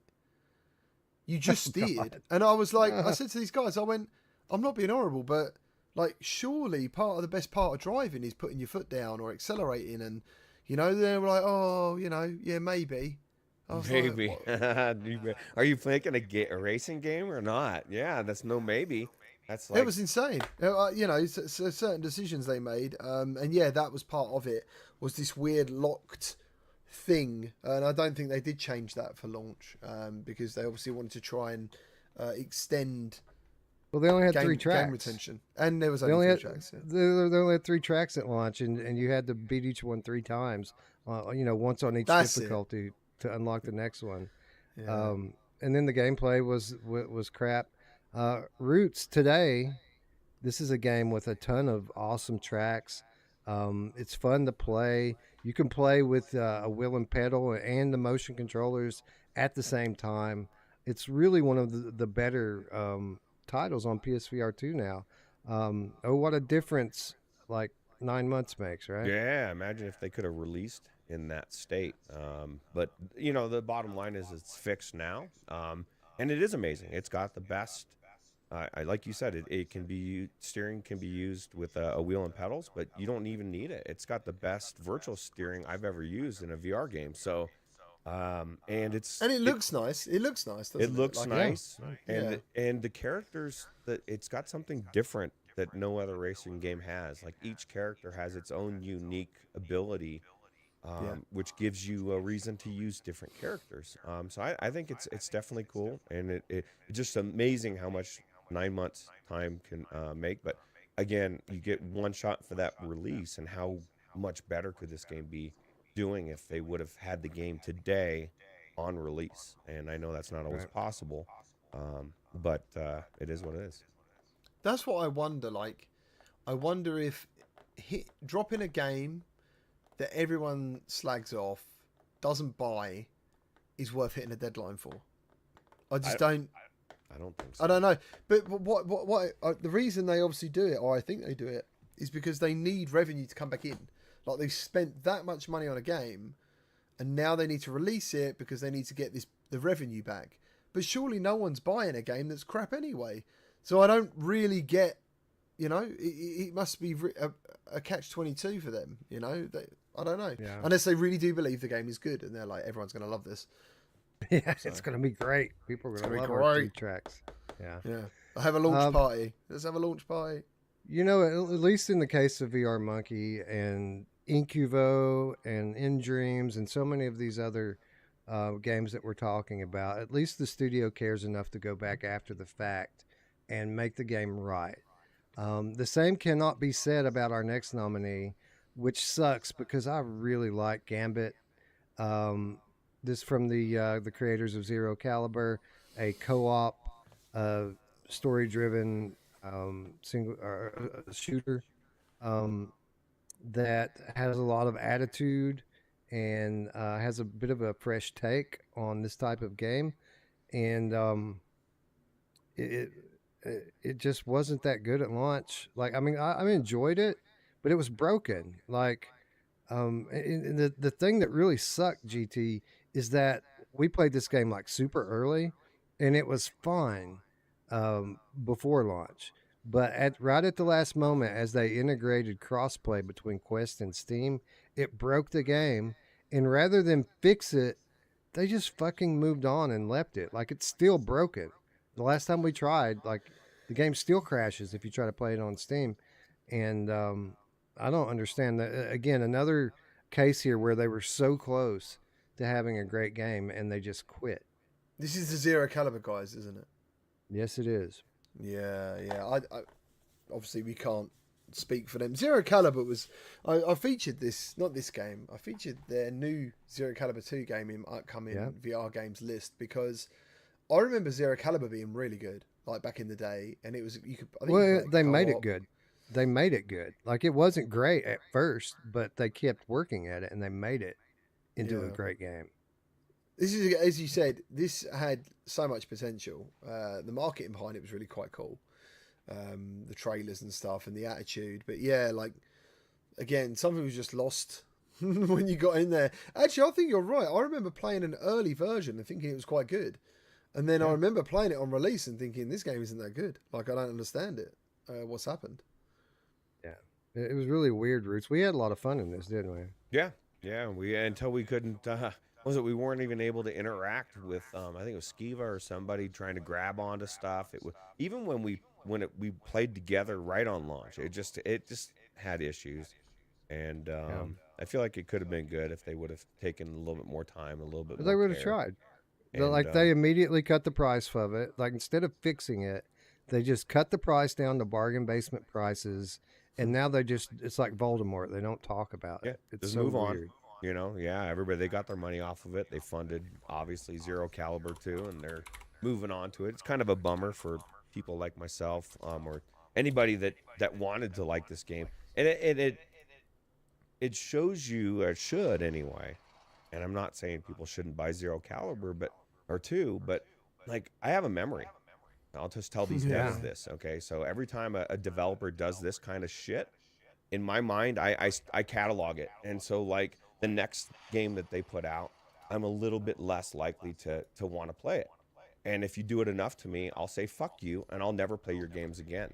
And I don't care how good it is. So, like, you can screw your base enough to where you can screw every game you put out. Or you can be like Incuvo or Hello Games or games studios that when people bring up your game, they're like, oh man, like, fuck, I remember No Man's Sky when it was dog shit. Look what they did with it.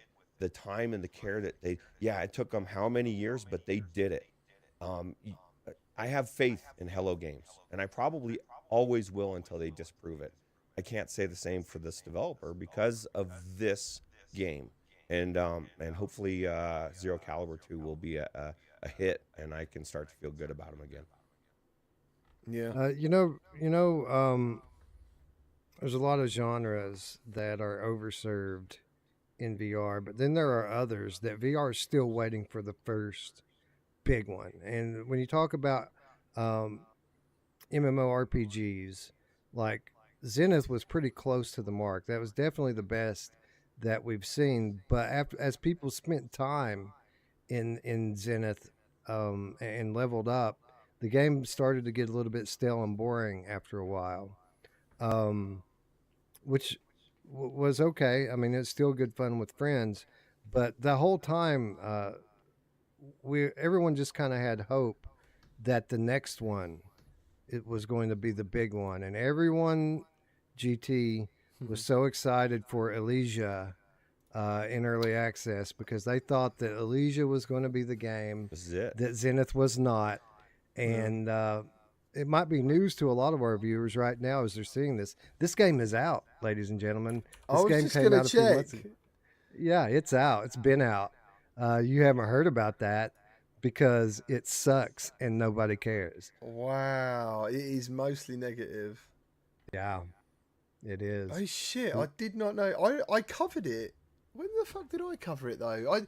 I've done this game twice, and I remember the first time I played it. It was actually okay. I kind of thought this game's good because you go in there thinking this game isn't coming out for another year. It's got a lot of promise, and then 5 months ago I covered it. Then it turns out to be Nostos Roots all over again. Nostos, man, that was the first disappointment, right? That we had anyway. Here's the reality: an MMORPG is difficult to make flat. Like, there's only been a handful that have really caught on and done well. And then, you know what I mean? And there's the problem with these games is they're not making the world feel alive. Like, when I go into World of Warcraft and everywhere I go and all the quests and everything I'm doing, I can travel for 20 minutes across and feel like I just on foot and not even really gone anywhere, because the world is so huge and there's so much to do, and like it's a big undertaking for any studio, and I don't know that we're gonna find the MMORPG of VR until Blizzard does it, or somebody that's done these type of games for a decade flat and brings it into VR. But yeah, this is disappointment, and I feel like we're a long way away from a really good version of this type of game. It's probably going to come from Prey Dog GT. That's probably where we're going to get the first really good one. Power World is pretty close. I mean, even though it's not World of Warcraft, it is an MMORPG in and of itself. And the more I look into it, it's not a perfect game, but man, they've done so much. It's right in that game. It's like they mishmashed 5 different games that everybody loves, the best parts of it, into one. So. Do you know what I thought? The developers, Resolution Games, not saying that Demio Battles isn't a good idea, because it's a very good idea actually. I prefer Demio Battles to standard Demio in some ways. It's definitely more exciting in playing someone else, but in my mind that should have been maybe free instead of a standalone game. But what they should have done was focused on making a campaign, a co-op campaign, you know, that felt like you was going on a journey, a bit like Baldur's Gate kind of thing, you know, something that they had the characters there. They've obviously got the artwork and the designers, like, you know, and actually make it like a real time top down running around dungeons. Give us a world instead of a board, right? Yeah. Like, you know, that to me, I'd be much more excited about than, because we haven't got that. And they could do that. They've already got obviously a following, and they've got fans. So yeah, but well, fingers crossed. Maybe we'll get that next gen. They certainly have the funding and the ability. So I might tell them. Didn't this game have a lot of funding behind it too? Like a lot of early money. Yeah, it was I think it was crowdsourced, if I'm not mistaken. I think that they crowdfunded this game. That was part of my issue with it. I think that I really got pissed off about was because where they'd done enough to get crowdfunding and crowd people excited, and the game, like, for a year's work, I remember going back in there. They'd worked on like the intro area, and you got into the game, and it is exactly the fucking same, exactly the same. And I was like, how is this possible? Like, a year ago, as alpha, it was kind of acceptable. Like, yeah, this has got like promise. After that, man, I mean, if you ever go online, look at some of these screenshots of these characters and art they're showing, fuck that, mate, that is not a representation of what this game actually is. And how awful, really. Yeah, bummer. It was on, what it actually is a disappointment, because I'm sure they're thinking they're going to hit early access, get some funding, and fix the game over time. But it's already too late. With a game like this, you can't botch your launch, man. You got to have players, and they've already botched it. You've got, like, I know I'm not going to say do it now, but you've got to see they made $160,000 from backers, and this intro title video admittedly does look like some gameplay. Yeah. I don't know. All right. So, 2023, a lot of disappointment to go around. That's for damn sure. Oh, hell yeah. But I don't think that anything maybe ever has disappointed me as much as the winner of the biggest disappointment of 2023. I'm pretty sure nothing has disappointed me quite so much as the launch of Firewall Ultra. Like, I mean, and here's the thing. I talked a little bit. Well, a couple of things we can kind of call back to here. First of all, we're talking about a game here that's a massive, highly anticipated franchise. Pre-orders open for this. Nobody gets a key until after launch. I mean, that's the first kind of red flag. The other thing here, we spoke a few minutes ago, GT, about how I go into a game when it launches and I have a good experience, but then the rest of the world doesn't. That was the case with Firewall Ultra. Like the first time I went into this, the first couple of times I went into this, it was private. I didn't go into a public lobby. I went in there with my friends versus friends, and everything worked pretty well. And I was pretty happy with it. But then I get out and I start reading Discord and the message boards, and people are mad, having all these problems. And it snowballed to the point where people were saying things were wrong with the game that actually weren't wrong with the game. I mean, people were saying that the game didn't look very good and that the graphics were bad and a bunch of stuff that wasn't even true. It felt for a while like people were cheering for the demise of it. But at the end of the day, I always had hope that they were going to right the ship here, because, I mean, they were so close. Really, the only thing that they had to work out was getting the matchmaking working well. And I mean, the only big thing, I mean, there were other little things like progression, and there's some other stuff that needed tweaked. But shocked, GT, that they, rather than stick with it and fix this and have one of the best, shooter games in VR, they just folded up their tents and went home here. I just think like there was so much fundamentally wrong with this that I don't know how they would have fixed it. Like to suddenly go, right, we're not going to use eye tracking to throw a grenade anymore and give people the ability to throw the grenade is probably a huge undertaking of mechanics changes. Everything had an icon. It is quite slow to play in some ways. Like, I know what you're saying. Like, if you fired it up today, there's something about the game that the underlying problem was the original Firewall was still there, and this was a ultra version of the original Firewall, and maybe that was the biggest mistake of pegging.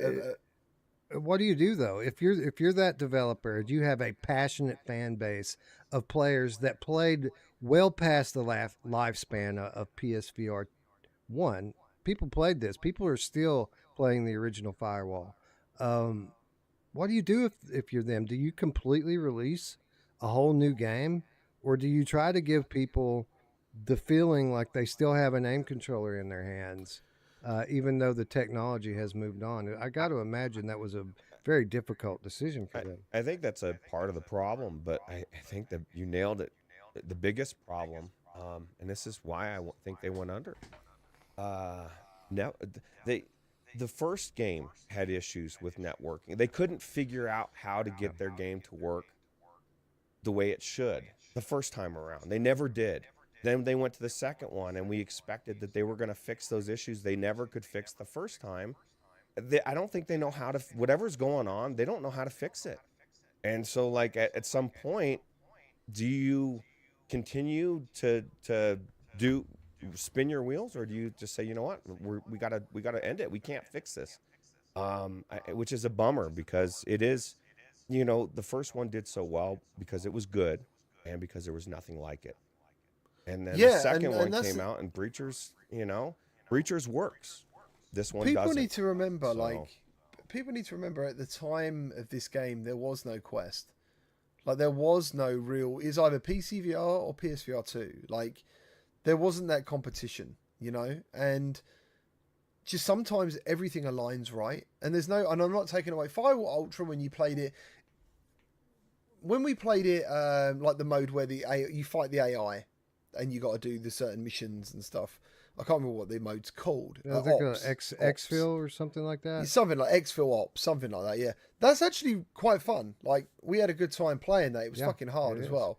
But yeah, it was just so different that it just didn't go with anyone. And I was watching a video of Frank talking to Petrifying Pumpkins. He done like a video about his life and stuff at Vice Contact, and he was talking about D-Day. I haven't played that yet. I was meant to play over the weekend, but I was ill. And I remember when I played D-Day for Reggie, and I was just like, you're making too many changes to an FPS that don't need to be made. Like, you don't want people to get in a game and just struggle, even though you're thinking you want to do something maybe better or different. Like, sometimes you just got to go, actually, that way is better, and everyone knows it, and I can just let them play the game how they want and enjoy the gameplay. And I think with Firewall, it just, I think they were so fixated on their game. This is what we want to make. This is how we want people to play it. Like, as you just said, Wes, back in 2017, people loved this. And that's what we're going to give them again, you know, with some extras. And it just didn't fly. Things have moved on so much. The worst thing about Firewall was I remember playing it and walking away thinking, like, I'd forgotten about it. I didn't even care about playing it anymore, and Firewall was a massive part of my streaming life, really, for a long time. I had massive high hopes for this. Yeah, definitely one of the biggest disappointments, if not the biggest disappointment. Probably you are right. It is the biggest disappointment. Yeah, which is sad because again, they did so much right. Like, the guns feel great and they look great. It's a beautiful game. The maps are amazing. The maps are good. Sounds good. Yep. Yeah, everything's so good. They just missed a couple of things that seem from the outside like they would be fixable, but I think there's some validity to what Roots is saying here. If they're fixable, then why didn't they fix them? So maybe they're just not capable, unfortunately. Anyways, we did it, guys. We got through the negative stuff. Woo! We need something to cleanse our palate here, and so we can be optimistic again. Why don't we give away a game? Let's give away a game. We talk about how many franchises really blew it coming to VR. Well, there's one that really didn't blow it, and that is The Walking Dead, Saints and Sinners, Chapter 2, Retribution. So why don't we give away a few copies of this game, one of the best games I've ever played in VR. Wow. And so here's what we have. Thanks to our friends at Skydance Interactive, we've got copies of this game to give away on PlayStation, and we've got copies of this game to give away on Meta. If you choose to take the PlayStation version of this game, it is the version that has both games in it. You'll get both the original Walking Dead Saints and Sinners and the sequel bundled together. If you take the Meta version, you will only get the sequel, but it is playable both on Quest and PC, so you'll get both versions of the sequel. We've got 2 that we're going to give away live right now in the chat. We're going to do 2 more in the second chance giveaway. So if you're watching this after the fact, all you have to do is subscribe. Make sure you leave a comment down below that says The Walking Dead's Saints and Sinners Chapter 2 Retribution or something to that effect, and you'll be entered in the second chance giveaway, which we'll draw 2 weeks from today. One of the best games I've ever played and one of the better prizes that we have today. So one of the best ports as well. Like, absolutely, they smashed it. Better port. I mean, when we talk about the original version of this game, like on Quest last year, it was kind of trash, actually. Quest was really bad. Yeah, it was rough, right? But then it comes to PSVR 2, and it's one of only a handful of games that are crystal clear and like perfect. So it's almost like they used the eye tracking. I think that's my biggest pet peeve with PlayStation VR 2 and devs. It's like, just use the hardware, man. You've got the superior hardware right there. Just use it. Did you guys check out the updated version of The Walking Dead on Quest? The sequel? No, I have not. The first one, no. They just updated the original Walking Dead. Yeah, the Quest 3 enhancement. Yeah, it's really good. Yeah, I bet. I just haven't been able to play any VR lately, but yeah, I've seen footage of it. It looks pretty amazing, actually. Anyways, first come, first serve on this. I think I've got a few copies of North America. I've only got one EU copy on PlayStation VR 2, so that's first come, first serve on that, and then we have a couple more meta copies. So first come, first serve on these. 2 we're giving away in the chat. 2 more we're giving away after the fact with the second chance drawing. The first 2 people in the chat to answer this question on my screen, the first 2 on my screen to answer this question correctly will win a copy of The Walking Dead Saints and Sinners Chapter 2 Retribution. And the question is this. This game is developed by Skydance Interactive. Name the other VR game that was developed by Skydance Interactive, and you will win a copy of The Walking Dead Chapter 2 on the platform of your choice. And go. Nice. How cool is it that the PlayStation VR 2 version gets both 1 and 2? So if you don't own it, that's a no-brainer to me. Yeah, and like he was just talking about with MetaQuest 3, this is the original has also been upgraded for PSVR 2. So you'll get a superior version of the original. What are other devs doing, Wes? Like, at some point, it should be a no-brainer to make upgrade your versions, make them the best versions, so new people coming in are like, oh my god, this is phenomenal. So many devs they finish the game and then they joyway it. They're like, fuck, I'm out, and then they moved on to 7 different projects. Well, maybe that's joyway in general, but I just feel like it's very short-sighted. Like, take pride in your artwork. Somebody, I think they said in the crewcast yesterday, right, that it's all mostly art. I think it was Skiva. I agree. It's an art piece of art, or maybe it was you, Wes. I just know that it's just very short-sighted. Just, I'm finished. Let me move on. I got to get to the next project. Let's support what you've already done, and make me a lover of your studio forever. I don't think I could ever not love this studio. They've done so many amazing things, and Tiffany works for them. Yeah. Shout out Tiffany, by the way, who did, in case you're wondering, supply these keys that we're giving out right now. So shout out Tiffany. She's so for awesome. being awesome. Yeah, we need to do another thing with her, like that walkabout, because I keep thinking about that, and it was like my favorite real-time review. Yeah, you're right. We should absolutely have her back on. We need to start doing those on location episodes again. They're so much fun.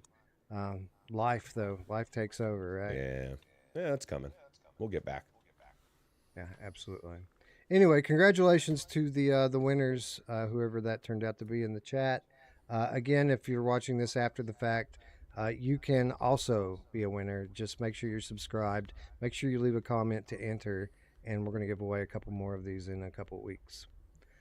But with that said, let's move on to our final category, and this one should be a little bit more fun than the last 2, as we talk about our most highly anticipated VR game that's coming up.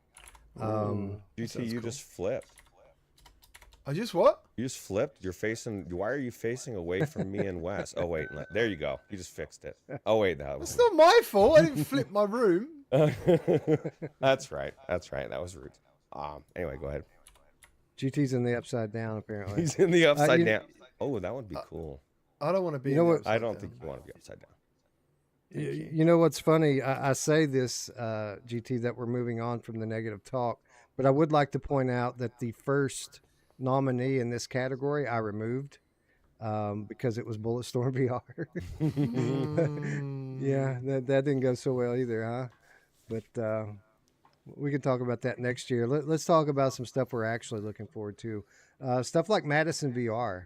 Oh yeah, like this is a legitimate, highly rated flat game that we're getting an official VR port for very soon. I can't wait to play this. Yeah, I actually watched. They did like a 10-minute gameplay video as well, and it did 2 things. One, I realised the game's a bit slower than I expected, but the atmosphere was really heavy, and I think that carries far more weight than like fast-paced action. So yeah, very excited for this one. Absolutely. Like, how many horror games do we have in VR that are just not scary? Like, Yeah. you know what I mean? Like, I think the flat gamers or the flat versions of these type of games traditionally have been way better. And it's cool to see another one or a good one coming to VR. Yeah, this is definitely one of my most highly anticipated games. Important to set proper expectations, though. I don't think this is a very long game. I think you can play through it fairly quickly. But apparently it's terrifying, and I expect that in VR, it will be even more so. So I think really it's looking very forward to it. interesting when people really ask for longer experiences, but I think so long as the game depends on the price, obviously. But if a game's around the $25 to $30 mark and it delivers at least 4 to 5 hours of something that is brilliant, I think that's fine. You know, for me, I think about movie theater tickets. I think about buying Blu-rays, 4K Blu-rays. Like, I don't see that as an issue. You know, sometimes you have got to pay a little bit more for an excellent experience. But if it is an excellent experience, more than likely you might play it again anyway. So, yeah. And games can be too long. You know, that's the reality. Not everything has to be long, and I think you nailed it.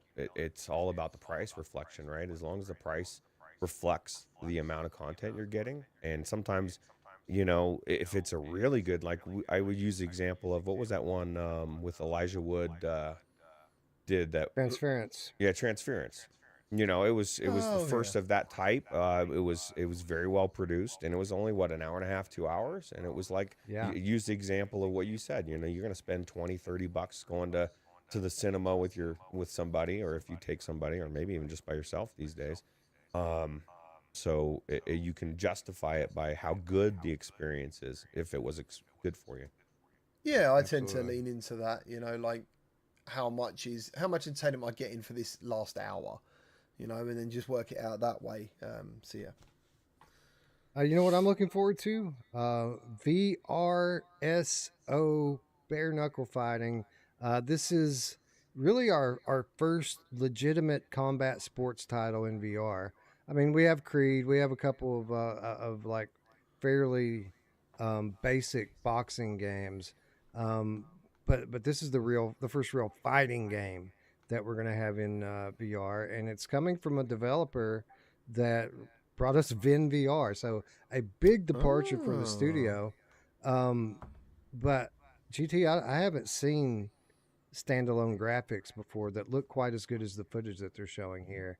I'm just going to look it up before, because I think I just saw this come up the other day, and I don't know enough about it. You're forgetting Power Slap VR, man. Power Slap. Oh yeah, I did forget about Power Slap. You're right. Well, That's the trailblazer. What was that other one? The presidential, where you slap each other with the presidential dildos and stuff. Now, granted, you're using something, but yeah, that's another fighting game. That's true. I stand corrected. Yeah, I loved Power Slap. It was so shit. It was brilliant. Like, it was so bad. It was good. But yeah, like looking at the trailer of this, it looks very good. You know, but we've all seen good trailers. Right. So that's true.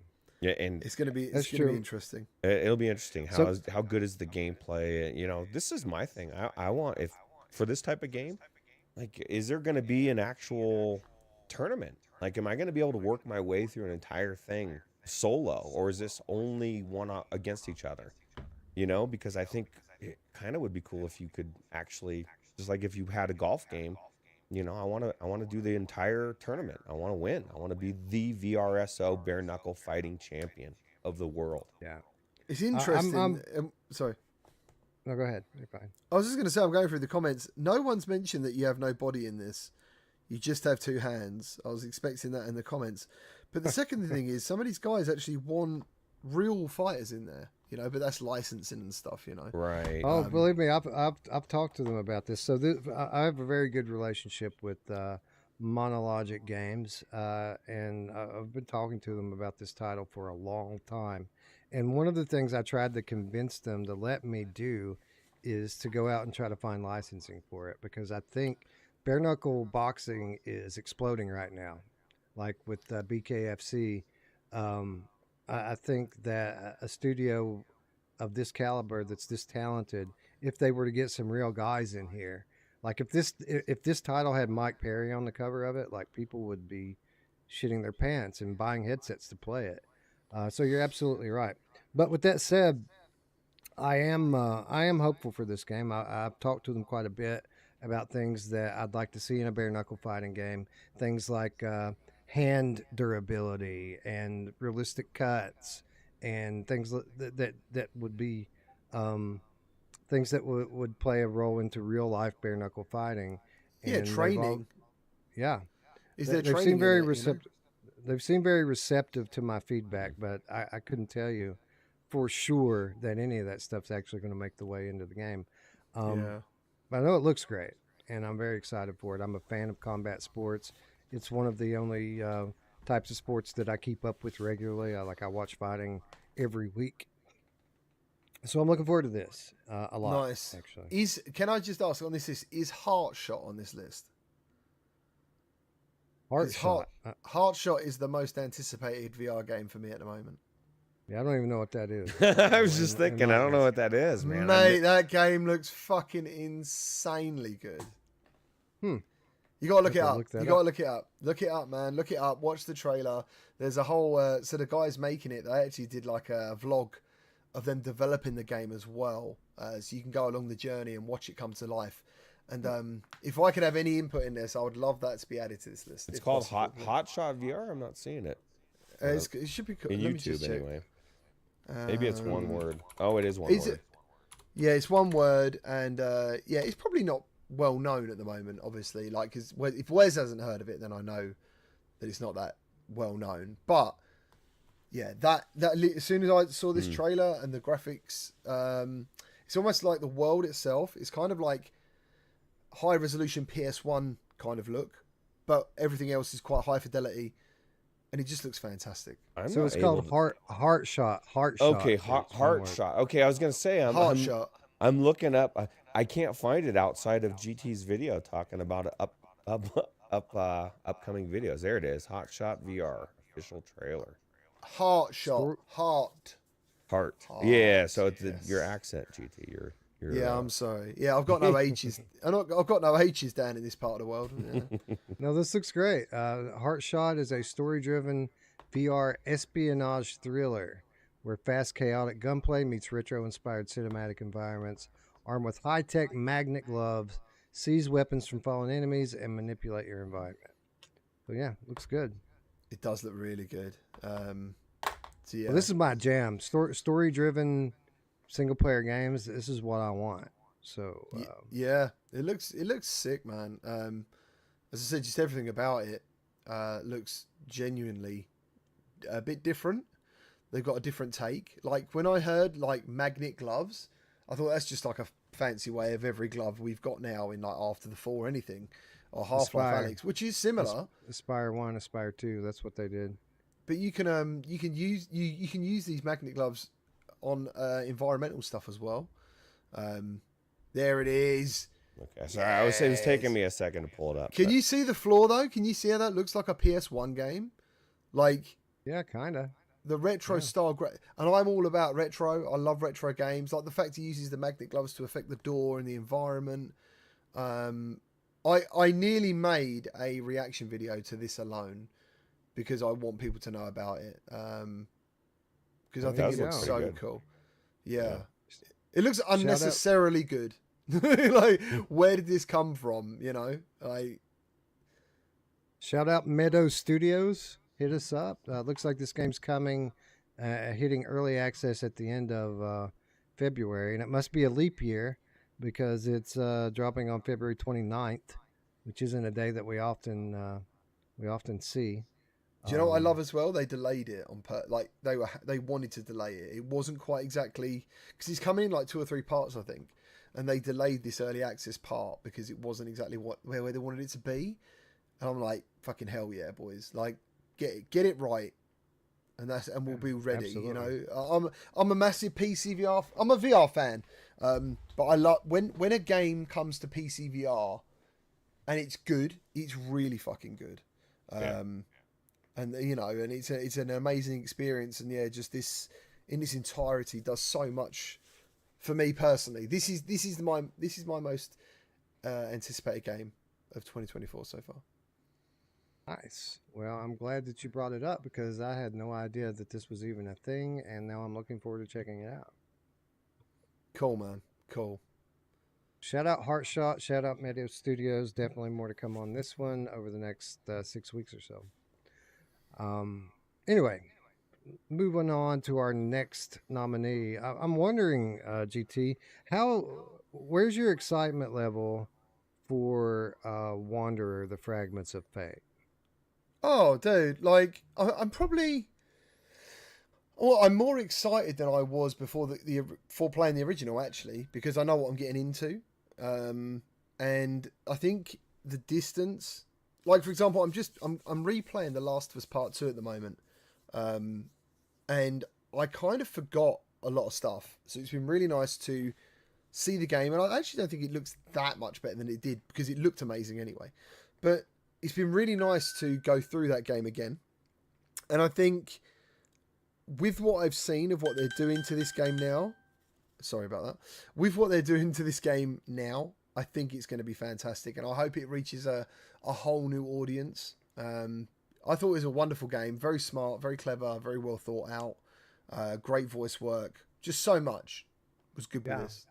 Yeah, I'm excited for it because the original version of the game was just so good. It's literally one of the better games in VR.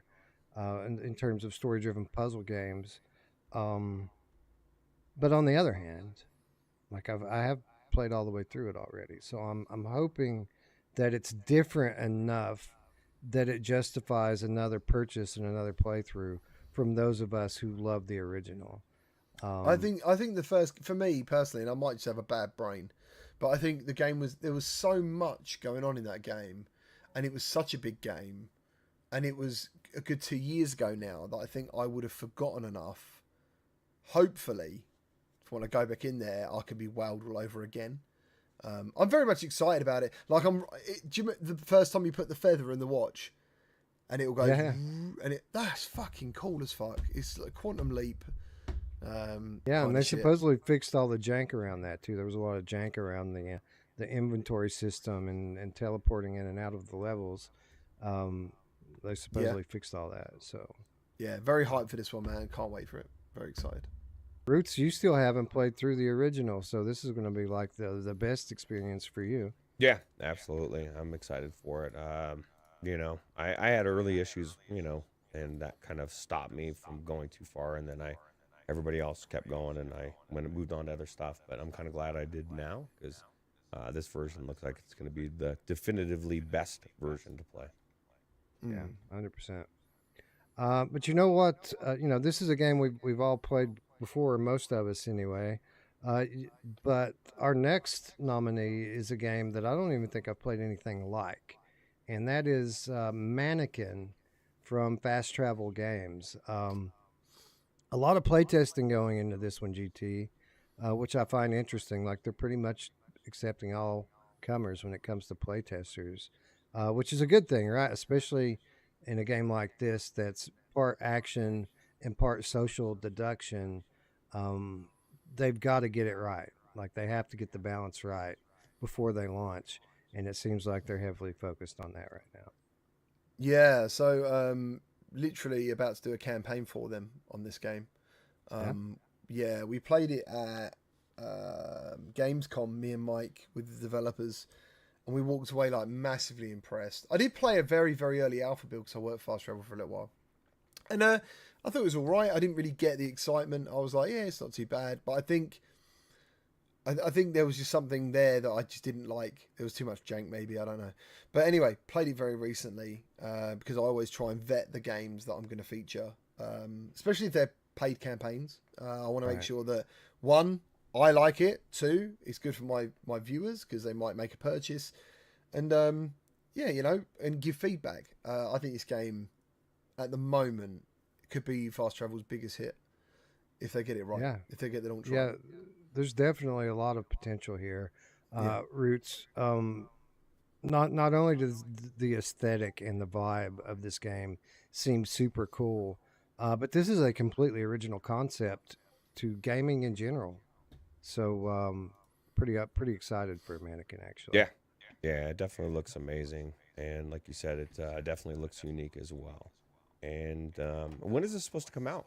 Do we know this year? We don't know. This year sometime, yeah, but we don't know. We don't have a date Okay. for it Well, yet. I guess yeah. I'm excited. I'm excited the fact that GT is feeling like he wants to already showcase it. That tells me a lot about it. So yeah, super excited.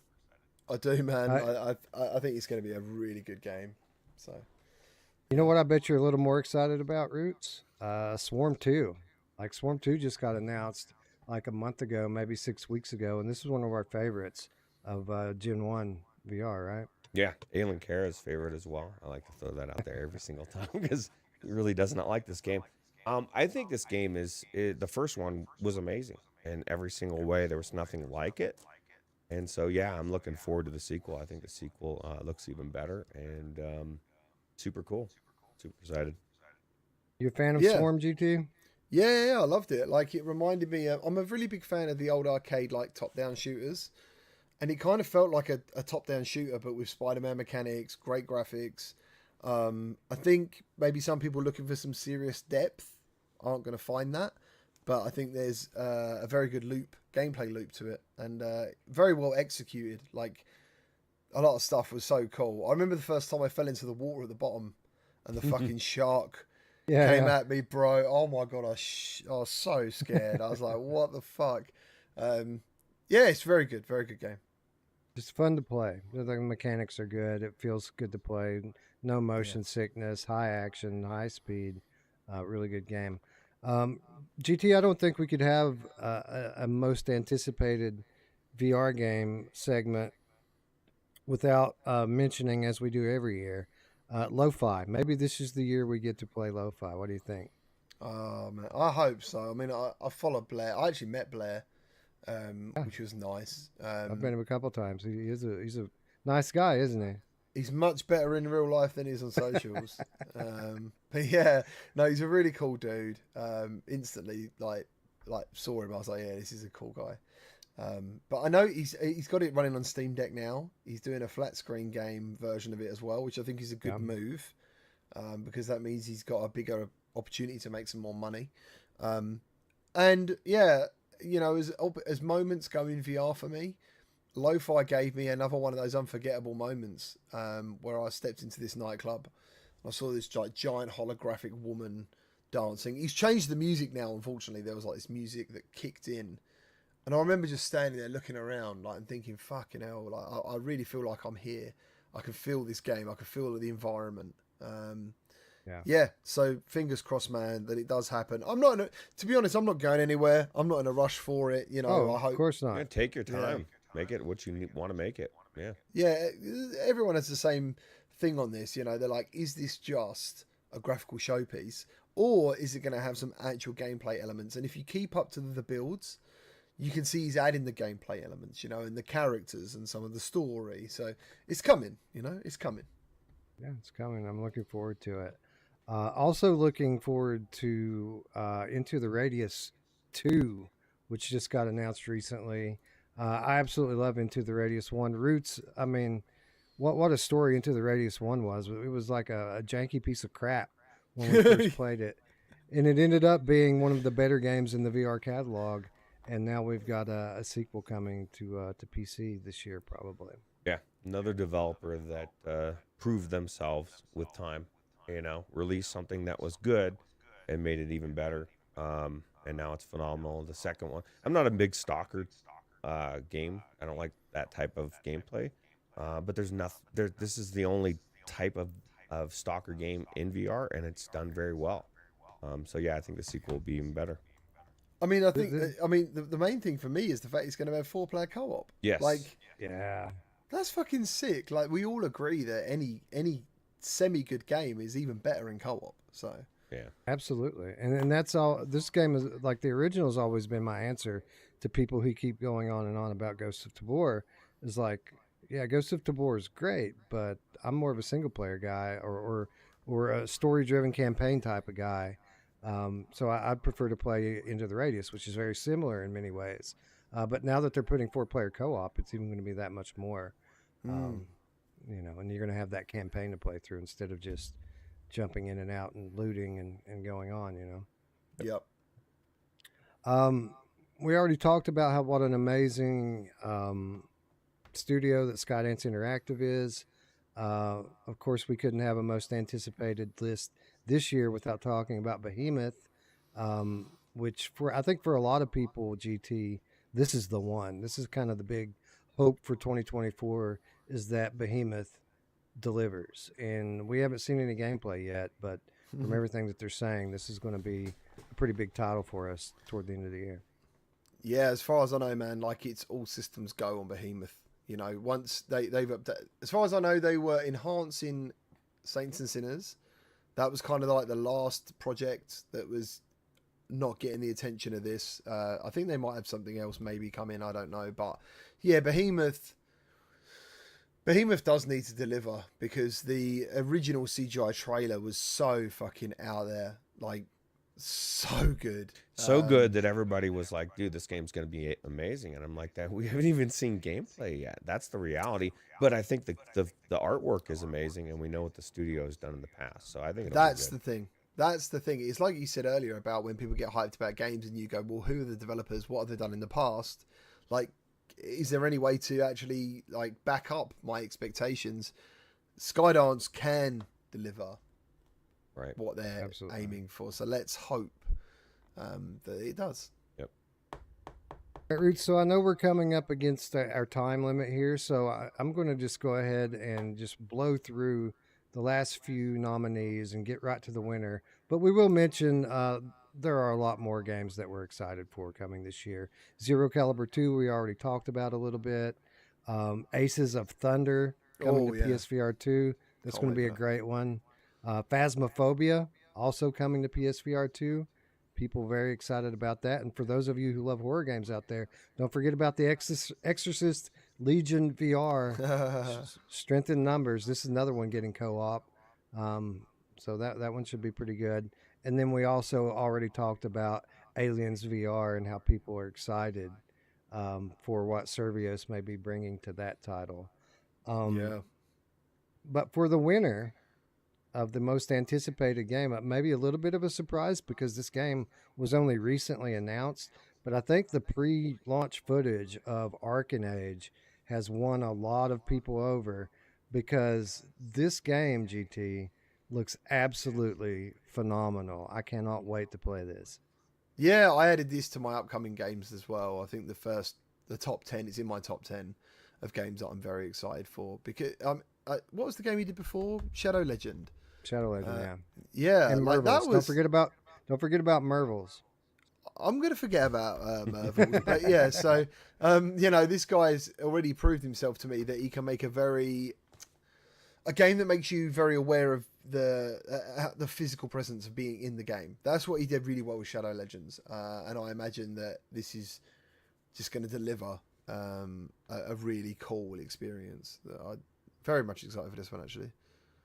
Roots, I'm getting strong Stormland vibes off of this. Like, it's got that kind of cross between, you know, robotics and nature that Stormland had going on. Although there seems to be a much larger focus on like fantasy here than wasn't the case in Stormland. I think this is going to be a very unique game. And as long as it turns out as good as it looks, I think this is going to be one of the best releases of the year. Yeah, I agree 100%. The good news is games never come out the way we don't want them to, right? I agree. I think it's going to be, it looks like it, like if it comes out, like you said, as it looks, it's going to be amazing. I mean, it looks really cool. Yeah. And I don't think this is going to be one that we have to wait to the end of the year to play either. I think we're going to have this one by summertime. I don't know if they've announced the launch date, but the vibes I'm getting is that this one's coming fairly soon, actually, which is... I mean, it's very brave, isn't it? Like, there's no bullshit here. This is gameplay. Yeah. This is gameplay now. Like, you know, I just hope he's got good playtesters and he's taking in feedback. That's what I hope. So, yeah. What I love about this is that not only is this an indie game from an indie studio, but I think that this game is being built around PSVR 2. Like a lot of the times the games that we get on PSVR 2 are built for other platforms, and then people try to port them in and do the best they can. I think this game was built for PSVR 2, and I think that's going to make a big difference in the optimization and just what we see in terms of the capability of the system. So really excited for Arcane Age. Yeah, and that's your winner, yeah?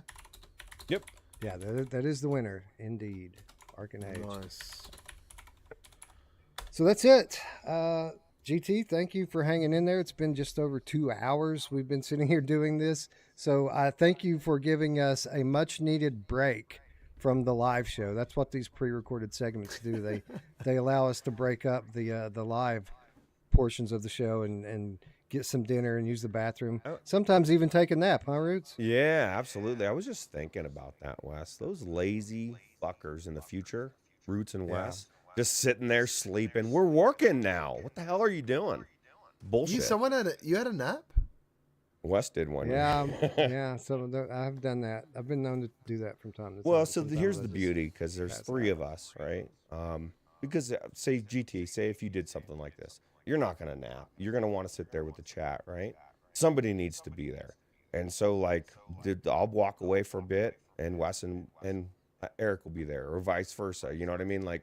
So somebody's always there with the chat, and then usually Wes, up until the very last minute, is like doing so much that he's stayed up the whole night before, and he's trying not to fall asleep. So he gets a couple hours of time in there. So I don't mean to. That's just how it happens sometimes. Sometimes I just collapse, which I feel like I'm about to do. So so we should probably wrap it up here. Anyway, thank you, GT, for being so generous with your time and your expertise to make our show amazing, as I'm sure it will turn out to be. Oh, thank you ever so much for having me. I really appreciate it. Thank you very much. Right. And with that, I will throw back to future Wes, Roots, and Eric. And you guys suck it. You jerks. You blow. But anyway.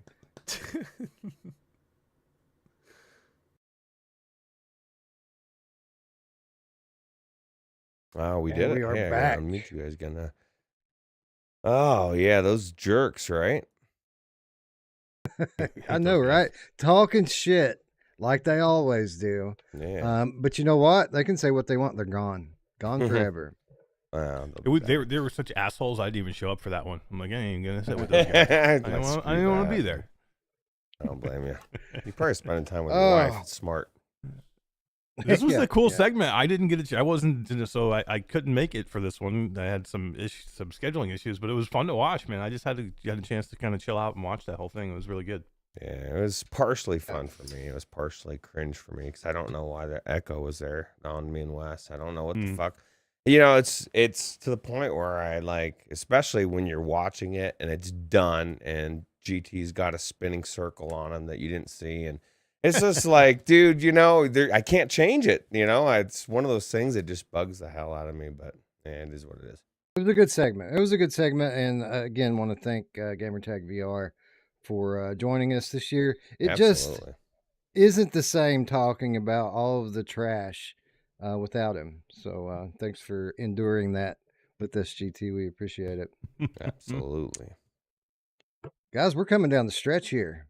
Like we're getting through it now. And for those of you that have been hanging in there, waiting to see what the giveaways are going to be toward the end of the show, they're going to be much more frequent now. Basically, we're going to the keys are going to start flowing to reward everyone that sit up till 1 a.m. with us. Hell yeah! It's time. It's time. It's about to happen. Although, I guess before we go to the next guest segment, we're going to need to stop at some point and start this thing over. I don't think we're going to run a whole lot over 12 hours, but we are going to run over. So it's going to be a 2-parter either way. So we could just do it now if we wanted to, right? We're like prepped for it. Well, you give me 5 minutes here to get the thing set up, and yeah, I'll have a link here, and we can just go ahead and do that. And old Darth says 42 times 4. Well, 4 times. I will say, I do like, I loved what you said there. Reward the people that sat here, and you know what I mean? Like, it's a lot. It's been a long time. You know what I mean? Yeah. Just got back, and Yeah, that's perfect. we should get a show of hands in the chat. You should give us a hand in the chat if you have been here the whole time. Like, who's been here the whole time? I understand people got to go in and out. Me? Who's been here the I whole was time? here. Oh, Well, yeah, I have to be, but we have to be. But I know there's been, like, I think Bluebell may have been here the whole time. that's true. Looper, Yeah, Looper has been here. Yeah, yeah. There's definitely been a few that are still here. We've held 100 the whole time. We even got up to around 150 a couple times. But people are hanging out, man. Yeah, sticking it out. Techno Glitch, Chrome Colossus, Elvert, Philosix is most of it, but not all of it. Sorry, bro. Michelle B wants to know what 42 is, and somebody said Hitchhiker's Guide to the Galaxy, but that's it's the answer to the universe.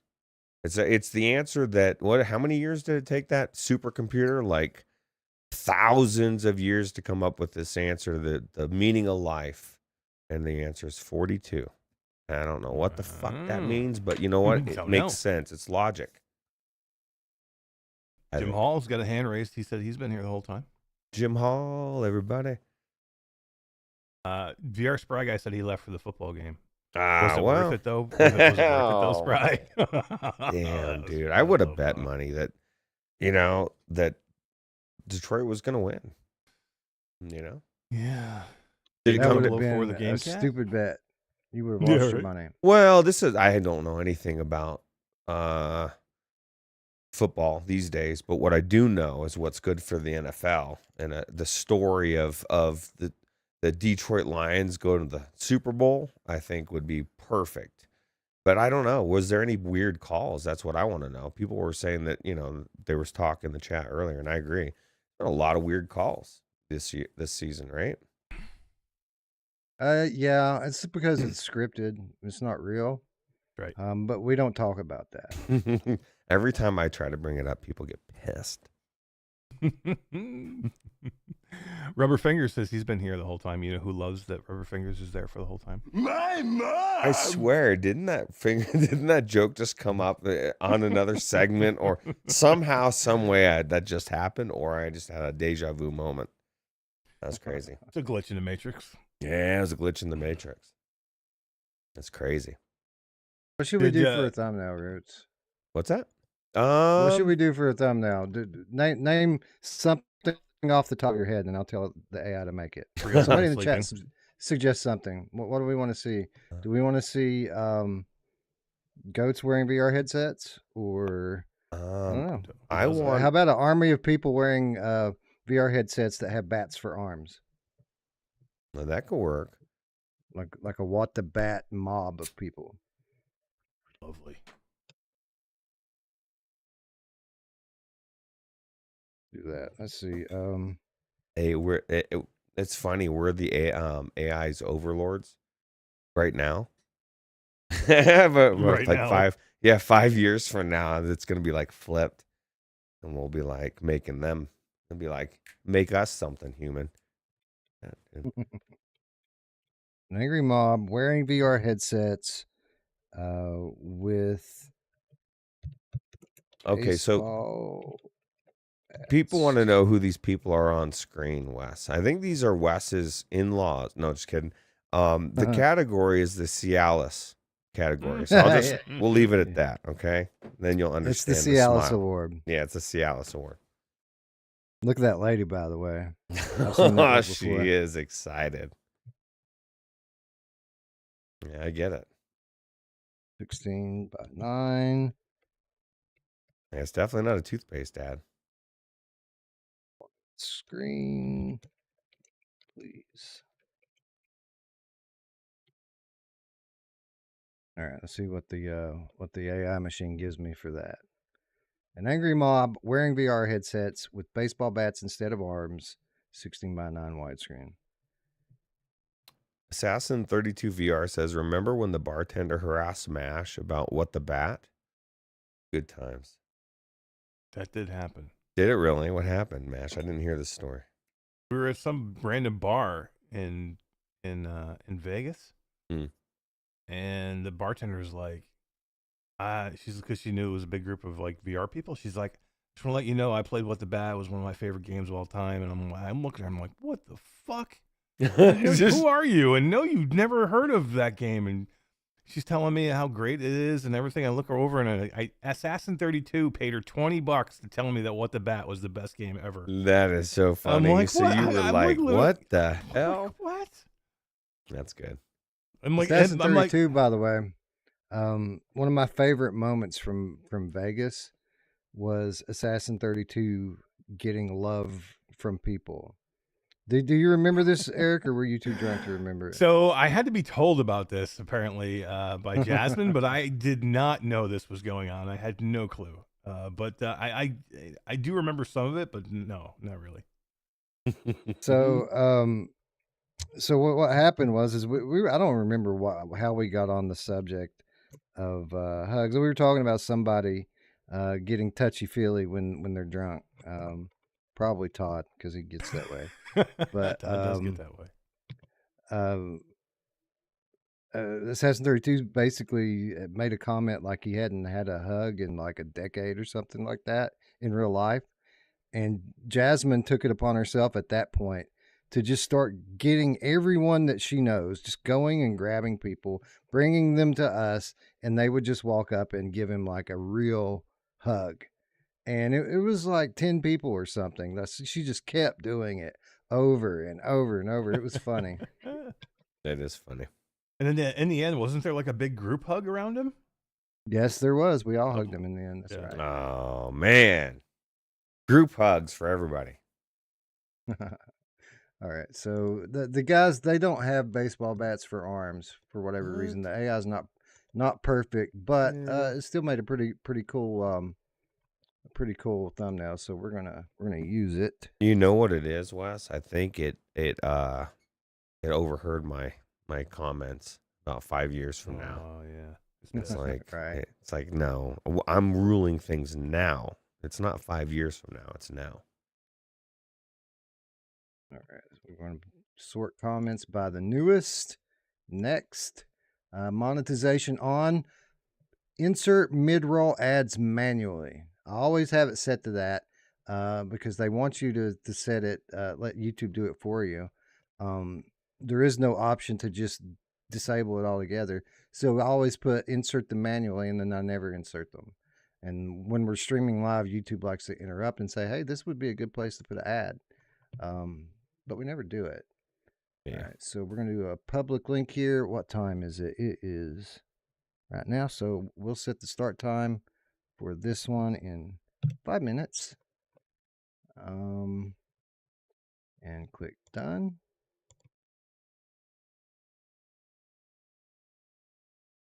And YouTube's thinking about it and thinking about it. And there we go. Now live streaming isn't available at the moment. Well, yeah, because you're streaming already right now, right? Right. I guess it put me through to the stream page for that. So that's fine. We can just go to YouTube Studio. 3980, 20 subscribers away, ladies and gents. If there's anybody in the chat right now that hasn't subscribed, please do so. We're 20 away from 4K. That's crazy. And yeah. Oh crap. 22 Deluxe Part 2. The ads are getting longer as well. Yeah. Well, here's the reality. It's really expensive actually to host video for like what YouTube does. Hopefully in the future it'll be a lot cheaper, and it is getting cheaper. But you know who loves it when things get longer? To fix something. My mom! Oh yeah. All right, Bluebell, what's the count? Come on. 75. Good number. It's probably somewhere close to that, yeah. No, I don't know. I was just thinking about how many what was her max. My mom's max number. 75 is probably. Well, does she have a max? I don't know. I don't think she does have a max. No, I don't think so either. I'll drink to that. This is what I drink. What do you got? Coke? Yeah, Mexican real Coke? Mexican Coke with caffeine. Nice. Mexican Coke with real Coke in it. Yeah, with real cocaine. No. It used to have, used to have cocaine in it. Love Mexican Coke. It's like they don't put the baby laxative in it as much. They do use uncut. Well, I mean, they're using more fentanyl now, Oh which God, is shit, which dude. is Yeah. fentanyl. Oh, it's good. It gets you higher, but you'll die. Yeah, I'll pass. yeah, Yeah, it's fentanyl. it's This is a great until it's fentanyl-free not. zone. You know. How scary, right? Like now is not the time to do drugs. I'll tell you. I'm not that type of drug. I'll get my recreational stuff that's legal. On YouTube, don't be a dick. Yeah. Okay. Do you know I think who it's else? Oh no, never mind. All right. Click that. And Who doesn't now, love sugar cane? ladies and gentlemen, I have a link. Oh. And I'm going to drop this link in the chat. We're going to say goodbye for just a minute. And how many people do we have in chat right now? We have 99. So we're not going to start 105. We're not going to start talking on that part 2 until we get 105 in the chat. So everyone, be sure to click over. I'm going to drop the link right here. As soon as we get back, we're going to talk about the Cialis Award, which is for the hardest VR game. And then after that, we're going to start giving away games. Pretty much every award, we're going to give away a game for the next little bit. So you don't want to miss that. Everyone, be sure to show up. And here goes the link, and we'll see you all shortly. We'll be live in like 5 minutes. Hey, you know what would be funny, Roots, is if we're like an hour late. Well, again, like we just don't come back. You know, We're like, just like, oh, let's take another break. we all fell asleep. Yeah. All right. So yeah. tell me So, when. So we good to stop then? Yeah, we will see you all on the other side. If you're watching this after the fact, be sure you go back and go to the Virtual Strangers channel so that you can catch part 2. We've still got another 3 or 4 hours to go here, and lots of giveaways, another special guest, and game of the year coming right up. So we'll see you there.